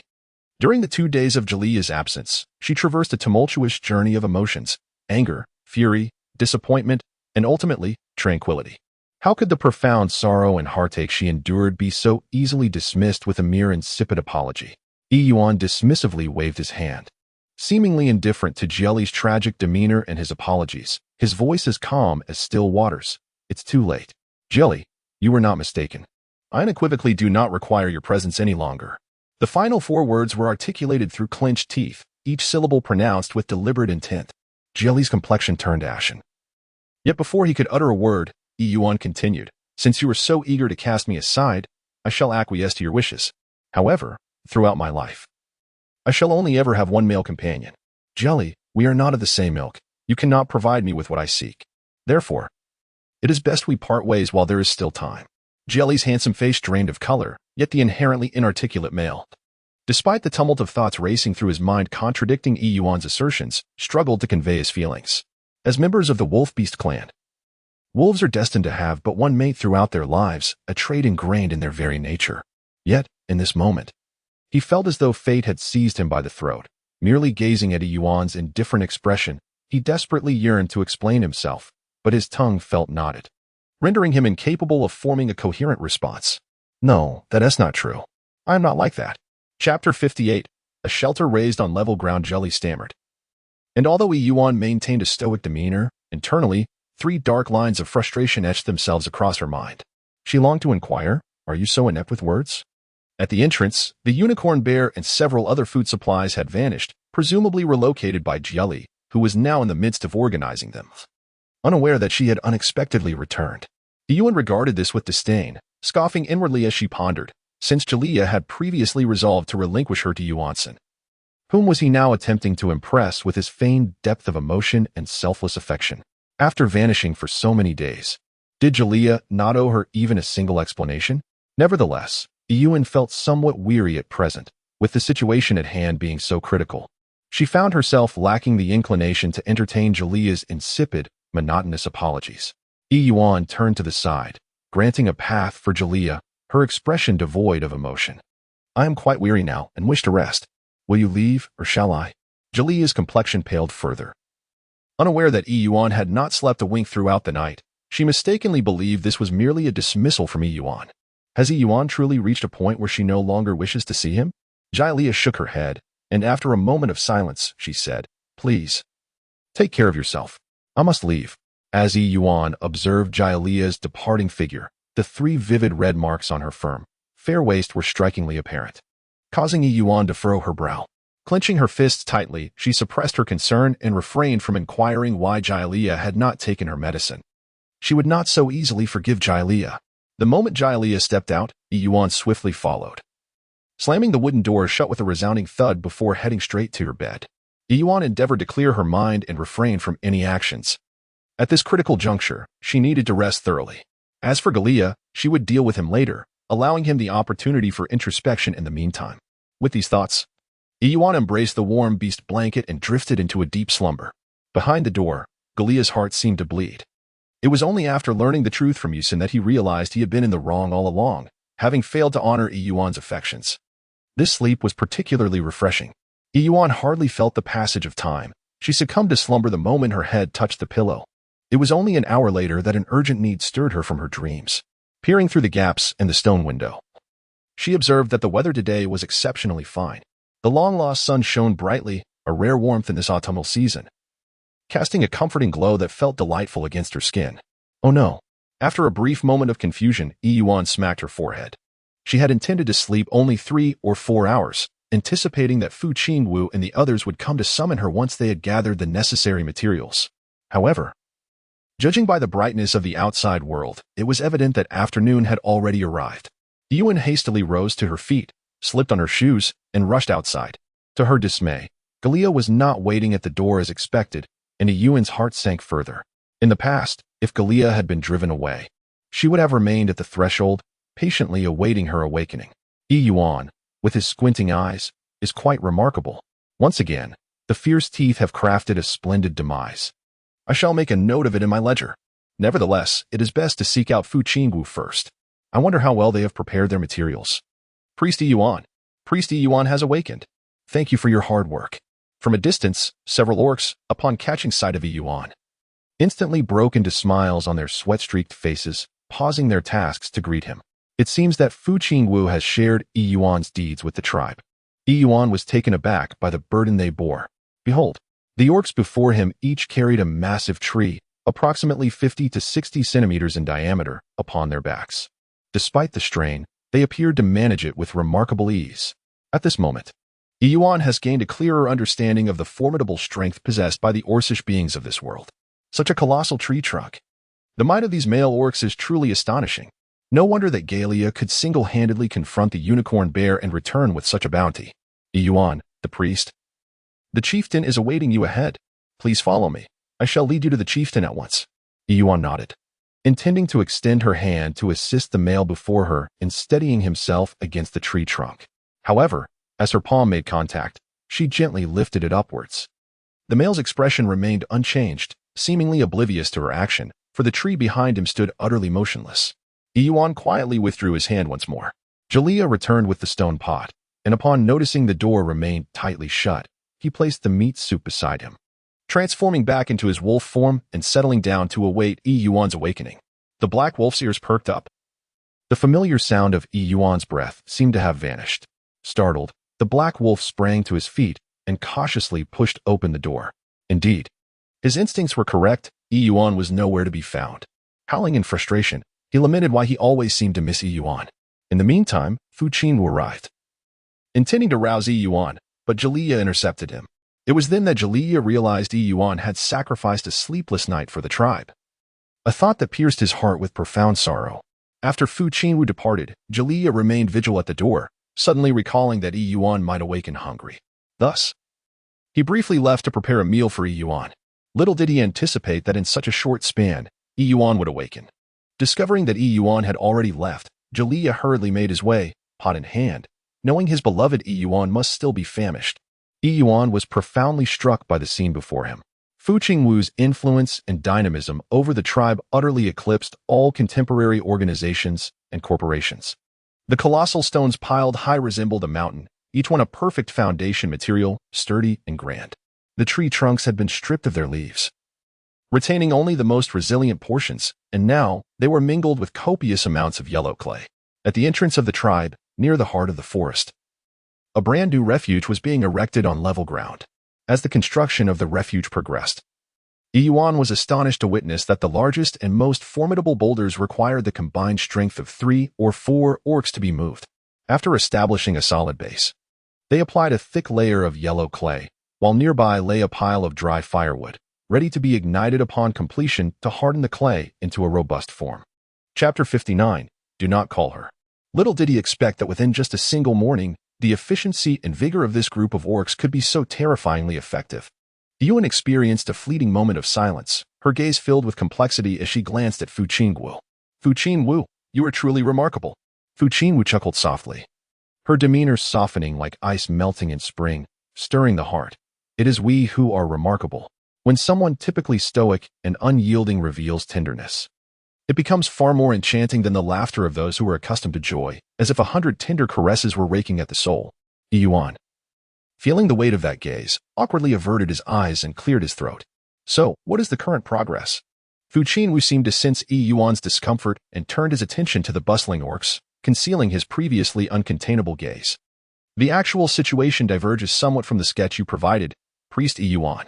I made a few minor adjustments, and now the materials and the base are nearly ready. It should be completed before this evening. We await your inspection, Priest Yuan, to determine if there are any further issues. Yuan nodded in agreement, following Fu Qingwu as she surveyed the modified areas with a sense of satisfaction. A sketch, after all, is merely a preliminary outline. When juxtaposed with the realities of the situation, the adjustments made by Fu Qingwu appear not only more exquisite but also indestructible. Indeed, Fu Qingwu is deserving of her title as leader, for she not only comprehends all the ideas she articulates but also extrapolates them, transforming them into something even more refined. What do you think? Are there any shortcomings? Fu Qingwu inquired, her voice tinged with a hint of anxiety. For the endeavor they were engaged and held the fate of the entire tribe in its balance. Yuan shook her head.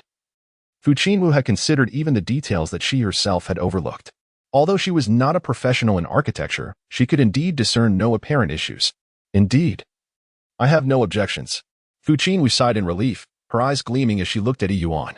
The final ignition must be entrusted to you, Priest Yuan. Are you prepared? Once all the construction is complete, we will require that last spark, utilizing the most primal method to alter the structure of the yellow clay, integrating it with other materials until it transforms into an indomitable barrier capable of withstanding mountain floods. Yuan nodded. Then let's light the fire tonight. All right.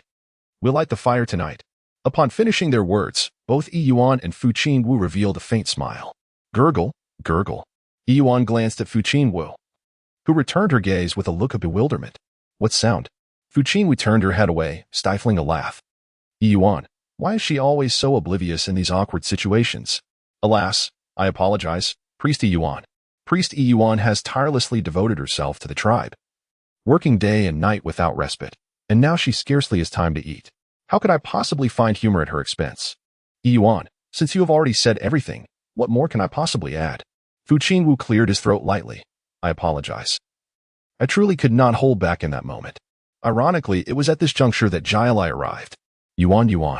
Yuan ignored him and gazed at the orcs who were busily at work.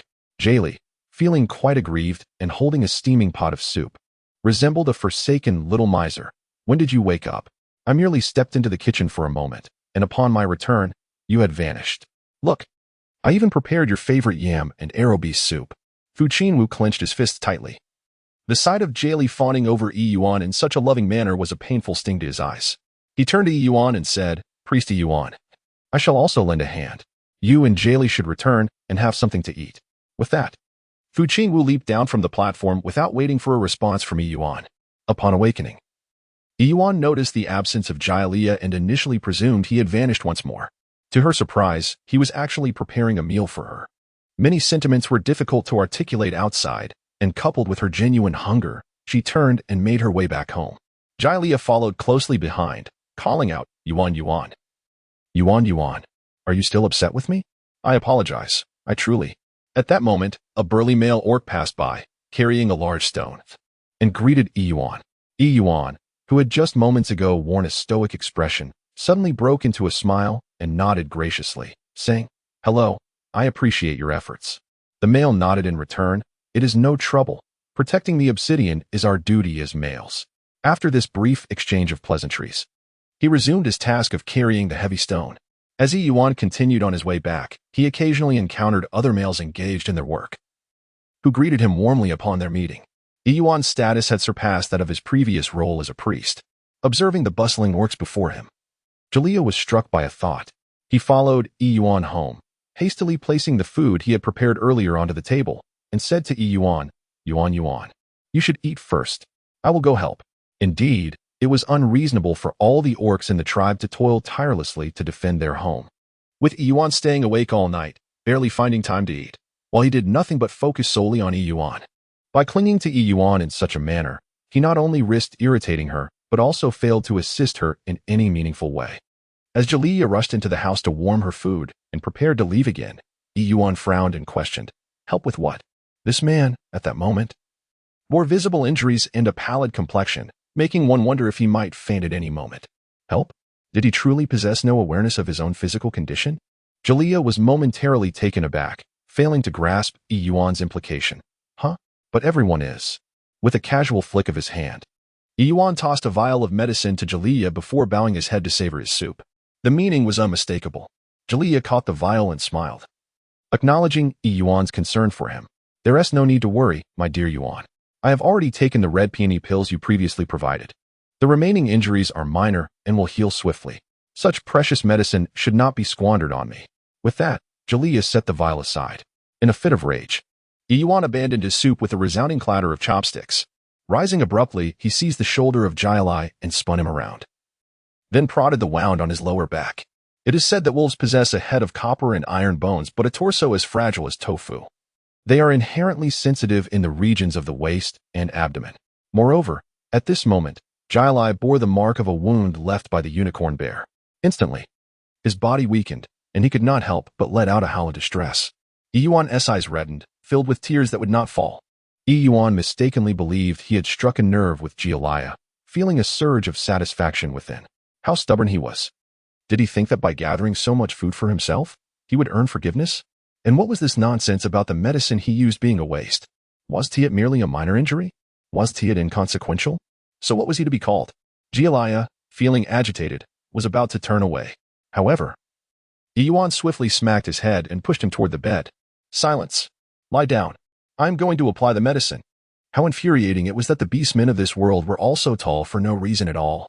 Chapter 60. Punishment. Jaliyah found himself pinned to the bed by Yuan, who pressed down on his back with an undeniably cold hand, holding him firmly in place.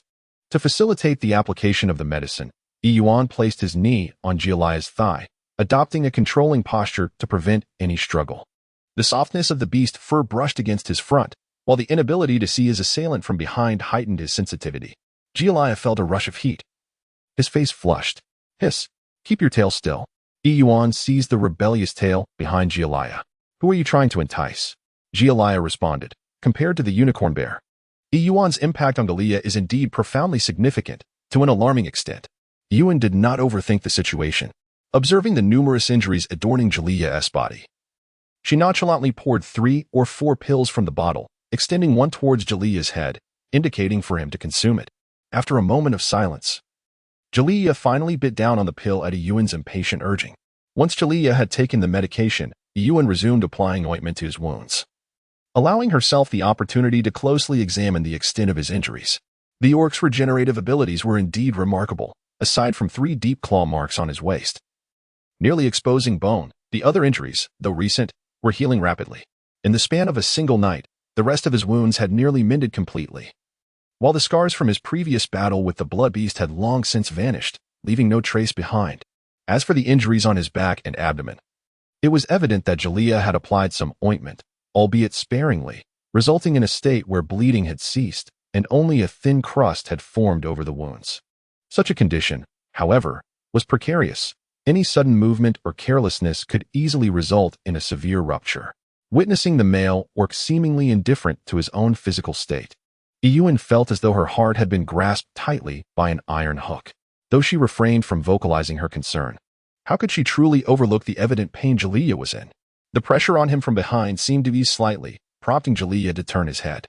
I'll say this once more, do not move, Yuan's low voice commanded, suppressing something within her. Jaliyah, deterred, remained still. The sensitivity in his lower back intensified under Yuan's ministrations, igniting an uncomfortable itch that gnawed at him. Yet, he gripped the animal hide beneath him tightly, causing the soft fur to wrinkle, with veins protruding in his arms, unwilling to budge even slightly. However, Yuan's silence on his movement did not extend to his speech. Jaliyah seized the opportunity to apologize, diverting attention from the irritating sensations in his back. Yuan, in truth, Our wolf or clan is no more fickle than that white crane clan led by Yuan. You must understand, a wolf king has but one wolf queen throughout his life.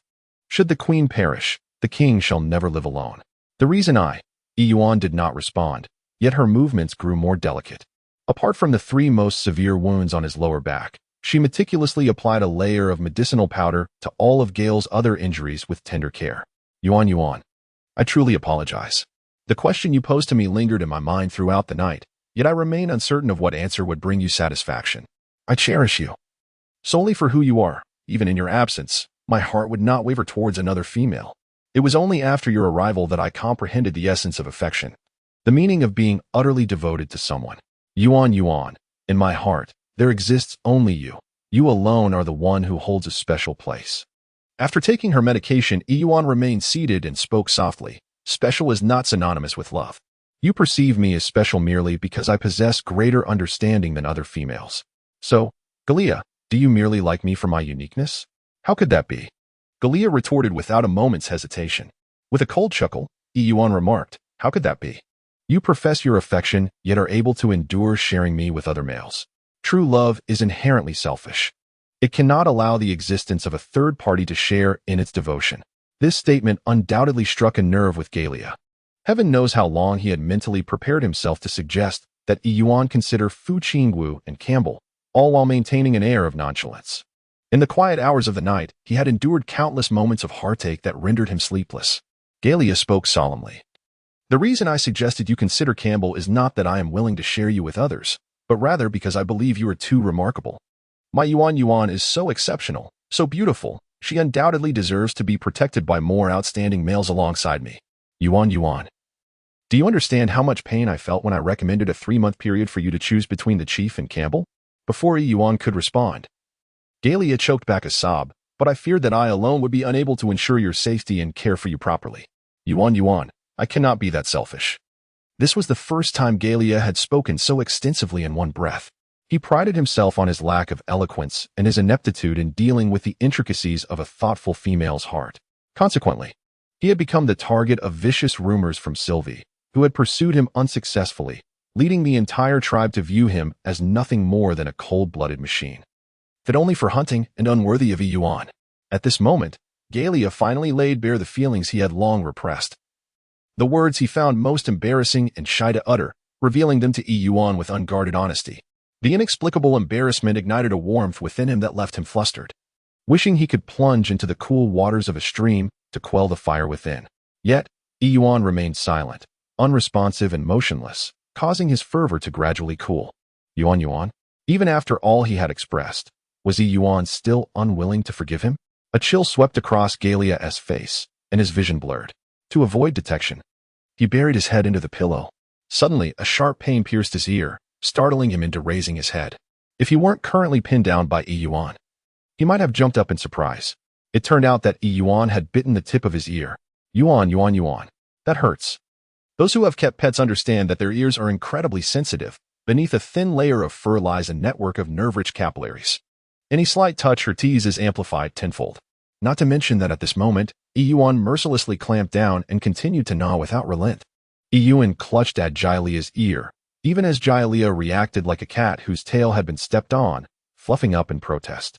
Nevertheless, Yuan relentlessly pressed down on Jailea's back, biting her ear without relent, murmuring, "Am I devoid of hands and feet? Can one not survive without a male? The pain is precisely what you deserve.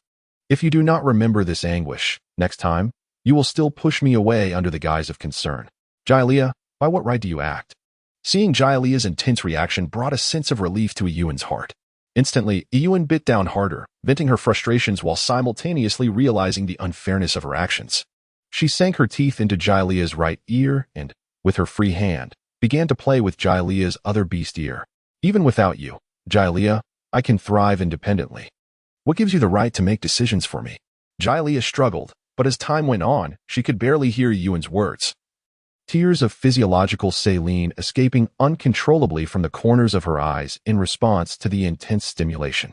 Yet, the more she fought, the greater the pressure on her ear became. Ultimately, Jailea let out a whimper, clenching her fists tightly and gripping the beast blanket beneath her, too afraid to move any further. Yuan. Jialea's voice emerged, tinged with a sob. Chapter 61. Biting the ear, Yuan gently nibbled on the beast ears of Jialea, and at such a close distance, even the faintest sound could be distinctly heard. While biting, Yuan exclaimed, "What? Am I devoid of hands and feet? Can I not survive without a male companion?" Yuan sank his teeth into Jialea's ears, twisting and grinding, alternating between gentle nibbles and fierce bites. Jialea could absorb none of it. All he perceived was a thunderous roar, as if a tempest were raging in his ears, an unfamiliar sensation that gripped him as though someone had seized his vital point. "No, Yuan, I was wrong. It hurts. It truly hurts," Jialea whimpered in supplication. "Ah, it hurts? That is precisely the point," Yuan retorted, his intent clear. "You must remember this pain. Next time, let us see if you dare to push me away under the guise of concern for my well-being." Noting Jialea's intense reaction, nearly on the verge of tears, Yuan felt a sense of satisfaction. This lesson was one he intended for Jialea to remember. With that, Yuan increased the pressure of his bite, venting his frustrations, while simultaneously realizing he should not show favoritism. He continued to gnaw on Jialea's right ear, while his free hand seized the neglected ear of the other side. "Even without you, I can thrive splendidly on my own." Jialea struggled, and soon, he could barely discern Yuan's words. Tears of saline escaping uncontrollably from the corners of his eyes due to the overwhelming stimuli. However, the more he fought, the tighter the grip on his ears became. Thus, "What I desire must be what I cherish, and that person is none other than you." Jialea let out a soft whimper, fists clenched tightly, gripping the beast carpet beneath him, no longer daring to move. The insides of Jialea's beast ears were stained crimson, nearly dripping with the blood drawn by Yuan's relentless gnawing. "Yuan," Jialea's voice broke into a cry. "I won't dare again. I truly won't dare again." Yuan felt a twinge of pain in her jaw, which only subsided when the scent of an unfamiliar metallic tang filled her mouth. Lowering her gaze, she beheld the once dashing and formidable ears of the gallant tooth, now tragically matted with her saliva, mingled with streaks of blood and glistening moisture, hanging pitifully in a dismal display. Yuan, content, delicately licked her sharp fangs. She had not intended to bite Gale's ears in such a manner. It was merely Gale's overly vigorous reaction that led to this outcome. Perhaps this phenomenon could be termed adorable aggression? Gale remained oblivious to Yuan's thoughts, and if he were to discover them, he would likely find himself even more distraught.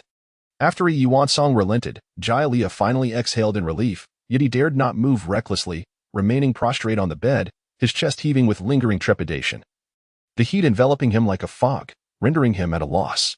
Outside, the moonlit Sin, having listened to Jialea's lamentations and wails, found himself in a state of dismay. "Oh, my beast god, this Yuan, she is even more ferocious than Zivalai when on the bed."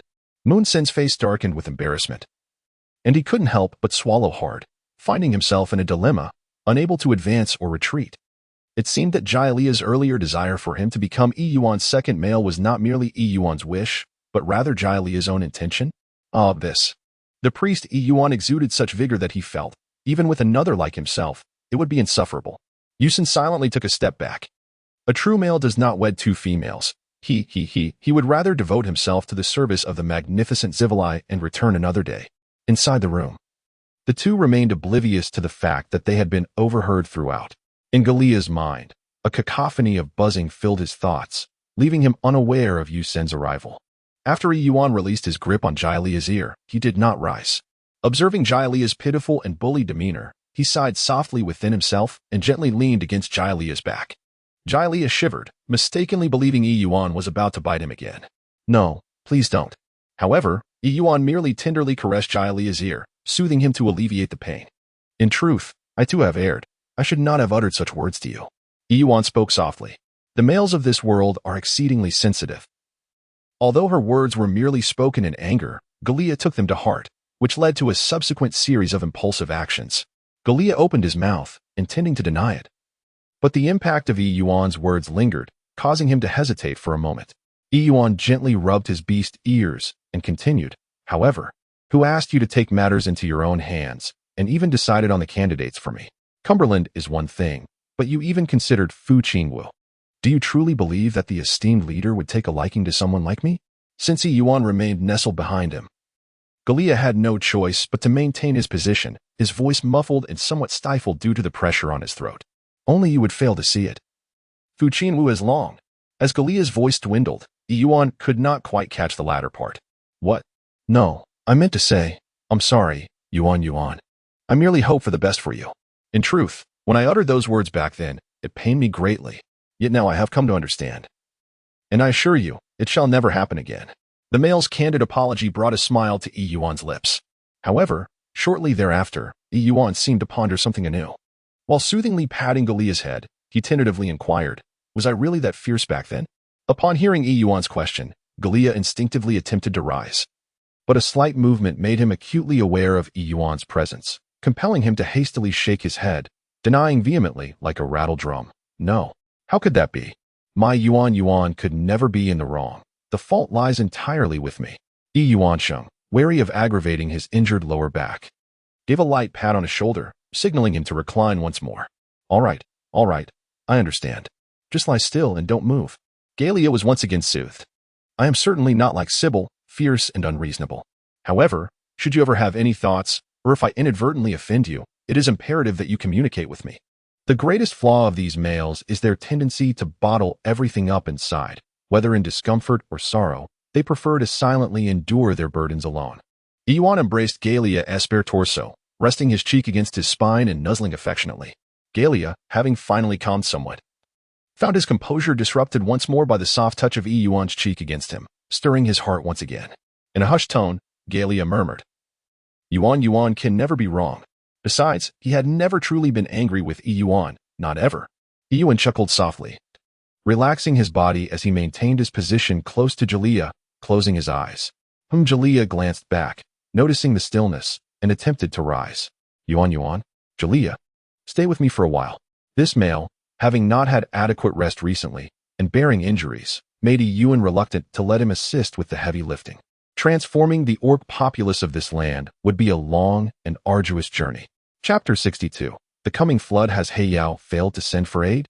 Within a mysterious cave in the Dameng tribe, two males stood outside, while in the shadows within, a figure seemed to lurk. Hongbu respectfully bowed to the mysterious individual and his brother before stating, no. Furthermore, it is said they have not abandoned the tribe. They seem intent on braving the flood. The figure hidden in the shadows let out a cold laugh. Who grants them such confidence? That female orc named Yuan? At this moment, another voice emerged, Hongma. After a moment of contemplation, Hongma addressed the mysterious figure, my lord priest, I propose we observe the resolve of the Heiyao tribe in this instance. It would be enlightening to determine whether Yuan is indeed the envoy of the beast god, or merely a spectacle for the uninformed of Heiyao. No. Hongma appeared to dismiss his own insight as he shook his head at Hongbu. Since the Heiyao tribe has not sought our assistance, they must possess some assurance regarding this flood. Given their lack of appeal to us, let us proactively dispatch some orcs to assist. This will allow us to gauge the true strength of Heiyao, and, of course, to investigate Yuan. My lord priest, what are your thoughts? Such measures are unnecessary. The mysterious voice sounded chilling, its slightly sharp tone, typically clear, now evoked an unsettling chill akin to an early winter. The envoy of the beast god? Absurd. Our orc continent has long been forsaken by the beast god. At these words, both Hongbu and Hongma grew solemn, yet none dared to contradict the mysterious figure.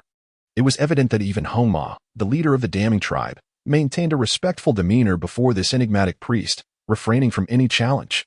Very well. Let us observe the developments. I have heard from Ayuk that the female priest Yuan can supposedly command spirits. I find that hard to believe. I am eager to see how the mere 200 members of the Heiyao tribe can defend themselves. Hongma nodded. As for the priest, Hongbu and I shall not intrude further. We will report any developments to you promptly. The mysterious figure remained silent, and as Hongma and Hongbu exchanged glances, they prepared to depart. Report. Leader. Priest. It's bad news. At that moment, a male burst in a flurry, his expression one of alarm. Hongbu frowned and kicked the intruder away to prevent him from getting too close and catching a glimpse of the high priest's visage. How audacious. Who gave you the audacity to trespass into the high priest's domain? The male was sent sprawling against the stone wall by Hongbu's kick and then fell to the ground with a muffled groan. However, rather than showing any anger, the male quickly knelt down, bowing deeply toward the shadowy depths of the cave, repeatedly apologizing. My sincerest apologies, High Priest, it was my recklessness. Hong Mo raised a hand, halting Hongbu, who was about to voice further reproach. Bu, it was I who instructed him to keep a watchful eye on Heiyao. Let us first hear what he has to say. The male orc, visibly shaken, stole a glance at the shadowy corner before hastily averting his gaze and lowering his head. The beast god is enraged over at the He-Yao tribe. A mountain spirit has emerged. Upon hearing this, the three individuals in the cave were taken aback. How could this be? The beast god rarely displays anger. Yet, should the beast god truly become wrathful? Hongbu anxiously peered into the shadows. High priest, what shall we do? If the beast god's fury spreads to our territory, with a mountain flood in front and a mountain spirit behind us, the wrath of the beast god that our tribe speaks of is akin to heavenly fire, typically ignited by lightning striking the treetops, resulting in a series of wildfires. In this primitive age of the orc continent, the orcs lack the means to extinguish fires, and escape would be a daunting task. What about Yuan? Doesn't she possess the ability to control spirits? The Deming priest contemplated. Speaking in a low tone, could it be that she intends to use spirits to counteract Hongbu? Upon hearing the priest call his name, Hongbu promptly responded, Yes. Priest, I need you to gather a group and head to He-Yao immediately to ascertain the situation. If that mountain spirit is indeed summoned by Yuan and her companions, Hongbu's gaze hardened, a hint of ruthlessness flickering in his eyes. Then I shall spare no effort to reclaim that female, at all costs. Deming priest, no. If the mountain spirit is indeed under Yuan's control, I need you to cultivate a good relationship with the He-Yao tribe, remain there, and assist them in overcoming this mountain flood crisis. Hongbu was taken aback, the previously menacing expression still lingering on his face as he looked up in bewilderment. What? Hong Mo sighed in exasperation, shaking his head. High priest, Hongbu's temperament is impulsive. Perhaps it would be better if I went instead. He seemed to have discerned the situation. Their esteemed priest appeared particularly attentive to Yuan, seemingly intent on winning his favor. Thus, he had previously suggested to approach the matter under the guise of assistance, seeking to uncover the true intentions of the mountain spirit. Unexpectedly, his initial plan, which had been dismissed by the priest in favor of a more observant stance, was ultimately aligned with his desires due to the sudden emergence of the mountain spirit. The priest pondered for a moment before declining. No, Deming requires your presence. You must remain in Deming to prepare for the impending flood. Indeed. The Deming tribe is situated closer to the heart of the forest and nearer to the flood's point of origin. The last significant flood occurred 2 decades ago, and such a long interval surely harbors oversights. With merely a word from the priest, Hong Mo grasped the underlying significance and nodded in understanding, choosing to remain silent. Hongbu, remember this. Observe from a distance. If you ascertain that the mountain spirit is indeed under the influence of He-Yao, then foster a good rapport with him. However, if this mountain spirit is not a creation of that He-Yao priest, return without offering assistance, as if nothing has transpired. Do you comprehend? Chapter 63. Sincerity. The conflagration raged on for at least 2 hours. Hongbu, accompanied by the multitude of beastmen from the Deming tribe, gazed in astonishment at the fierce flames before them, which, while ferocious, appeared to be under some form of control. The blaze did not encroach upon the surrounding trees and thickets. Rather, it formed a protective barrier. From the reports relayed by their aerial beastmen, the flames intricately enveloped He-Yao, and the inhabitants of He-Yao exhibited no sign of panic, only fervent excitement, as if they were witnessing a miraculous blessing bestowed by the beast god himself. Gradually, the flickering flames began to diminish, revealing rows of exquisitely unique structures, unlike anything the Deming tribe had ever encountered in their lifetime. Hongbu recalled the words of the Deming priest. Should you ascertain that the mountain spirit is indeed under the dominion of He-Yao, then foster goodwill with them, and avoid any form of conflict at all costs. A glint of understanding flashed in Hongbu's eyes. He had previously been perplexed by the priest's unusual deference towards He-Yao, particularly the insistence on avoiding direct confrontation and fostering amicable relations. However, at this moment, everything became clear.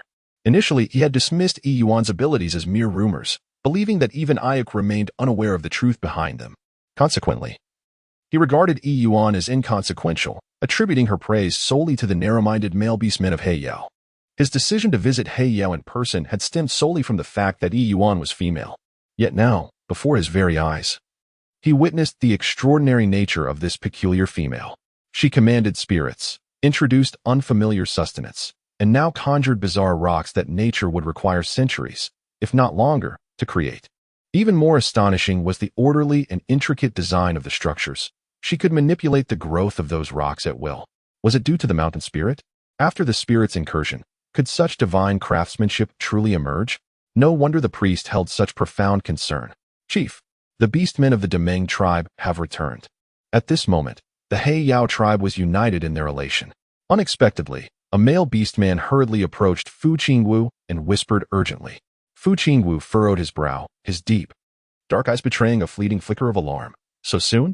He had anticipated that the Demeng tribe, having learned of Yuan's existence, would endeavor to seize her. But he had not expected that merely a few days had elapsed since the flooding began, and now the Demeng tribe had re-emerged at this critical juncture. Could it be that this inferno had once again captured the attention of the Demeng tribe? Yuan quickly discerned that something was amiss with Fu Qingwu and approached with Jialai. Fu Qingwu, what troubles you? The male glanced at Fu Qingwu, who then furrowed his brow and addressed Yuan, saying, Yuan, you must return with Jialai at once. Regardless of what transpires outside, do not venture out. No matter the intentions of the people from Demeng, it is imperative that you, Yuan, are never taken by them. Yuan, at a loss and filled with confusion, inquired, what has transpired? Is our refuge not constructed quite successfully? Fu Qingwu exhaled heavily, yet her expression remained resolute. No, it is Hongbu again. How many have they brought? Yuan exclaimed, incredulous at the apparent pettiness of the male orcs. It's only been a few days, and they are already so impatient for revenge? Fu Qingwu, equally perplexed, turned to the male who had delivered the news. The male appeared to ponder for a moment, his expression wavering. There aren't many, around 20 or so. What could the people of Damo be thinking? The last time they brazenly came to Black Yao to abduct individuals, they brought merely 2 or 3 dozen males. Yet due to the disparity in numbers, they ultimately failed. Now, with all of Black Yao's formidable strength gathered together for this second incursion, surely they would not come with only 20 individuals? Jelaya scoffed, disdain evident in his voice. Is Damo truly devoid of warriors? Do they dare to invade Black Yu with just over 20 orcs? Do they truly believe we have no males left? However, the messenger male, after a moment of contemplation, added with a conflicted expression, not quite, Jelaya. This time, their attitude seems quite amiable. They appear to have no intention of kidnapping anyone. What did Hongbu say? He claims they are here to assist us. What? The group was taken aback in unison. Yuan, long time no see. Upon their reunion, Hongbu had shed the arrogance he displayed during their first encounter, greeting Yuan with a broad smile. He attempted to approach, only to be met with Jelaya's stern countenance.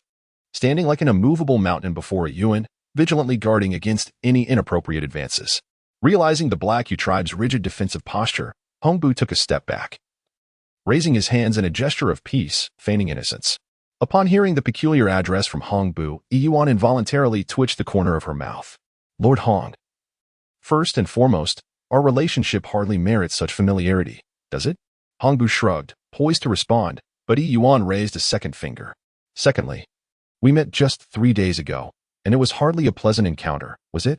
Yuan's words left no room for the Demeng tribe to save face. The Black Shining tribe members present were taken aback, cold sweat trickling down their spines. When had Hongbu, the esteemed brother of the chief of the foremost tribe on the Beastman continent, ever been so confronted? Did Yuan, the priestess, not fear inciting Hongbu's ire? Yet, Yuan had her own plans. The last time they parted, Hongbu had issued a stern warning, but upon their reunion, his demeanor had taken a complete about-face. Either there was a hidden agenda, or the Demeng tribe sought to gain something from her. With their objectives unfulfilled, how could Hongbu so readily sever ties? Indeed, he did not appear angered. Although his smile faltered for a mere second, it was fleeting. Very well, then I shall address you as Yuan. That should suffice, yes? With the upper hand, Yuan nodded coolly and regarded Hongbu. I am curious as to the purpose of your sudden visit to the Black Shining tribe. Seeing Yuan's directness, Hongbu did not hesitate to speak plainly. We have received word from our beastmen that a mountain spirit has manifested nearby. The chief fears that its wrath may extend to Demeng, hence I was sent to assess the situation. If there is anything we can do to assist the Black Shining tribe, we of Demeng shall not hesitate. To my surprise, the rumors regarding the Black Shining tribe's priestess being able to control spirits were indeed true. Priestess Yuan, we of Demeng have come with sincerity today. Chapter 64. Bait, please, allow us to remain and assist the Black Shining in dealing with the mountain flood. As Hongbu spoke, the expressions of Fu Qingwu and the Black Shining tribe darkened. A sense of crisis surged within Jelaya, who could not abide anyone laying their eyes on Yuan. He immediately retorted sharply at Hongbu. What concern is it of yours? The mountain flood is approaching, and you Demeng are the tribe closest to it. Are you not? Tend to your own affairs. Yuan is one of ours in the Black Shining tribe. This has nothing to do with you. Hongbu, unfazed by Jelly's blatant disrespect, did not take offense. After all, they were not there to provoke war with the Black Shining tribe. He shook his head, his expression remaining calm. It is merely a mountain flood. It poses no threat to us in Deming. However, my brother Hong Yimo, the current chief of Deming, is quite concerned for the Black Shining tribe. That is why I came to see if there is any way we can assist you. After all, we are all beastmen of the beastman continent, and we ought to help one another, should we not? Yuan nodded, aware of Hongbu's ulterior motives. However, he believed in the adage that one should not strike a smiling face. He replied, indeed, we are confident in our ability to handle the mountain flood. So there is no need to trouble your esteemed tribe. We appreciate the goodwill of Deming, and I, Yao, acknowledge it. Hongbu was momentarily taken aback. The words of Yuan perplexed him slightly. He understood the general sentiment. It was, after all, a rejection of Deming's overtures. Yet, Yuan's articulation left him somewhat bewildered. Although the message was one of refusal, it was conveyed in a manner that lacked the sting of anger. Had Yuan been privy to the thoughts of the assembled orcs, he might have been tempted to remark, "Is this what one calls the art of conversation?" Hongbu, gathering his composure, resolved that he would not let Yuan depart so easily today. Why must the priest refuse so promptly? Did Deming not wish to foster an alliance with Yao? Was it truly the case that Yao would not entertain even the slightest opportunity? Yuan and Fu Qingwu exchanged a glance. They were taken aback that Hongbu could lower himself to such a degree. However, given that Hongbu had come this far, should they continue to refuse, they would undoubtedly provoke the ire of the Deming, and if a confrontation were to ensue, the current Black Yao would hold little advantage. Fu Qingwu stepped forward and addressed Hongbu, saying, in that case, I would like to express our gratitude on behalf of Black Yao for Deming's assistance. Upon hearing this, Hongbu smiled, feeling a sense of relief, and eagerly inquired. Then, Priest Yuan, could you please elucidate what precisely those objects at the entrance of your Black Yao tribe are? Why do those peculiar stones cause such pain upon touch? Hongbu, after all, lacked the composure of Hong Yimo. The moment he sensed Black Yao's concession, he promptly revealed the purpose of their visit. TSK, I knew it. Deming has always held themselves in high regard. How could they suddenly wish to assist us? No wonder Hongbu was so accommodating today. It turns out he had this in mind. I knew they harbored ill intentions. Upon hearing Hongbu's words, the expressions of the Black Yao members stiffened. Several males rolled their eyes and could not help but mutter and scoff under their breath. Fu Qingwu pondered for a moment, ready to decline to answer Hongbu's question, but unexpectedly, Yuan extended his arm to block Fu Qingwu. Inadvertently, due to his swift motion, Yuan's arm brushed lightly against Fu Qingwu's abdomen. Fu Qingwu's countenance shifted, his expression momentarily betraying an air of discomfort. Yuan was oblivious for at that moment. She was smiling at Hongbu. Since Lord Hong is so intrigued, why not stay and share some food? We can converse as we dine. Ultimately, Fu Qingwu acquiesced to Yuan's request to introduce these individuals from Deming into Yao. Though he did not comprehend Yuan's rationale for informing Deming, he trusted her implicitly and thus refrained from further inquiry. From the dawn of the beastman's existence, the priesthood has held a venerable status. Even the foremost among them is accorded profound respect. After all, in the eyes of these beastmen, the priest is a conduit to the divine beast lord, a veritable messenger of the gods. As the ordained envoy of the divine beast lord, it is only natural that all offerings and reverence be directed towards the deity, which is why the role of the priest has predominantly been assumed by males. Indeed, historically, there has never been a precedent for a female beastman serving as a priest. This explains Hongbu's disdain upon learning that the priest of the Yao tribe was, astonishingly, a female. However, it is evident that Yuan could not remain unmarried for life. As he passed by the meticulously cultivated fields, where Yuan had altered the timeline of the crops, Hongbu came to a halt. The grasses appeared unremarkable at first glance, yet they were carefully enclosed by wooden fences, arranged with precision and flourishing in vibrant green. Hongbu's instincts told him that these could not simply be the same grasses they had encountered in the mountains and forests. How could the people of Yao tend to a patch of grass with such meticulous care? Yuan placed a finger to her lips, a mischievous smile curling at the corners, and whispered, "Shh, it's a secret. Lord Hong, you shall know soon enough." Although she did not intend to conceal everything from Deming, after all, such matters could hardly be hidden. She believed in the gradual release of bait to maximize the benefits. Her mind was filled with questions. Yet Yuan's ambiguous demeanor left Hong Bu's heart racing. His intuition told him that the high priest's decision was undoubtedly wise. If he could earn the trust of this female before him. Suddenly, Hong Bu was startled nearly to the point of swallowing his tongue when Yuan presented him with a skewer of roasted meat. His eyes sparkling with incredulity as he gazed at the morsel in his hand. Initially, upon witnessing Yuan use spirit energy to prepare the meat and then offer it to him, Hong Bu's brow furrowed in concern. After all, that was spirit energy. Why not simply consume the food directly? Spirit energy was precious and dwindled with each use. Should the beast god learn of such wasteful extravagance by this female, it could bring dire consequences upon the Orc continent.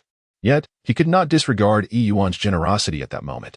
Thus, with trepidation and careful deliberation, he reluctantly took a bite of the food she had offered. However, just 3 fleeting seconds later, Hong Bu's eyes widened in astonishment, his mouth agape. "This is exquisite," he exclaimed. "High Priest Yuan, how did you manage this?" The surrounding members of the Heyo tribe chuckled softly at Hong Bu's reaction, completely forgetting their own initial shock upon learning to kindle fire and roast meat, an experience that was not much less astonishing than that of the people of Deming. Yuan handed him another baked potato, reassuringly saying, "There is no rush. As I mentioned, I will gradually address any issues." Hong Bu grasped the potato, his demeanor fraught with complexity. "Priest Yuan."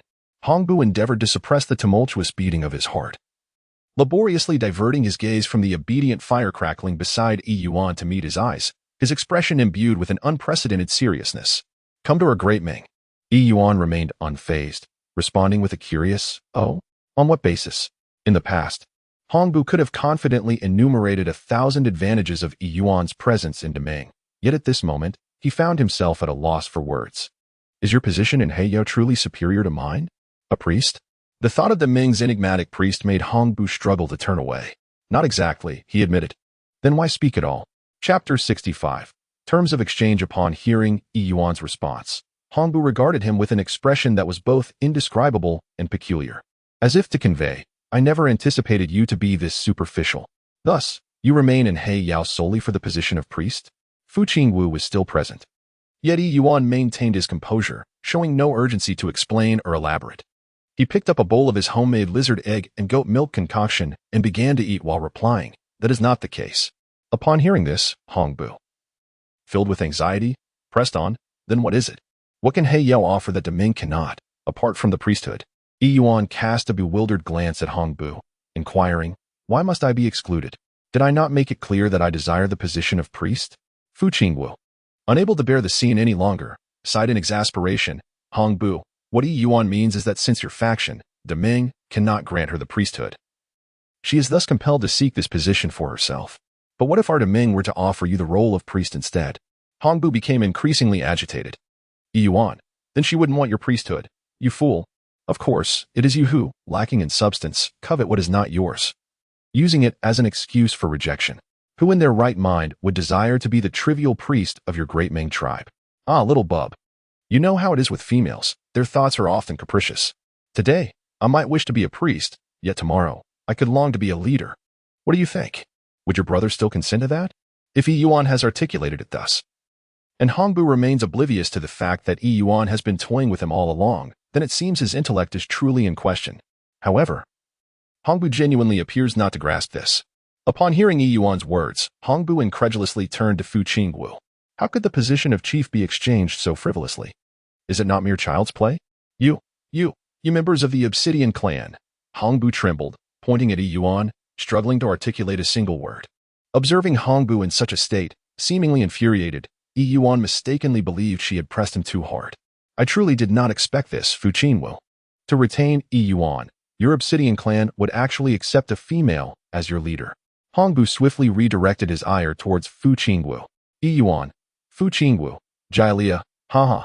At this point, even Jialia comprehended the implications of Yuan and Fu Qingwu's words. Unable to contain his amusement, he burst into laughter.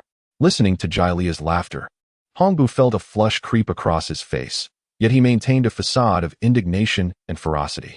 What were they laughing at? Was this truly a matter of such significance that it warranted laughter? At this juncture, Yuan felt utterly helpless, mimicking Fu Qingwu as he rubbed his forehead. It had been quite some time since he had encountered such an intellectual blow, and he pondered when he had last felt so speechless. It was indeed a long while ago.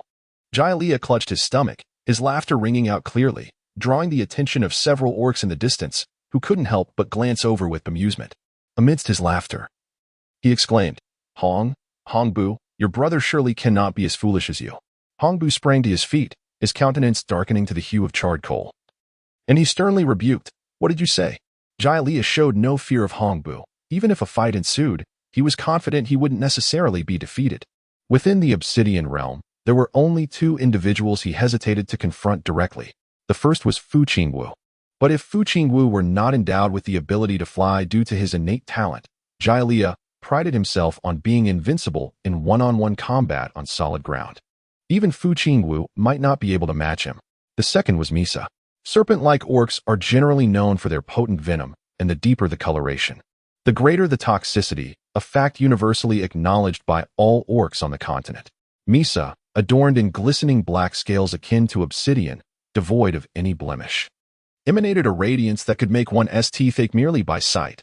No orc would willingly challenge such a formidable creature. Thus, aside from Fu Qingwu and Misa, Jailia regarded all others with disdain.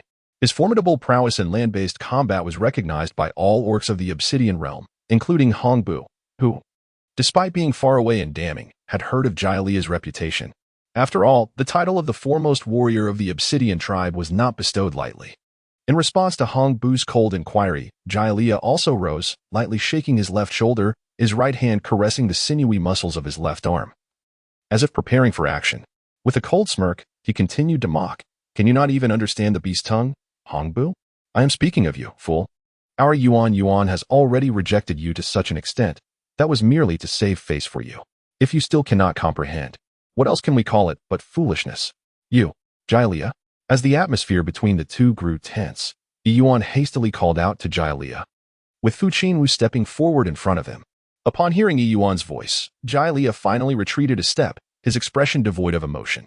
If a confrontation were to occur, he needed to ensure Yuan's safety first. Yuan approached Galia and, without hesitation, delivered a sharp slap to her back, exclaiming, Lord Hong is a guest. How could you speak to Lord Hong in such a manner? Initially, she intended to strike Galia on the head. However, Galia's towering stature rendered her efforts futile. The once aloof and indifferent expression on Galia's face was abruptly interrupted by Yuan's action, prompting her to lower her gaze towards Yuan. Her lips pressed together in a display of discontent. Yuan. Yuan averted his gaze, for those dog-like eyes were too captivating. What would happen if you were to succumb to their charm? Ahem, Lord Hong, please do not take offense. You wish to know about the spirit, do you not? Upon recalling the purpose of their journey, Hong's expression softened considerably. He shot a disapproving glance at Jailia, then hastily nodded in agreement, addressing Yuan. Indeed, Priest Yuan. Can you truly control the spirit? Are you not perhaps an emissary of the beast god? Yuan shook his head. No? Then how do you? Yuan gazed at Hongbu and said, I possess the ability to manipulate spirits, but I am not the sole individual capable of such. Each member of our Obsidian clan can wield this power. Hongbu, astonished, abruptly rose to his feet, his previously calm demeanor shattered. How could this be possible? Yuan cast a glance at Fu Qingwu. Nodding in acknowledgement, Fu Qingwu strode directly towards the fire pit. In the astonished gaze of the Hongba and the beasts of the damning tribe, he seized a piece of wood and brought it closer to the blazing flames. In but a moment, one source of fire transformed into two. Holding the burning stick, Fu Qingwu extended it towards Hongba. However, upon witnessing this, the beasts of the damning tribe hastily recoiled, fearful that the flames in Fu Qingwu's hand might scorch them, and they dared not approach. It was not only the obsidian. Every beast on this continent possessed the capacity to conjure spirit, provided it was wielded with care, ensuring no peril would ensue. I have named this spirit fire. Yuan stood behind Fu Qingwu, the flames in Fu Qingwu's hand reflecting brilliantly in her eyes, casting a radiant glow. As Kalia gazed at the dazzling Yuan, he became utterly captivated. Hongbu, our black obsidian tribe harbors many secrets. Fire is merely one of them. I can enlighten you on the origins of fire, unveil the treasures at the entrance of the black obsidian tribe, and even provide sustenance for you. Likewise, what can your Deming tribe offer in exchange for the riches of black obsidian? Chapter 66, It Bites for a Moment. Hongbu found himself at a loss for words. Indeed, the Deming tribe was the foremost tribe on the Beastman continent. and he had always taken pride in being a member of it. Yet faced with Yuan's inquiry, he found himself speechless. Even Hongbu himself could not fathom what he could present as an equal exchange with the Black Obsidian tribe. Food. They had discovered that the Black Obsidian people had little need for it and regarded it with disdain. Conversely, in winter, although their tribe did not suffer the same fate as others who might starve or freeze, food was scarce, and mere survival was a blessing. Until he received permission from Hong Mo, he dared not promise too much to the Black Obsidian tribe. Yet, the most pressing issue on the beastman continent remained that of sustenance. As long as food was available, death could be averted. Beyond food, he could hardly conceive of what else the Black Obsidian tribe might covet from them. Could it be? Hongbu's brows furrowed in a dangerous and grave expression. Do you desire our females? In a tribe, the key to long-term survival, aside from food, was the presence of females. In this era of male surplus and female scarcity, without females, there could be no offspring. Among the many male beastmen, those who lacked strength or charm would find no females willing to choose them, let alone bear offspring for their tribe. If the Black Obsidian tribe looked down upon an abundance of food, it could only mean they sought to barter for demanding females. Fu Qingwu glanced at Yuan, her eyes brimming with inquiry. Indeed, the significance of females to a tribe was beyond question. Yuan's voice was low and somber. What if I say yes? Although she, as a modern individual shaped by contemporary ideologies, harbored a profound disdain for the notion that females could be exchanged like mere commodities between the Heiyao and Daming tribes. She deemed it a worthwhile probe into Daming's sincerity. If Daming was willing to barter even their females, what else could they possibly refuse? Yet, even the provision of sustenance was uncertain. It could not be guaranteed that sufficient food would be available to see Heiyao through the winter, let alone females. Hongbu, struggling to compose himself, replied, Priest Yuan, the matter of females is of utmost importance. Our Daming tribe only has a meager 20-some females, and I cannot give you an immediate answer. I must consult our leader first. The atmosphere plummeted, and Hongbu felt a surge of anxiety. What should he do? Even if he were a member of the Heiyao tribe, he would surely be dissatisfied with such a response. However, after a moment of contemplation, Yuan suddenly broke into a smile, her tone light. Oh, let us not dwell on that for now. The mountain flood is imminent. Let us first navigate this immediate crisis. Hong, did you not say that you came to assist us? You can see that our Heiyao should be relatively safe from this mountain flood, but what about you? You are closer to the flood's origin. Are you not concerned? Hongbu shook his head. Though we Daming are nearer to the mountain flood, our tribe is situated on elevated ground, and with ample manpower, we have been well prepared. Yuan nodded thoughtfully.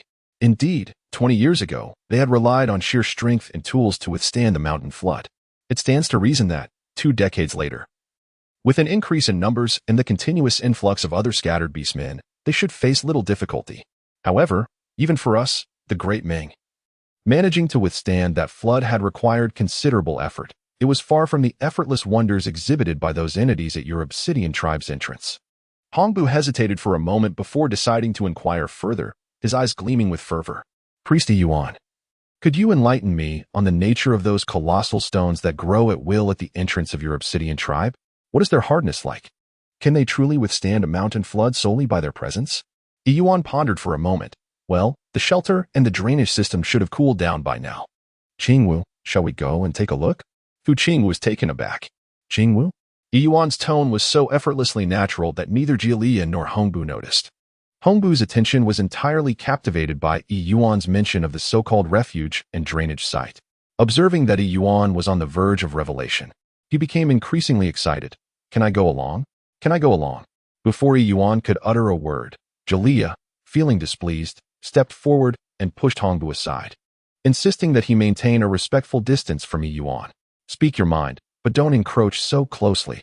Come any nearer, and I might just take a bite out of you. Jalia's warning was not to be taken lightly or dismissed as mere jest.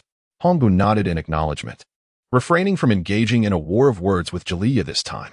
Indeed, Yuan was a female and he, a male from an external tribe, ought to keep his distance. Furthermore, his current fascination with the Black Obsidian tribe's sanctuary far outweighed any interest he had in Yuan herself. Offending her could prove to be a regrettable misstep. With a gentle smile, Yuan took the initiative to lead the crowd, stepping towards the entrance of the Black Obsidian gate, while casually remarking, "Of course, you are all welcome to enter. It is nothing of concern. After all, the Great Ming tribe is here to assist. is it not? Hongbu awkwardly rubbed his nose, realizing that perhaps his intentions were too transparent. Then, Priest Yuan. What did you mean by cooling just now? That. Meanwhile, Fu Qingwu quietly trailed behind them, his clenched fists unconsciously rubbing against each other. Watching Yuan and Hongbu engage in animated conversation, his heart a tumult of confusion. Yuan. What does she signify? Could it be that she has finally come to terms with herself? Yuan gazed at the magnificent structure before him. A lengthy edifice constructed by the collective efforts of the entire black obsidian tribe of orcs, resembling a miniature Great Wall. Remarkably, they completed this architectural marvel in just one day and one night. Fu Qingwu had tirelessly labored alongside the other orcs without a moment's rest. And the outcome exceeded her expectations in perfection. No matter how many times she beheld it, an overwhelming excitement surged within her. Hong, do you wish to test the fortitude of this sanctuary? Go forth and unleash your masculine strength. Fu Qingwu felt a stirring in her heart. Yet a tinge of concern lingered. Priest Yuan. Yuan turned to Fu Qingwu with unwavering determination and declared, if this sanctuary cannot withstand even a single blow from a male beastman, how can we hope to resist a mountain flood? Rest assured, Chief. I have faith in myself and in all of you. This sanctuary is not merely constructed from yellow mud. It incorporates sturdy giant stones as its foundation, complemented by arched angles that disperse force. It cannot be so easily destroyed. Fu Qingwu nodded, eager to witness the remarkable creation forged by their obsidian clan. However, Hongbu hesitated, not out of fear of shattering the being before him, but rather out of concern. Priest Yuan, these structures can bite. They want to bite me again this time, will they? Yuan. Fu Qingwu, Jialaya. Ha ha ha. Hongbu is annoyed. Jialaya. What are you laughing at again? Yuan couldn't help but chuckle lightly. It seemed that Hongbu had likely visited previously. However, at that time, the shelter had just been constructed and the fire had been extinguished. Although it appeared innocuous from the outside, it was actually quite hot, which likely led to the foolish male getting burned. Hongbu exclaimed, Priest Yuan, even you. He felt as though he was being ridiculed daily in this obsidian tribe, and he was at a loss for how to react without feeling anger. How should I explain this? Ha. Fu Qingwu gently pressed her palm, reluctantly tearing her gaze away from Yuan's radiant smile, and then took it upon herself to clarify for Hongbu. Cough. Rest assured, Hong. It has completely cooled down now. It won't bite you. Yuan had just managed to stifle her laughter when she heard Fu Qingwu's response, which caused her to burst into laughter once more alongside Jialia. Well, all right then. I shall cease my laughter. Yuan patted his face, managing to compose himself, and with a serious demeanor addressed Lord Hongbu. Go forth, Lord Hong, and let us all witness the might of your prowess. When the topic of his greatest strength arose, Hongbu let out a cold snort, proudly lifting his chin as he strode towards the structure. Rest assured, Priest Yuan, you have mistakenly chosen me to assess the resilience of this refuge. Chapter 67. A slap in the face. Hongbu cracked his knuckles, positioning himself with a steady stance, muscles bulging, and a glimmer of fierce determination emanating from his eyes, brimming with untold explosive power. He confidently advanced towards the most prominent part of the refuge. The onlookers from the Black Obsidian tribe were filled with anxiety, fearing that Hongbu might indeed damage the very structure they had painstakingly built to withstand the deluge. Meanwhile, the crowd from the Great Ming tribe was in a fervor, fervently cheering for Hongbu, hoping he would fiercely vindicate the honor of the Great Ming clan.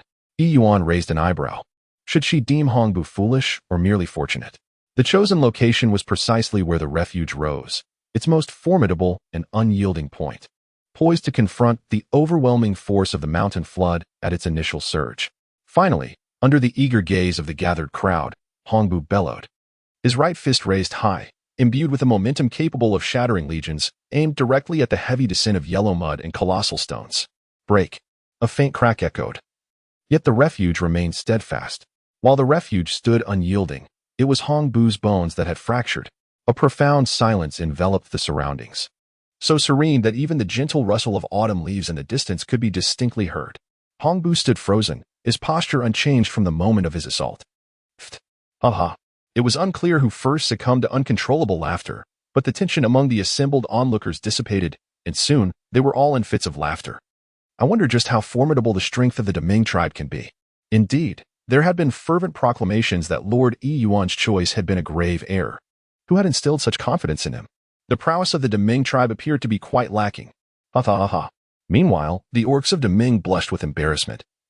Some hot-headed individuals immediately retorting, "What are you laughing at? What is so amusing? If you have the ability, come and show us." Upon hearing these words, not only the people of Yao were taken aback, but even Hongbu stiffened. The excruciating pain from his shattered bones was overwhelming. Yet he was too humiliated to focus on it. The loss of face was more tormenting than death itself. Hongbu cast a cold glance at the orc who had just dared to challenge the Yao people to breach the refuge. "You insufferable fool!" Kai Ji was doubled over with laughter, pointing at the orc while exclaiming, "Ha! Are you from Deming truly this foolish? This refuge was built by us, the Yao people, and you dare to suggest we should come and dismantle it? What is this? Do you wish to tear down your own creation while weeping?" Ha ha ha ha. Yuan felt a secret thrill within her. After all, the once proud leaders of the Deming tribe had sought her out, only to be rebuffed by her, leading them to unleash a torrent of disparaging remarks, deeming her ungrateful. Even Black Yu had privately lamented the formidable foe he had inadvertently drawn upon himself. Yet, in this moment, the Deming tribe not only sought to remain in their midst, but had also failed spectacularly in their pretense. How could one encapsulate such a delightful turn of events in a single word? However, Yuan quickly mastered joy, approaching the stiffened Hongbu, gently patting his shoulder, and sincerely offered words of consolation. "Lord Hong, do not be disheartened. After all, if Black Yao is to withstand the mountain flood, we must possess some skill. Of course, it is not to imply that you lack capability. Perhaps you should retire to rest for a while. This evening, we will gather for a grand bonfire celebration to welcome the impending mountain flood, and we would be delighted if you could join us." Hongbu silently withdrew his hand, and during the process, his arm emitted faint sounds, a testament to the force of his earlier efforts, which had ultimately failed to yield results. The rebound must have caused him considerable pain. Nevertheless, he gritted his teeth, uttering not a single word of discomfort. Hearing Yuan's subtly mocking words of comfort, Fu Qingwu chuckled softly. "Indeed, Lord Hong, do not take it to heart. Kai Ji, come here." Kai Ji. The orc who had initially mocked Deming hurried over with an eager bounce, casting a glance at Hongbu, his eyes reflecting a hint of disdain. However, Fu Qingwu pointed at him and instructed, "Prepare all the firewood needed and complete the setup before nightfall. Also, gather some food and pick some sour fruits." Kai Ji was taken aback, pointing incredulously at himself. "Me? Chief? Alone?" Fu Qingwu shot him a languid glance. Kai Ji, feeling quite beleaguered, replied, "Yes, Chief." It seemed rather unfair that he was singled out when it was the entire group that had laughed at Deming, the mighty leader. The other orcs silently thanked their lucky stars for their inconspicuous presence. Yuan understood that Fu Qingwu was expressing support for Hongbo subtly. He patted Kaiji on the shoulder, encouraging, "I have great faith in you, Kaiji.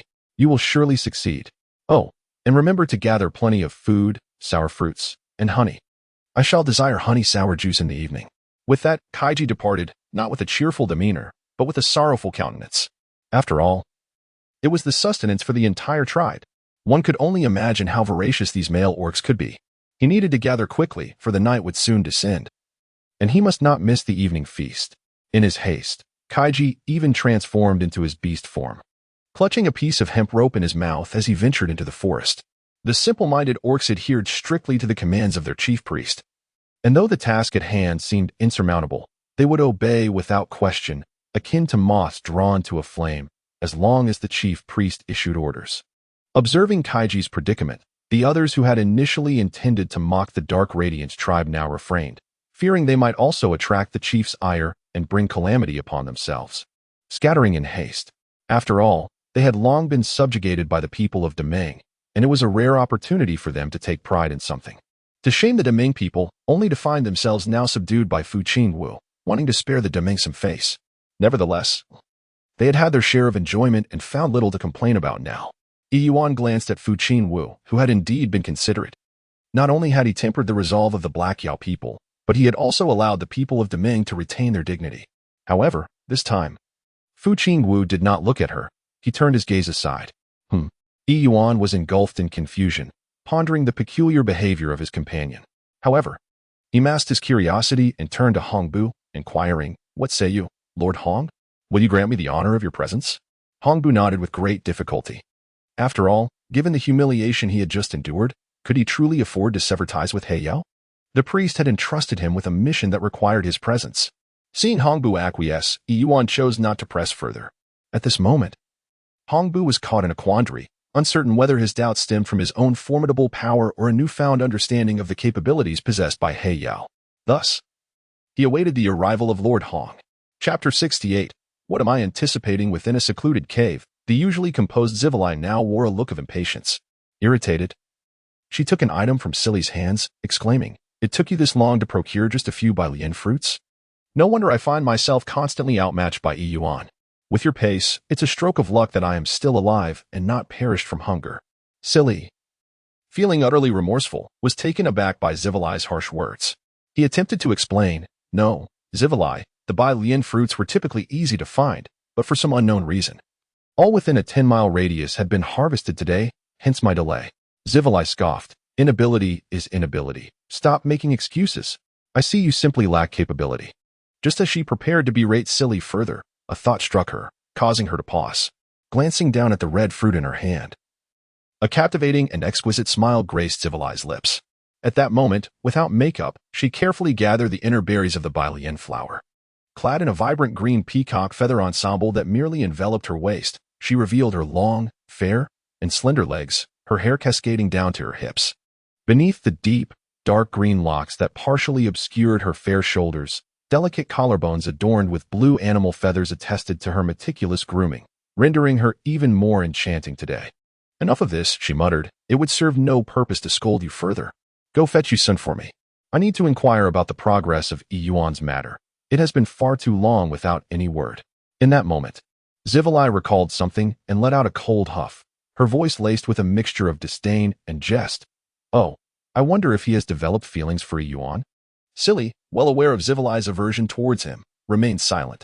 However, he sensed her growing discontent with Yuan, which made his heart race. He hastily defended Yuan.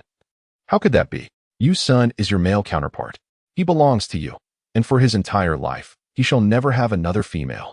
He had seen the beast markings on Zivalai's waist, which were a clear indication of their bond. In this beastman realm, the markings on a female were a testament to the intimacy shared with her male counterpart. Although Yuan has yet to hold a ceremony with Zivalai, it is inconceivable that any female would choose a male deemed unclean, especially considering that male is none other than Zivalai. In the Black Obsidian tribe, aside from those two males, which male would not be enamored with Zivalai? Silly anxiously explained to Zivalai.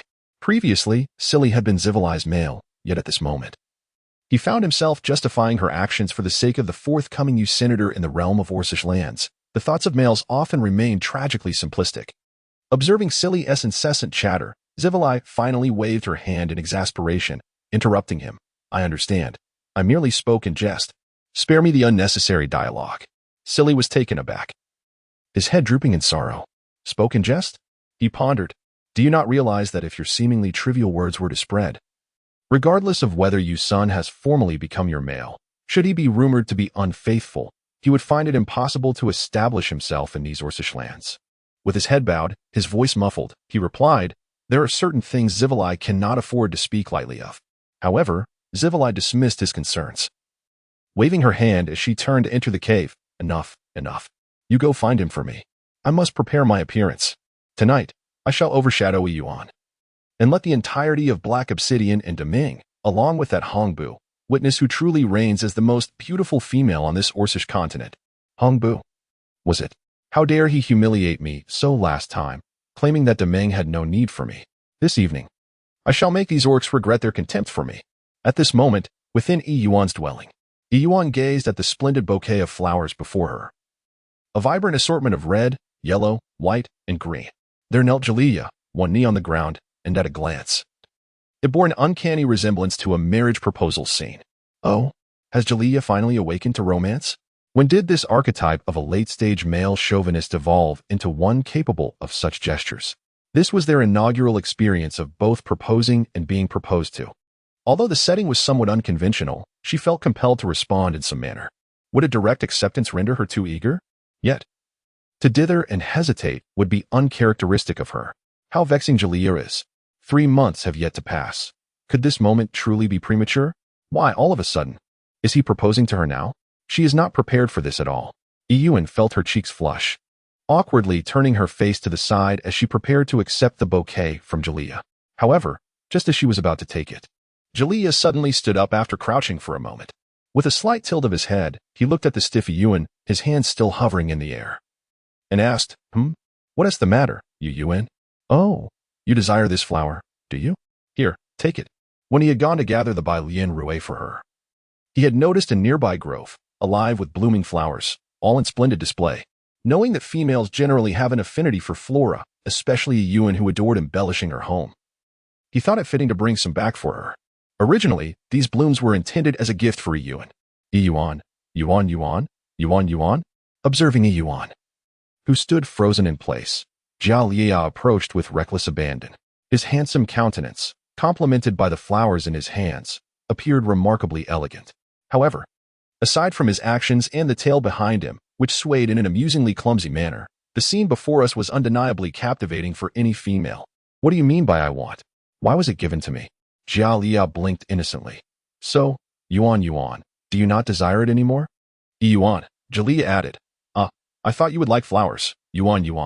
Then I shall refrain from picking them next time. Yuan's expression remained rather bleak. Jalia hesitated for a moment, hurriedly placing the bouquet of fresh flowers on the wooden table beside him, and inquired with genuine concern, Yuan, what is troubling you today? Are you feeling unwell? At this point, Yuan had managed to untangle the chaotic thoughts in her mind, and her demeanor darkened considerably. She had been internally questioning when Jalia had acquired such perceptiveness, torn between merely acquiescing to him or presenting him with a greater challenge. To her surprise, Jalia had no such intentions. Absolutely not. I am perfectly fine. With an irritable shove, Yuan pushed Jalia away, seething as she took a seat at a distance and sipped a glass of water to mask her awkwardness. Seeing Yuan dismiss her discomfort, Jalia no longer pressed the matter and excitedly approached her once more. Yuan, look what I have brought for you. Jalia then revealed the main attraction he wished to present to her, a large cluster of deep purple flowers, offering them to her with an endearing gesture. Chapter 69. The intention, what is this? Yuan asked, bewildered by Jalia's eager gaze. Before her was a stunning bouquet of red-purple blossoms. The outer petals approximately the size of a lotus flower, gradually diminishing in size as they approached the center. They became increasingly smaller until the innermost petals were nearly the size of a fingernail. To her astonishment, instead of a stamen at the center, there were clusters of tiny blackish-red fruits. Yuan found herself perplexed by many of the wonders of this world.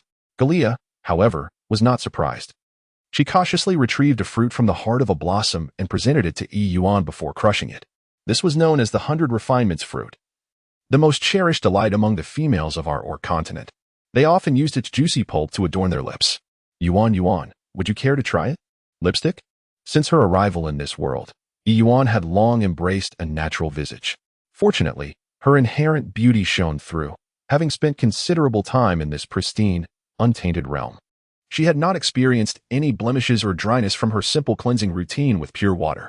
Thus, encountering an object akin to the lip gloss of her modern life filled her with immense excitement. How extraordinary it was to discover such a marvelous flower. This blossom truly seemed to possess an understanding beyond its nature.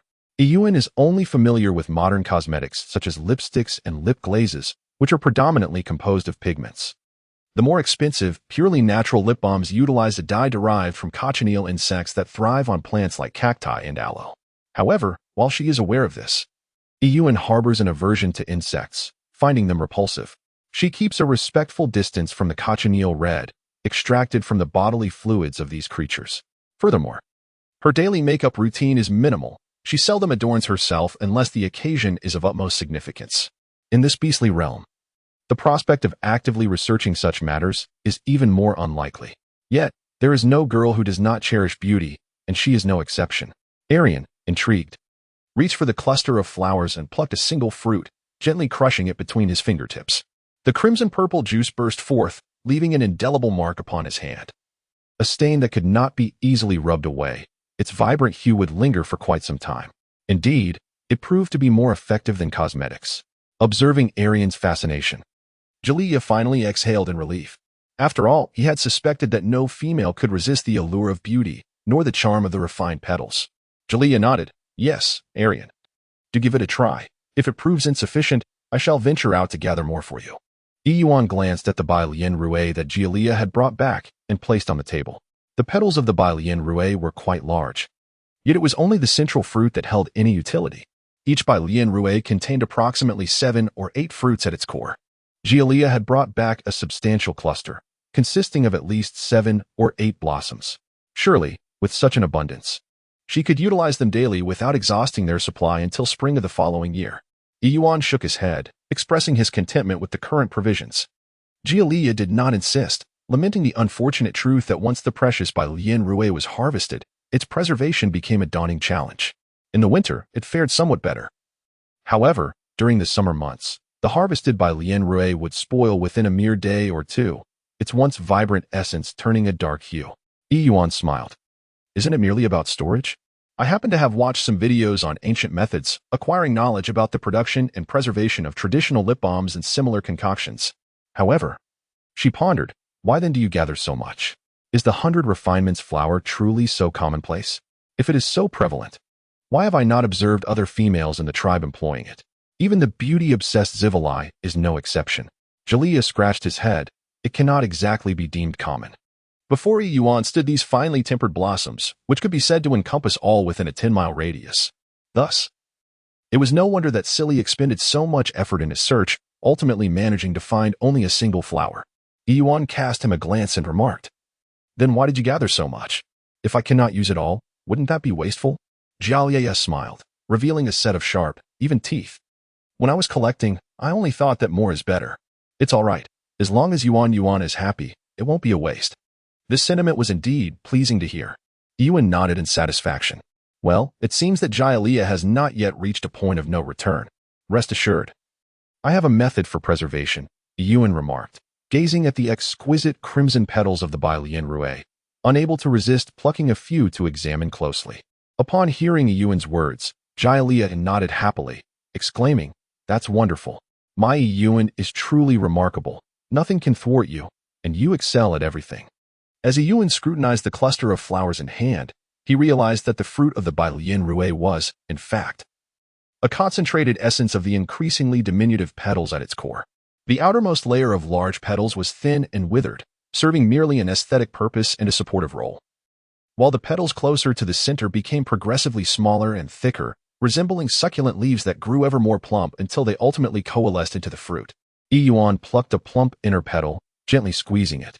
Within the delicate petal lay a subtle juice, its hue a soft grapefruit pink, though not as abundant as that of the actual fruit.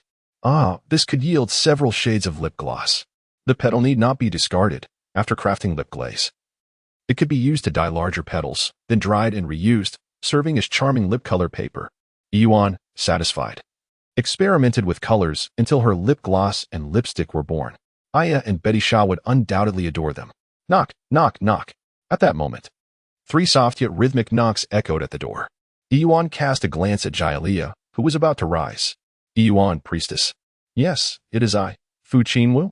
It was peculiar, despite Fu Qingwu having been in Heiyao for quite some time. This marked her first visit to Yuan. Could it be that something has transpired? "Leader?" As the door swung open, Fu Qingwu stood awkwardly at the threshold, her expression maintaining its usual aloofness. Yet Yuan sensed a hint of unease in the moment their eyes met.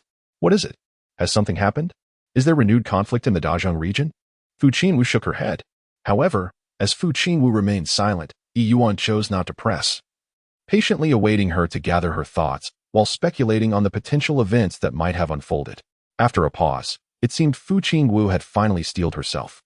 To Yuan's astonishment, the typically indifferent and proud eagle beastman, the esteemed leader, produced from behind him a dress woven of white and pale blue fabric, accompanied by a familiar Bai Lian flower.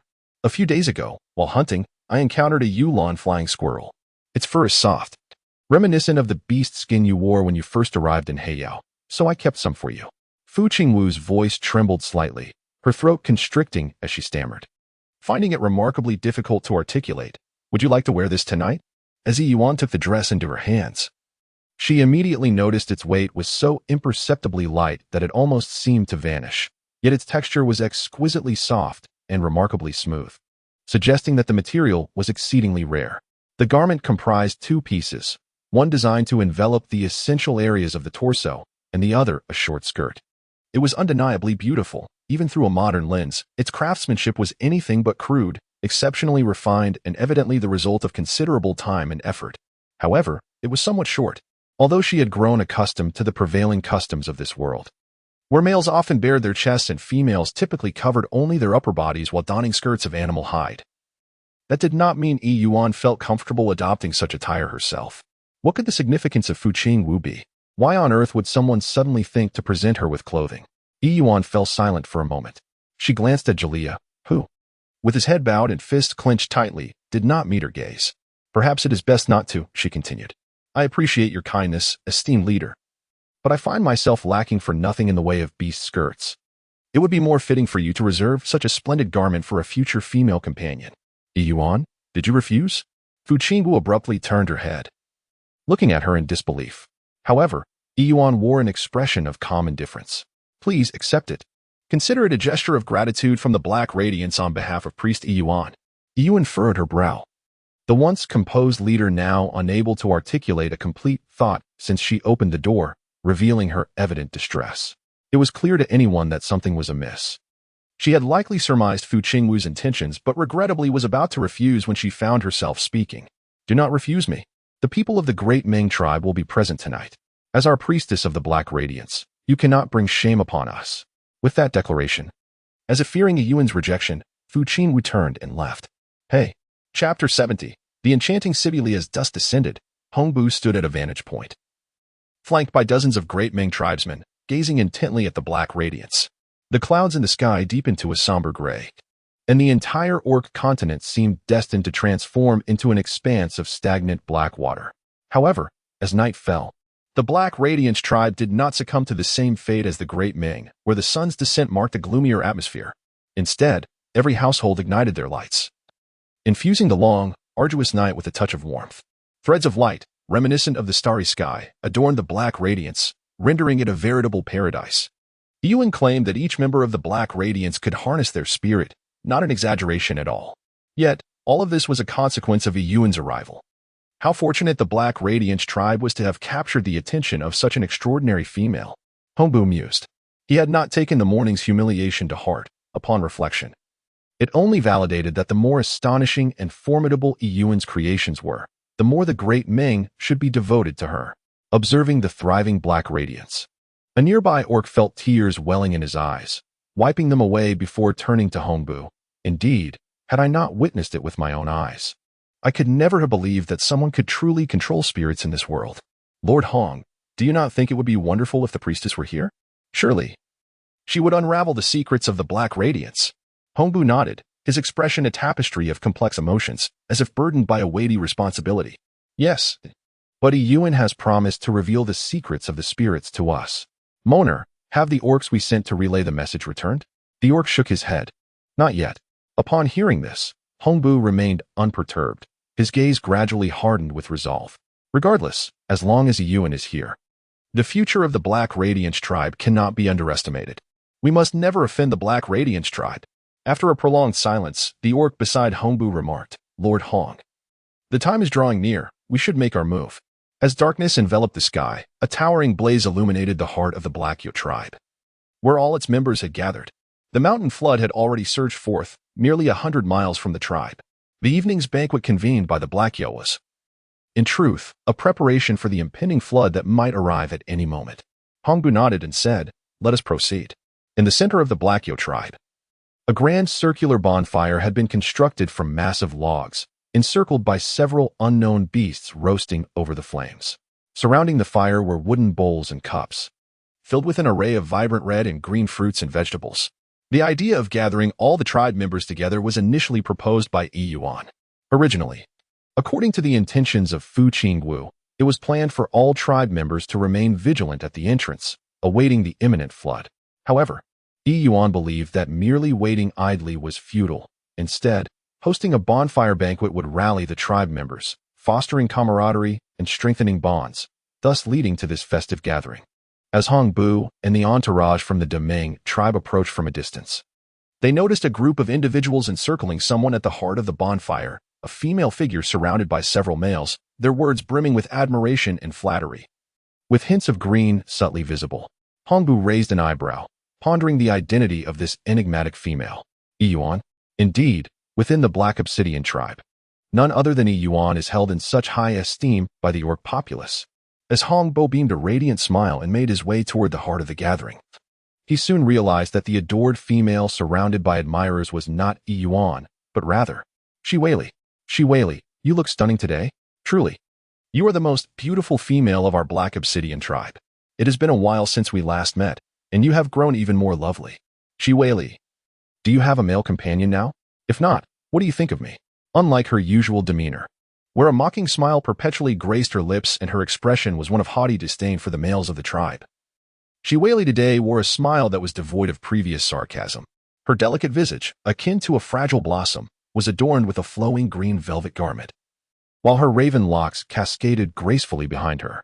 The alabaster of her face was accentuated by a hint of deep blue feathers nestled between her collarbones, rendering her appearance even more ethereal. Especially captivating were her cherry-red lips, which, under the enchanting allure of the rich nectar, compelled the males around her to succumb to an impulsive desire to taste her sweetness. Even yet AI, as a female herself, found herself entranced, murmuring, "It turns out that Shiwei is quite beautiful when she is not so insufferable. What do you think, Betty Shaw?" Betty Shaw responded with a muted acknowledgement. "Yeah, AI." Recalling the past tensions between Betty Shaw and Shiwei, cleared her throat and remarked, "However, our Black Obsidian males are truly lacking in worldly experience. It's just one female, and yet they behave like cats that have just encountered mate. Tell me, who is more beautiful, me or Shiwei?" One of AI's male companions, who had been quietly following her, was taken aback when she suddenly called upon him. He looked up, bewildered, meeting AI's displeased gaze. AI, being of bare kin, had a plump and endearing appearance but lacked the sensuality that characterized Shiwei, rendering them entirely different types of beauty. Of course my female is the more beautiful one." AI shot him a disapproving glance, clearly dissatisfied with his answer. "So, you're implying that if you were not my partner, you would still find Shiwei more appealing?" Was flustered, pacing anxiously as if his mind had been turned to mush. He wanted to clarify, but was at a loss for words. What did she mean by if you were not AI's partner? Did that imply she no longer desired him? AI. I didn't mean it that way. What I meant was, Betty Shaw could not contain her amusement and burst into laughter. All right, AI, stop teasing Air. Poor Air is almost on the verge of tears from your teasing. AI, pouting with a round and charming demeanor, appeared quite adorable. With Betty's gentle admonition, AI turned her head to the side and huffed, "Humph, Earl, I am simply dissatisfied with your reply. I am angry." Earl, taken aback, hurriedly offered his apologies, circling around AI. "In my eyes, you are the most beautiful. Who could fathom that Zivilai, surrounded by so many males, had not even caught a glimpse of AI's skirt as he followed closely behind her?" Betty chuckled, recognizing AI's playful temperament, and chose to leave the two to their antics. Meanwhile, Hongbu leaned in for a closer look and discovered that the female was not a Yuan, thus he apathetically turned away and found an empty spot to sit, awaiting Yuan's arrival. Initially, Zivilai relished the attention from the group of males, but as time passed and key figures like Hongbu and Fu Qingwu failed to appear, her mood gradually shifted from pride to impatience. Suddenly, Zivilai turned her head and spotted Hongbu sitting alone at a distance. The animal forms of Hongbu and his brother were indiscernible, lacking beast ears and tails, adorned only with strange azure markings winding around their waists. In the shadow of those enigmatic patterns, his 8 well-defined abdominal muscles radiated strength and danger, recalling the day before the Black tribe, where this proud male had disdainfully sneered at all the Black people and declared that their great Ming tribe had no need for her. Zivilai felt the suppressed anger rekindle within her, igniting a burning desire for conquest. With a cold smile, she summoned what she deemed her most enchanting expression and confidently approached Hongbu. "Hongbu, truly, consider me. I genuinely like you," one male exclaimed, his face flushed with anticipation, awaiting Zivilai's response. With her newfound humility, Zivilai exuded an aura akin to a refined and alluring flower, captivating like a serpent queen. It was precisely because of Zivilai's transformation that Xianka, after much hesitation, dared to express his affection once more. Had it been the former Zivilai, Xianka would not have possessed the courage. Chapter 71. Possessiveness. Xianka, you may as well step aside. You are merely a fawn. What can you do to protect the most beautiful female of our Black tribe? Just look at yourself. Zivilai, choose me, for I am a thunderous steed, and riding upon my back is a most delightful experience. However, I am not the only one harboring such sentiments. Many males share this thought. Zivalai was utterly exasperated by the incessant chatter of the males surrounding her. Several times, she attempted to break free from the throng and approach Hongbu, only to be thwarted by the encircling males. She observed Hongbu sitting idly, seemingly preparing to rise out of boredom, with a scowl darkening her features. Zivalai's enchanting peach blossom eyes glimmered with irritation. "All of you, get lost." "Hongbu?" A sweet, melodic voice called out, though it was not loud. To the keen ears of the beastmen, it sounded like a soft female whispering enticingly to a male. Hongbu felt a shiver run down his spine and quickly turned to see Zivalai standing gracefully, holding half of an indistinguishable roasted creature. Upon noticing him, she shyly lowered her head, a few strands of hair cascading down her cheek. If one were to disregard Zivalai's malicious nature and her proud demeanor that brooked no opposition, her appearance alone would undoubtedly captivate many males. Hongbu was momentarily taken aback. What was this female scheming? "Hongbu, I see you are sitting here alone and have yet to eat. This is roasted arrow beast meat that I prepared myself, glazed with honey and ginger. Would you care to try it?" Hongbu's interest was piqued, particularly by the arrow beast meat in Zivalai's hands. He accepted the offering and leaned closer, inhaling a fragrance he had never encountered before. "Can one eat arrow beasts? And what exactly is ginger?" Zivalai covered her face and let out a light, melodious laugh, reminiscent of tinkling silver bells. "Are you intrigued? Have you developed a fondness for me?" Despite his pretense of inquiring about the meat, she was certain no male would choose a mere dish over her presence. She understood that Hongbu's previous refusal was merely due to a Yuan. Now that a Yuan was absent, and having adorned herself splendidly, the males were vying for her attention. How could they not be enamored by her? "Hongbu, just wait. Once I have you, I shall repay the humiliation you inflicted upon me that day before everyone." Hongbu blinked in confusion, observing Zivalai transition from a gentle smile to unrestrained laughter. He had merely inquired about the arrow beast meat and ginger. What was so amusing? Was this female perhaps unwell? What is so funny?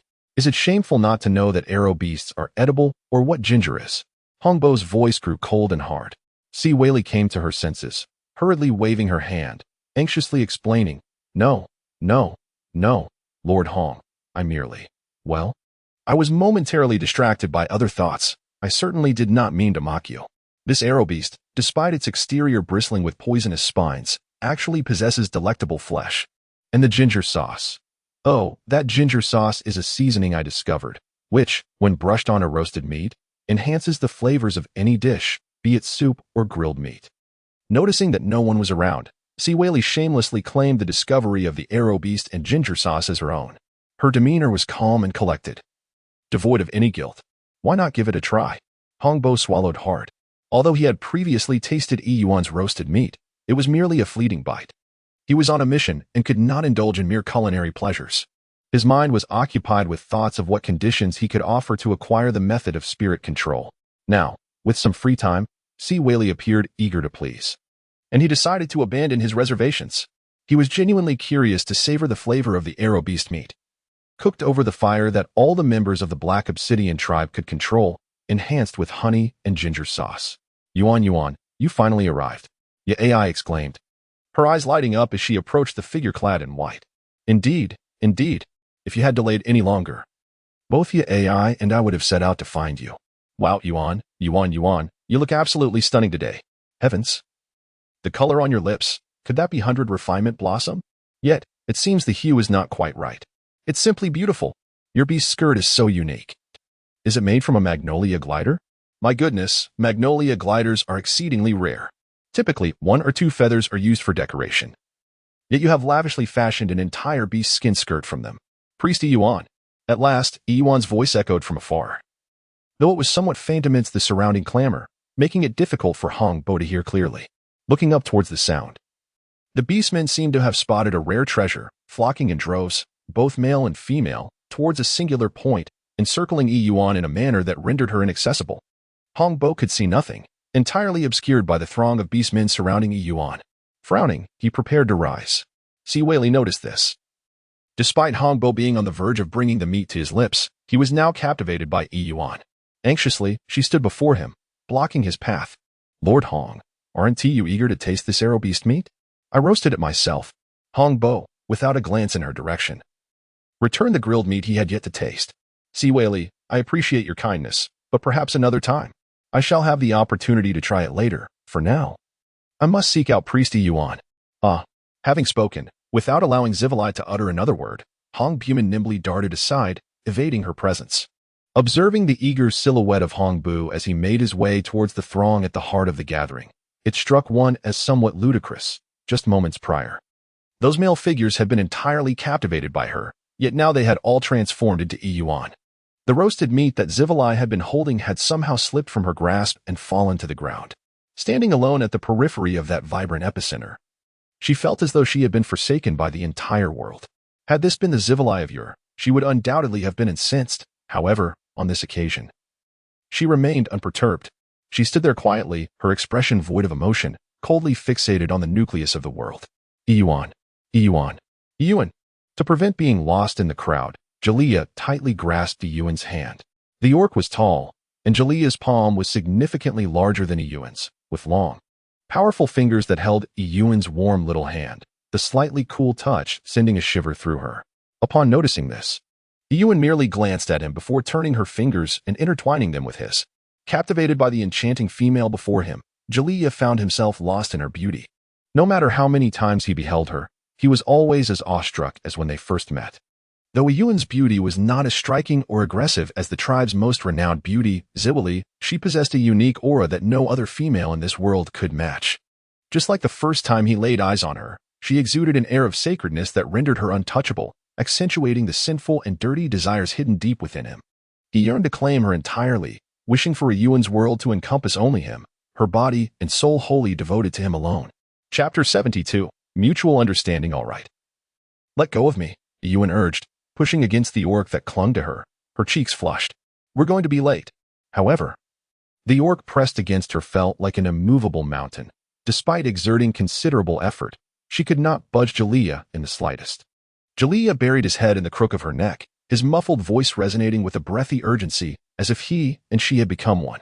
Yuan, I regret it. Remove the outfit that Su Qingwu gifted you. I do not wish for you to wear it. It is too beautiful. Jaliyah could vividly imagine the attention Yuan would attract when she donned that attire. And the mere thought of it ignited a ferocious desire within him to tear apart any male orcs who dared to gaze upon her. Yuan chuckled softly, helplessly patting the imposing wolf head upon her shoulders. Jaliyah, I initially had no desire to wear this, yet it was you who insisted I don it. You claimed the attire bears no guilt, but the Yuan flying squirrel is indeed a rare encounter. With a fierce roar, Jaliyah lifted his head, an inexplicable crimson light flickering in his eyes. I now regret this. Yuan, you must remove it at once. The window seemed not to be securely closed, as the wind billowed the sheer curtains. In her resistance, one of Yuan's hands inadvertently found its way to Jaliyah's chest, while the other gently grasped his arm. Yuan was momentarily taken aback. At this moment, the masculine presence enveloping her, laden with jealousy, wore an expression of displeasure. The unreciprocated gaze of Jaliyah intensified. Yuan remained motionless and silent.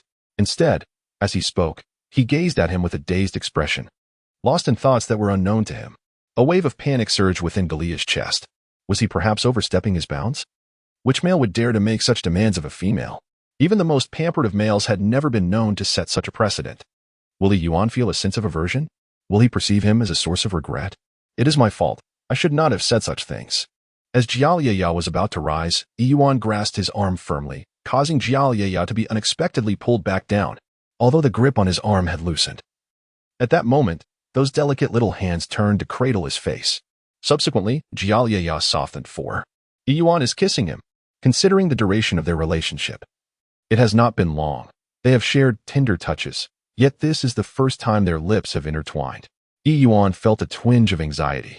And to mask this unease, she closed her eyes, thus failing to notice the sudden widening of Jaliyah's gaze. She longed to convey to Jaliyah that there was no need for an apology, yet it seemed he was perpetually oblivious to the appropriate moments for action. Much like the present, the wolf beastman's hands, which rested beside Yuan's pillow, had clenched into tight fists, his cheeks flushed and heart racing, rendering his breath shallow as he restrained himself, fearful that the scene before him was merely a figment of his imagination, a dream.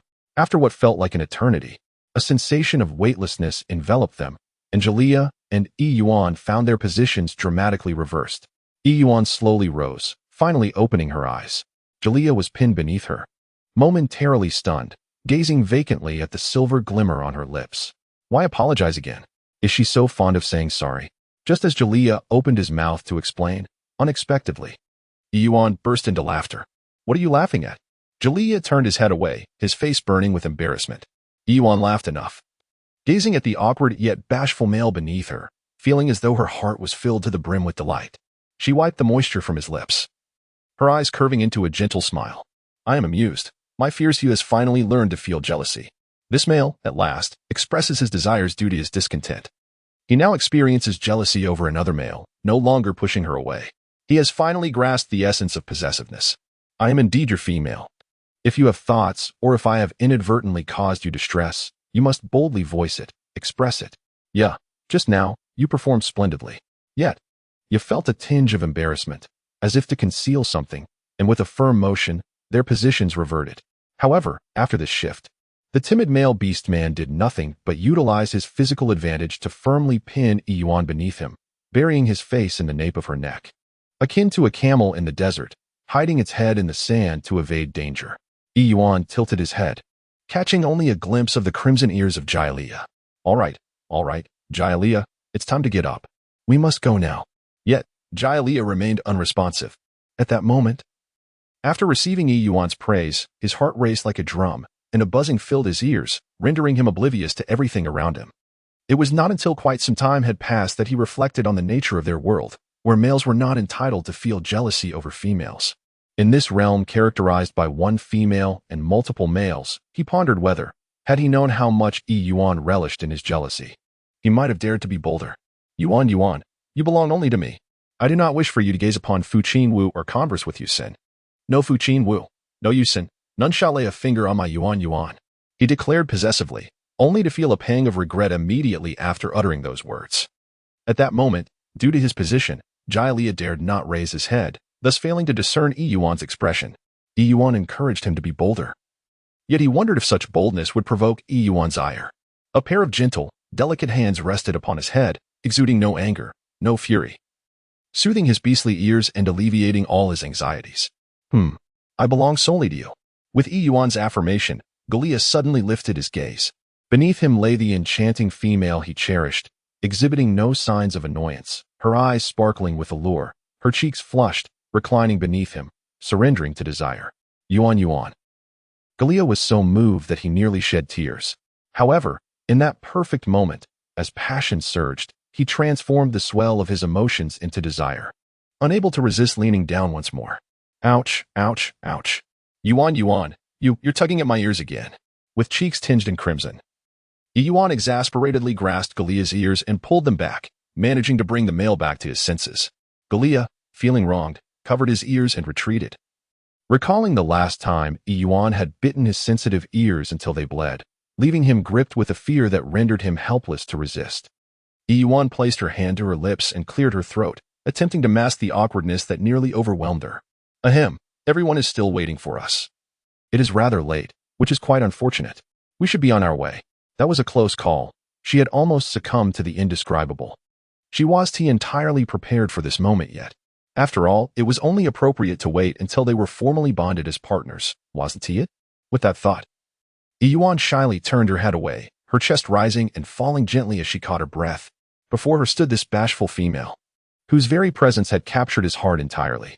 She wore a breathtaking Yuan-patterned dress, its elegance slightly disheveled from their earlier playful entanglement, and her silky hair appeared somewhat tousled. Jalea's gaze fixated on Yuan's slightly swollen lips, disregarding the tingling sensation in his ears, feeling a sense of insatiable desire, even tempted to act upon it. It seemed that his Yuan preferred a more assertive approach from him, didn't she? Perhaps he should test that theory. Summoning his courage, Jalea lunged forward, exclaiming, "No, we cannot go today. My Yuan is simply too beautiful. I cannot allow those other males to gaze upon her. Yuan, let us continue." Yuan. 3 seconds later, a certain wolf beast man, whose vital point had been seized, whimpered pathetically, pleading for mercy. This time, Yuan exerted 7/10 of his strength. Am I giving you face? Get up. I am hungry and crave sustenance. Jalea, woo. What happened to being domineering? Wasn't he supposed to be bolder? Chapter 73, Couple Outfits? Yuan the priest. Upon catching sight of Yuan's unique attire today, Hongbu's eyes sparkled with delight, as if his heart had been gently scratched by the tiny claws of a kitten, leaving him with an exhilarating itch. As Yuan beheld Hongbu and his companions approach, a polite yet perfectly measured smile graced her lips. "Lord Hong, you have arrived." This smile unfurled from the center of her lips, revealing a deep crimson hue that lightened toward the edges, resembling a peach blossom in full bloom, harmonizing beautifully with the rosy tint at the corners of her eyes. Hongbu, along with several other males present, found themselves momentarily breathless, a sudden surge of desire bubbling up from within. Those brows, those lips, truly, they were irresistibly alluring. Jalaya, visibly displeased, stepped protectively in front of Yuan, declaring, "Now that you're here, find a place to sit. Who do you expect to serve you?" He was certain of it. His dear Yuan looked exquisite today, and she should not be subjected to the gaze of these males. As a male, he understood all too well the thoughts that stirred among them. Could it be that Hongbu harbored feelings for his beloved Yuan? Hongbu, lost in a daze, failed to muster any retort to Jalaya, instead remaining transfixed by Yuan, murmuring, "Priestess Yuan, you look truly beautiful today." Jalaya narrowed his eyes. Hiss. Did this Hongbu not comprehend human sentiments? Ahem. Thank you for the compliment, Lord Hong. Though Yuan appreciated the attention, the weight of their gazes soon became overwhelming. My beast god, Priestess Yuan. Hongbu's eyes were drawn to the delicate curve of Yuan's waist, a sight he had not anticipated. Given her apparent intimacy with Jalaya and her ambiguous ties with Fu Qingwu, it seemed she should have had a male partner by now. Yet, astonishingly, she had not. Hongbu, where are your eyes wandering? If you no longer desire her, I can help you remove them. Jalaya, gritting his teeth, could no longer contain himself, his right hand twitching, revealing glinting claws. Hongbu's senses returned slightly as he stammered, "I apologize, Priestess Yuan. I was merely curious." Indeed, to gaze so intently upon a female was somewhat impolite, yet he found his gaze irresistibly drawn to her. "It's all right, Jalaya, you needn't be so fierce." Yuan reached out, soothingly patting Jalaya's sharp claws. "Lord Hong means no harm." She then turned to follow the direction of Hongbu's gaze, inspecting her abdomen. Was there something amiss with her waist? Had she perhaps indulged too much lately, resulting in a bit of extra softness? After confirming that her waist bore no issues, Yuan curiously tilted her head toward Hongbu and asked, "Lord Hong, what's wrong? Is there something inappropriate?" Hongbu, as if struck by a blow, quickly averted his gaze, his face tinged with a faint blush. No, nothing at all.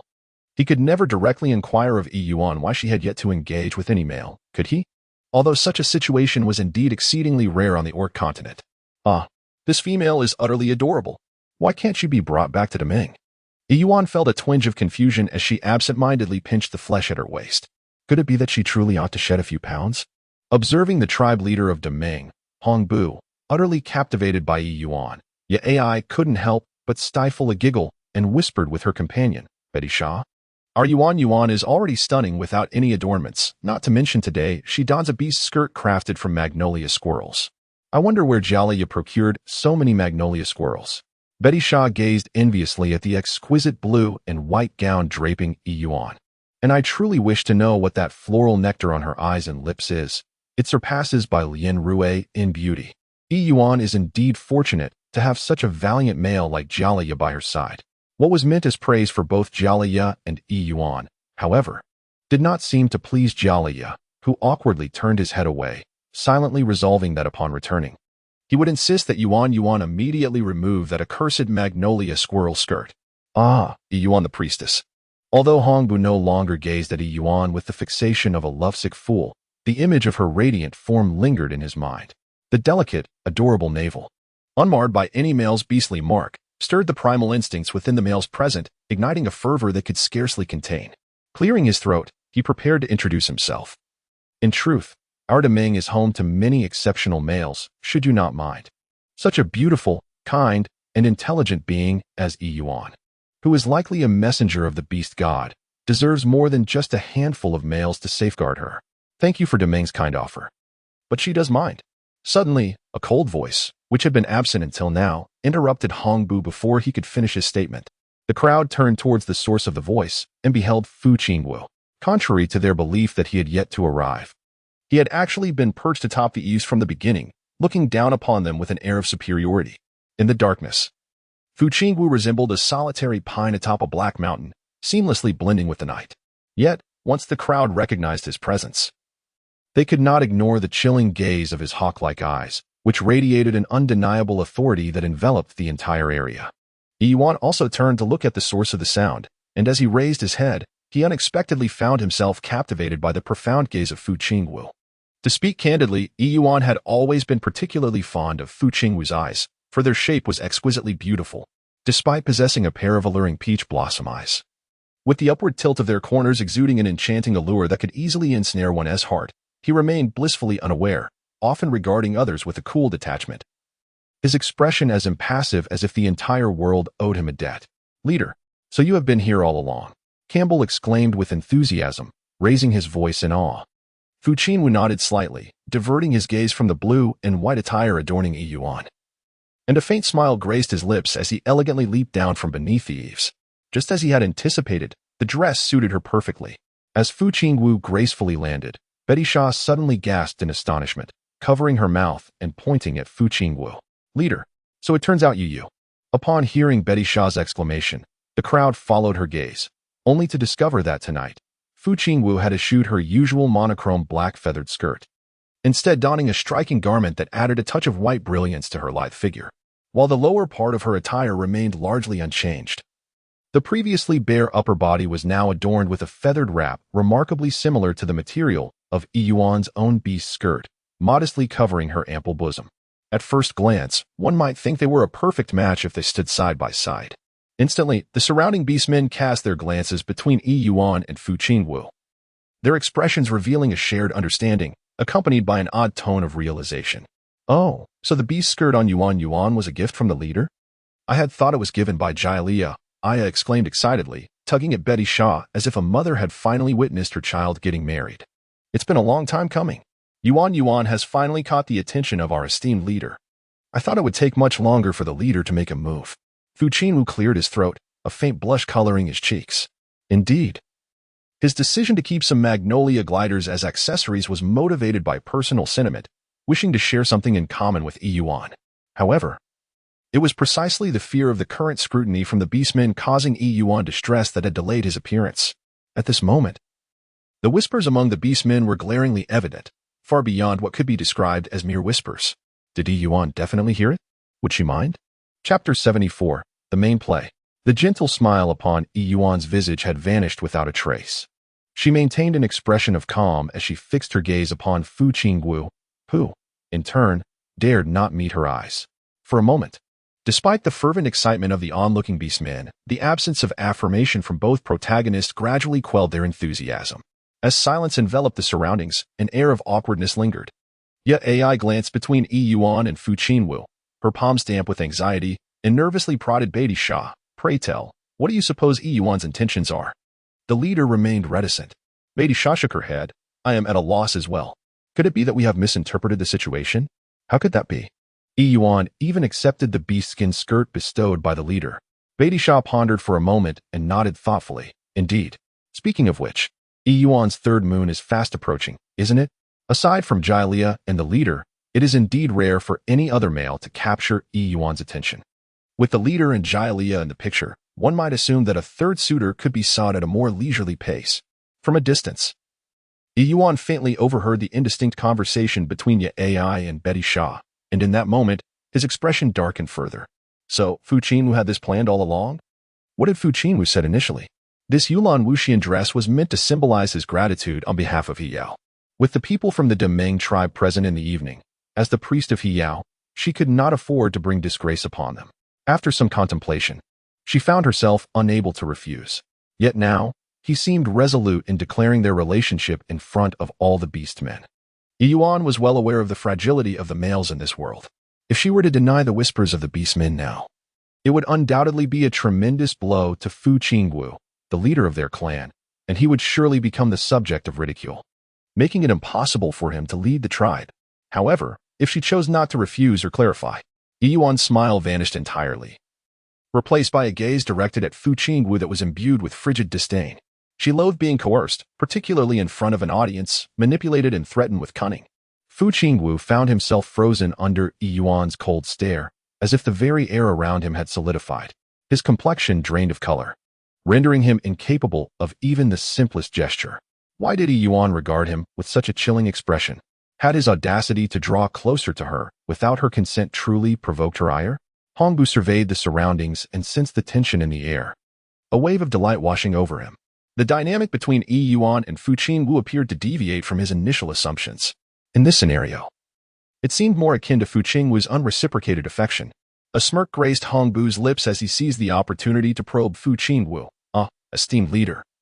Why do you and our priestess Yuan appear so similarly attired today? Could it be that you harbor feelings for our priestess, hence the deliberate choice in attire? Your entrance is indeed quite distinctive. Fu Qingwu cast a glance at Yuan, only to find her maintaining her inscrutable expression, seemingly awaiting his explanation. Struggling to find his voice, Fu Qingwu resolved to set aside his prior thoughts and clarified, "The weather has grown cooler. I merely added a layer to my attire. It is a mere coincidence that I and Priestess Yuan match." Hongbu scoffed. "I fear someone desires something more." "Very well, since you claim it is mere coincidence. Let me pose a question. Earlier, when I recommended one of my male subordinates to Priestess Yuan, what right had you to refuse on her behalf? What does that signify?" Fu Qingwu opened his mouth to respond, yet ultimately fell silent. Indeed, he was neither Yuan's chosen, nor had she offered any reaction. What authority did he possess to reject on her behalf? Observing Fu Qingwu's inability to answer, Hongbu's smile widened, confirming that his assumptions were indeed correct. Yuan has no interest in Fu Qingwu. As a priest, what I wanted to convey earlier is that our Deming tribe possesses numerous exceptional males. Although I am unable to promise you the position of priest at this moment, I can assure you that should you choose to come to our Deming, every single eligible male in the tribe will be at your disposal. I will undoubtedly respect your wishes. What do you say? Will you consider joining us in Deming? Yuan ba? Hongbu, your words imply that our obsidian tribe has no single males left. What? Unable to snatch someone away, you now resort to self-recommendation for a knight's company? How shameless can your great Ming tribe be? However, the moment Hongbu uttered those words, he stirred the ire of the crowd. This time, regardless of what Jielia and Fu Qingwu had to say, the orcs of the obsidian tribe were already in an uproar. Females are already scarce, and to repeatedly poach in public, not to mention targeting their obsidian priest.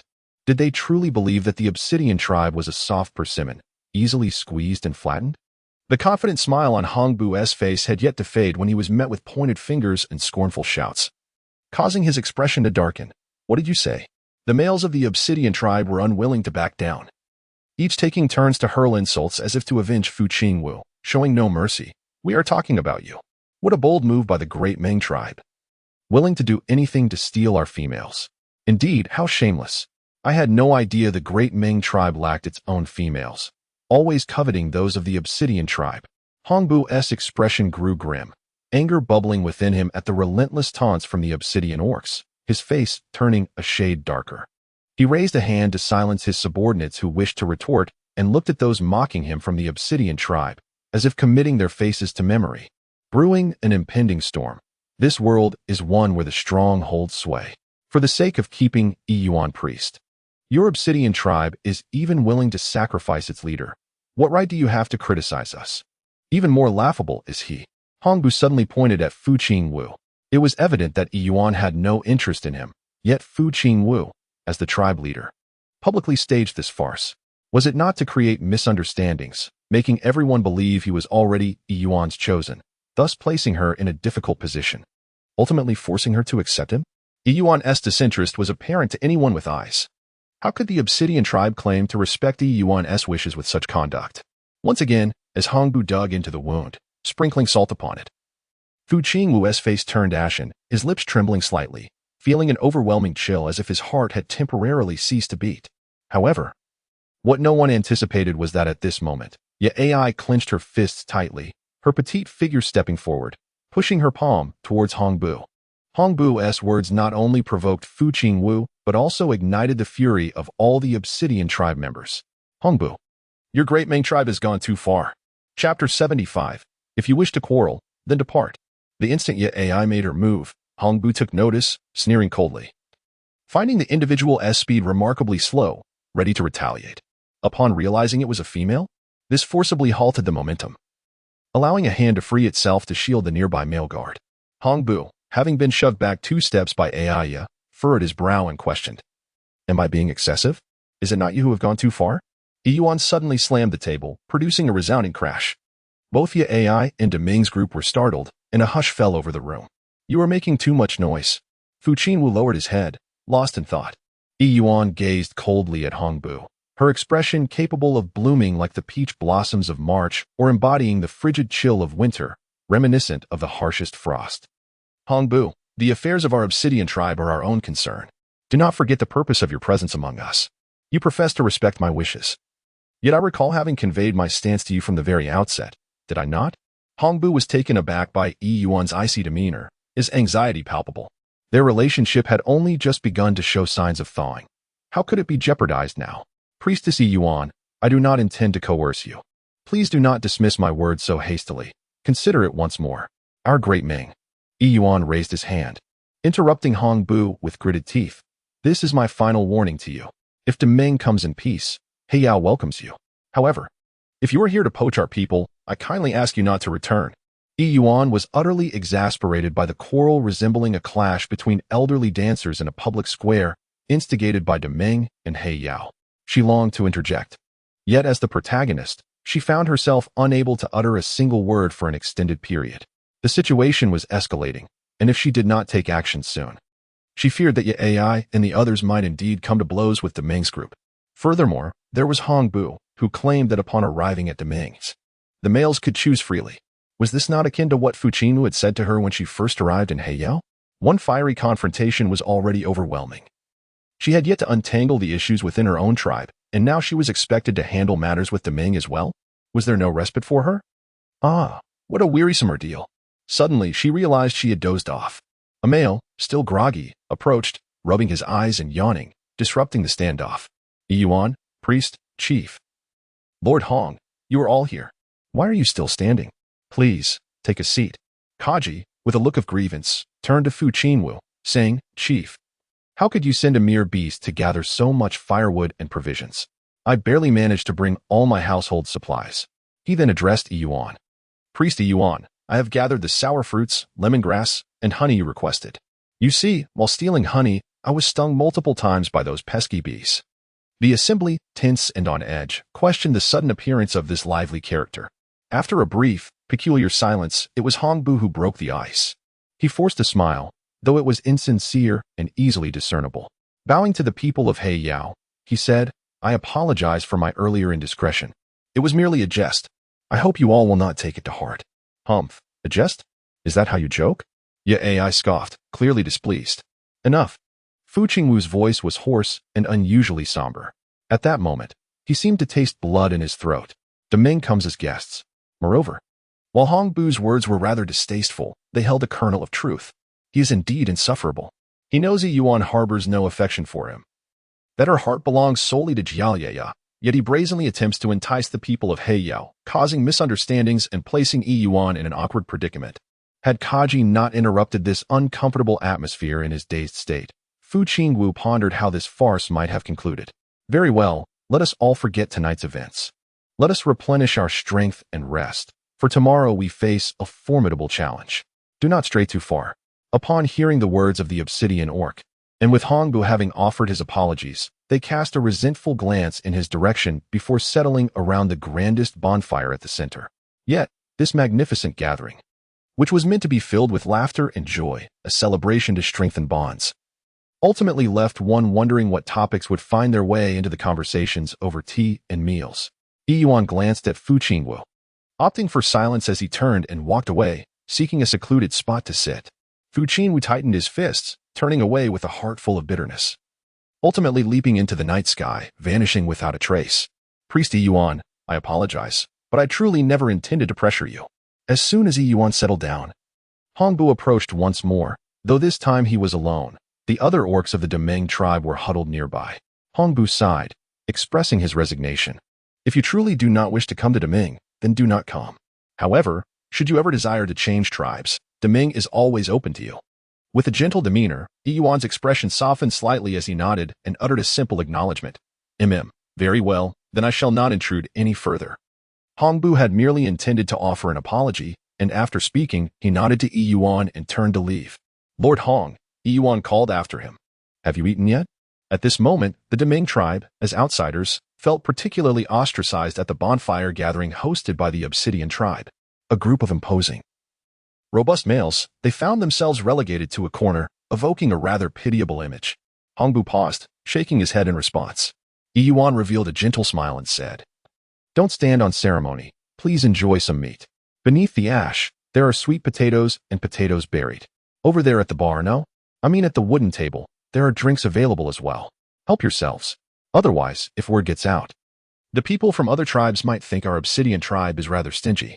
Hongbu paused for a moment, then burst into laughter, the earlier awkward atmosphere dissipating entirely. He cheerfully exclaimed, "Aha, splendid. Thank you, Priest Yuan." Yuan remarked, "As for the other matters you wish to inquire about, let us discuss them at leisure once the flood has subsided." Beneath the shade of the trees, the exquisite and captivating Sivi Li, who had initially drawn everyone's attention and admiration, was conspicuously absent. At this moment, she was hiding in the shadows, her expression inscrutable. Yuan cast a worried glance in her direction and urged, "Sivi Li, do not linger, let us return." Yet Sivi Li remained unmoved, murmuring to herself. Yuan leaned in closer to listen intently.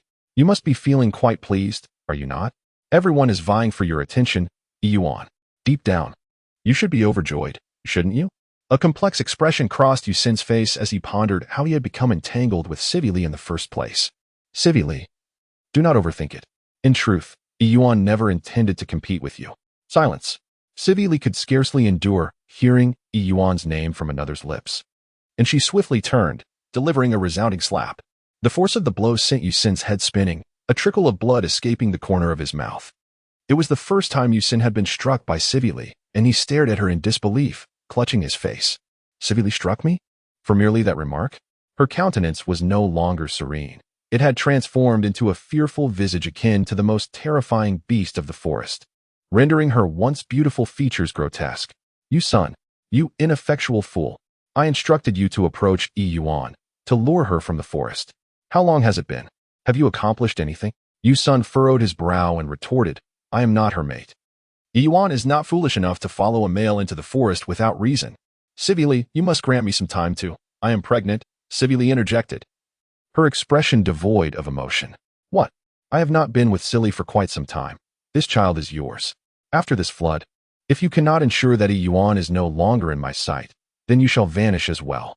Sivi Li delivered her harshest words with an unsettling calmness. "Yuan, prove your worth to me, or else this child shall have no reason to exist, including you." Chapter 76. A loss of face. The moonlight finally settled into tranquility. Yuan let out a sigh of relief as he gazed at the flickering campfire before him, his thoughts swirling in complexity. Fu Qingwu, a figure who always concealed her emotions deep within, prioritizing the welfare of the tribe above all else. She appeared aloof, yet paradoxically, she could compel others to kneel before her for the sake of the tribe, while repeatedly rejecting the advances of the proud male Swavili. When did he begin to harbor feelings for her? Lost in contemplation, Yuan reached for the sour fruit honey juice placed on the table, intending to take a few sips to calm his nerves. However, instead of grasping the juice, his fingers brushed against a long, dry hand. Yuan hurriedly turned to look. Jalea was momentarily taken aback, withdrawing his hand and offering the juice to Yuan. Thank you," Yuan instinctively expressed his gratitude. However, upon hearing this, Jalea immediately lowered his head even further, his eyelashes casting long shadows upon his face, silently pursing his lips. Only then did Yuan realize that Jalea had not spoken a word since the moment Fu Qingwu had appeared. "Jalea?" Upon hearing Yuan call his name, Jalea finally lifted his head, a look of bewilderment and inquiry gracing his features as he turned to gaze at Yuan.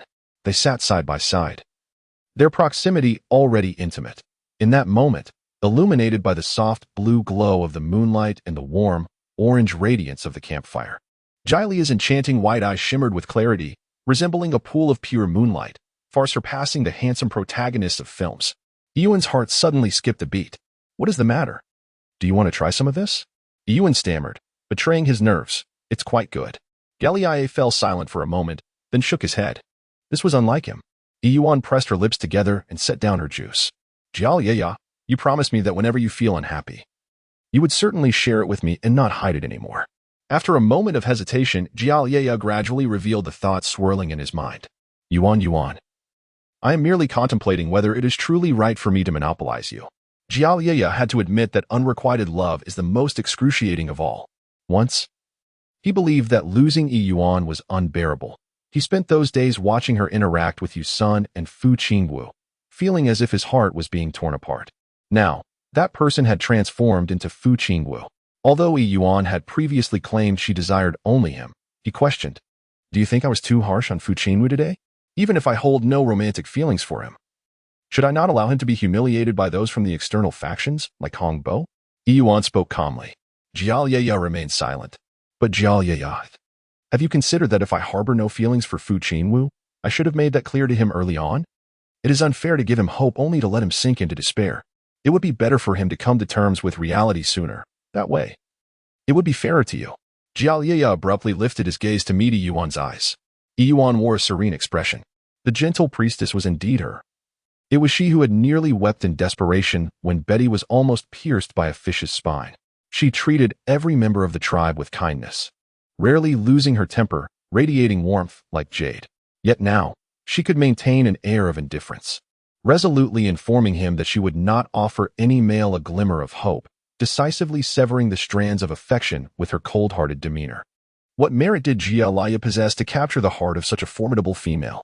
Jialaya furrowed his brow, his expression shifting to one of palpable grievance. His thin lips pressing together as he felt tears welling in his eyes. Beneath the moonlight, the male orc's eyes glistened with a hint of red, and his long, lustrous black hair cascaded down his shoulders, disheveled yet silky, even trailing down his back. This combination of vulnerability paired with his strikingly handsome features was truly irresistible. Suddenly, Yuan felt an irresistible urge to touzle her raven locks even more, yet, constrained by the confines of the public setting, she had to suppress the impulse. Yuan, you are truly wonderful. Yuan turned away, awkwardly reaching for the juice on the table. Cough, what? Am I wrong? Noticing that Yuan was ignoring him, the Glendon Gale's eyes shifted from a subtle shine to fervent excitement as he snatched the wooden cup from the table. Yuan is absolutely right. Are you thirsty? I will feed you. Uncertain whether it was the intense gaze surrounding her or the dim shadows that obscured her awareness, Yuan found herself unable to refuse. Instinctively, she inclined her head to drink from the cup that Jaliyah had extended. To her surprise, she leaned in too closely, and the wooden cup unexpectedly collided with the tip of her nose. Damn it! Give it to me. I'll do it myself, Yuan exclaimed in exasperation, snatching the juice from Jaliyah's hand. To her astonishment, Jaliyah turned his head back, seemingly letting out a soft chuckle. Yuan? Jiaoye suppressed his emotions and quickly composed himself. Ahem. No, I certainly did not intend to mock Yuan. It is entirely my fault. I failed to handle it properly. Yuan let out a cold snort, exclaiming, Of course it's your fault. Then, as if to mask her emotions, she raised the wooden cup and drained it in one swift motion. Ugh, cough. The air seemed to hang in silence for 3 seconds. Yuan coughed and spat out a mouthful of juice, his face contorted in irritation as he turned away. Well, this time, Jialia could hardly contain herself. Although she promptly averted her gaze from Yuan, her shoulders trembled with suppressed laughter. How could you not choke on your own amusement? Yuan gritted his teeth, exclaiming, Is it really that amusing? Yuan, trembling with agitation, replied, This time, you cannot blame me, can you? It was you who drank too hastily and choked. Yuan, consumed by fury, lunged forward and sank her teeth into the smooth shoulder of Jialia with a fierce growl. I will make you pay dearly. How dare you mock me? Today, she was determined to make this foolish wolf weep and confess his wrongs. If she did not establish some ground rules before marriage, who knew how this imbecile would assert dominance over her in the future? However, Jialia swiftly embraced her, offering no resistance, and involuntarily let out a sigh of contentment. Come, let us traverse the mountains together. What is yours shall always remain yours. If it is not yours, then perhaps it suffices to guard her safety from afar. Perched upon a colossal ancient tree, its branches and leaves thickly intertwined, a man crouched in the shadows, his keen eyesight, akin to that of an eagle, allowing him to observe with clarity. Fu Qingwu watched the female, intimately engaged with the male in plain view, biting his lip in frustration, his sharp tiger teeth drawing blood. He remained silent. After a soft sigh, the rustling of leaves echoed, as if a gliding creature passed by. The first glimpse revealed a pair of fierce, amber vertical pupils, unique to wild beasts, followed by the emergence of a black snake. As it arched backward, its upper body transformed into a human form, casually leaning against the tree, its massive black serpent tail coiling tightly around the trunk.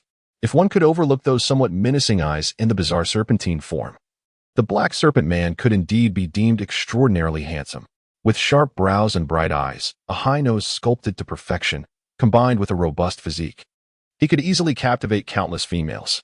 Unfortunately, the strange snake body and the unchanging piercing gaze rendered this otherwise alluring beastman sinister.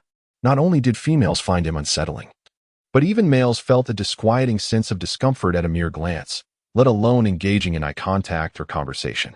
Fu Qingwu scoffed, casting a glance at the casually composed black serpent, his heart filled with resentment.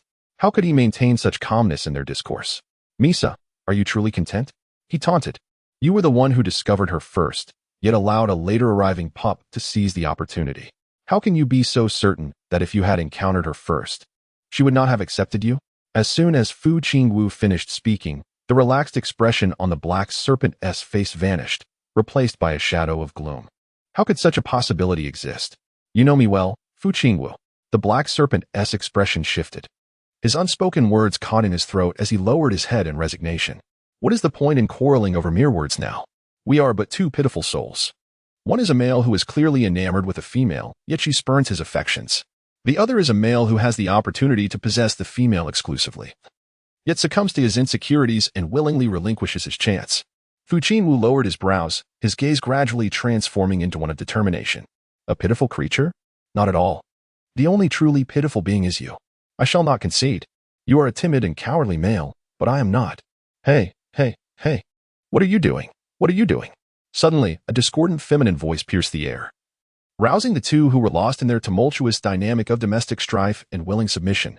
Yuan froze, abruptly lifting her head. At that moment, the postures of the two were striking. She had her hand resting on the bare, smooth body of Jiaoye, her lips still biting into his shoulder. Coupled with Jiaoye's eager demeanor, exuding a sense of willing submission, the scene unmistakably hinted at an impending, indescribable escalation. As Yuan raised her head, a hint of silver shimmered on her lips, while beneath her, the fierce Jiaoye bore a tantalizing bite mark, casting a forlorn glance at her from the side. Yuan winced slightly, and Ai, unable to bear the sight, covered her face with her hands and exclaimed, Ah, Yuan, Jiaoye, I have tolerated you for far too long. At such a moment, in front of so many people, if you cannot contain yourselves, at least return home. It was only after Ai's admonition that Yuan suddenly recalled her surroundings, stiffly turning her head to gaze at the circle of orc onlookers gathered around the campfire.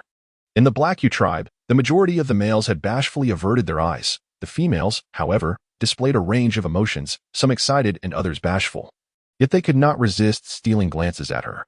Ai, too, although she feigned annoyance with her words and covered her eyes, left a significant gap between her hands. At that moment, her bright eyes darted curiously. Yu Sin, with a faint blush on his cheeks, had originally come to seek out Yuan. Yet now he found himself unable to look directly at the two sprawled on the hay. Feeling a touch of shyness, he thought. Last time I visited Yuan's home, I heard Jiaoye being trained by her. And today I have truly witnessed the prowess of the priestess in her art of teasing the males. Yuan, the priestess, is indeed formidable. However, matters such as these should perhaps be kept private. Yuan, no, please allow me to explain. Humph. Ai, with a haughty turn of her head. I refuse to listen. I refuse to listen. Yuan, you must take responsibility for the many males you have enticed. Look around. There are still so many single males in the tribe. Under the bright light of day, or even beneath the cover of night, you have engaged in such behavior outside. What are we to do about all the males who have yet to find their partners? Yuan's expression darkened, and she felt an overwhelming sense of despair. What had she done to deserve this? Was it merely a single bite on Jalia's arm and a moment of uncontrollable impulse that led her to touch him? Tonight, nearly all the males of the Black Yao tribe were present, expecting her to take responsibility for each one who had witnessed the incident. They might as well have ended her life for the pain it cost. It was all Jalia's fault. Why did he have to maintain such impressive abs? They were sorely mistaken. She had no intention of engaging with Jalia here. Ah, enough of this, Ai. Do not just about such matters, Yuan sighed. Fully aware that her reputation as a temptress had been firmly established, Ai had initially intended to tease Yuan, but upon noticing her seriousness, quickly shifted the topic. Ahem. All right, I'll reluctantly believe you. However, given the circumstances, why do you still not bear Jalia's beast mark? Yuan lowered her head and surveyed herself, glancing around. Beast patterns? It was rather surprising. As soon as she made her appearance in this cool attire, Hong Bo and Fu Qinwu, among others, fixated their gaze upon her waist, leading her to believe that she had gained weight and developed a little belly. Little did she know, there might be customs she was unaware of. What exactly are beast patterns? AI raised her brows in astonishment. You are not familiar with beast patterns? Yuan shook his head in confusion. That was indeed the distinction between the female and the male. A sudden noise erupted as Galia rose abruptly, clearing his throat, which effectively interrupted the conversation that AI was about to have with Yuan. Yuan looked at him in confusion. He noticed that the male orcs, who had been intentionally or unintentionally lingering nearby and staring intently at them, suddenly turned away. Galia, in a flustered manner, hurriedly turned to leave, exclaiming, Yuan, Yuan, Yuan. I'll go fetch you some meat, and swiftly disappeared from sight. Yuan, Yuan. Sometimes I truly wonder if you are from our orc continent. Once Galia had distanced himself, AI finally pulled Yuan down to sit together, exasperatedly remarking, It is astonishing that you know nothing at all, not even the beast patterns. Did your mother never teach you? Yuan fell silent for a moment before resorting to the well-worn trope of amnesia. Before I was brought back by Galia, I suffered a minor injury to my head and have forgotten many things. I can't believe I overlooked this matter. Alas, never mind. Now, Yuan. If there is anything you do not understand, aside from the beast patterns, feel free to inquire. The night is still young, and I shall explain at my leisure. Upon hearing AI's clarifications, Yuan finally comprehended why Hong Bu and Fu Qingwu, among others, had been fixated on her waist. More precisely, they were obsessively scrutinizing her navel. It turned out that in this world, once a female engages in intimacy with a male, a miniature version of the male's beast pattern would be left imprinted on her navel. She had never realized this before, partly because females were inherently scarce in this realm, and perhaps due to the onset of cooler weather, they were less inclined to venture outside. Even when they did, their attire was considerably more modest than in summer, which led to her oversight. Today, she donned the Yuan wing skirt gifted by Fu Qingwu, and over it, she wore a robe crafted from the fur of the unicorn bear that Galia had previously bestowed upon her. It was only at the bonfire banquet, with the warmth of the fire, that she finally removed her outer robe. In an enchanting moment, Yuan delicately touched the beastly markings revealed beneath the fur. At that instant, 3 mystical patterns danced around the small navel. A bright yellowed, symbolizing the first male Earl of Yai, lay at the center, while a grayish-brown, elongated oval encircled it. The final mark, a rich brown, resembled a small, curled hook akin to a navel ring, strikingly beautiful. How wondrous! It was akin to a tattoo. Galia held a piece of beast meat, his cheeks flushed from the warmth of the fire, oblivious to the teasing remarks from the other male beastmen. His thoughts consumed by this marvel. And what of Yuan? When would she bear the true markings of her beast? Chapter 78. The mountain flood has finally arrived. Yuan. Wake up. Do not sleep any longer. The mountain flood is upon us. In a daze, Yuan was pulled from a warm embrace, the chill of the morning breeze swiftly invading the nape of her neck. Yuan furrowed his brows, unconsciously swatting away the bothersome claws, muttering, Oh, do not disturb me. I am weary. Last night, everyone slept on the ground, some transformed into their beastly forms, while others simply lay upon the hay and drifted into slumber. However, huddled around the campfire, the chill of the night was hardly felt. Later, when Galia wished to assume his beast form and let Yuan rest against him, Yuan declined, not wanting to take the risk of him reverting back to human form and causing a ruckus. Ultimately, it culminated in Galia leaning against a tree, embracing Yuan, and using the hide of a unicorn bear as a makeshift blanket. Thus they managed to endure the night. Yuan initially believed that sleep would elude her, thinking that a brief nap would suffice. However, she found that the embrace of Galia was incredibly warm and comforting. The sensation of being gently cradled in someone's arms provided an overwhelming sense of security. Thus, Galia let out a wry smile. Yuan has always been one who relishes the embrace of slumber, often lingering in bed until the morning when the members of her tribe return from their hunting expeditions, preparing a hearty breakfast, or rather, lunch, before she awakens. At this early hour, as dawn barely breaks, rousing her is indeed a formidable task. However, the orc's extraordinary hearing, magnified 24-fold beyond that of ordinary beings, has already alerted him to the distant sound of rushing water. The other orcs have long since risen, their expressions grave as they make their way towards the entrance of the tribe. Many have even spent the night without rest. This unprecedented defensive strategy, a sight they have never encountered before, leaves them in awe, filled with excitement, concern, and unease. Sleep is a distant memory. Yuan, Yuan, dear, it's time to rise. Today, let us endure just a little longer. A deep male voice resonates in the morning, akin to the rich tones of a cello. Coupled with the tender embrace of Jia, holding something soft in his arms, his heart melts, embodying a gentle demeanor that seems to cradle the entire world. His voice rendered almost inaudible in its softness. As Yuan listened to the melodious and soothing voice that graced her ears, a smile unconsciously adorned her face. Who could be broadcasting so early in the morning? Nevertheless, the host's voice was quite delightful. She must remember to follow them later. Yuan, all the orcs are waiting for you. Are you still asleep? Suddenly, a robust feminine voice burst forth, startling Yuan and causing her to jolt up with a start. What is happening? Oh no. The launch has failed due to an unfortunate collision with my chest. Yuan pressed his forehead, a sharp pain causing his nose to tingle. As he opened his eyes, he beheld the robust AI standing before them, accompanied by the somewhat timid Betty Shaw, both wearing somber expressions. Heavens, AI, you nearly scared me to death. Yuan gently rubbed her heart, which was racing wildly as Jalea tenderly massaged her aching forehead. How delicate she was. Even newborn beastmen were not as fragile as she.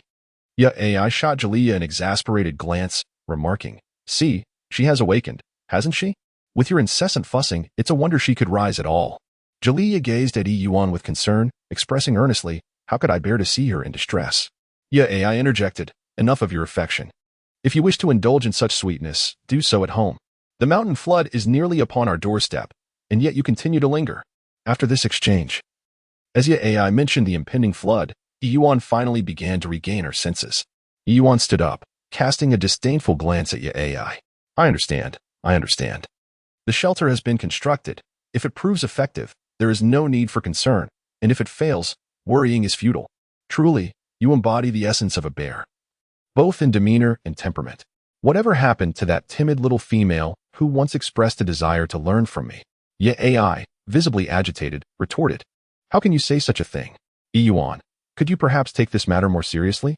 After all, we are dealing with a mountain flood, and bear women. What does women imply? As they spoke, the group made their way to join the larger contingent. Yuan clarified, it simply refers to the female. AI nodded in realization. Oh, I see. Then I must be a bear woman myself. A chuckle escaped Yuan's lips. Indeed, you are a bear woman. AI, somewhat perplexed by Yuan's laughter, sensed that it was not a compliment, narrowing her eyes in suspicion. Yuan, what is your beast form? Yuan sighed, wondering why this question had resurfaced. Let us consider her a simian, for indeed, are not humans descended from apes? This assertion holds true. It is solely due to her unappealing beastly form that she refrains from transforming. Henceforth, if anyone inquires about her beastly appearance, this shall be the explanation. A glimmer of brilliance flickered in Yai's eyes. Thus, you are merely a simian woman. Yuan exclaimed. This little creature can actually learn from experience. As they conversed, the group arrived at the entrance of the tribe. Fu Qingwu, Hongbu, and others had already gathered there. At that moment, Fu Qingwu stood at the highest point of a massive stone at the tribe's entrance, gazing into the distance. Upon hearing the commotion of Yuan and the others' arrival, he stiffened slightly. Priest Yuan, you have finally arrived. How did you rest last night?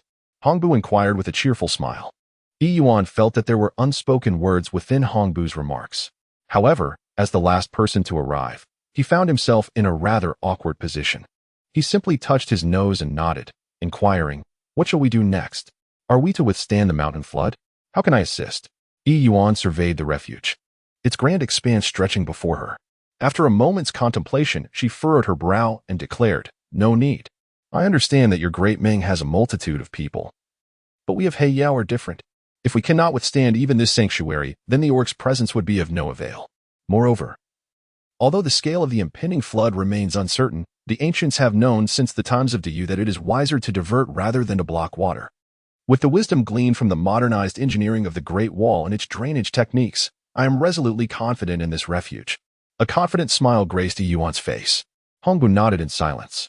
Indeed, many males from Great Ming had perished in their struggle against the flood, relying solely on their numerical advantage to endure. Noticing that Yuan had no intention of continuing her discourse, Hongbu fell silent as well, his expression grave as he gazed into the distance. He hoped that this refuge would withstand the onslaught of the flood. Otherwise, even if the Great Ming tribe could escape unscathed, the people of Heyo would not be so fortunate. He wished for Yuan's survival. Losing such an intelligent, kind, and beautiful female would be a profound regret in life. Fu Qingwu's expression turned serious. Hush. It's coming. This time, even Yuan could hear the sound of rushing water, akin to a fierce tiger charging forward with an overwhelming force. Ai and Baiatisai, gripped by tension, clutched each other's hands, while all the male orcs instinctively emitted low growls in response to the impending crisis. Jalea will be fine, Yuan reassured, gently patting his back. Jalea positioned himself protectively in front of her, his demeanor solemn and poised for action. However, this time, Jalea disregarded Yuan's words, stubbornly shielding her behind him. Impervious to any persuasion, he had not considered that if the refuge truly failed to withstand the flood, his presence would be futile. His instinctive response to the crisis was simply to shield Yuan with his own body. Seeing this, Yuan chose to remain silent. Her heart filled with tension and anxious hope as she fixed her gaze on the entrance. Suddenly, the rushing water surged forward, and in an instant, it crashed upon Heiyao. Then, Yuan, Hongbu, Jialaya, Fu Qingwu, Hongbu, a formidable torrent surged towards the refuge, appearing from a distance like a slumbering ancient dragon awakening, roaring as it approached. Yet, what took everyone by surprise was, Yuan's lips twitched slightly. Is this all there is? Chapter 79. United efforts. The cascading waters roared as they washed over the structures, producing a symphony of sound. Occasionally, small stones and broken branches mingled within the flow, creating a cacophony of collisions. The proximity of the tumultuous waters rendered the noise akin to thunder, each resonating thud striking the heart with palpable tremors. Yet, even in the face of such a deluge, the water seemed to encounter an invisible barrier, as if cleaved by a sharp blade. The refuge remained utterly undisturbed. Not even a single droplet of spray was cast into the air. Yuan could not help but twitch her lips. Although she held a measure of confidence in the structures her tribe had erected, it would be disingenuous to claim she felt no trepidation. After all, she had never ventured to inspect them in person until now. And only upon witnessing them did she truly comprehend. This torrent, though formidable in its approach, paled in comparison to the cataclysmic floods she had witnessed in her past life on television, calamities that could obscure the sky and inundate villages with ease. The small flood channel before her, this mere trickle, was hardly impressive. She had indeed overestimated the mountain flood spoken of by the orcs. The members of the Black Tribe, along with Hongbu and others, were equally astonished. Even though they were aware that these structures might possess the capability to withstand the mountain flood, they could not have anticipated its ease. The astonishing buildings, arrayed in a manner akin to divine miracles, could truly wield such extraordinary power. Hongbu stared blankly at the rushing waters before him, yet he found himself awed by the mountain flood swirling at the gates of Black. He murmured, "This flood, which has brought countless beasts to ruin and instills fear in the hearts of many, appears so inconsequential before Black." With Yuan present, the future of the Black Tribe seemed promising. Hongbu cast a complex look at Yuan. At this moment, he felt no inclination whatsoever to offend Black. Before them lay three possible paths. The first was to persuade Yuan to join them. However, this seemed implausible. The orcs were deeply attached to their fledglings, and Black was the first tribe to embrace Yuan. Unless under extraordinary circumstances, she would undoubtedly resist leaving Black. The second option was to cultivate a favorable relationship with Yuan, offering something that would captivate her interest and sway her, thereby exchanging it for the knowledge she possessed, such as spiritual insights and sustenance. As for the last option, it was to eliminate Yuan. Yet, the moment this thought crossed his mind, Hongbu instinctively lowered his head, his heart racing like a drum, pounding incessantly. An entity like Yuan, regardless of her circumstances with Black or any other tribe, could guarantee an unimaginable future for that tribe. Such a presence would inevitably disrupt the traditions and rules that had governed the Orc continent for centuries. However, what if they were to fail? Leaving such a formidable enemy alive would spell doom for the Deming tribe. Although Hongbu was not as meticulous or astute as his brother Hongma, he was far from foolish. The choice before him was glaringly evident. Any rational person would know how to decide. It was a close call. His brother and the esteemed priest could never have anticipated that the female they were merely curious about, hoping to befriend, possessed such extraordinary abilities, akin to the return of a beast deity. He had almost clashed with the people of Black, but thankfully, Yuan had shown leniency and was willing to grant them another opportunity. The voice of priest Yuan Hongbu trembled slightly. Today, the Black Glorious have truly opened our eyes. Yuan touched her nose, speechless, and remarked, "How was I to know that you all would react as if facing a formidable flood? I expected something truly terrifying. Alas, had I known it would be merely this, we at Heiyao need not have troubled ourselves at all. If this is the extent of it, she could have employed alternative methods, sparing the entire tribe's or population from toiling day and night to fortify this refuge. After all, she had never personally ventured into the forest to ascertain the situation, so her imagination had perhaps exaggerated the severity." Hongbu was even more astonished. He had been at the Heiyao tribe for but a fleeting day, yet Heiyao had repeatedly shattered his expectations. He had thought his heart was resilient enough to remain unfazed by Yuan's extraordinary actions and words, having already prepared for the multitude of miracles she had brought forth. Yet now, Yuan disclosed that she found the scale of the flood too trivial, as if her refuge was an extravagant overkill. Hongbu felt a pang in his chest, as though he might vomit blood from sheer frustration. Yuan, the priestess. Oh, well, the construction is complete. Let it serve as a precaution for the future, she mused casually, shrugging her shoulders with a look of helplessness. This refuge, easily defendable yet difficult to breach, is quite suitable as our first line of defense. After the initial shock, who was anything but ordinary, observed the astonished expressions of all the orcs present. She secretly reveled in their surprise, though she endeavored to suppress her elation, maintaining an air of nonchalance. Hongbu exclaimed, "Healer! Healer, save me!" Suddenly, a sharp pain gripped his heart. Was he on the verge of collapse? Yuan, you are truly our savior, the messenger of the beast god. The orcs, snapping back to reality, began to flush with excitement. In an instant, a throng of orcs surged towards Yuan, drowning out even the voice of Fu Qingwu who attempted to intervene. It was unclear who initiated it, but as Yuan smiled in greeting, her expression froze, and she felt herself lifted off the ground. Yuan, the priestess. Yuan, the priestess.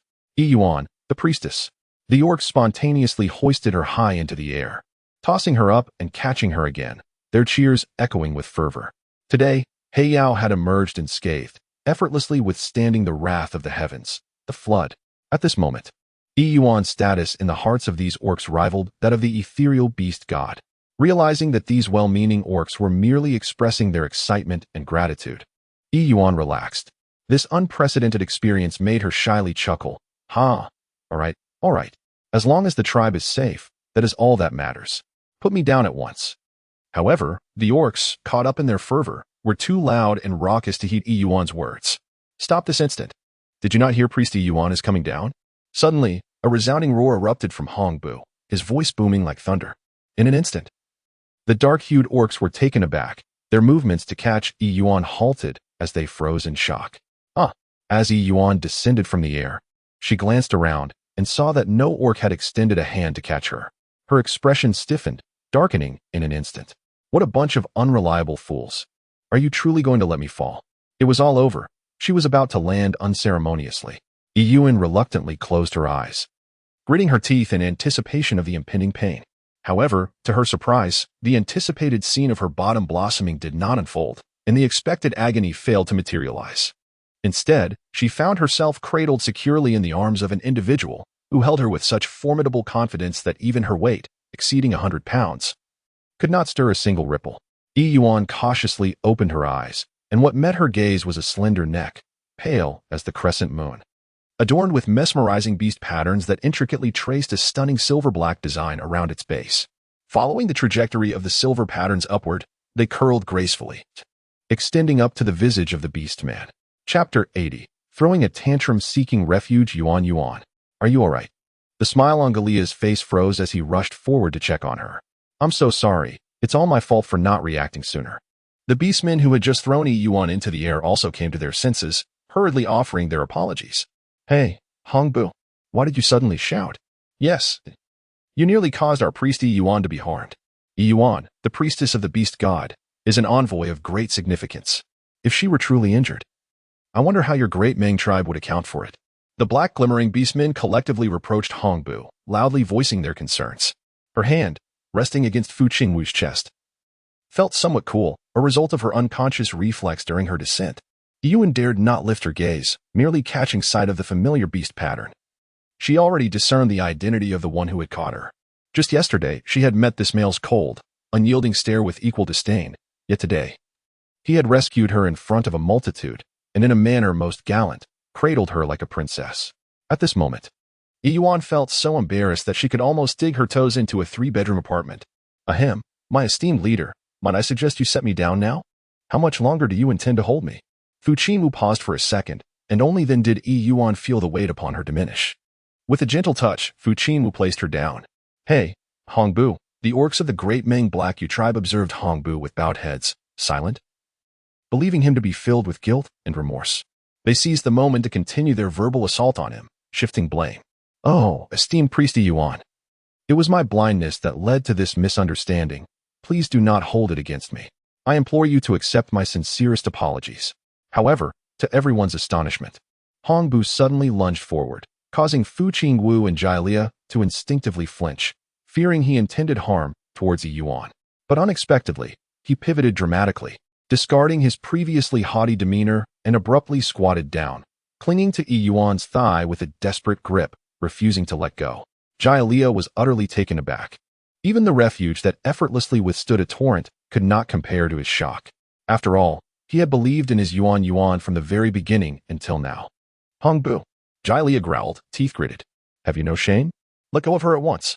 With tear-filled eyes, Hongbu clung tighter to Yuan, rubbing his face against her leg, refusing to relent. No, if priest Yuan does not accept me, I shall not let go. The remaining orcs who followed Hongbu into the Great Ming tribe of Black Yao were left speechless. Was this truly the proud and lofty Hongbu, who once kicked beasts without a second thought? Hongbu, Jailia, exasperated, delivered a kick. Ugh. Hongbu yelped in pain, but still did not loosen his grip on Yuan's thigh, enduring every shove and blow Jailia directed at him. Jailia's frustration was palpable as he bared his teeth, a low growl emanating from his throat. If he were not concerned that Yuan might also be harmed, he would have long since challenged Hongbu to a duel. Yuan, with a hand pressed against her forehead, finally regained her composure and hurriedly called out to stop the ferocious beast that was about to attack Hongbu. What on earth is happening? Lord Hong, what are you doing? She truly wished to ask if he had lost his mind. Hongbu, looking pitiful, lifted his gaze and said, Priest Yuan, I have previously offended you. You, with your beauty and kind heart, surely would not hold this against me, would you? Even if there is a matter to address. It is solely my fault. It is all my foolishness, unrelated to the Great Ming tribe or my brother, I assure you, Priest Yuan. It became clear that Hongbu was fearful of their Black Radiance's burgeoning power and harbored resentment towards the Great Ming, since Yuan had not concealed anything from him. Even involving him in the mountain flood plans, it was evidently a part of her considerations, without presenting sufficient leverage and allure. How could one possibly win over the foremost tribe of the beastman continent? Yet, why resort to violence when a simple apology would suffice? Yuan felt an awkward tickling sensation on her leg, prompting her to retreat repeatedly. Lord Hong, please rise. Can we not discuss this matter calmly? Furthermore, I have never been angry with you. What a farce. Despite being provoked time and again by Hongbu, who had publicly humiliated Fu Qingwu the day before, Yuan refrained from speaking out. Any other member of Black Radiance would surely despise him to the core, and their inaction stemmed only from fear of the might represented by the Great Ming. However, Yuan had extended an olive branch, should he continue to throw a tantrum.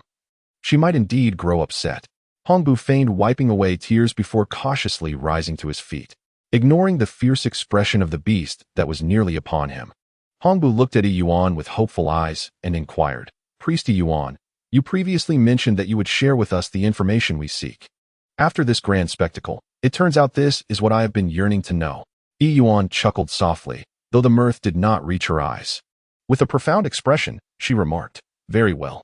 These orcs were only aware of the edible wild grasses on the surface and had yet to uncover the treasures beneath. After presenting a few food items for their identification, Yuan noticed that this group of males still exhibited little interest in the plants. So she proceeded to discuss the main event of the day that piqued their curiosity. Using a handmade bone knife, She sliced the meat and tossed the strips into a large wooden basin she had crafted. Then, she finally chopped the freshly gathered wild ginger, wild garlic, and wild Sichuan pepper leaves, adding them to the mix. Finally, she seasoned it with salt, using the cleaned intestines to stuff the meat. She explained to the people of Deming, this is how one makes sausage. Any leftover meat can also be preserved with rock salt, then smoked and dried for longevity, alleviating concerns about food wastage and scarcity during winter. In the final step, Yuan tied the stuffed sausage with palm leaves and used a thorn as a needle to pierce numerous inconspicuous holes into the sausage. Thus, the process was complete. She also mentioned the methods for making jerky and cured meat, as well as how to start a fire, indicating that they were already familiar with those techniques. However, we cannot conveniently disclose the fabrication of the tools, she added, glancing at Lord Hong. Surely you understand? Hongbu remained silent for a moment, then nodded. That was sufficient. With ample food and resources, he sensed that this winter would be the most comfortable one they had ever experienced. After a moment of reflection, he sincerely exclaimed, Yuan, what on earth is it that your mind holds? Yuan raised an eyebrow, her expression enigmatic. Why does that sound so much like an insult? She sighed. We are all beastmen, yet your mind is filled with so many novel concepts that we have never encountered before. I truly wonder if you are one of us from the beastman continent. Otherwise, how could you possess such extensive knowledge? Yuan smiled lightly, seemingly indifferent, and retorted, then, according to our prior agreement, having rendered such significant assistance to you, what does Deming intend to offer in exchange? Lord Hong. There is no such thing as a free lunch in this world. Chapter 81. The gem gifted to a beauty. Hongbu found himself at a loss for words. It was not that he was unwilling or lacked the authority to decide. After all, Yuan had just declared that she was not Deming and would not treat females as mere commodities to be exchanged for He Yao. Yet, aside from females, he felt a tinge of embarrassment to admit that there was little else of value that Deming possessed, worthy of He Yao's concern. As for the question of authority, Hongbu was confident that regardless of what Yuan desired, he would ultimately be able to secure the spiritual essence and sustenance. Surely, the priestess Yuan had already contemplated her needs, hadn't she? Indeed. Otherwise, she must have meticulously planned her intentions, or perhaps she was scheming something from Deming. How else could she have divulged so much information without fear that Deming would turn against her once they acquired the knowledge? Those spiritual essences and provisions must surely be mere bait they had cast forth. Yuan raised an eyebrow, somewhat astonished. Could it be that Hongbu has become clever? However, Yuan maintained a calm demeanor as he replied, Lord Hong, you truly underestimate my perspective. However, since you have inquired so, I am curious to know your thoughts. What do you believe, aside from females, could any tribe on this or continent present that would surpass the value of a spirit seed? Hongbu, somewhat irritated, retorted. I have already stated that I do not know. Why do you, being a female, meander about with so many words? Simply state your conditions. Yuan shook his head, a sincere smile gracing his features. Lord Hong, do you truly believe I am attempting to raise the price? He inquired. Having more friends opens up numerous paths. Our Black Radiance merely seeks to possess an ally akin to Deming. However, Lord Hong scoffed, and although Yuan's face radiated earnestness, it was his final remark that nearly convinced him. He understood that this astute female, willing to present such enticing bait, must surely harbor ulterior motives. Deming would not accept their offerings without a twinge of guilt. Hence, for the sake of Deming, he resolved to request only trivial, inconsequential things, merely a token gesture. What do you think, Lord Hong? Suddenly, Yuan, observing the male's bewilderment, reached out and tugged at an ornament from Lord Hong's forehead, waving it before him. Such a beautiful gem, would you mind if I took it as interest? I believe it would suit someone far better than you, Lord Hong. Perhaps it was merely an illusion, but Yuan sensed that Lord Hong had deliberately adorned himself today with a slender vine tied atop his head, from which dangled a silvery gem. The stone remained in its raw form, uncut and unpolished, thus failing to fully reveal its allure. Upon catching sight of the gem, shimmering with a luminous white glow and casting a cool, exquisite light under the sun, Yuan felt that its pairing with the coarse vine was rather jarring, and that Lord Hong's demeanor clashed with it as well. It was not that Lord Hong was unworthy, rather, his character and appearance seemed discordant when compared to the silvery gem. A figure suddenly flashed through Yuan's mind, remarkably resonating with the essence of the gemstone. Hongbu shook his head in bewilderment. Could it be that he was overthinking? Was this female truly presenting the spiritual seed merely to cultivate such a formidable ally in Deming?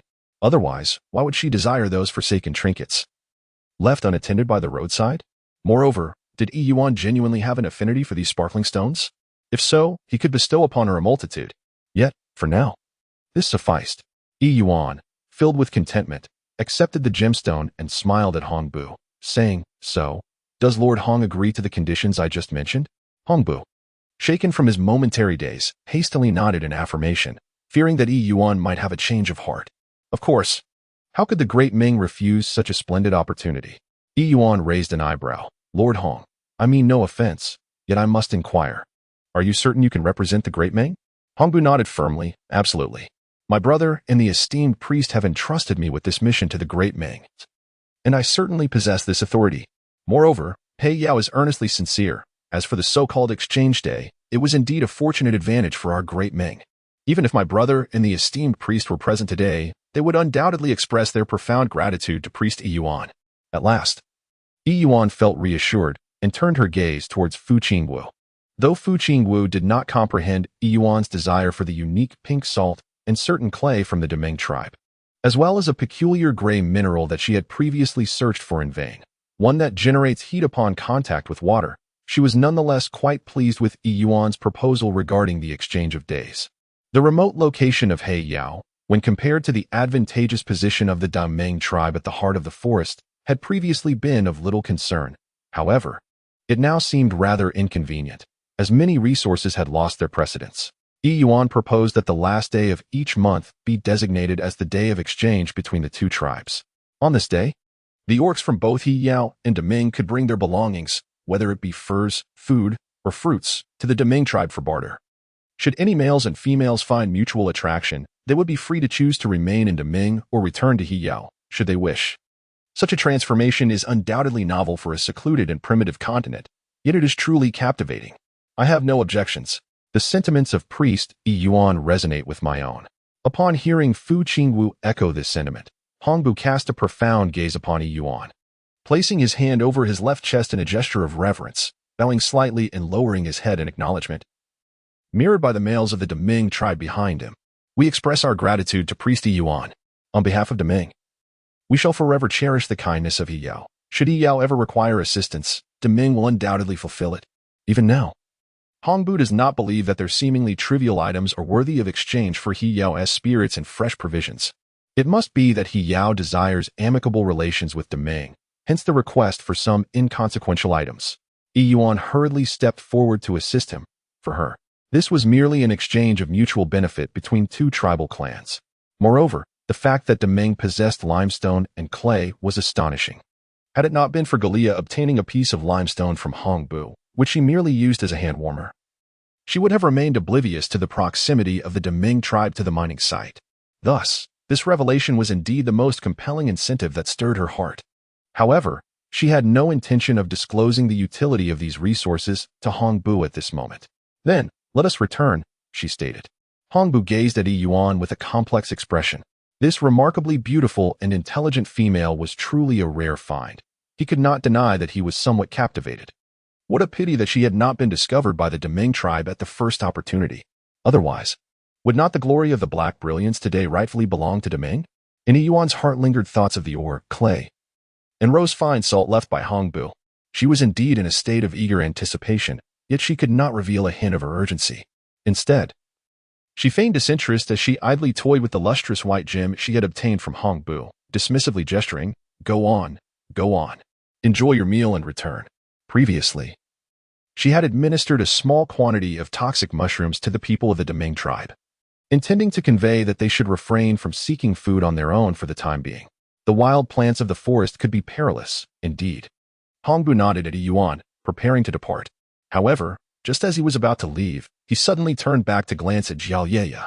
Jiaoye furrowed his brow, an inexplicable sense of foreboding rising within him, and with an irritable expression, he directed a curt gesture at Hongbu. "What are you staring at?"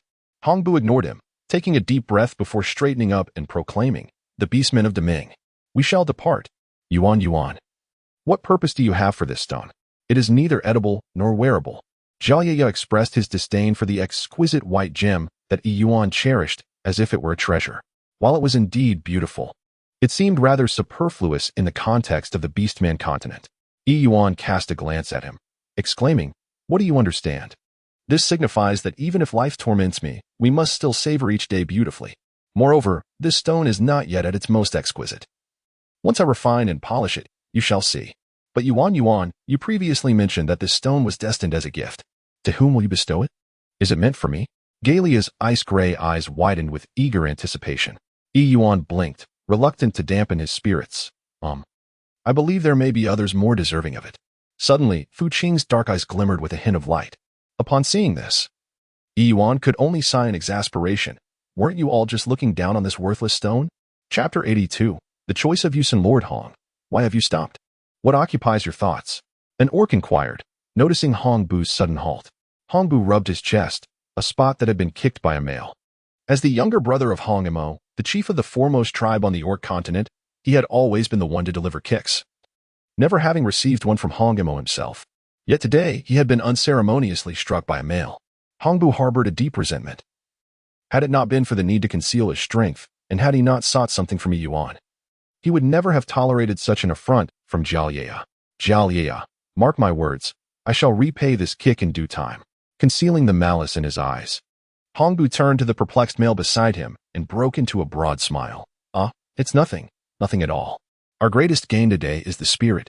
I am certain that the priest and my brother will be most intrigued by it. Let us hasten back to Deming.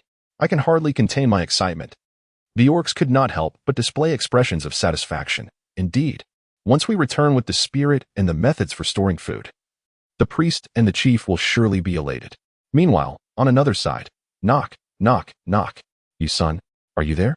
Yuan knocked on the door. But before he could utter a single word, the door opened as if responding to his silent connection. When Yuan saw that it was Yuan, he was taken aback and, in a fluster, hurriedly stepped back, adjusting his clothes to conceal certain marks. Yuan smiled and remarked, "Why do you look so astonished to see me?" "Oh, not at all," came the reply. "It's just that this is your first time coming to seek me out. Is there something on your mind?" Yuan inquired cautiously. Yuan sighed, shaking the wooden box in his hand, and remarked, "Is it too much to ask for an invitation to sit inside when I come to visit?" No sooner had he spoken than, without waiting for Yuan's response, Yuan seemed to have an epiphany, exclaiming, could it be that? For the sake of your male reputation, females are not permitted to visit the homes of males unaccompanied? If that is the case, then I certainly would not please. Come in, priest Yuan." Yuan hastily turned aside, allowing Yuan to enter. What reputation could he possibly have left? Yuan let out a sigh of relief. It was fortunate that there were no such regulations. Upon entering, one was greeted by an exceedingly minimalist aesthetic, apart from a bed and a wooden table. There were no other decorative elements to be found. At that moment, Yuan was reminded of the room in Galia when she first arrived on this orc continent. Well, it seems that for these males, as long as there is a place to shield them from the wind and rain, it can be deemed a home. Yuan silently followed Yuan into the room, perplexed as to why she had suddenly sought him out. "What is it, Yuan? Do you not appreciate my visit? Was I too abrupt?" Yuan cast a cursory glance around the room before turning away, yet today, Yuan appeared somewhat dazed. Unlike his usual cheerful self, he stood motionless at the doorway, seemingly lost in thought. Why did she feel that something was amiss with Yuan today? Upon hearing Yuan's inquiry, Yuan finally roused himself, forcing a smile as he replied, "How could that be? I am quite delighted that you came to see me. Has the person from Deming departed?" Yuan nodded. "All right, let's go." "That is good." After speaking, they exchanged a moment of silent gaze. Perhaps it was best to let it be. Yuan seemed to be in an unusual state today and had no intention of confiding in her. It would be better not to disturb him. She decided to deliver the items and take her leave. Yuan contemplated. "Yuan, the truth is, I have come to see you today to present you with a gift." Yuan expressed surprise. "A gift?" Yuan spread open his palm and handed the wooden box to Yuan, exclaiming, "Tada!" The moment I laid eyes on this item, I felt it perfectly complemented your aura. I made a few subtle embellishments. What do you think? Do you like it? Yuan accepted the wooden box but did not open it immediately. Instead, he gazed intently at Yuan, his expression revealing a peculiar emotion that Yuan found difficult to articulate. Yuan merely regarded the male with a hint of embarrassment, chuckling softly. "Oh, do not look at me like that. It is merely a trifle. Open it and let us see if you like it." Yuan lowered his gaze to the wooden box in his hands, his thumb unconsciously caressing its base. "I have already mentioned it is not a precious item." Yuan remarked with a sidelong glance. Yuan then slowly opened the wooden box. Inside lay a delicate silver chain, adorned with a lustrous, translucent white gemstone. The stone was meticulously cut and polished into a teardrop shape, its 32 facets allowing the gem to refract a brilliant, dazzling light. This silver chain was the only one of its kind, originally brought by Yuan when he first arrived in this world, though it had been shortened due to an accidental break. Nevertheless, its current length was perfectly suited for a headpiece. Yuan was momentarily entranced, pondering. What is this exquisite creation? In the realm of the beastmen, he marveled at the existence of such a beautiful entity. Yuan smiled lightly. Observing the astonishment that enveloped Yuan, satisfied, she took the silver chain from his hands and gestured for him to lower his head. Yuan, taken aback once more, hesitated for a moment before leaning in closer. Due to their height difference, he had to slightly bow his head, watching as Yuan raised her hand, her crystalline gray eyes gently closing. Yuan gently placed the pendant upon Yuan's forehead, drawing so close that she inadvertently inhaled the refreshing fragrance that enveloped him. Indeed, my initial impression was accurate. It suits you splendidly. However, I find your eyes even more captivating. Yuan gazed at the lustrous white gemstone nestled between Yuan's brows, which harmonized beautifully with his gray irises. The delicate, light pink lashes cast a gentle shadow upon his eyelids, exuding an air of bashfulness. This striking visage, paired with his handsome features, became all the more enchanting. Suddenly, Yuan lifted his gaze, his eyes widening in astonishment, only to meet Yuan's mesmerizing stare, causing his heart to race uncontrollably. Yuan, what does she mean? Yuan the priestess. Wait a moment, what is this close proximity that allows Yuan to behold the left shoulder of Yuan? A series of shallow crimson marks are strikingly visible. However, they had been previously concealed by Yuan's long hair and stature. You are injured. As Yuan moved closer to inspect the marks on his body, Yuan suddenly realized and hurriedly stepped back. It's nothing. Just a minor injury from hunting. He added, thank you for the precious gift, Priestess Yuan. However, this gift is far too lavish for me to accept. With that, Yuan's reached up to remove the adornment from his forehead. Yuan hurriedly pressed down on his hand, somewhat displeased. I have already stated that this is a gift for you, so why are you being so polite? Do you still consider us friends? Friends? In Yuan's heart, did he truly regard him as a friend? Yet, he felt he was unworthy of such a title. Then I shall express my gratitude. Yuan lifted a radiant smile. Yuan found herself taken aback by his sudden transformation. However, could this be considered a return to normalcy for Yuan? Hee. A gem gifted to a beauty. What matters is that you are pleased. Well then, the gift has been delivered, and I shall take my leave now.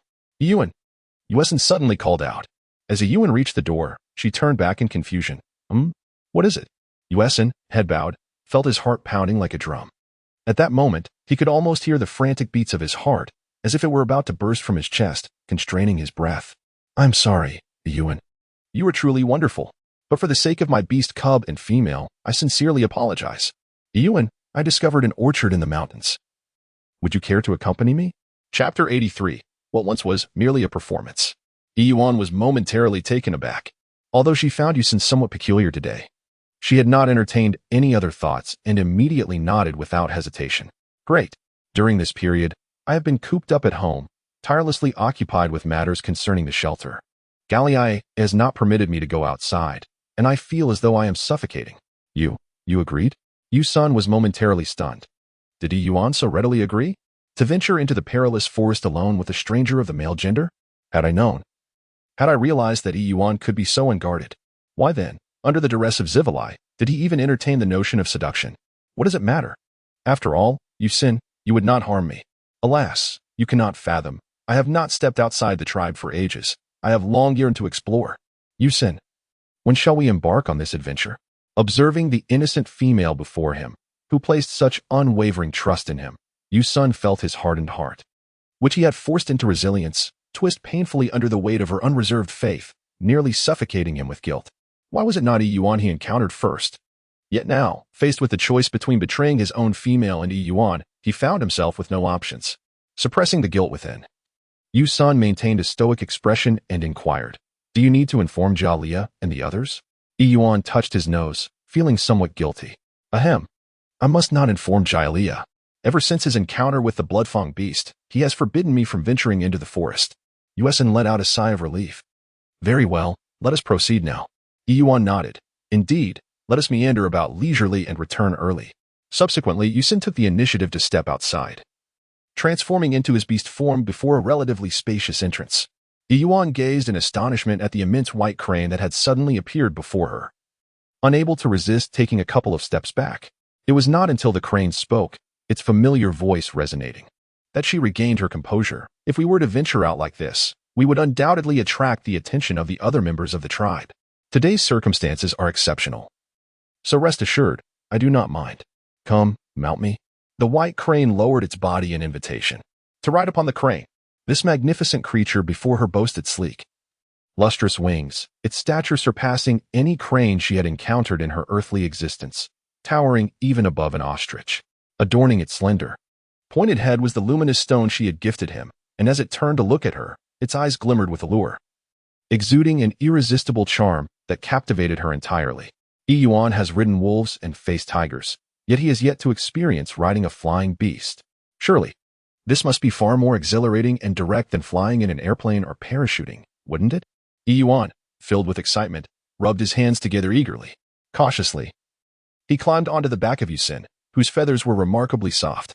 After a gentle cough and a polite apology, he wrapped his arms around Yuan's neck. Yuan let out a soft sound and turned his head, his gaze gradually transforming into one of cold determination. Then, with a slow ascent, the two of them soared higher until they vanished into the embrace of the clouds.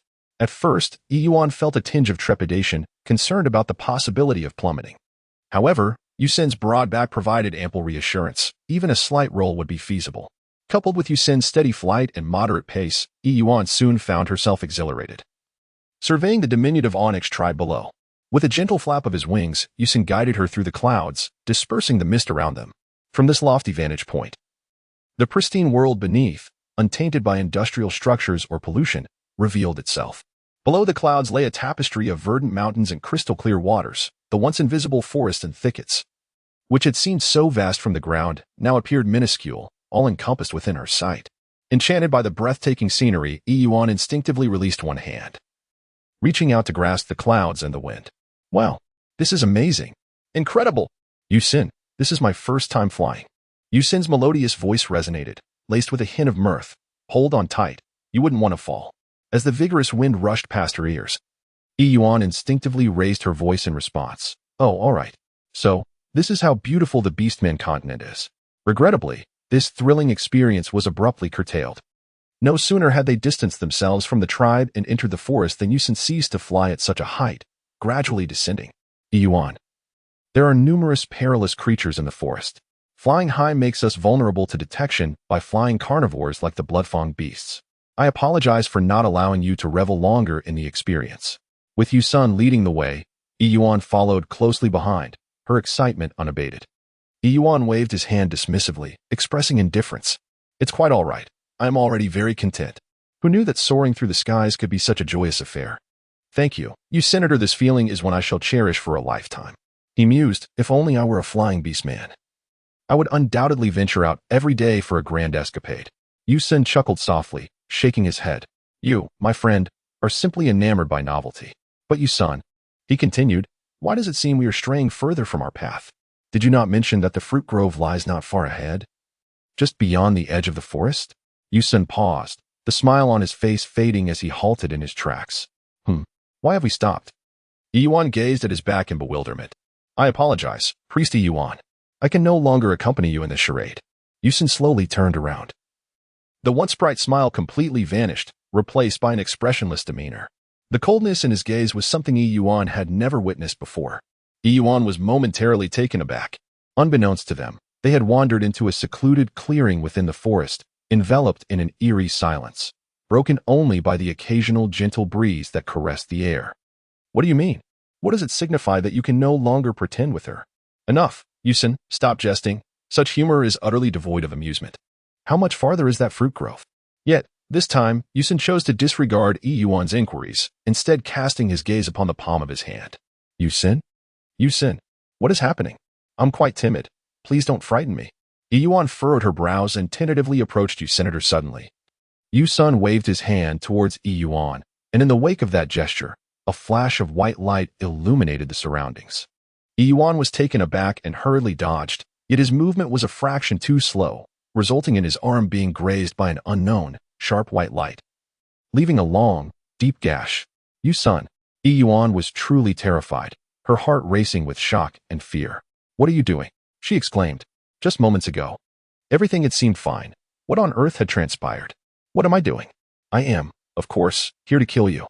Yuan's expression remained impassive as he withdrew his hand, for beams of white light glinting off his palm. A revelation of the sharp claws that Yuan had failed to perceive earlier. At that moment, the icy demeanor of Yuan was utterly foreign to Yuan, as if he were an entirely different person.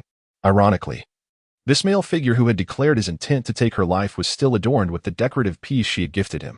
Could Yuan truly wish her harm? It seemed inconceivable. Yet, the searing pain and the blood streaming from the claw marks on her arm served as a grim reminder that this was no mere dream. Yuan clutched her arm with great difficulty, retreating in shock. Why, Yuan? Even if you want me dead, you must at least tell me why. How have I offended you? We used to get along so well, didn't we? In the face of Yuan's incredulous inquiries, Yuan bit his lip, forcing himself to harden his heart. Given the circumstances, now that he had made his choice, there was no turning back. You have not offended me, he replied coldly, but rather my female. I'm sorry, Yuan. I truly do not wish for this, but Siveri is pregnant with his offspring. Yuan shook off the blood that stained his claws. Though he was the one who had committed the act, his expression was more sorrowful than that of Yuan, who was on the verge of death. I am deeply sorry, Priestess Yuan. I will always remember you, all that you have done for Obsidian, and your kindness towards me. Yet today you must still die. Chapter 84. Desperation. Wait. I believe there is some misunderstanding between us. Yuan pressed her hand against her arm, blood dripping steadily between her fingers, but she could not afford to dwell on it, hastily attempting to clarify. You say I have offended your female? When did Yuan acquire a female? Was he not a single male who had previously been pursuing me? Damn it, her hand truly hurt. And yet they were in the forest. It was not the time for the beastmen to be hunting. She desperately wished that Galea would discover her absence soon. Yuan shook his head, his expression indifferent. Priestess Yuan, there is no need to delay any longer. Even if they realize you are missing, they will not arrive in time to save you. You should accept your fate. But Yuan, even if you wish for my demise, you ought to enlighten me on the matter. You just mentioned that I offended your female? Who is she, and when did I? Yuan seized upon the flaw in Yuan's demeanor. When had he ever possessed a female counterpart? Thus, what could his female have possibly conveyed to him that compelled Yuan to take such drastic measures against her? Within the Obsidian tribe, a female had the audacity to covet her life, causing Yuan's pupils to dilate as a singular thought crossed her mind. It could only be her Zivali. Yuan remained silent. Yet his body tensed imperceptibly, lowering his head to reveal his claws, and when he lifted his gaze once more, it was with an unwavering resolve to eradicate her. She had indeed guessed correctly. How could it possibly be Zivali? Yuan found herself perplexed by Yuan's incomprehension, as well as by the notion that Zivali had harbored such profound animosity towards her, to the point of desiring her demise.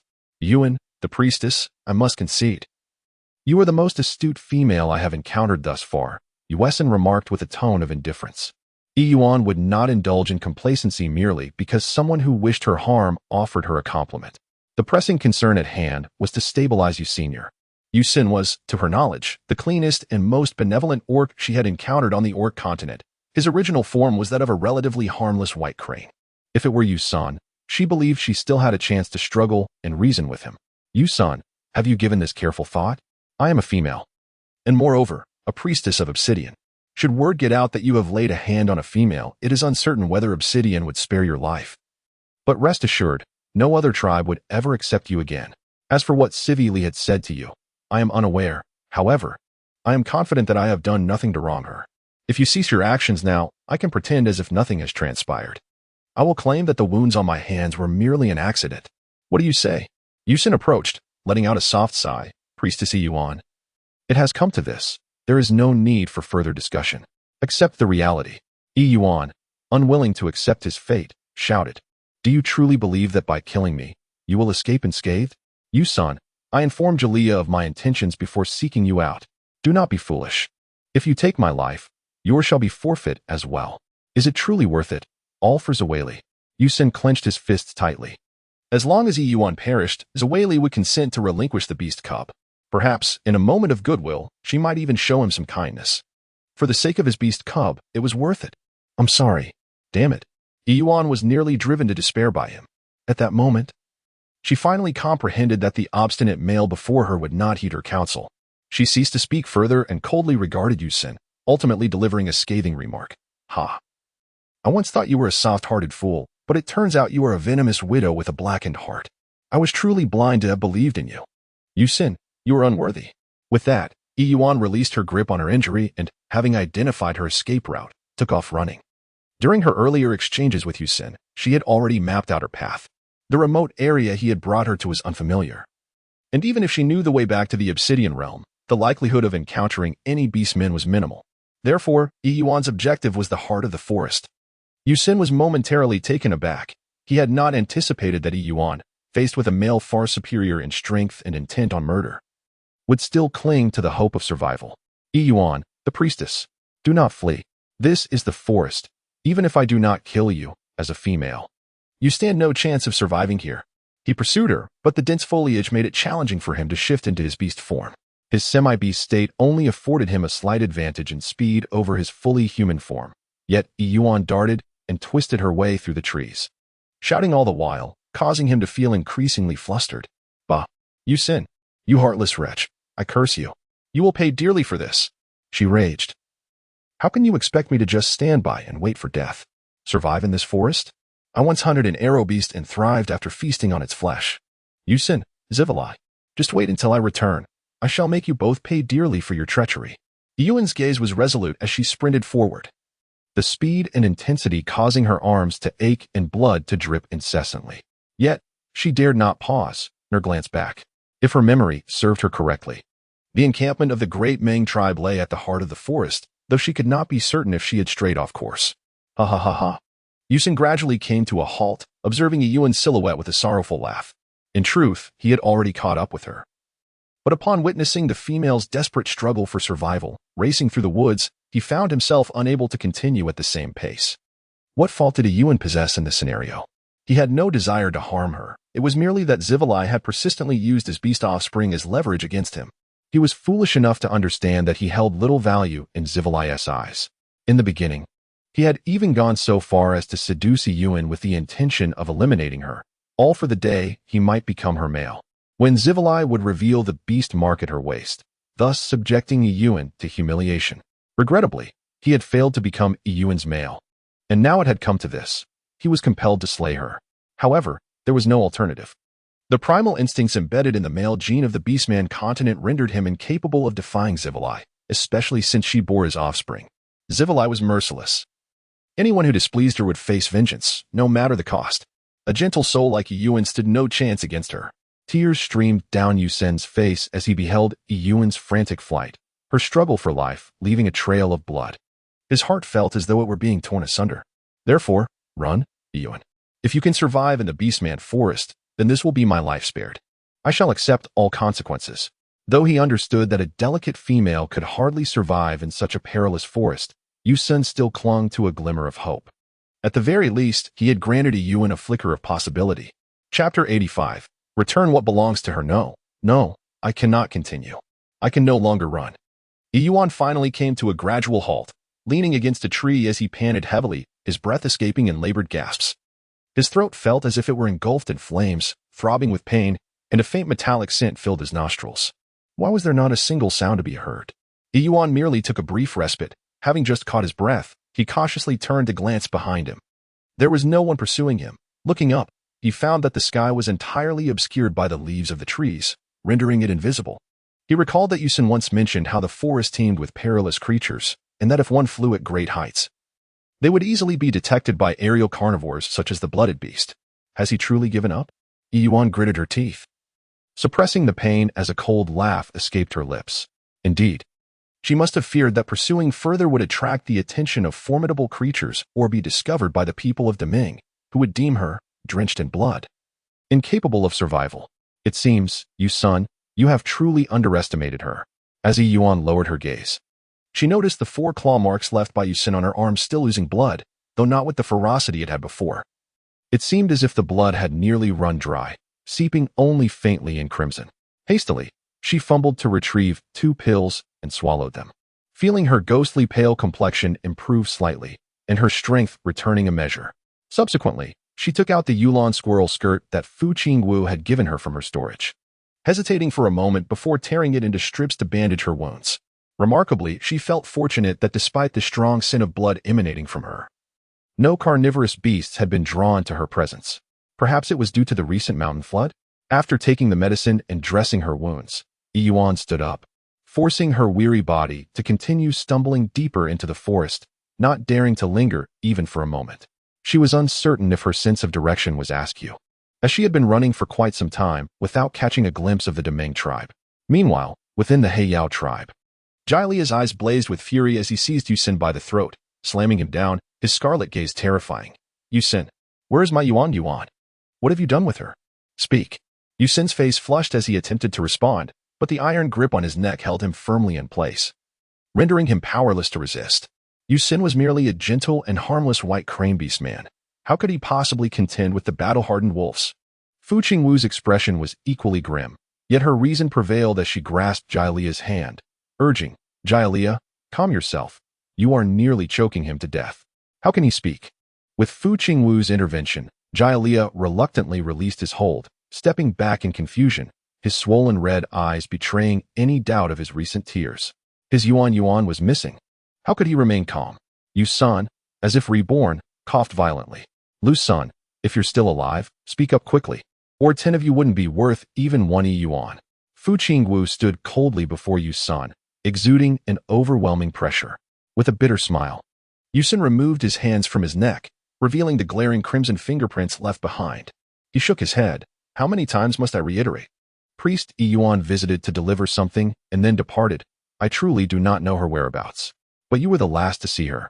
Fu Qingwu interrupted with a wave of her hand, unwilling to entertain such meaningless excuses. The entrance of Heiyao was always guarded by beastmen. If no one had escorted her out, it would have been impossible for anyone, even from Demeng, to stealthily take her away from Heiyao. Yusin, I demand the truth. Yusun fell silent. Just as Jialia was about to lose control once more, he finally spoke with great difficulty. What I said is the truth. If you don't believe me, look at this. Yusun retrieved an object from his person, a luminous white gem that Yuan had specifically requested from Hongbu. Both Jialia and Fu Qingwu's pupils constricted in surprise. It turned out that the person Yuan wished to gift this jewel to was none other than Yu Senior. Appearing somewhat bashful, Yusun turned his head and remarked, Priest Yuan came to present this to me yesterday, expressing her affections. However, Chief Jialia, you are aware that my heart belongs to Sueli. Thus, after I declined Priest Yuan's feelings, she ran off, and I had no idea she didn't return home. Chief Jialia, I fully comprehend Yuan's significance. Her sacrifices for our clan, Heiyao, are immeasurable. How could I not feel remorse for her heartache? Nonetheless, I must extend my sincerest apologies. It is my fault for having wounded her feelings and not ensuring she returned safely. Fu Qingwu stood frozen as if paralyzed, grappling with disbelief. How could Yuan harbor feelings for Yusun? Previously, Yuan had rejected him, stating her desire to remain devoted solely to Jialia, unwilling to seek out other males. He had believed that by simply being by her side, she would eventually recognize his worth and come to love him. Yet now, she had turned her affections towards Senator. Was it that he was insufficiently admirable, or did Yuan truly not hold any affection for him? Why? Meanwhile, Jialia scoffed coldly, refusing to believe a single word of Yusin's claims. Yusin, you cunning male, do you think I would be swayed by your deceit? My dear Yuan has clearly expressed that she desires only me. How could she suddenly confess her feelings for you? So, you are stubborn, are you? Fine. I may lack evidence at present, but mark my words, I will find Yuan. Once I locate her, I will return and tear you apart.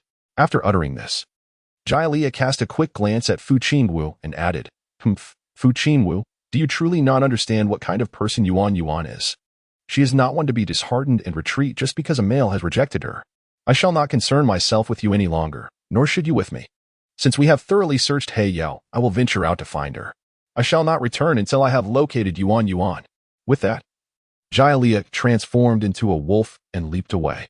It was only then that Fu Qingwu regained his composure. Indeed, how could Yuan be so irresponsible? The Yuan he knew was intelligent, self-assured, and independent, as if she possessed a clear understanding of everything. He felt foolish for losing himself in confusion at the mere mention of Yuan's affection for Yusan, rendering him unable to think clearly. Fu Qingwu opened his mouth to speak, but Jialia had already vanished from sight. Then, Fu Qingwu's gaze became resolute once more as he resolved to summon the males of the black to embark on a search. However, at that moment, a thought suddenly struck him. Fu Qingwu extended his hand towards Yuan, who was momentarily taken aback. Could it be that Fu Qingwu did not intend to pull him along? Nevertheless, Yuan tentatively reached out his hand, only to have Fu Qingwu coldly withdraw his own. Then open his palm again, seemingly demanding something. What? Fu Qingwu remarked icily, since you harbor no feelings for Yuan, return the item she bestowed upon you, the luminous moonstone. The author wishes to express gratitude. Thank you to all the readers for your support. The author diligently reads your comments and suggestions whenever time allows. If you enjoy this narrative, please leave more comments to urge updates. Just a little jest. Our soft-hearted protagonist has not been rescued by any male from the black, much to the disappointment of those who anticipated a heroic rescue. Stay tuned, as there are 2 more chapters to unlock new characters. Chapter 86. The Unfettered Priestess. Is this the priestess Yuan who created the spirit? She does not appear particularly formidable. Below her eyes lies her nose, and beneath her nose, her mouth. In a haze, Yuan seemed to hear a female voice. Well, isn't that redundant? Another female voice chimed in. If her eyes and nose are not right, how could she be an orc? One of the females, touching her nose, felt somewhat embarrassed. I simply misspoke. What I meant was, this Yuan priestess is rather good-looking. What could have transpired to inflict such severe injuries upon her? In my opinion, the black are utterly useless. They cannot even protect their own females. Such remarks evolved from hushed whispers into loud criticisms, leaving Yuan's head feeling as if it might explode from the cacophony. Yet, she possessed no strength, as if a 1,000-pound weight pressed upon her eyelids, rendering her unable to open her eyes. Suddenly, a somewhat cool female voice broke through, serving as a salvation for Yuan. What are you all chattering about? One of the females, appearing somewhat uneasy, stammered, I just wanted to see what this female priestess, who created the spirit and new food, looks like. Everyone, leave. Do not disturb Priestess Yuan's rest, the clear voice commanded, including you, by Xian. The female named by Xian was visibly taken aback, pointing to her own nose. Me? But I was sent by the priestess to groom and change Yuan's attire. It is the priestess's command for you all to leave. Upon hearing this, Bai Xian reluctantly nodded. Oh, very well then. Soon, a group of hurriedly arriving and departing females, as raucous as 8,000 quacking ducks, left the room, plunging it into a profound silence. Yuan silently exhaled, expressing her gratitude towards the nameless female who had departed.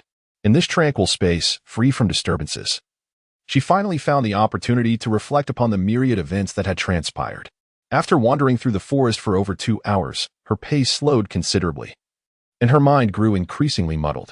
Unfortunately, she had yet to catch even a glimpse of the great Meng tribe. Ultimately, overwhelmed by exhaustion, darkness enveloped her, and she lost consciousness. It now seemed evident that she had been rescued by members of the great Meng tribe. After all, they knew her name, Yuan, and the details of her spirit were merely conveyed to one tribe of the great Meng as a bargaining chip. Alas, losing so much blood was indeed distressing. Her head still spun, and she felt devoid of strength, unable even to lift her hand. How ironic it was, once so resolutely dismissive of Hong Bu's proposals, vowing she would never set foot in the great Meng, yet here she was, saved by its people. In Yuan's heart, a tumult of emotions swirled. Though she lacked the strength to rise, her thoughts had become remarkably lucid. Suddenly, the sound of a door creaking open pierced the stillness. This time, it seemed that only one person had entered, gently closing the door behind them. Yuan immediately felt a gaze from afar, as if someone were intently observing her. Gradually, the figure approached, enveloped in a delicate fragrance reminiscent of a gentle evening breeze, mingled with the scent of grass and the faint essence of fruit, transporting one to a dreamlike realm, ethereal and intoxicating.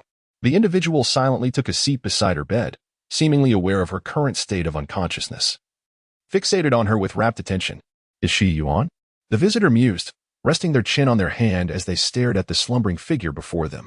Such a petite and fragile creature, her skin, naturally fair, appeared almost translucent due to the blood she had lost, devoid of any color, exuding an aura of gentleness akin to that of a sleeping sprite.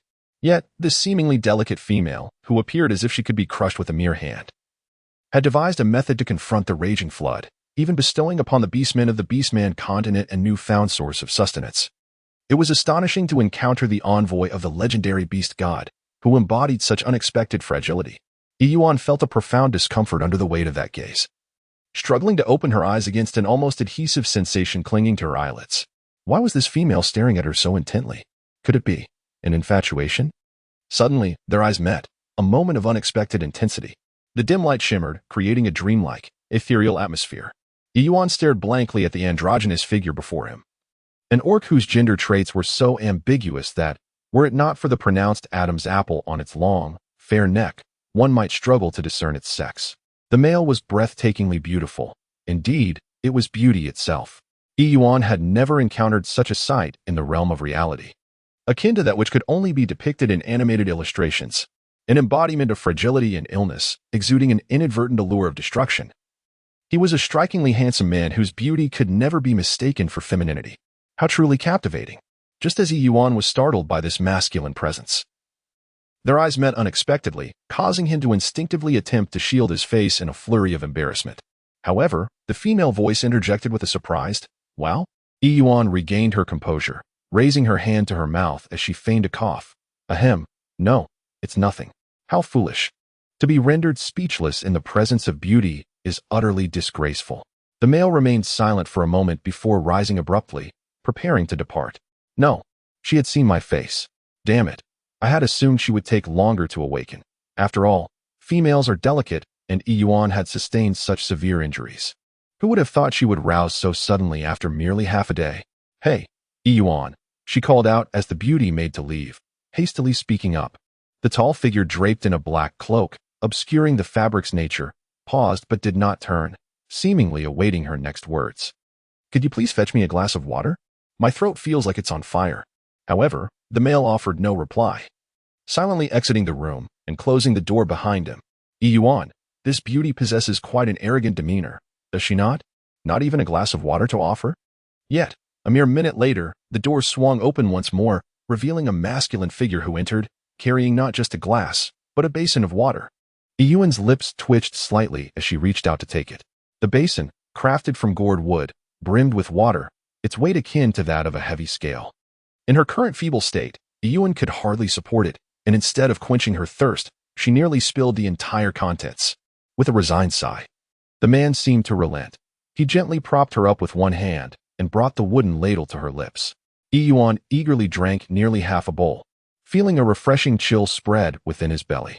The searing discomfort in his esophagus finally subsided, and he contentedly nudged the hand of the person beside him. Goodness, what a stunning hand it is. Surely, even the hands featured in advertising campaigns could not rival its beauty. The masculine hand, elegantly holding the ladle, boasted long, slender fingers. Despite the palm's considerable size, it remained remarkably slender, with pronounced knuckles that exuded an aura of restrained allure, evoking a sense of curiosity. One couldn't help but ponder what kind of visage could possibly complement such flawless extremities. What might the other parts of his physique resemble? Would they be equally captivating? Ahem. Enough of that. Yuan, one must not indulge in frivolous thoughts. Ahem. Thank you for the water. May I ask your name? The male hesitated momentarily, seemingly deliberating whether to disclose his name, but ultimately replied, I am called Wuxia. Chapter 87. Discrepancy between sound and appearance. Wuxia? What a melodious name. However, it was only when this enchanting beauty spoke that Yuan comprehended the adage that no person is flawless. Despite possessing a delicate, ethereal visage that seemed ill-suited for the strength-revering or continent, Wuxia's voice was not unpleasant to the ear, yet it lacked the refinement expected. Had such a voice belonged to another face, it might have sounded merely hoarse and grating. Yet in contrast to Wuxia's exquisite appearance, the dissonance was striking. Evidently, Wuxia was aware of this incongruity as well, for she furrowed her brow and directed her gaze toward Yuan, her voice deepening further. What are you staring at? Yuan feigned indifference. Ah, your name is Wuxia? Such a melodious name. This is the Daming tribe, is it not? I am grateful for your assistance in bringing me back. Where exactly did you find me? For had she offered an apology or indulged in insincere flattery, it would likely have made the sensitive and fragile male before her feel uncomfortable. Indeed, seeing that Yuan displayed neither disgust nor surprise at his voice, Wuxia seemed to breathe a sigh of relief. After a moment of silence, Wuxia spoke each word deliberately and slowly. Yes, in the forest. Yuan took a moment to comprehend the meaning of Wuxia. Here in the vast wilderness, they had encountered her amidst the forest. This male, typically reticent, possessed a strikingly pale complexion, a clear indication of prolonged exposure to the shadows, perhaps hinting at underlying psychological issues. As the atmosphere once again fell into an uncomfortable silence, they exchanged wordless glances. Yuan, propping himself up by the edge of the bed, inquired, "Ugh, my back and waist ache from sleeping." "Wuxia, how long have I been asleep? Stay still. Don't get up. You are gravely injured," Wuxia interjected, her brow furrowing as she reached out to firmly press down on Yuan. Yuan smiled, resting her hand on Wuxia's arm, attempting to leverage his strength to rise. "Why does everyone say such things? It's merely a scratch, and truly, I have recovered well. My previous fainting spell was simply due to excessive blood loss. A little rest, and I shall be fine." However, the long, bony hand that held her shoulder exerted considerable pressure, rendering her utterly immobile. She could only stretch her neck in a rather comical fashion. How peculiar. This seemingly delicate beauty possesses quite a bit of strength, she mused. Or is it that in this world, all males inherently possess greater strength than females? Wuxia regarded Yuan with an air of indifference, yet his brow furrowed with concern. "No matter? Do you not realize that even the shaman nearly failed to save you? The wound is confined to your arm, yet the shaman warned that your injury was critical, with excessive blood loss leading to a severe imbalance of vital energy. Had it not been for your prior consumption of some remedy, you would have long since departed this world. What kind of treatment did you endure in Heyao? How could they treat a female in such a manner?" Yuan blinked, her injury prompting the people of Demeng to become agitated. For what reason? With a helpless sigh, Yuan briefly explained. "It's merely the jealousy of petty individuals, unrelated to the others in Heyao, who have all treated me with kindness." "Petty individuals? What are they? Are they also a kind of beastman?" To put it simply, they are malevolent beastmen. Never mind them. I shall resolve matters concerning Heyao upon my return. Wuxia, is there anything to eat? I feel quite famished." Yuan believed that her utmost priority at this moment was sustenance. Drinking water would not suffice to quell her hunger. She was in urgent need of energy. Upon her return, how could this female, having been harmed by the people of Heyao, still contemplate going back? Wuxia's gaze deepened. As Yuan arrived in the presence of such a female from the Great Ming, there was no reason to consider returning her. "Wait, do not rise. I shall send someone to you shortly."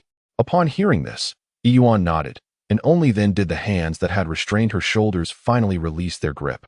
Yet, she found herself unable to rise and depart. With an inexplicable surge of audacity, she directed her words at the elegantly clad beauty in black. "And what about you? Will you return?" The beauty, Wuxia, froze momentarily. "Wuxia, I find our interactions quite enjoyable. If you do not mind, may I seek your company for further conversations in the future?" After a prolonged silence, a hoarse murmur escaped Wuxia's throat. You should rest well." With that, Wuxia pushed the door open and departed, her silhouette conveying a sense of hasty retreat. Yuan, still craving further dialogue, smacked her lips in contemplation. For there remained an abundance of questions she wished to pose to Wuxia. For instance, how had he come to be here? Even if he were to care for her, it was unlikely that a male would be assigned to her care. What had happened to the female voice she had heard during her slumber? Furthermore, what was Wuxia's position within the Great Ming tribe? Would it not tarnish his reputation to be alone with a female in such a manner? Strangely enough, she felt an odd sensation towards this unique male beastman named Wuxia, as if beneath his quiet and brooding exterior lay a heart rich with treasures, brimming with myriad stories waiting to be unearthed. "Wait, hold on." Yuan suddenly recalled something, her expression darkening. Just by quietly observing the unblemished silhouette of his departure, her imagination ran wild, resembling that of a seasoned libertine. "Yuan, you unambitious fellow. Why are you so curious on your first encounter with a male?" The bewildered and innocent Wuxia looked up at the sky, perplexed. He could not comprehend how the seemingly harmless and delicate female, who appeared so gentle just moments before he fell asleep, could transform so drastically upon waking. Even more puzzling was the intense gaze from Yuan, as if he were ready to pounce. Comfortable companionship? Other beastmen would not dare to even glance at him. And even Hong Mo and Hong Bu treated him with utmost caution. Now, how could a female express that she enjoyed his company and found it comforting? Or perhaps this priest Yuan is? No, that cannot be. Wuxia hastily shook his head, dismissing that thought. A male like him could hardly attract the attention of a female. So why did Yuan regard him in such a manner? She should be unaware of his true identity. Indeed, within the entire Demeng tribe, Except for Hong Yimou, no one, not even Hong Bu, knew his true identity and appearance. This female is truly strange. Chapter 88. Detention? Creek. Shortly after Wu Xia departed, the doors swung open once more. Ah, Priest Yuan. You are truly awake. Hong Bu entered with a steaming stone pot in hand, exuding warmth and surprise. Upon seeing Hong Bu, Yuan immediately felt a sense of discomfort, forcing a wry smile as she greeted. Ah, Lord Hong, we meet again. Hong Bu burst in with great urgency. But this time he was not alone. Accompanying him was an unknown male, and behind the door stood a large crowd of orcs, all seemingly quite intrigued by her presence. Indeed, it had only been 2 days since their last encounter. Yuan, even though you repeatedly declare your desire to remain in Heiyao, it appears that you are truly fated to be with us in Deming, Hong Bu remarked with a smile as he approached Yuan. Yuan awkwardly touched his nose and muttered, so is this a coincidence? Just then, a tall, robust figure following Hong Bu spoke up. Effectively rescuing Yuan from the uncomfortable situation he found himself in as a stranger in an unfamiliar land. The imposing male naturally took the stone pot from Hong Bu's hands and placed it before Yuan, saying, Hong Bu, the priest Yuan has just awakened. Let us not overwhelm him with too many words. First, allow him to eat something. Turning to Yuan, he added, come, try our esteemed Ming cuisine. This dish of beast meat and ant egg custard was prepared using the fire-making techniques you taught us. Yuan turned her gaze towards the male figure. At that moment, he gently extended the stone pot towards her. His appearance bore a slight resemblance to Hong Bu, yet his demeanor was strikingly different. If Hong Bu exuded an air of arrogant pride, this male was marked by a more reserved and composed presence, though his beast form remained indiscernible. Lacking both beastly ears and a tail, the peculiar azure beast patterns etched on either side of his waist were unmistakably distinct, ensuring there could be no confusion. Ah, I must admit I am indeed quite hungry. I shall express my gratitude to you, esteemed leader. Hong Yimou widened his eyes in astonishment. How did you know who I am? Yuan could not help but roll her eyes inwardly. The ability to suppress Hong Bu to the extent that he dared not utter a sound, coupled with such striking resemblance, made it evident that he was none other than Hong Bu's twin brother, the chief of the great Ming tribe, Hong Yimou. It was hardly a challenge to deduce this connection. Ah, indeed, the priestess Yuan is as astute as I have heard. Hong Yimou could not help but exclaim in admiration. I had long suspected that a female capable of creating such spirits and sanctuaries would be extraordinary, and today, witnessing her in person, she truly is remarkable. Yuan, is it not merely a matter of discerning his identity? What is so remarkable about that? It is hardly a challenge. After all, anyone with eyes can perceive the nature of your relationship with Hong Bu, right? Oh, Yuan, esteemed priest. Pray, can you venture a guess as to my name? A blushing female, brimming with excitement, gazes at Yuan with starry eyes. Yuan, with an expressionless face, addressed by Xian Xin. A chorus of astonished exclamations erupted from the surrounding orcs. By Xian Xian, moved to tears, trembled slightly as she spoke. You are truly divine. Yuan, in truth.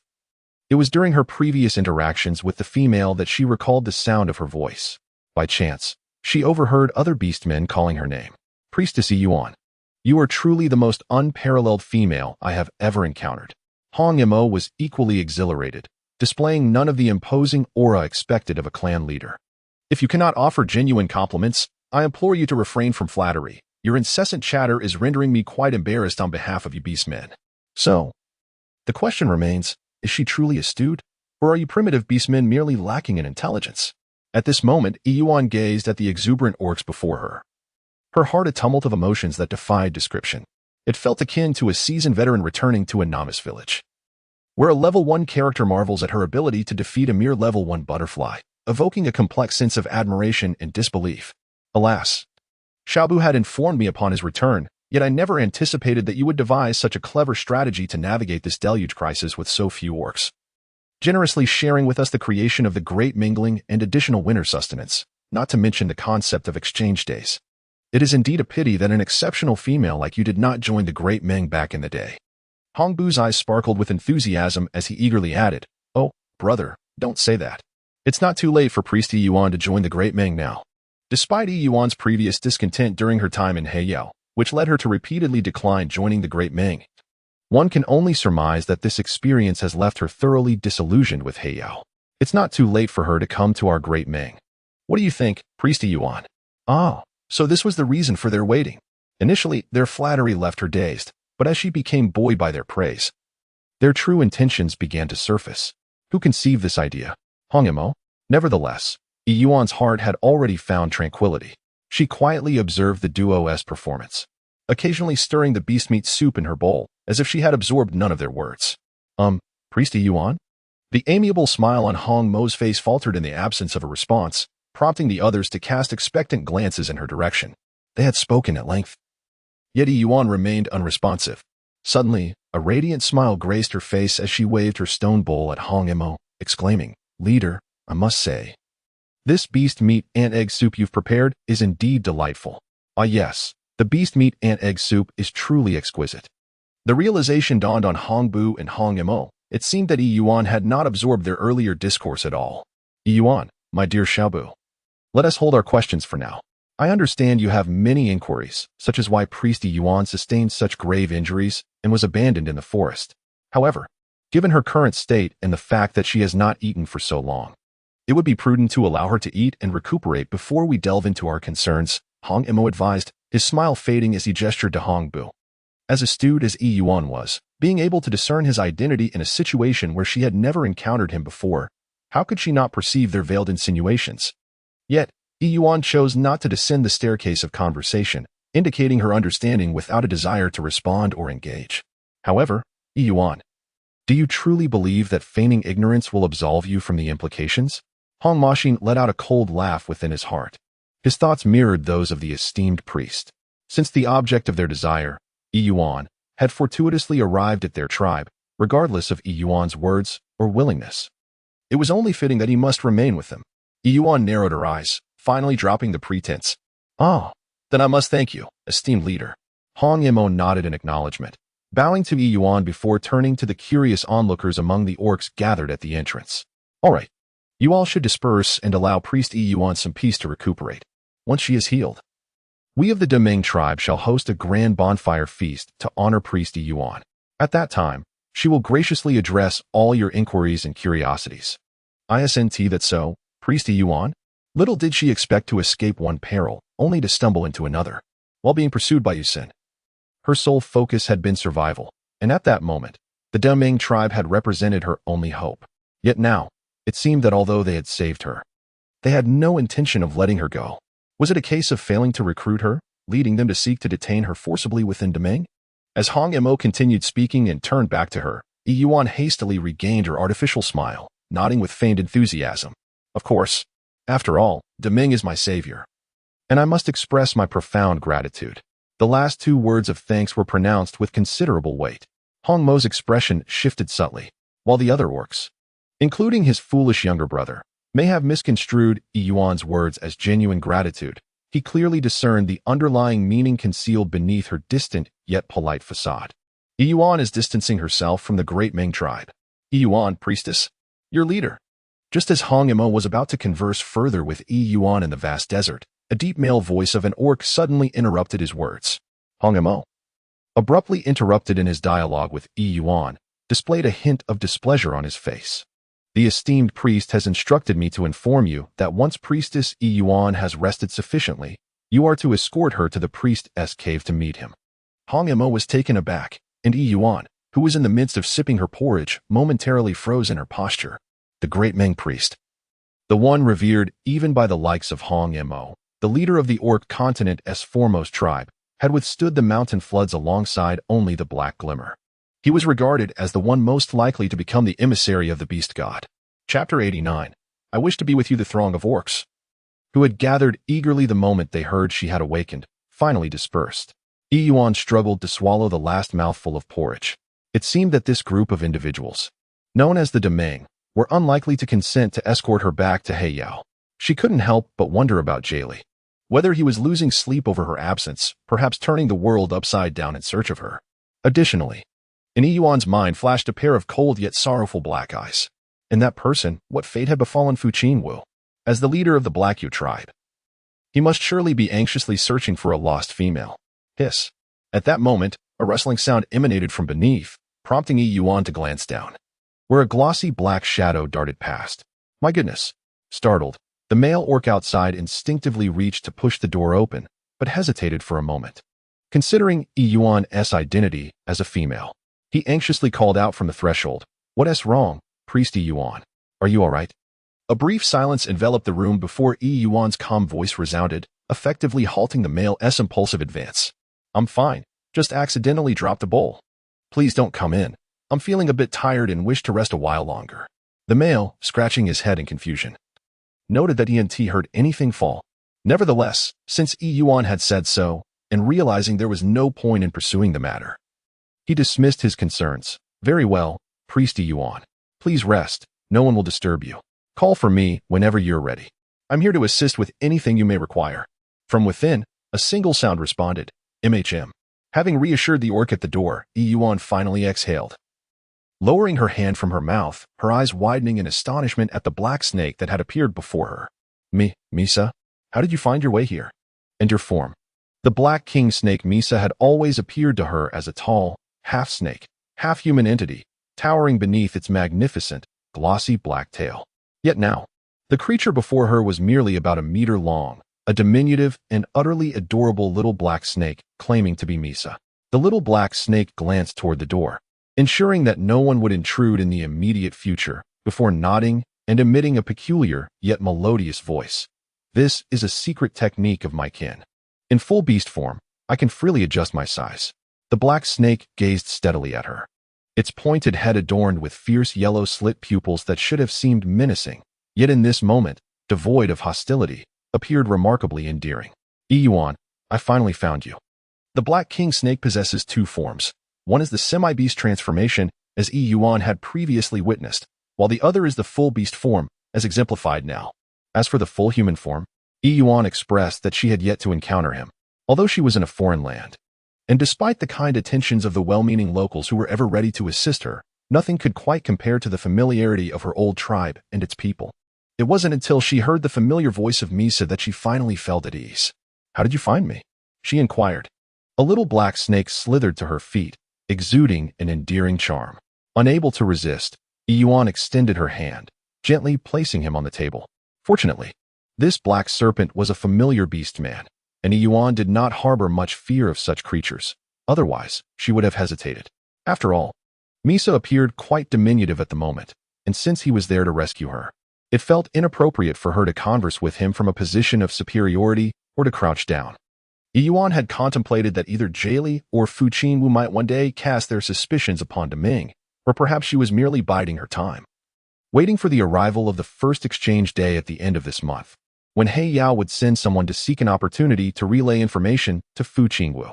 However, she had never anticipated that the first person to find her would be Misa.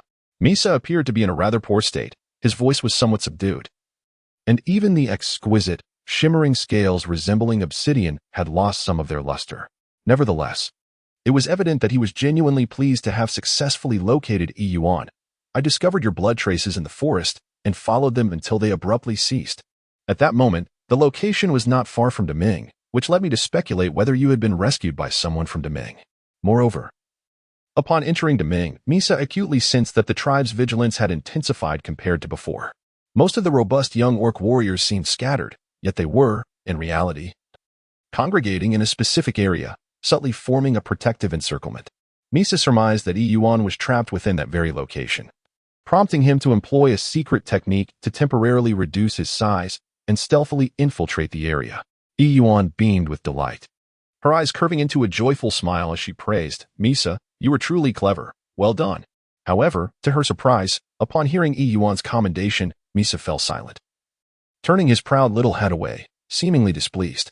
"Do not speak to me in such a tone," he retorted, as if she were soothing a young beast.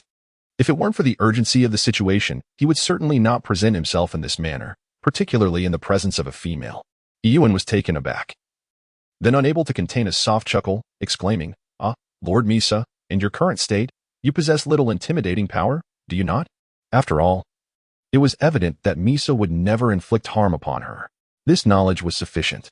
Observing the small black serpent enveloped in an eerie silence, Yuan cleared her throat and shifted the conversation, saying, "Alas, finding me alone is of no use. Even if you know I am presently in the Great Ming, you cannot fly, and we cannot return. The Great Ming tribe vastly outmatches the Black Glimmer tribe. They would not truly come knocking at our door for just one of me, would they?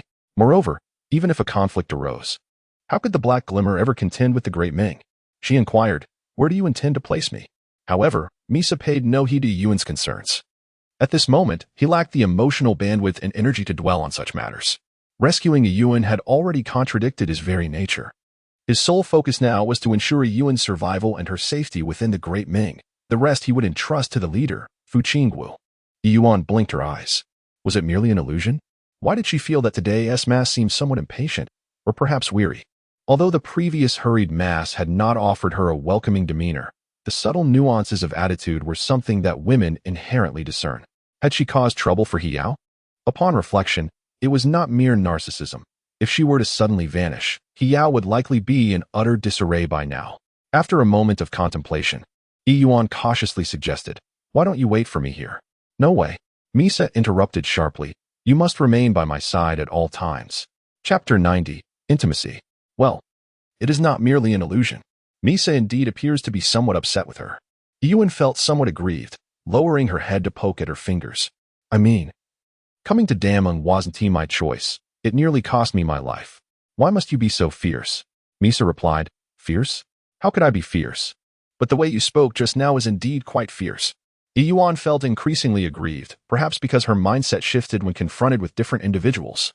In the presence of Jaliyah, she occupied the dominant position, whereas with Fu Qingwu, there was a sense of equality.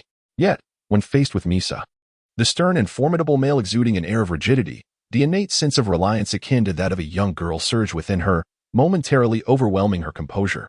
It was as if she were lamenting to an elderly father, feeling both wronged and sorrowful. She pouted, moreover, we are currently in Dameng, dependent on others. How can you possibly protect me? Perhaps, after I depart, you could find a chance to sneak back and inform Jaliyah and the others that I am safe. So they need not worry about me.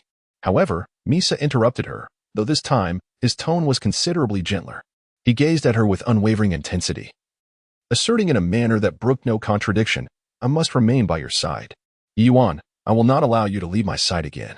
Though he was merely a black serpent devoid of human features, the deep, resonant voice that enveloped her seemed to reverberate like a drum, sending shivers down her spine, causing her to instinctively press her feet against the ground.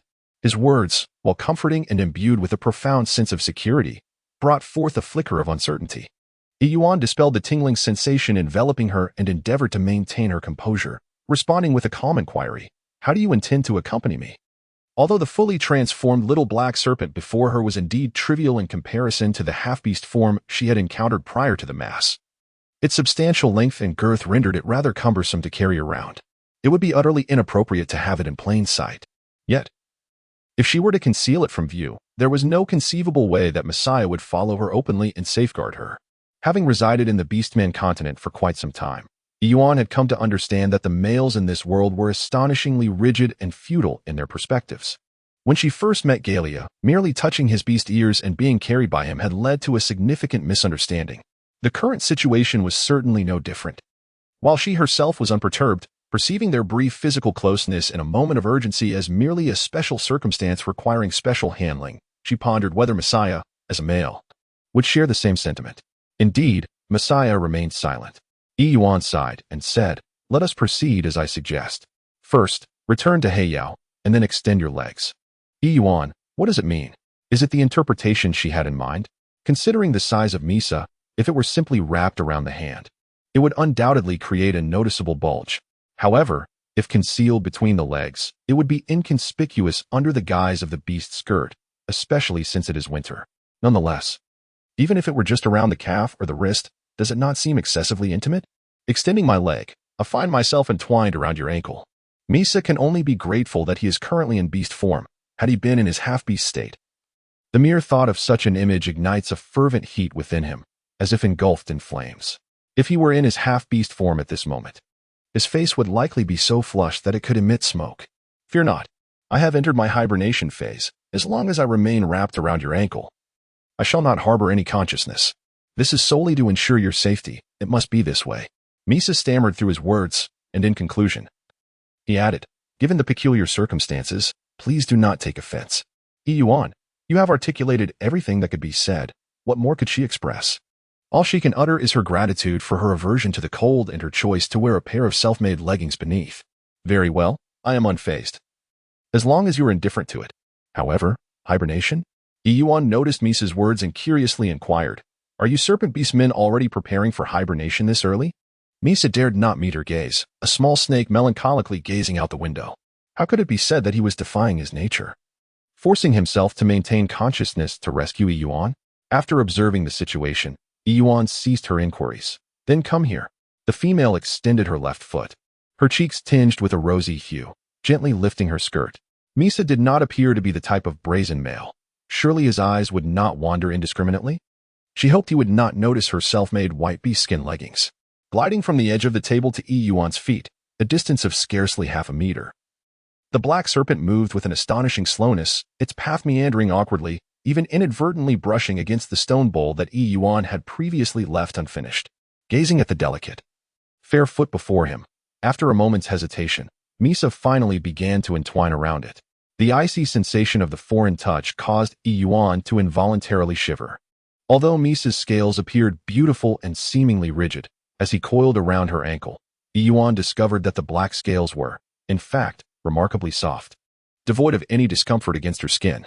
Furthermore, it seemed that Misa, to avoid any misunderstanding, adopted a wrapping posture, his elongated serpentine body encasing his triangular head, presenting an appearance akin to a black shackle. Yuan rose to her feet, the hem of her skirt cascading down to completely obscure her form.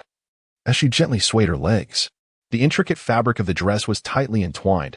Had it not been for deliberate tugging, it would not have easily unraveled. Such a peaceful slumber.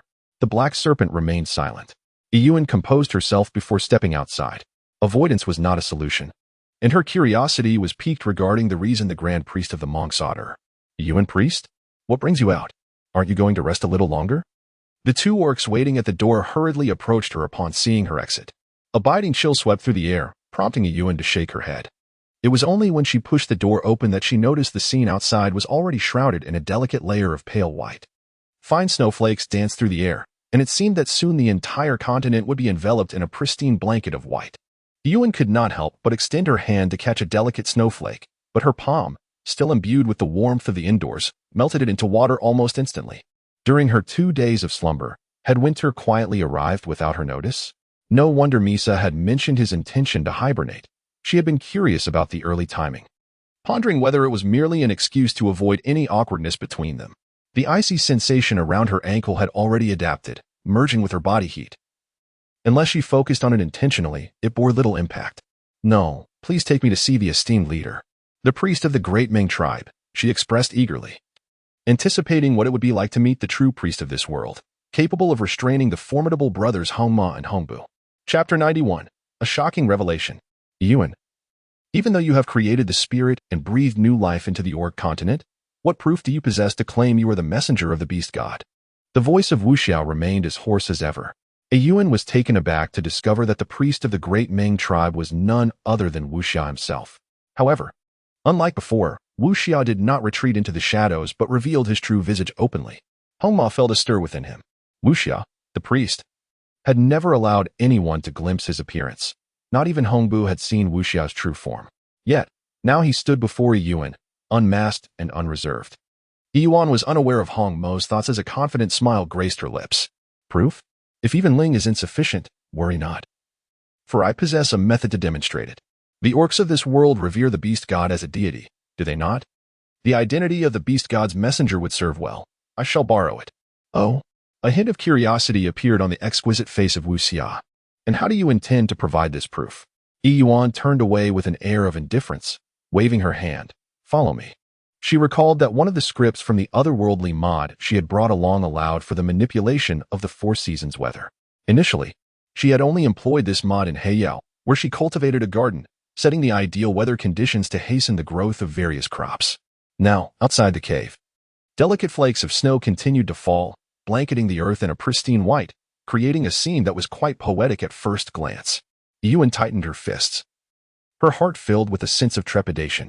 She was uncertain about the extent of the coverage offered by her ability to modify the weather through her external device. Previously, her vegetable garden spanned merely 100 square meters, yet now it lay beneath an endless expanse of white. It was only upon stepping outside her room and witnessing the snowy landscape that she remembered this extraordinary power. External device. The moment has finally arrived for you to demonstrate your worth. In this critical hour, may you prove to be reliable. Wu Xia furrowed her brow, puzzled as to why Yuan insisted on dragging them outside. Put this on, Wu Xia declared, removing her black robe and handing it to Hong Imo. This female was quite reckless. Snowflakes still danced in the air, and she seemed oblivious to the need to care for her own well-being. Did she not realize she still bore injuries? At that moment, Hong Imo stood in stunned silence, overwhelmed by shock and trepidation as he cautiously accepted Wu Xia's cloak. The robe, still imbued with the warmth of her masculine physique, was gently draped over Yuan's shoulders. Yuan, it's chilly outside. However, Yuan frowned, turning to see Hong Imo.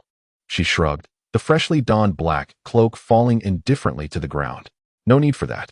Then, she looked earnestly at Wu Xia and said, Wu Xia, pay close attention. Yuan turned around, gazing at the vast expanse of white before him. He raised his hand to summon a blue light curtain and, with his icy fingertip, gently tapped it. In an instant, the previously snow-covered and gently falling white snow across the boundless continent transformed as if by a divine miracle. The white vanished, and suddenly, a blazing sun emerged in the sky. The frozen rivers were instantaneously liberated, the streams began to flow, and the withered tree trunks visibly sprouted vibrant greenery, spreading life at an astonishing rate around Yuan. The world, in a heartbeat, shifted in hue. The orcs of the Demeng tribe below looked up in bewilderment at the sudden appearance of the sun and the surrounding verdant land pulsating with vitality. What is going on? Winter has transformed into summer? This is remarkable. It is indeed a testament to the prowess of the script I have developed, produced by the Yi family, assuredly exquisite.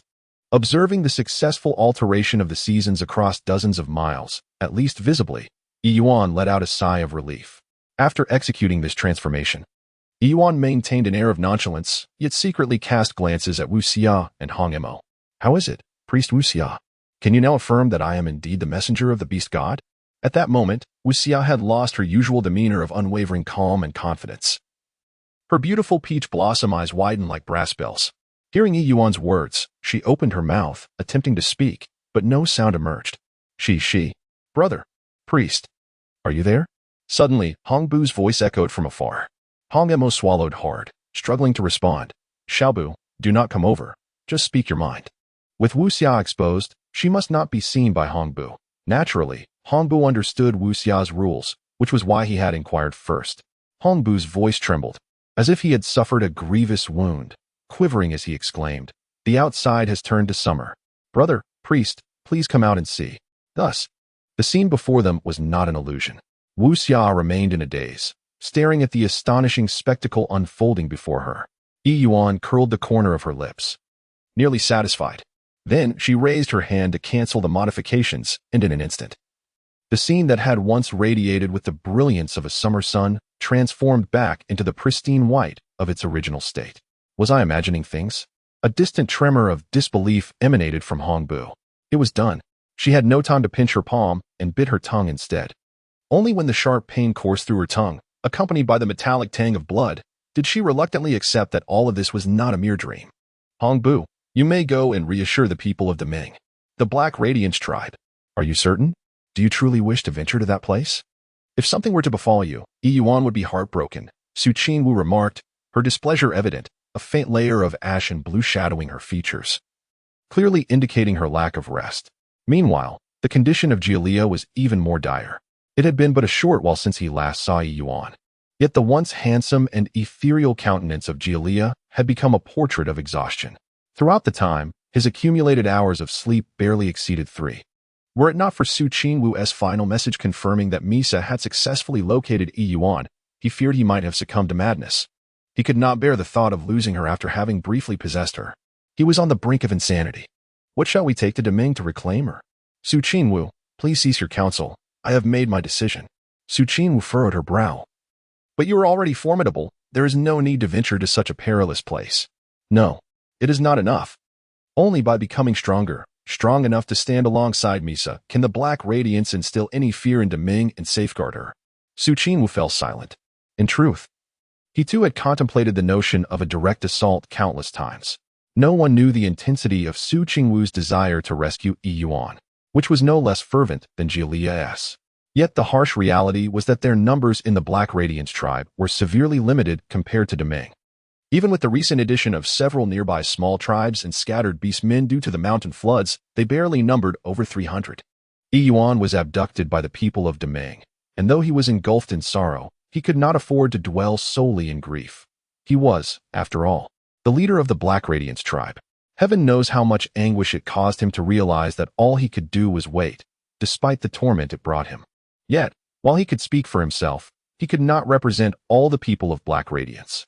How he longed to be like Jialia, to cast caution aside and engage in battle, regardless of the outcome, be it defeat or death, so long as he could protect those he cherished. Thus, when confronted with Jialia's decision, he found the words of admonition lodged in his throat, unable to escape. Fu Qingwu, I will return alive. I promise. With that, Jialia plunged headfirst into the snowstorm without a backward glance. Strong as Fu Qingwu was, and composed as he always appeared, even in the face of a devastating flood that could obliterate their tribe, his eyes glistened with unshed tears at this moment. The sight of the wolf against the pure white ground was painfully jarring. Perhaps this was the very reason Yuan chose Jialia. Others would inevitably seek to exploit Yuan's abilities, including Jialia, who initially recognized only Yuan's talent. Yet Jialia remained steadfast, unwavering in his affection for Yuan from the very beginning. He adhered to the principle of first impressions, committing himself to Yuan wholeheartedly. Not for any other reason than that he had chosen to love Yuan, and it just so happened to be Yuan. Chapter 92. The agreement is reached. Is this sufficient? The unblemished priestess? Yuan casually inquired, yet Wu Xiao remained silent, and Hong Yimou also refrained from speaking, prompting Yuan not to press further. Was she perhaps a bit too ostentatious? How much longer were they to linger here? It was rather chilly, indeed. If she were to request the cloak she had previously dismissed from Hong Yimou, would that not be a tad embarrassing? Enough of this. At last, after a prolonged silence, Wu Xia spoke, fixing a steady gaze upon Yuan. You have proven yourself, esteemed envoy. Wu Xiao's address to Yuan had transformed. Who could possibly doubt Yuan's capabilities when she could command the weather and sway the heavens? Initially, it was presumed that the beastman continent had long been forsaken by the beast god.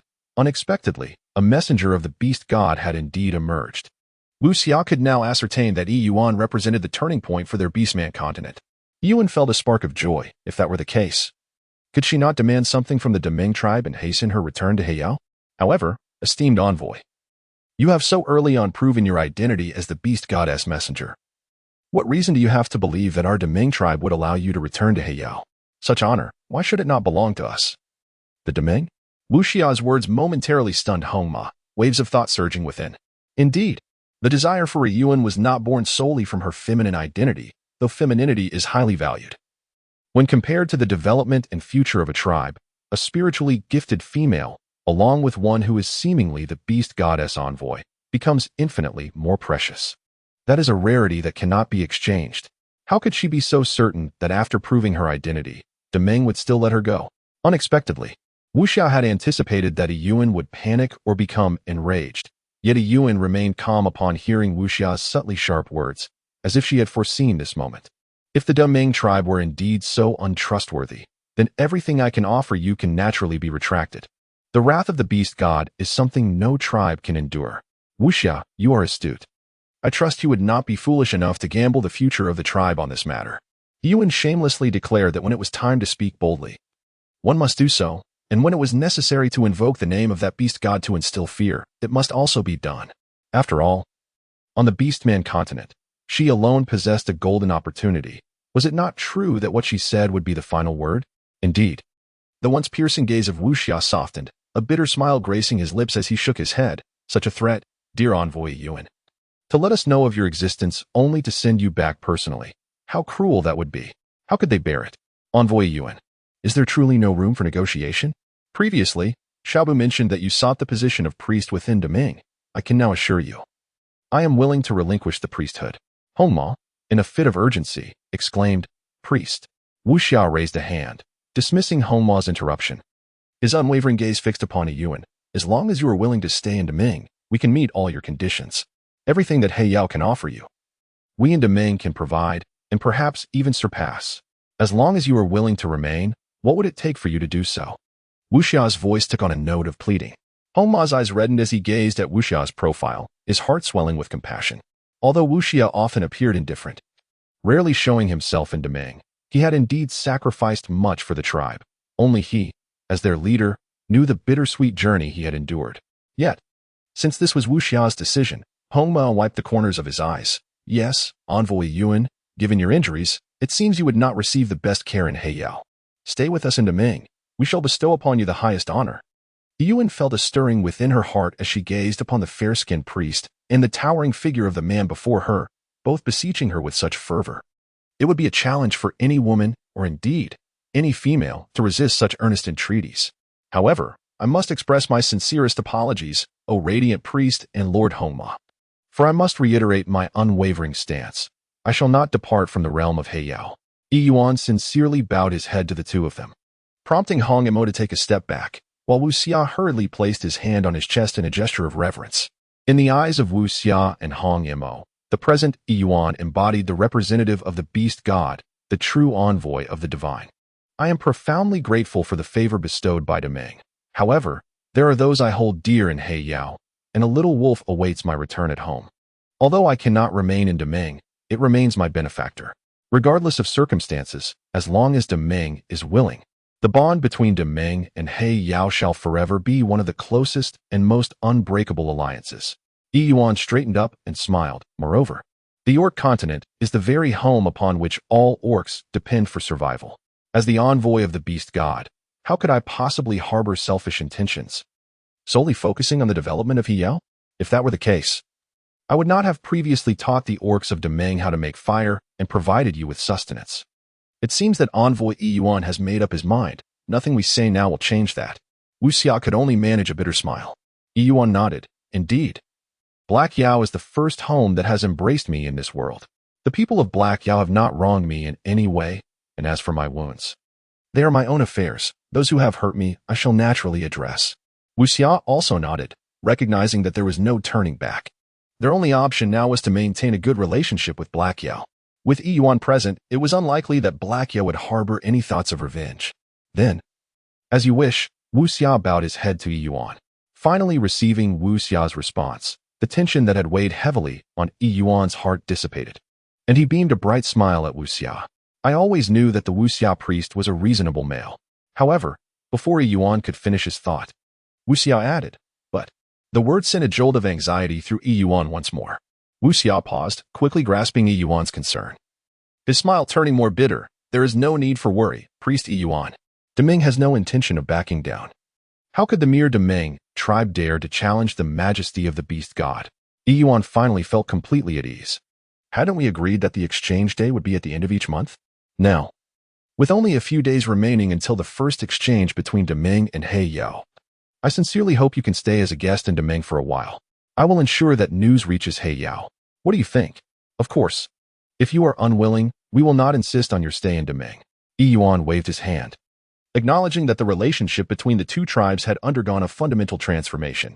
With their mindsets now altered, lingering to recuperate and engage in leisurely pursuits seemed harmless. Very well, he said. Mr. Wuxia, might I trouble you to send a message back to Great Meng? My little wolf must be quite anxious. The Wuxia gentleman nodded slightly and bowed to Yuan, responding, as you wish, esteemed envoy. Chapter 93. Involuntary affection. Oh dear, that's not quite right. You must apply a gentler touch, or you shall damage the root, he admonished. Do not water so profusely, it will drown the vegetables. Upon entering with the great Meng envoy, Fu Qingwu observed Yuan crouched on the ground, his face dusted yet radiating joy as he instructed the surrounding orcs, embodying a picture of tranquility. After receiving the astonishing news from the great Meng envoy, Fu Qingwu found it hard to believe. He could scarcely fathom that they would so openly convey to Heiyao the information regarding Yuan's rescue, nor could he accept that Yuan was truly free. Nevertheless, since the great Meng envoy had stated such, regardless of any potential traps or conspiracies, or even the possibility that he might not return, Fu Qingwu had prepared for the worst. He had even discussed with Cumberland that should he fail to return, Misa would be the next leader. Yet, he never anticipated that Yuan would indeed be unharmed. Yuan, I am so foolish. Growing vegetables is exceedingly difficult, lamented a male orc, wiping the thin sweat from his brow. This particular plant, prefers water, while another despises it, and there are fixed quantities to consider, neither too much nor too little. It is all so complicated. How long would it take to memorize their habits? Yuan observed the towering male orc, who found himself perplexed by the vegetables beneath his feet. Unable to contain his amusement, he burst into laughter. Ha, Zhuluo, your face. The male orc, taken aback and confused, reached up to wipe his face, only to forget that his hands were still covered in dirt.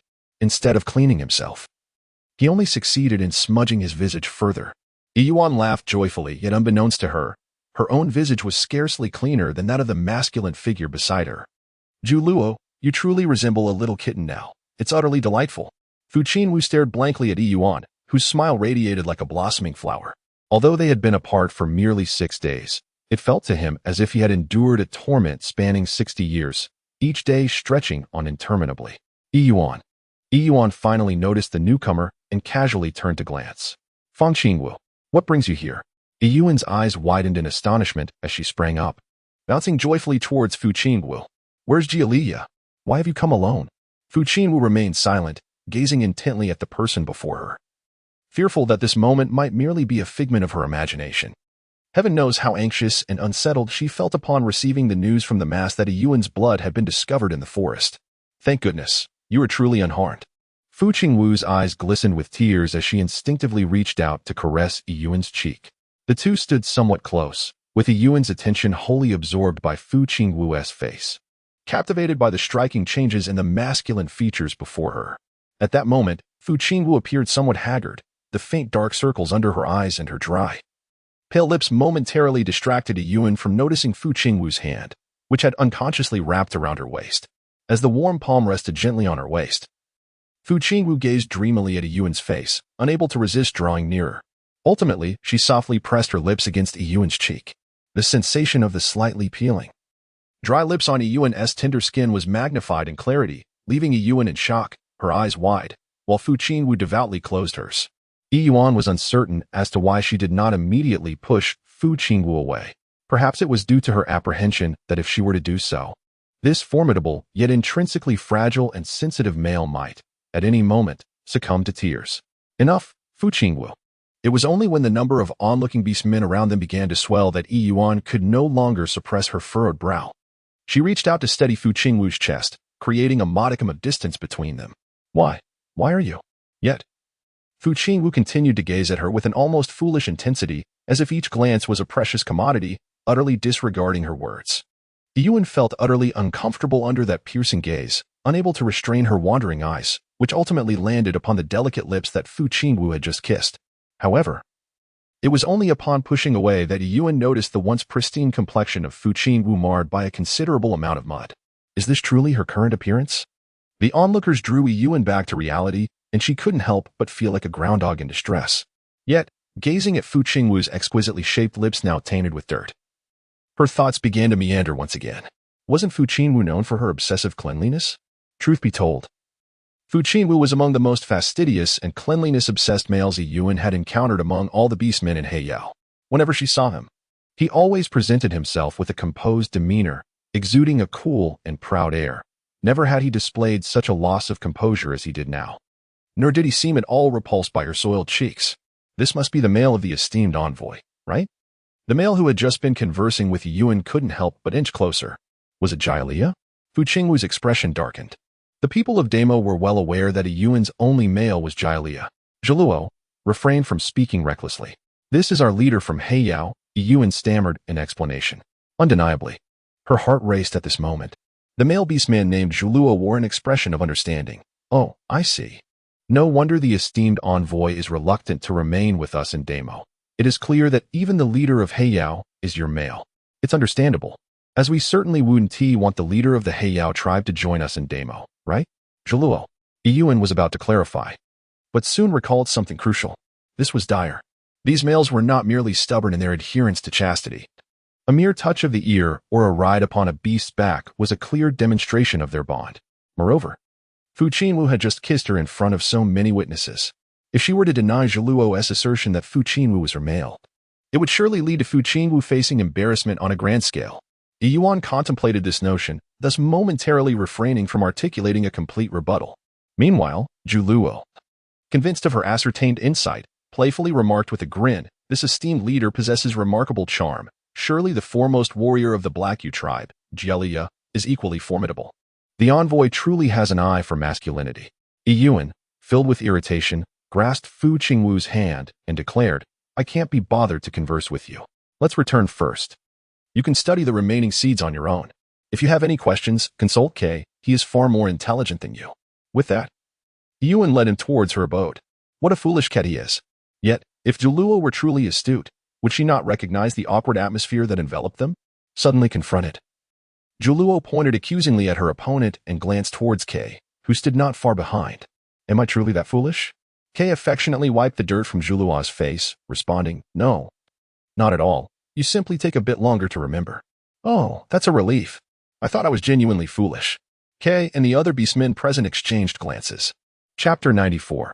The leader has gone astray. Fu Qingwu's gaze was lost as he fixated on their intertwined hands.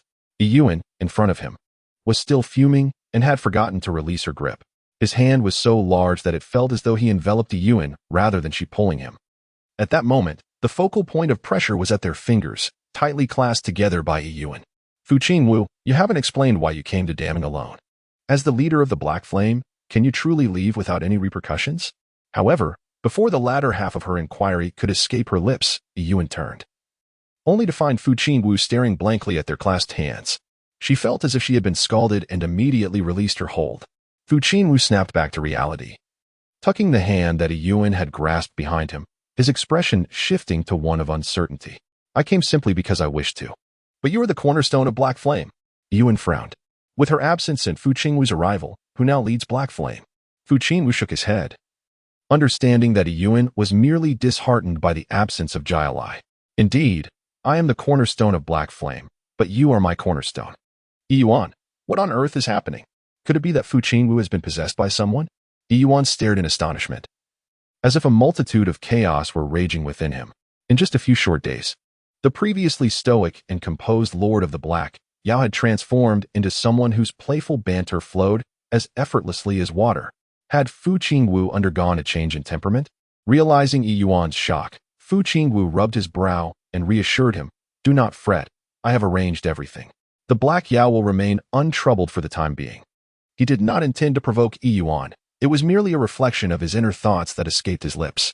At that moment, a few females passed by and, upon catching sight of Fu Qingwu, could not help but express their admiration. One female, her eyes sparkling with curiosity, approached him eagerly. "Male, how come I have never seen you before? Did you join Deming only after the mountain flood?" She appraised Fu Qingwu with keen interest and continued with enthusiasm. "Surely you have not yet found a female? I am Yeshi Ci. Would you like to be my male?" Though Yeshi Ci's appearance was rather ordinary compared to the strikingly beautiful female, Shi Weili, whom Yuan had encountered, her figure was undeniably alluring. Even clad in a somewhat bulky winter fur skirt, her curves were captivating. In this world, females were known for their exuberance, often directly pursuing any male they fancied. Males rarely received such attention, so when a female expressed interest, it was a cause for great joy. "Yuan, my goodness? This is indeed her first encounter with a female boldly courting a male." The females of the Deming tribe are surprisingly so direct and unrefined. They approach with the question of marriage without any prior understanding. "Yeshi, you are such a superficial admirer." Fu Qingwu undeniably possesses striking good looks. Even in a realm teeming with handsome beasts, his appearance and physique stand out as exceptional. Such divine attributes, if placed in a contemporary setting, would undoubtedly qualify him to become a top-tier celebrity. Following Yeshi's unrestrained and unabashed gaze, Yuan also turned her attention towards Fu Qingwu. Yuan had long believed that since arriving in this beastman continent, being constantly surrounded by bare-chested males had desensitized her aesthetically. Yet now, witnessing the unabashed admiration from the females of the damning tribe toward Fu Qingwu, she realized he remained the most captivating among these mature males.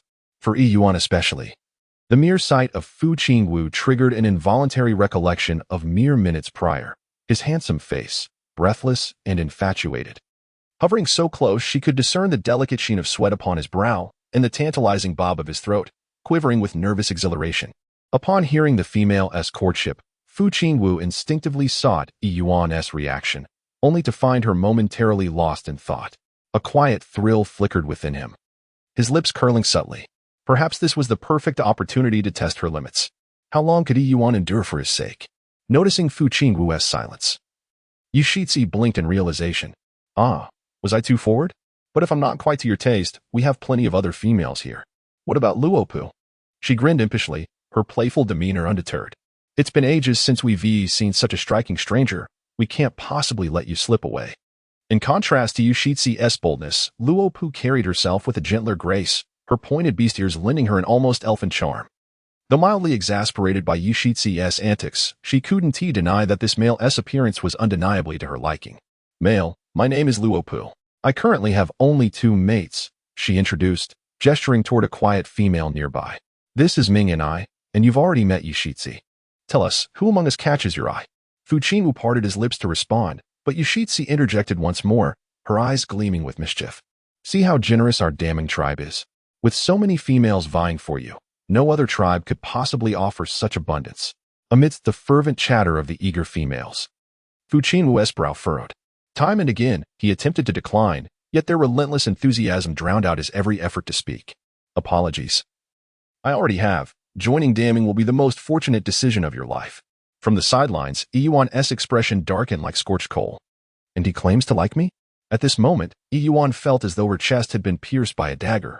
In her view, the leader, surrounded by a myriad of beautiful flowers, seemed utterly oblivious to the world. Otherwise, why had he not provided an explanation for his refusal? Bah, my esteemed leader. I believe it would be prudent to set our matters aside for now and discuss them once you have concluded your other engagements.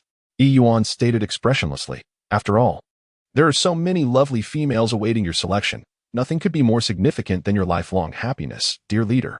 Yeshizi was astonished to finally notice Yuan. Earlier, due to her stature and the angle of her gaze, Yuan had been completely obscured by Fu Qingwu. As they drew closer, their attention was solely on Fu Qingwu, and they had paid no heed to Yuan until she spoke. It was only then that Yeshizi was surprised to recognize her presence. Fu Qingwu had initially intended to provoke jealousy in Yuan, but to his astonishment, when Yuan truly exhibited jealousy, he found himself unable to suppress a sense of panic in his heart. Chapter 95, Unwavering Loyalty. Upon witnessing Yuan's anger, Fu Qingwu instantly discarded any thoughts of probing. In a moment of desperation, she could not help but grasp Yuan's wrist, hastily clarifying, No, Yuan, you must understand. Has it come to light that you are already of the female gender? Alas, what a pity. For it has been quite some time since I encountered a male I so dearly admire. Yuan's expression darkened as he brushed off the hand of the anxious Fu Qingwu, not even casting a glance in his direction, and addressed Yes-Eyes. No, I am not his female. Yes-Eyes, you still have a chance. After speaking, Yuan turned to Fu Qingwu and added, Master Chief, let us not speak so prematurely. How many females do we have in the Heyo tribe? Perhaps you should reconsider your options. With that, Yuan turned on his heel and walked away without looking back. Fu Qingwu felt a pang of urgency in his heart, instantly wanting to pursue him. This was a disaster. Had he overstepped? So, does this mean, male, that you are not one of us from Deming? However, Yes-Eyes and his companions curiously blocked his path. Fu Qingwu halted, realizing that ignoring a female like this was not the conduct befitting a noble male. As Yuan's silhouette gradually receded, Fu Qingwu suppressed the pangs of her heart and finally broke her silence. She took 2 steps back to create some distance, politely yet distantly declining. Indeed, I am Fu Qingwu, the leader of the Black Yao tribe. Therefore, I appreciate your affection. Fu Qingwu rejected the proposal. Why? Oh, Lop. Do not nudge me. I have finally encountered such an appealing male, and I must inquire further. The male was urged not to refuse so hastily. Despite being the leader of the Black Yao tribe, it should not preclude him from becoming one of them. Yushizi, perplexed, felt that her proud identity as a female was encountering its first obstacle, as other tribal leaders roamed freely within their domain. One could surmise that Fu Qingwu intended to lead the Black Yao tribe into their ranks. In the aftermath of the mountain flood, the Black Yao tribe had welcomed many displaced tribes and scattered beastmen into their fold, and naturally, the Great Ming had its share as well. Yishizi assumed that the Black Yao tribe was among those seeking the protection of the Great Ming. Is it because I am not beautiful enough? No. Is it because I am not exceptional enough? Or perhaps the Great Ming tribe lacks strength? No. Then why do you refuse? Yushizi pressed on, displeased. Do you favor that female from earlier? Yet she seems indifferent to you. Otherwise, why would she leave you to us? Moreover, how can you be certain you won't like me in the future? What if I am better than her? Fu Qingwu rubbed his forehead in distress, feeling quite troubled. The female before him spoke as if a waterfall cascaded forth, while he was not one to excel in explanations or debates, leaving him at a loss. Hidden behind a cover, Yuan tightened her fists. Fu Qingwu's hesitance appeared to her as indecisiveness, weighing the pros and cons. Is this truly the proud and aloof leader of legend? Nonsense. At this moment, Lop and the others, witnessing Yi Shizi's rare enthusiasm for the male before her, had almost given up, amusedly observing Yi Shizi's fervent advances toward Fu Qingwu. I did not come to join the great Ming, nor do I lack affection for another female. Fu Qingwu succinctly stated, I apologize. However, just as he thought he had clarified matters and could pursue Yuan, Yi Shizi suddenly leaped into his embrace, tightly wrapping her arms around his waist. No, male, I genuinely like you. I cannot bear to let go. Why not give it a try with me? Yeshi was unwilling to let go of the alluring male who drew closer with each passing moment, her soft form pressing firmly against him as she endeavored to showcase the strengths of her physique. I am a honey glider. Why not sample my flavor? Perhaps you will find it to your liking. Many males have found themselves enchanted by my essence. You shall not regret it. With that, Yeshi leaned in to kiss Fu Qingwu in full view of those around them. Sample her flavor. As she beheld the seemingly docile male, whose reluctance to refuse was so gentle, Yuan felt a surge of anger within her, rising to depart. How infuriating. He had been so cold in rejecting Ziwali, yet hesitated before Yeshi, perhaps because Ziwali did not pique his interest, while the aloof leader secretly preferred this more uninhibited female. He spoke of affection for her. No, this can't be. The panicked voice of the male echoed, and in the next instant, a cry of despair from the female pierced the air. Yuan paused in his steps.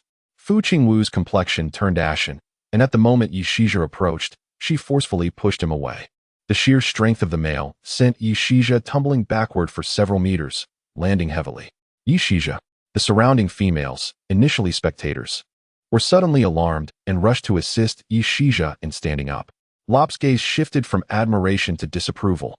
How dare you, male, lay hands upon our esteemed female, especially within the confines of our great Ming tribe. Yuan had not anticipated the brutish manner in which Fu Qingwu would refuse her. However, she could not deny that this rejection inexplicably instilled a sense of tranquility within her. Perhaps it was time for her to assist Fu Qingwu. Otherwise, this troublesome group of females would surely ensnare him, given his somewhat obtuse nature. Forgive me, Yi Shizi, in a moment of urgency. I did not consider that Fu Qingwu might also be anxious, fearing he could inadvertently harm you. He hesitated to approach, torn by the thought, if I hurt you. I am truly sorry. Yet I must clarify, it is not that you are inadequate. Rather, I have already developed affections for another. Fu Qingwu was prepared for the females to retaliate against him, but what he had not anticipated was Yi Shizi. She must be exceptionally beautiful. A sharp pain coursed through him, and only when the alluring male before him rejected him once more did Yi Shizi's gaze fall, despondent and defeated. Such a pity. For I have never encountered a male who captivates me so profoundly. Fu Qingwu paused momentarily and then asserted with unwavering certainty. Yes, she is indeed beautiful. The male's gaze flitted nervously past a nearby cover, his throat tightening. It was that female who had just departed, aside from her. I shall never entertain thoughts of any other female for as long as I live. Meanwhile, in the Zivalai clan of the Black Glimmer tribe, Zivalai's lovely face contorted in rage, her green eyes wide with fury as she fixed her glare on the male she had just cast aside. No. You cannot be saying she is dead. Yuan wiped the crimson from the corner of his mouth. Although Zivalai was currently in a fit of rage, he found an unexpected calm within himself, especially after learning that Yuan was still alive, which brought him a sense of relief. To harm a female, particularly one who had rendered such remarkable contributions to their tribe, would be akin to destroying a treasured gem revered in any clan. Even if he were to spend the latter half of his life in harmonious bliss with Zivalai, a shadow of guilt would forever loom in his heart, suffocating him. Yuan spoke calmly. Zivalai, I did not foresee that a wounded female could survive in the wilderness. I am sorry. Zivalai's eyes darkened as she observed Yuan's serene demeanor despite her wrath. A tempest brewed within her. Sorry? Is that all you have to say? Do you not realize that if Yuan returns alive, our days in the Black Glimmer will never again be peaceful? Yuan nodded, acknowledging the situation. However, Zivalai paid no heed to what he intended to convey. observing the calm and unperturbed Yuan, who no longer held any affection for her. She had already formulated a plan in her heart. Thus, Zivalai crouched down, her expression softening as she leaned closer to Yuan, delicately piercing his cheek with a slender, elegant fingertip. Blood trickled down his pale visage, and she teasingly extended her tongue to wipe it away. Yuan, for a fleeting moment, believed that Zivalai had suddenly developed such desires. So abrupt, at this juncture? Yet, it was typical of Zivalai to be so capricious. He ought to have grown accustomed to it by now. Although, at that moment, he felt little of such lascivious thoughts. Grasping the animal skin garment beneath him, the exquisite fabric wrinkled under his grip as he gently closed his eyes. Zivalai, please be careful. Mind the beast inside you, he cautioned. Zivalai let out a cold laugh. Her actions unceasing, her fingers gliding over his cheek before descending, eventually caressing his chest. Suddenly, that delicate, fair hand transformed into a sharp and glistening beast claw, ruthlessly piercing into Yuan's chest. Then perish, she exclaimed. Chapter 96, The Catalyst of the Essence Vine. As Yuan was about to make his entrance, his footsteps faltered. Fu Qingwu found herself astonished by the depth of his feelings for her. Sighing, Yi Shizhi turned away, embodying the essence of a remarkably magnanimous female. It is indeed my fault. The timing of our meeting was unfortunate, arriving too late. Otherwise, I would have been confident in securing your heart. For now, I can only wish you happiness. Fu Qingwu exhaled in relief, a wave of gratitude swelling within her. Thank you for your kind words. I must admit, it is rare to encounter such a rational female. Enough, enough. Go pursue your own female. Yi Shizhi feigned impatience, waving her hand dismissively. Fu Qingwu nodded, offering a slight bow to the three females present before resolutely turning to leave. Yuan was taken aback and promptly softened her footsteps, retreating cautiously. She must not allow Fu Qingwu to discover that she had been eavesdropping on the entire conversation. Her concern stemmed solely from the fear that Fu Qingwu, as the leader of the Black Radiance, might engage in an alliance with the females of the Great Meng tribe, which could pose a threat to the interests of Black Radiance. Indeed, that was precisely the case. As Yuan pondered, he hastily moved forward, distancing himself from Fu Qingwu. Watching the retreating masculine figure with no lingering affection, Yex's previously sorrowful expression swiftly vanished as she fixated intently on Fu Qingwu's tall silhouette, her face betraying no emotion. Lost in her own thoughts, Lop looked at her with concern. Yex's, perhaps it would be best to let it go. He is not one of us from Deming. They are merely staying for a few days before returning to Heiyao after the exchange. As Yex's close friend, she understood well what this expression signified. The fierce glint in her eyes seemed to suggest an insatiable desire to possess Fu Qingwu. Yex's turned her head, innocently blinking, and smiled. What are you talking about, Luo? You don't think I'm planning anything, do you? Alas, I've already come to terms with it.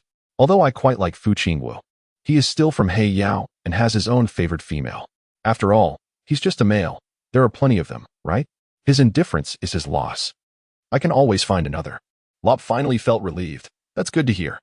It's mainly because our relations with Heiyao have been improving lately that I worried you might rest assured I won't act recklessly.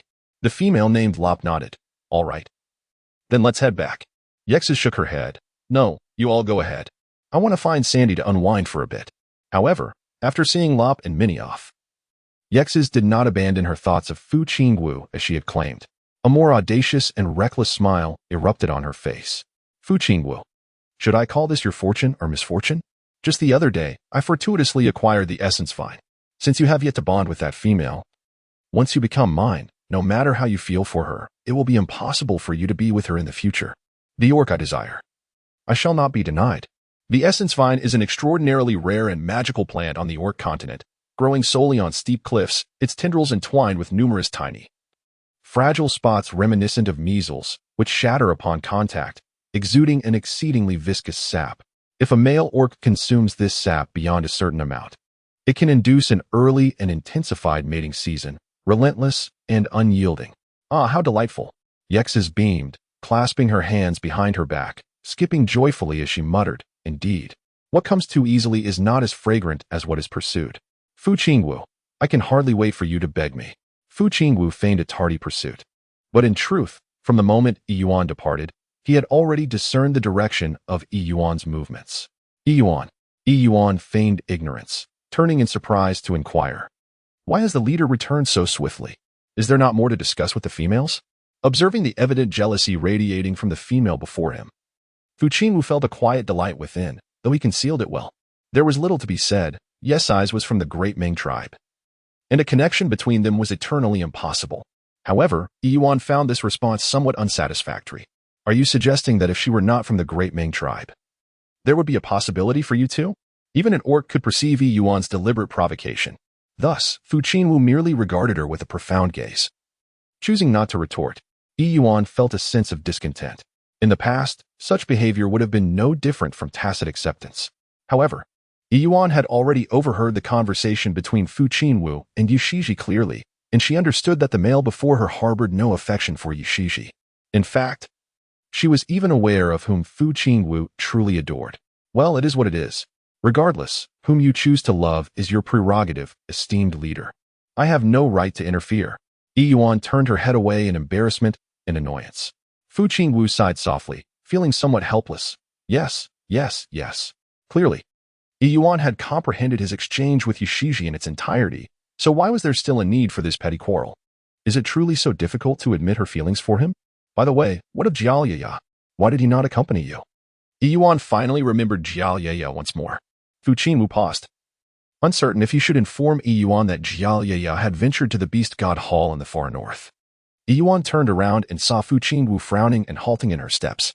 An inexplicable sense of panic suddenly surged within him. Speak. Where's Jiaolia? Adu. Yuan, in a fit of frustration, exclaimed, damn it. That Galia is still so fond of acting on his own accord. Do I rely on him for protection? What does it matter to enhance my strength at the Beast God Hall?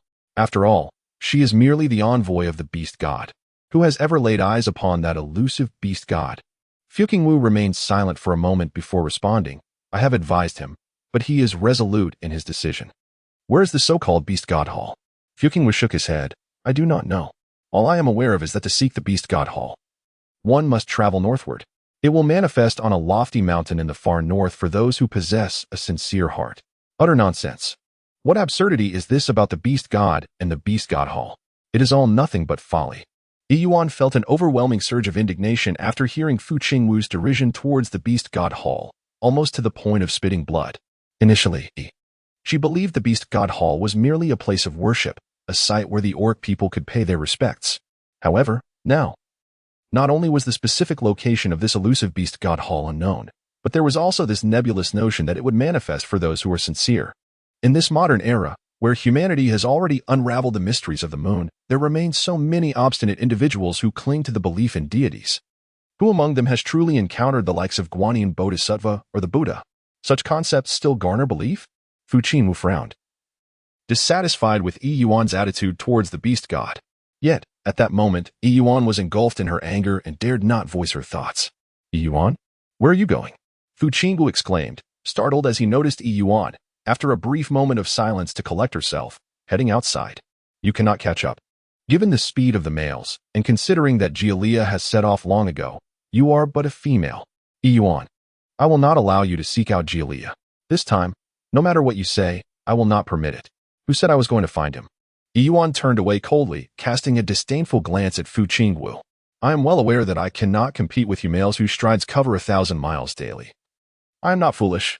So what is your intention? Yuan brushed the dirt from her hands and body, declaring, I am going back to take a bath. From the moment she first encountered Jialia in the forest and was brought back to the Black Radiance, Yuan had already understood the situation. Not only could she not transform into her beast form, but even if she were a true beastman, she would undoubtedly be unable to keep pace with Jialia.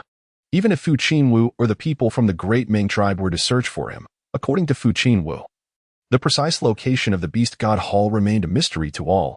Only those with genuine devotion could be naturally graced by the hall. Surely, Jialia would be unable to locate that elusive divine sanctuary and would, after a few days, relinquish his search and return? For now, there was no better course of action than to wait. Fu Qingwu exhaled in relief. That's good. He genuinely feared that Yuan might lose her resolve. This female was truly perilous when she became obstinate. Are you still following me? Yuan, infuriated by Jialia, snapped at Fu Qingwu. I am going to take a bath. Find yourself a place to rest. Why are you still following me? Fu Qingwu's face flushed, yet even after Yuan's admonition, he hesitated for a moment before choosing to accompany her once more.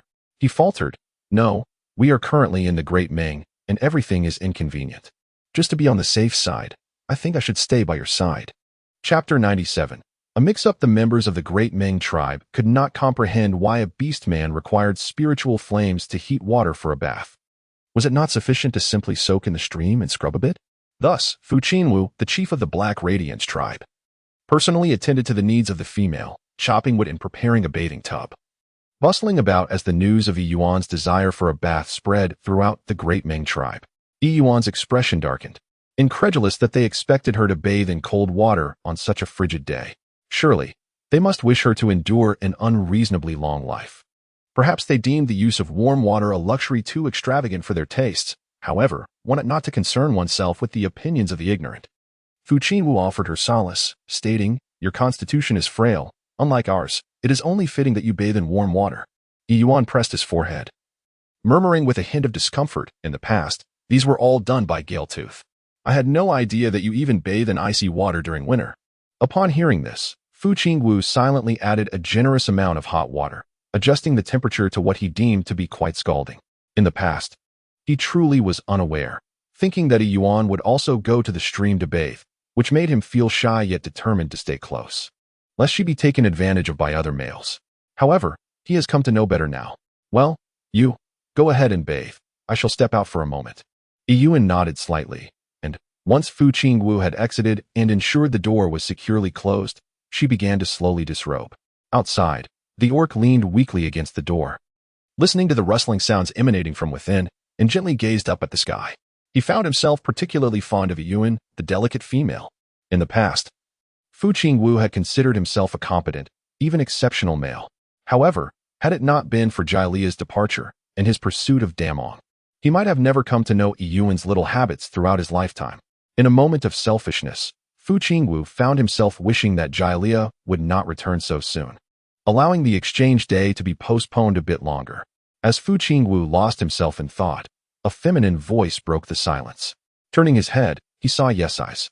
He held a favorable impression of this unencumbered, graceful female who could let go without pretense. He straightened up and nodded in acknowledgement. What is it? Yesai's petite face flushed slightly, and she appeared somewhat flustered. I only just realized that the female you favor is the esteemed messenger. I sincerely apologize for my previous offenses. Fu Qingwu smiled gently. It's quite all right. You are brave and beautiful. There is nothing wrong with boldly expressing affection for the male you admire. Yesai seemed to let out a sigh of relief, glancing at the wooden door behind Fu Qingwu. Could you come with me for a moment? I have more to discuss with you. Fu Qingwu, puzzled, replied, What else is there to say? Please, speak freely. Yesai tightened her fists and bit her lip. Well, I thought, after your long journey from Heiyao, you must be weary? As a gesture of apology, I prepared a dish of swamp crocodile cloud bird egg custard. This crocodile is a rare delicacy that can only be hunted in our Damong tribe, and I wanted you to try it. Fu Qingwu furrowed his brow. I appreciate your kind intentions, but Chief, the esteemed messenger is currently bathing. You can take a moment to rest. Moreover, the messenger is in our Damong. Our people hold her in high regard and would not dare to harm her. Or are you still upset that I did not accept your apology? As the conversation unfolded, Yesai's eyes shimmered with emotion. Fu Qingwu glanced back at the door, hesitating. It was true. If the people of Damong harbored any ill thoughts towards Yuan, they would never have allowed her entry. Upon reflection, it seemed they would not dare offend her. He decided to fetch the swamp crocodile cloud bird egg custard and return promptly, allowing Yuan to enjoy some after her bath. Very well then. In a swift transition from despair to delight, Yesai's beamed at Fu Qingwu with a radiant smile. Wonderful. Please, come with me. Yuan, being sensitive to the chill, found solace in the thoughtful preparations of Fu Qingwu, who had arranged a wooden tub filled with steaming water and kindled a cozy fire. In this relatively enclosed space, the intertwining warmth of steam and flames enveloped the stone chamber, rendering it a haven of warmth where, even in complete disrobement, the biting cold of winter felt utterly absent. As Yuan reached out to caress the surface of the hot water within the tub, he found its temperature to be perfectly agreeable. Yuan let out a sigh of exclamation, eagerly retreating within. Ah, delightful. However, at that moment, it seemed as though something stirred upon her left foot. Yuan was comfortably soaking in a bath when she suddenly felt an inexplicable sensation, causing her expression to shift dramatically. What was it? Wait. Had she forgotten something of great significance? As she bent down to lift her right foot, her gaze fell once more into the water bucket. A small black snake had entwined itself around her ankle, melding seamlessly with her body warmth over the past few days. Consequently, Yuan had naturally overlooked the elongated creature coiled around her left ankle. Yuan's heart skipped a beat to validate the thoughts swirling in her mind. She hesitantly lifted her left foot.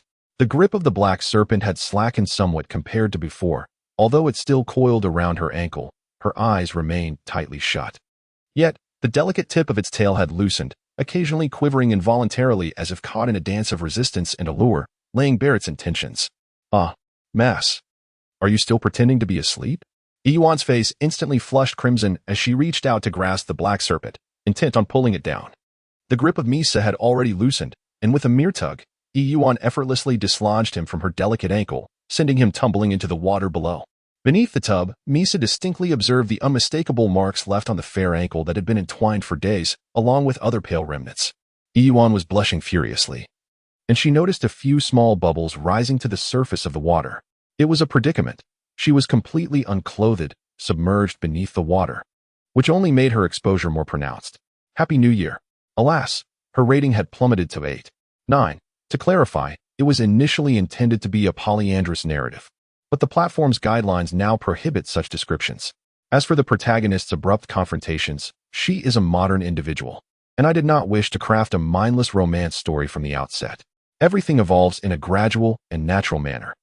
Regarding the perception that the emotional arc with Fu Qingwu seems sudden, rest assured, earlier hints have been laid. Thus, I kindly request all esteemed readers to exercise leniency in their ratings. Lastly, wishing you a joyful new year and prosperity in the year of the tiger. Suddenly, Yuan recalled something, hastily covering herself with one hand and turning away, while the other hand splashed the water vigorously. Get out here right now. Beneath the surface, a small black serpent transformed into a semi-beastly form as a tall and robust figure emerged from the water. With a serpent's tail that was thick and lengthy, he towered over Yuan by half a body length. Misa's face was flushed, even more so than Yuan's, with a hue that spread from her cheeks to the tips of her ears and down to her chest. Though it was uncertain whether it was due to the scalding temperature of the water for a beastman or the sight before her, Yuan turned her back. Yet the silhouette of her peach-like curves beneath the shimmering water was undeniably captivating. Yuan, the voice of the priest became hoarse with concern. Are you all right?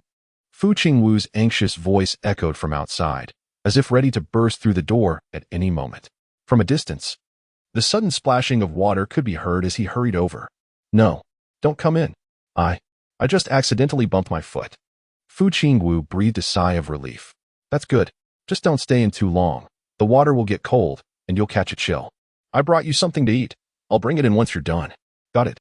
Once the commotion outside subsided, Yuan, suppressing her shyness, whispered to the person behind her, Aren't you leaving yet? Misa nodded in confusion, uncertain of what to do next. The enormous black serpent tail providing support as it slithered out. Yuan, I am truly in hibernation. It's just that the water is too hot. That's all. I saw nothing, truly. Chapter 98. I have always believed in you. The warmth on her face was rather intense. Yuan dared not turn around. There's no need for so many explanations. Please, just go outside. Although she understood that the situation was not entirely Misa's fault and that she bore some responsibility, Yuan still felt a mix of embarrassment and irritation. Right, Misa mumbled, somewhat dazed, closing her eyes as she moved toward the door. I need to go out first. Yuan, stop. Yuan said through clenched teeth in a hushed tone. Misa, in a dazed state, uttered a soft ah and was about to turn around. Don't turn your head. Transform back into your beast form before you leave. Only then did Misa realize, prompted by Yuan, that Fu Qingwu was still waiting at the door. Nodding in understanding, she swiftly transformed back into a small black snake and slithered out through the window. Once the room was empty, Yuan finally exhaled in relief. She had never anticipated such an unforeseen blunder. Although modern society is not as conservative as the primitive beast world, and a mere glance might not be significant, her body was still unprepared, lacking even the fierce canines. There was certainly no mood left for a bath after today's events. Yuan hurriedly splashed water on herself a few times before rising from the basin. This incident must never reach the ears of Jialai. Knock, knock, knock. Yuan, are you done washing? Yuan gently patted her cheeks to calm her emotions. At that moment, Fu Qingwu outside the room remained oblivious to the events unfolding within. Upon hearing the female voice announce that she had finished washing up, she enthusiastically pushed the door open and entered. The room, still enveloped in steam from the recent bath, starkly contrasted with the frigid temperatures outside. Yuan's hair was slightly damp, perhaps due to the water temperature, as he sat with a flushed face to one side. The scene before him was undeniably enticing. Fu Qingwu felt his own cheeks heat up a bit. Ahem, Yuan, while you were bathing, I asked the people of Demeng for some food. Are you hungry? To mask his embarrassment, Yuan nodded, feeling a twinge of guilt as he dared not meet Fu Qingwu's gaze, accepting the stone bowl from his hands. Did you make this? It's truly delicious. Yuan's eyes brightened at the sight before her. Although the porridge had cooled somewhat, it did not detract from its exquisite flavor. The minced meat, devoid of any fishy or greasy taste, had been simmered to a gelatinous perfection in spring water, resulting in a broth that glimmered with a delicate golden hue, enveloping the myriad of ant eggs that resembled caviar. The seasoning appeared to be the unique powdered salt of the region, commonly known as rose salt, rather than the somewhat coarse black rock salt. However, what astonished Yuan the most was the meat within the porridge. Tender yet not dry, succulent yet not falling apart, it bore a resemblance to rabbit legs or perhaps bullfrogs. In any case, the texture was delightfully springy, imbued with a distinct aroma that Yuan found difficult to articulate. It was truly more delectable than her favorite. The meat of the arrow beast. Seeing Yuan's evident enjoyment, Fu Qingwu felt a sense of relief and smiled broadly. It was not I who prepared it. Yet having tasted it, I surmised you would relish it. The people of Damo refer to this meat as swamp crocodile. If you fancy it, we could exchange some on the day of the trade. Yuan nodded eagerly, embodying the essence of a true gourmand. By the way, I haven't had the chance to ask you, how did you sustain that injury on your hand? And who was it that brought you out of the black radiance? With a moment to spare, Fu Qingwu finally had the opportunity to inquire in detail. While eating, Yuan replied without intending to conceal anything from Fu Qingwu. Oh, it is you, Senator, what? Fu Qingwu exclaimed, standing up in shock, her eyes wide with disbelief. It is you, son. Did he hurt you? How dare he, a male? It seemed that Yuan had anticipated the situation as he reached out to pat Fu Qingwu's arm, offering a calm and soothing reassurance. It's all for his female companion, sigh. Fu Qingwu, do not be so agitated. Please sit down. You are casting a shadow over me. Standing at a height of nearly 6 feet 3 inches, with broad shoulders and a slender waist, Fu Qingwu's mere presence eclipsed the light within the room, enveloping Yuan in an instant shroud of darkness. However, despite Yuan's attempts to placate him, Fu Qingwu clenched his teeth in frustration, his fist tightening, before he forcefully struck his thigh. Damn it, I thought it was Fu Qingwu who could not forget Yusin's despondent yet fervent declaration that Yuan harbored feelings for him, only to be rejected. That scene, indeed, caused his heart to race, leaving him breathless every time he recalled it. To his astonishment, it truly was Yusin. Yuan let out a cold laugh. Indeed. Who could have anticipated this? A treacherous wolf in sheep's clothing has been lurking by my side all along. A wolf in sheep's clothing? What does that mean? Oh, it signifies ingratitude, betrayal of kindness, a heart of a beast concealed beneath a human facade. Although Fu Qingwu still struggled to grasp the entirety of Yuan's explanation, she could discern the essence of his sentiment. Before her stood a male beastman, his gaze icy and exuding an aura of impending doom. How dare anyone harm a female? Especially when Yuan is their esteemed Black Hill priest. Yuan, rest assured, I shall ensure he pays dearly for his transgressions. Yuan nodded, acknowledging that punishment was inevitable. However, Fu Qingwu, do you know who is the female companion of Yusen? Fu Qingwu paused for a moment. It is Suitor. Is it not? Fu Qingwu suddenly turned to her, astonished, and exclaimed, you know? Since Suitor had not yet bonded with Yusin and during the winter, the beast markings on Suitor's waist could not be seen. Fu Qingwu hesitated to be certain. Moreover, Yusun had merely expressed his affection for Suitor when confronted by him and Jialai, without claiming her as his own. Indeed, even though Yusun had not admitted it in the forest, her conjecture was correct. Yuan, with an air of composed detachment, gently set down the stone bowl, having consumed nearly all of its contents. Although Yusin is indeed despicable, he is merely a tool, an instrument of harm. The true orchestrators of my potential suffering are those who manipulate him from the shadows. My esteemed leader, you are remarkably astute. I trust that there is no need for further elaboration on the matter. Yuan held a firm belief in Fu Qingwu. Even if Fu Qingwu harbored no affection for her, He undoubtedly embodied the qualities of a competent leader. However, she calmly inquired, how do you intend to deal with Ziwili? Inflicting harm upon a female is an unforgivable transgression. Yet, what if the perpetrator is also a female? If Fu Qingwu were to let Ziwili off merely due to her identity as a female, or if he were to shift the blame entirely onto Yuan, using him as a scapegoat to quell the matter, she mused that her perception of Fu Qingwu might require a profound reevaluation. The leader before her seemed solely devoted to the tribe and the enigmatic Black Yao. Nevertheless, Fu Qingwu gazed at Yuan with unwavering conviction.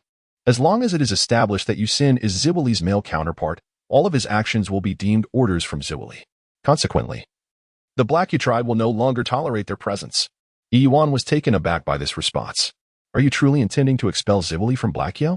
Fu Qingwu, are you not concerned that I might be slandering Ziwili? She had anticipated that Fu Qingwu would merely impose a minor punishment on Ziwili or confine her. But she never expected that both of them would be cast out from Black Yao. Having spent a considerable time in this beastly realm, she had come to deeply understand the significance of a female within the tribe. I certainly believe you, Fu Qingwu replied, unperturbed and still incensed. Females are precious. Yet what if that female is a ferocious beast who cannot be tamed? I am well aware of Ziwili's nature. Anyone who defies her will inevitably face her wrath. A profound sense of turmoil surged from within her. Yuan found it difficult to articulate the tumult of emotions surging within her at that moment. Is this what it feels like to be believed in and to have someone to rely on? To her astonishment, besides Jailia, there existed another who unconditionally believed in her words, never once entertaining a doubt. Yuan, I believe in you, and you must also believe in me. I shall avenge the wounds you have suffered and the blood you have shed, returning the pain to Ziwili and Wesen tenfold. Your blood shall not be shed in vain. Yuan lowered her gaze, unable to meet the striking countenance of Fu Qingwu. Although the warmth in the room had noticeably diminished, an inexplicable sensation of heat began to envelop her entire being. I trust you, she murmured. What is happening, Fu Qingwu? Why does my body feel so peculiar all of a sudden? Since earlier, Fu Qingwu's gaze seemed to be affixed upon Yuan, meticulously observing her every movement, every frown, and every smile. Suddenly, Fu Qingwu broke into an unusual smile and, for the first time, playfully teased Yuan. What is this? Has the esteemed priest Yuan ceased to address me as Lord Leader? Yuan suddenly lifted her head, astonished by the audacity of that masculine figure. Could it be that she misheard? Such words emanating from the lips of the usually solemn and unyielding leader, Fu Qingwu, seemed utterly implausible. Yet, upon closer inspection, she noticed a peculiar flush of crimson gracing Fu Qingwu's face. He reached up to caress his neck, as if feeling a surge of warmth, his gaze becoming hazy, akin to that of someone intoxicated. Chapter 99. The demise of Yeseki. Fu Qingwu exhaled a breath of azure mist, gesturing dismissively. Enough about them. We shall discuss the remaining matters upon our return to Heiyao. And what of Misa? He inquired. Did he not seek you out? Yuan also felt a certain restlessness, while Fu Qingwu appeared somewhat distracted. It was not until Fu Qingwu patiently repeated his question that he came to his senses and replied absent-mindedly. Misa has gone out. Fu Qingwu nodded, having merely asked out of casual curiosity, not particularly concerned, for he was far more preoccupied with another matter. Yuan lifted a glass of water and gulped it down, yet still felt parched. It's so hot. What is happening to me? Suddenly, Fu Qingwu sensed a wave of heat surging from his lower abdomen, causing his expression to change dramatically.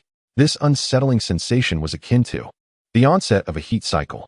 Yuan, I need to step outside for a breath of fresh air. You should rest a bit after you've eaten. Fu Qingwu exclaimed. Yuan furrowed his brow and instinctively reached out to grab him. Wait a moment. A glimmering white gem flashed with a silvery light as Yuan accidentally brushed against it, causing it to fall to the ground with a clear, ringing sound. Yuan crouched down to pick up the object. Is this not the gift I bestowed upon Yuan? Fu Qingwu, already perturbed, felt the rising waves of heat threatening to engulf him entirely.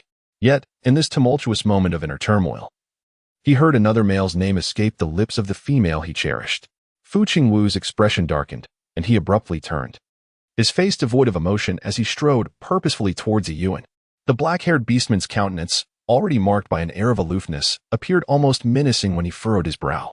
Furthermore, as Fu Qingwu fixed his obsidian-like gaze upon her, it evoked an illusion of being ensnared by a ferocious beast, sending chills deep within. What do you intend to do? Yuan felt a flicker of fear and trembled. This was the first time Fu Qingwu revealed his sharp edges in her presence. He is unworthy. Yuan, please give this to me, would you? Fu Qingwu implored, drawing closer. His presence so near that the masculine aura washed over Yuan's face like searing waves, rendering her cheeks even warmer. Yuan awkwardly reached out to push away. Fu Qingwu, you can speak, but don't come so close to me. However, where her hand made contact, the warmth of his chest felt akin to a furnace, causing Yuan to instinctively retract her hand and step back. In doing so, her calf inadvertently stumbled upon a wooden stool, and it seemed she was about to fall. Beneath her, a cushion of flesh appeared, as if she had landed upon a volcano. The previously scorching chest that Yuan had only dared to touch now pressed intimately against her body. Fu Qingwu's dark eyes deepened, his silent gaze gradually descending, shifting from her face to other places. As he beheld the increasingly strange and dazed expression of the person beneath him, a sudden realization struck Yuan. Recalling the fiery essence of the Jia Liya, a thunderous shock coursed through her consciousness, awakening her senses. Fu Qingwu, what exactly did you just give me? When Fu Qingwu spoke again, his voice had grown hoarse, as if he was struggling to suppress something within. It's the alligator ant egg custard. I tried it myself. It was fine before I offered it to you. What's wrong? That substance is not right. You should leave for a moment. Let us calm down. Yuan shook her head, feeling somewhat weak despite her resolve. However, Fu Qingwu remained unmoved. Huh? Yuan looked at him in confusion. At that moment, having just bathed, her body was fragrant and soft, though her attire and hair were slightly disheveled from a tumble. Despite feeling a rising heat within her, she pressed a hand to her chest, striving to maintain composure, and tilted her head to him in a questioning manner. Fu Qingwu clenched his fists tightly, unable to hear Yuan's words. The effort to suppress his thoughts consumed all his strength, his knuckles growing taut and blue. After a prolonged silence, he did nothing but emit a low, muffled sound. Fu Qingwu rose from the ground. Perhaps he ought to take a cold shower. As long as Yuan was unwilling, he would never force her. To do so would only drive her further away. With such thoughts encouraging him, he managed to restrain himself. However, both Fu Qingwu and Yuan overlooked a crucial fact. The alligator ant egg custard that Fu Qingwu had cautiously sampled before offering it to Yuan had now sparked a reaction. And Yuan? She had consumed an entire bowl. The entirety of that bowl of alligator ant egg custard had found its way into her stomach. Finally, once Fu Qingwu departed again, Yuan could no longer contain herself. Her body softened, and she collapsed onto the bed. What on earth is happening? Is there truly such a thing as aphrodisiacs in this beastly world? Yuan became aware that something was amiss, but at this moment, it was too late. A wave of heat enveloped her entire body, and she found herself unconsciously tearing off the beastly skirt she wore, reasoning that there was no one else in the room. To suppress the incessant images of a fair chest that flashed through her mind, she could only continue to wail in despair. It felt as though she might twist into a writhing mass upon the bed. Fortunately, it seemed that Fu Qingwu was indeed unaware of the situation. Otherwise, if he were the kind of male who took advantage of others in their vulnerability, she feared that in her current state, she would be utterly defenseless. It must have been merely an accident, right? Yet, even if it were an accident, she could hardly contain herself any longer. Jaliyah, where on earth have you vanished to? Tears shimmered in Yuan's eyes as she gazed dreamily at the stone wall above, consumed by a profound anguish that compelled her to bite down on something to release her pent-up emotions. Galia, how I long for you. If only you would appear before me at this very moment, I would forgive you for your reckless venture into that wretched beast hall. As the leader of the Qingwu tribe, she stood by the stream, preparing to plunge into the frigid waters to quell the fiery heat within her. Suddenly, a melodious female voice broke the stillness. Turning, she squinted at the scantily clad figure before her. Yezitz, noticing that Fu Qingwu remained silent, assumed he had lost his sanity, and a triumphant smile crept across her lips. She was indeed clever. Anticipating that Fu Qingwu might not indulge excessively, she had tripled the usual amount of her concoction. In a final effort to ensnare him, she had poured all of her precious essence into that one bowl of broth. Fortunately, though Fu Qingwu had only sipped a small taste, the effects were delayed just enough to keep her waiting until now, nearly prompting her to seek him out. Nevertheless, the outcome was still favorable. Calling out to Fu Qingwu once more, she received no response. He merely stared at her, expressionless, as if he did not recognize her at all. Observing the stoic male orc, forcibly thrust into a state of arousal, her desire to conquer him intensified. She approached him, shedding her garments as she drew nearer, convinced that Fu Qingwu was merely holding on by a thread. She needed only to ignite the final spark. Fu Qingwu watched, transfixed, as the female before him shed her beastly attire, until, at last, she was nearly bare, her soft body pressing against him. Suddenly, in a swift motion, the alluring female found herself grasped by the neck by Fu Qingwu, who had erupted with sudden ferocity. Before she could utter a sound, the immense force crushed her throat, extinguishing her life in an instant. Had Yezitz met her demise without even a struggle?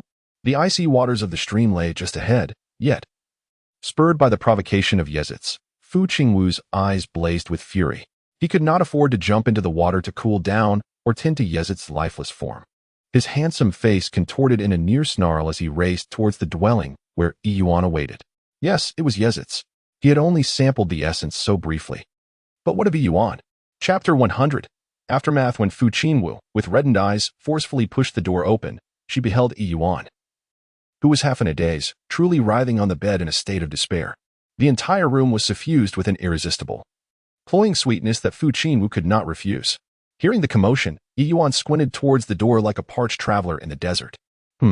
Is that you, Jia? Yuan could no longer endure. If she continued to stubbornly persist, it would undoubtedly be detrimental to her health. After all, she had consumed an entire bowl. Fu Qingwu approached, and though Yuan felt an intense heat and her vision was blurred, she could faintly discern a pale figure. Nevertheless, she exerted every effort to restrain herself, determined to elicit a response from that person. Fu Qingwu's voice was hoarse and desolate. It is I, Yuan finally exhaled, as if a taut string in her mind had suddenly snapped, swiftly pulling Fu Qingwu closer. Fu Qingwu offered no resistance and was thus obediently drawn beneath her. However, just when Fu Qingwu believed that Yuan had lost her senses and was about to take advantage of the situation, unexpectedly, Yuan propped herself up without moving, still striving to discern the identity of the person beneath her. Yuan, it is I, Fu Qingwu. She gently caressed Yuan's hair, pressing her towards her heart. Her melodious voice akin to the seductive whispers of a demon. If you cannot endure, then do not hold back. At that moment, Yuan could no longer restrain herself. If she still possessed her sanity, it would indeed be a bewildering affair. Light the lanterns. Those who understand will comprehend. The following day. Oh no, Yuan. Are you there? Something has happened. Something has gone awry. As Yuan drowsily opened her eyes, she noticed the brilliant sun had already risen outside through the stone window. Yet, she felt an overwhelming sense of fatigue. Gently lifting a hand to shield her forehead from the bright light, Yuan furrowed her brows and murmured, "What on earth?" Why did her voice sound so hoarse?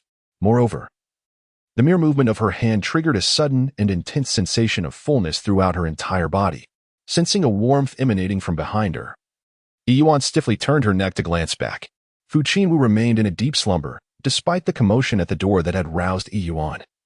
Fu Qingwu was blissfully undisturbed, lost in a profound sleep. No, to describe it as sleep might be somewhat inaccurate. It would be more apt to say she was in a state of unconsciousness. Yuan maintained a rigid posture, despite the excruciating aches coursing through her body. Yet, in stark contrast to her, Fu Qingwu's condition appeared far more dire. Presently, Fu Qingwu bore an array of bruises and marks in shades of green, purple, and red, evidence of scratches and bites that rendered her neck and chest utterly unviewable. Her abdomen was similarly marred with bite marks, and her lips were cracked. Even in slumber, her brow was furrowed, indicating a restless sleep. Below, the landscape remained obscured, as a fur blanket was lightly draped over her lower body, barely concealing her modesty. However, from the exposed upper half, it was evident that Fu Qingwu's skin was marred beyond recognition. Such a pitiable sight, ravaged by cruel hands. Who could gaze upon it without their thoughts wandering into darker realms? Yuan's temples throbbed with an unsettling intensity, and she subsequently lowered her gaze upon herself. Indeed, her slender waist was adorned with a pair of delicate silver-black wings, resembling navel piercings, encircling her dainty navel. The intricate patterns of the tattoo appeared remarkably organic, as though they had naturally sprouted from her very being. It was precisely the beast tattoo she had inquired about from Yai not long ago. In the span of a single night, this emblem had manifested upon her body, symbolizing the profound connection she once shared with Fu Qingwu. Outside, the beastman, sensing the prolonged silence within, grew increasingly anxious and rapped upon the door once more. Yuan, do you hear me? Something has happened in Damo. A female has been found dead within the tribe, and now chaos reigns throughout Damo. The chief and the esteemed priest are urging me to summon you. Yuan was utterly indifferent to the orc outside. His body remained rigid as he gazed at the unfolding scene, memories from the previous day gradually coalescing. The orc persistently called for a Yuan envoy. Yuan envoy. Yet, there was no response from within the room. Could something have happened to the Yuan envoy? Oh heavens! A piercing scream erupted from within the room, and Yuan's voice shot up in pitch. I have actually forced Fu Qingwu. What? The orc, utterly bewildered, inquired, Yuan envoy. You have awakened? What are you saying? Do you need assistance? May I come in? No. At last, Yuan noticed the orc waiting at the door. Upon hearing the orc's words, she hastily pulled the fur blanket from the bed to cover her body, exclaiming, I am not dressed. Please do not come in. Outside. The orc remarked, on such a chilly day, it is indeed remarkable that envoy Yuan prefers to sleep in the nude and has only just awoken. The orc continued, now that you are awake, dear envoy, please prepare yourself swiftly so that we may go to meet the chief and the esteemed priest. After a considerable wait, a muffled voice from within announced, I understand. You may go ahead. I will join you once I am ready. Very well. Yuan turned away, unable to bear another glance at Fu Qingwu. Just moments ago, while she was pulling the animal hide blanket, she had inadvertently yanked the same blanket from Fu Qingwu's body. As the masculine form flashed before her, Yuan hastily averted her gaze. Following this incident, no matter how deeply Fu Qingwu had been sleeping, he was finally roused by Yuan's actions. Slowly, he opened his eyes, a frown creasing his brow as he let out a low, involuntary sigh. His voice was somewhat hoarse, and upon hearing just that single word, Yuan's face flushed crimson with embarrassment. What a predicament! Had she truly shared a bed with Fu Qingwu? Moreover, piecing together the scattered fragments of her memory, it appeared that she had indeed taken the initiative the previous night. Goodness! What on earth had Fu Qingwu fed her? Even the most lustful of serpents had never been rumored to possess flesh that could incite such primal urges, let alone that the meat, as Fu Qingwu had mentioned, was from a caiman or ant eggs. What was she to do now? She had already developed a fierce craving. After a prolonged silence, Yuan finally managed to quell the myriad thoughts swirling in her mind and, trembling, spoke up. Fu Qingwu had awakened, yet aside from the initial soft sound he made, he seemed to have regained his composure, remaining silent as if awaiting something, or perhaps preparing to quietly embrace his fate. The awkwardness was palpable. Fu Qingwu. One of the females has perished, and now the chief and the priest are waiting for me to arrive. If not, we should perhaps. I know. Fu Qingwu interjected calmly. That female was Yesit's. Yuan suddenly turned around in astonishment. How did you know? As he turned, he realized that Fu Qingwu had already sat up, completely unclothed. The animal skin blanket, which Yuan had taken to shield himself, left them both without garments, as their clothes lay beneath the bed. Now, he could only lean against the stone wall, bending one long leg to cover himself, while he groggily rubbed his forehead, seemingly suffering from a headache. This glance was indeed quite significant.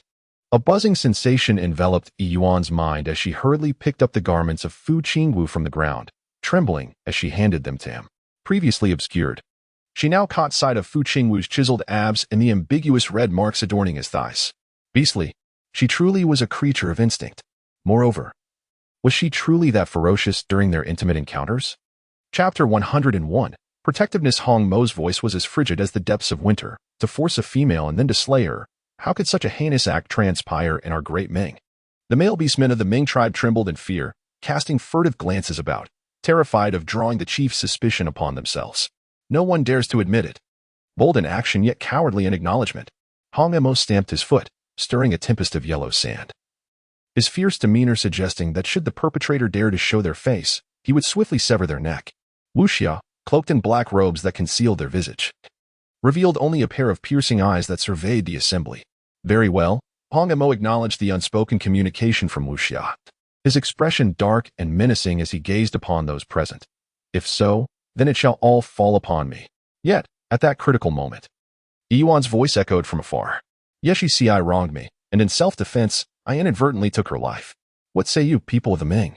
Before stepping out, Yuan had instructed Fu Qingwu to disregard the matter entirely, assuring him that she would take full responsibility. The death of a female in the Ming tribe was no trifling matter. Should Fu Qingwu accept blame, he would undoubtedly encounter grave trouble. However, if Yuan claimed responsibility, Even if the Ming people bore resentment towards her, they would likely refrain from retaliating. Within the room, Yuan pressed her forehead in frustration.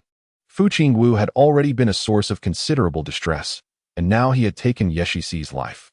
It was I who brought the problematic porridge from an unknown source. I felt no ill effects after tasting it, thus I apologize to you, Yuan. It is all my fault. I am truly sorry, Fu Qingwu confessed, his face pale as he offered his apologies. Yuan, in the present moment, seeing Fu Qingwu in such a disheveled state, she finds it difficult to voice any reproach against him. Although Fu Qingwu only consumed a mere morsel of the tainted broth, she herself indulged in an entire bowl, leading to her persistent affliction, which she has been projecting onto Fu Qingwu. Fu Qingwu is not the type to refuse her during her moments of distress. Yuan resorted to frantic gestures, which only exacerbated Fu Qingwu's predicament. Moreover, Fu Qingwu had initially acted out of good intentions, unaware of Yeshixi's malicious nature. Now that Yeshixi has met her demise, it is remarkable that Fu Qingwu managed to retain his composure amid such turmoil. Ahem, now is not the time for apologies. Fu Qingwu, please recount to me in detail the events of yesterday. I wish to devise a solution. Do you recall what transpired yesterday? Fu Qingwu nodded. I do remember. He then proceeded to narrate in detail how he encountered Yeshixi by the stream and the entirety of the unfortunate events that led to her demise. If all else fails, Fu Qingwu calmly offered a smile. The sins I have committed shall be borne solely by me. Let my life serve as recompense to Yeshixi. After all, the occurrences of yesterday are irrevocable, and if he were to perish, the beast markings upon the female would vanish accordingly. In such a scenario, even if Jielia were to return, he would remain oblivious to the events that transpired between them, alleviating Yuan's concerns. Nonsense. Fu Qingwu, what absurdity are you speaking? Yuan was in distress, and upon hearing Fu Qingwu's words, she was instantly filled with indignation. Here she was trying to find a way to smooth things over, while Fu Qingwu had already resolved to atone with her life. How could the life of Yex's be compared to yours? Fu Qingwu was taken aback. What does Yuan mean by this? Is it possible that he believes a male is unworthy of being compared to a female's life? Indeed. Fu Qingwu let out a bitter laugh, raising his hand to cover his face, as if such an act could conceal the sorrow etched upon his features. Yuan, I understand that I cannot be compared to a female. Merely offering my life in compensation for a female may not appease the people of Deming. However, if I were to perish, I trust that, considering your merits,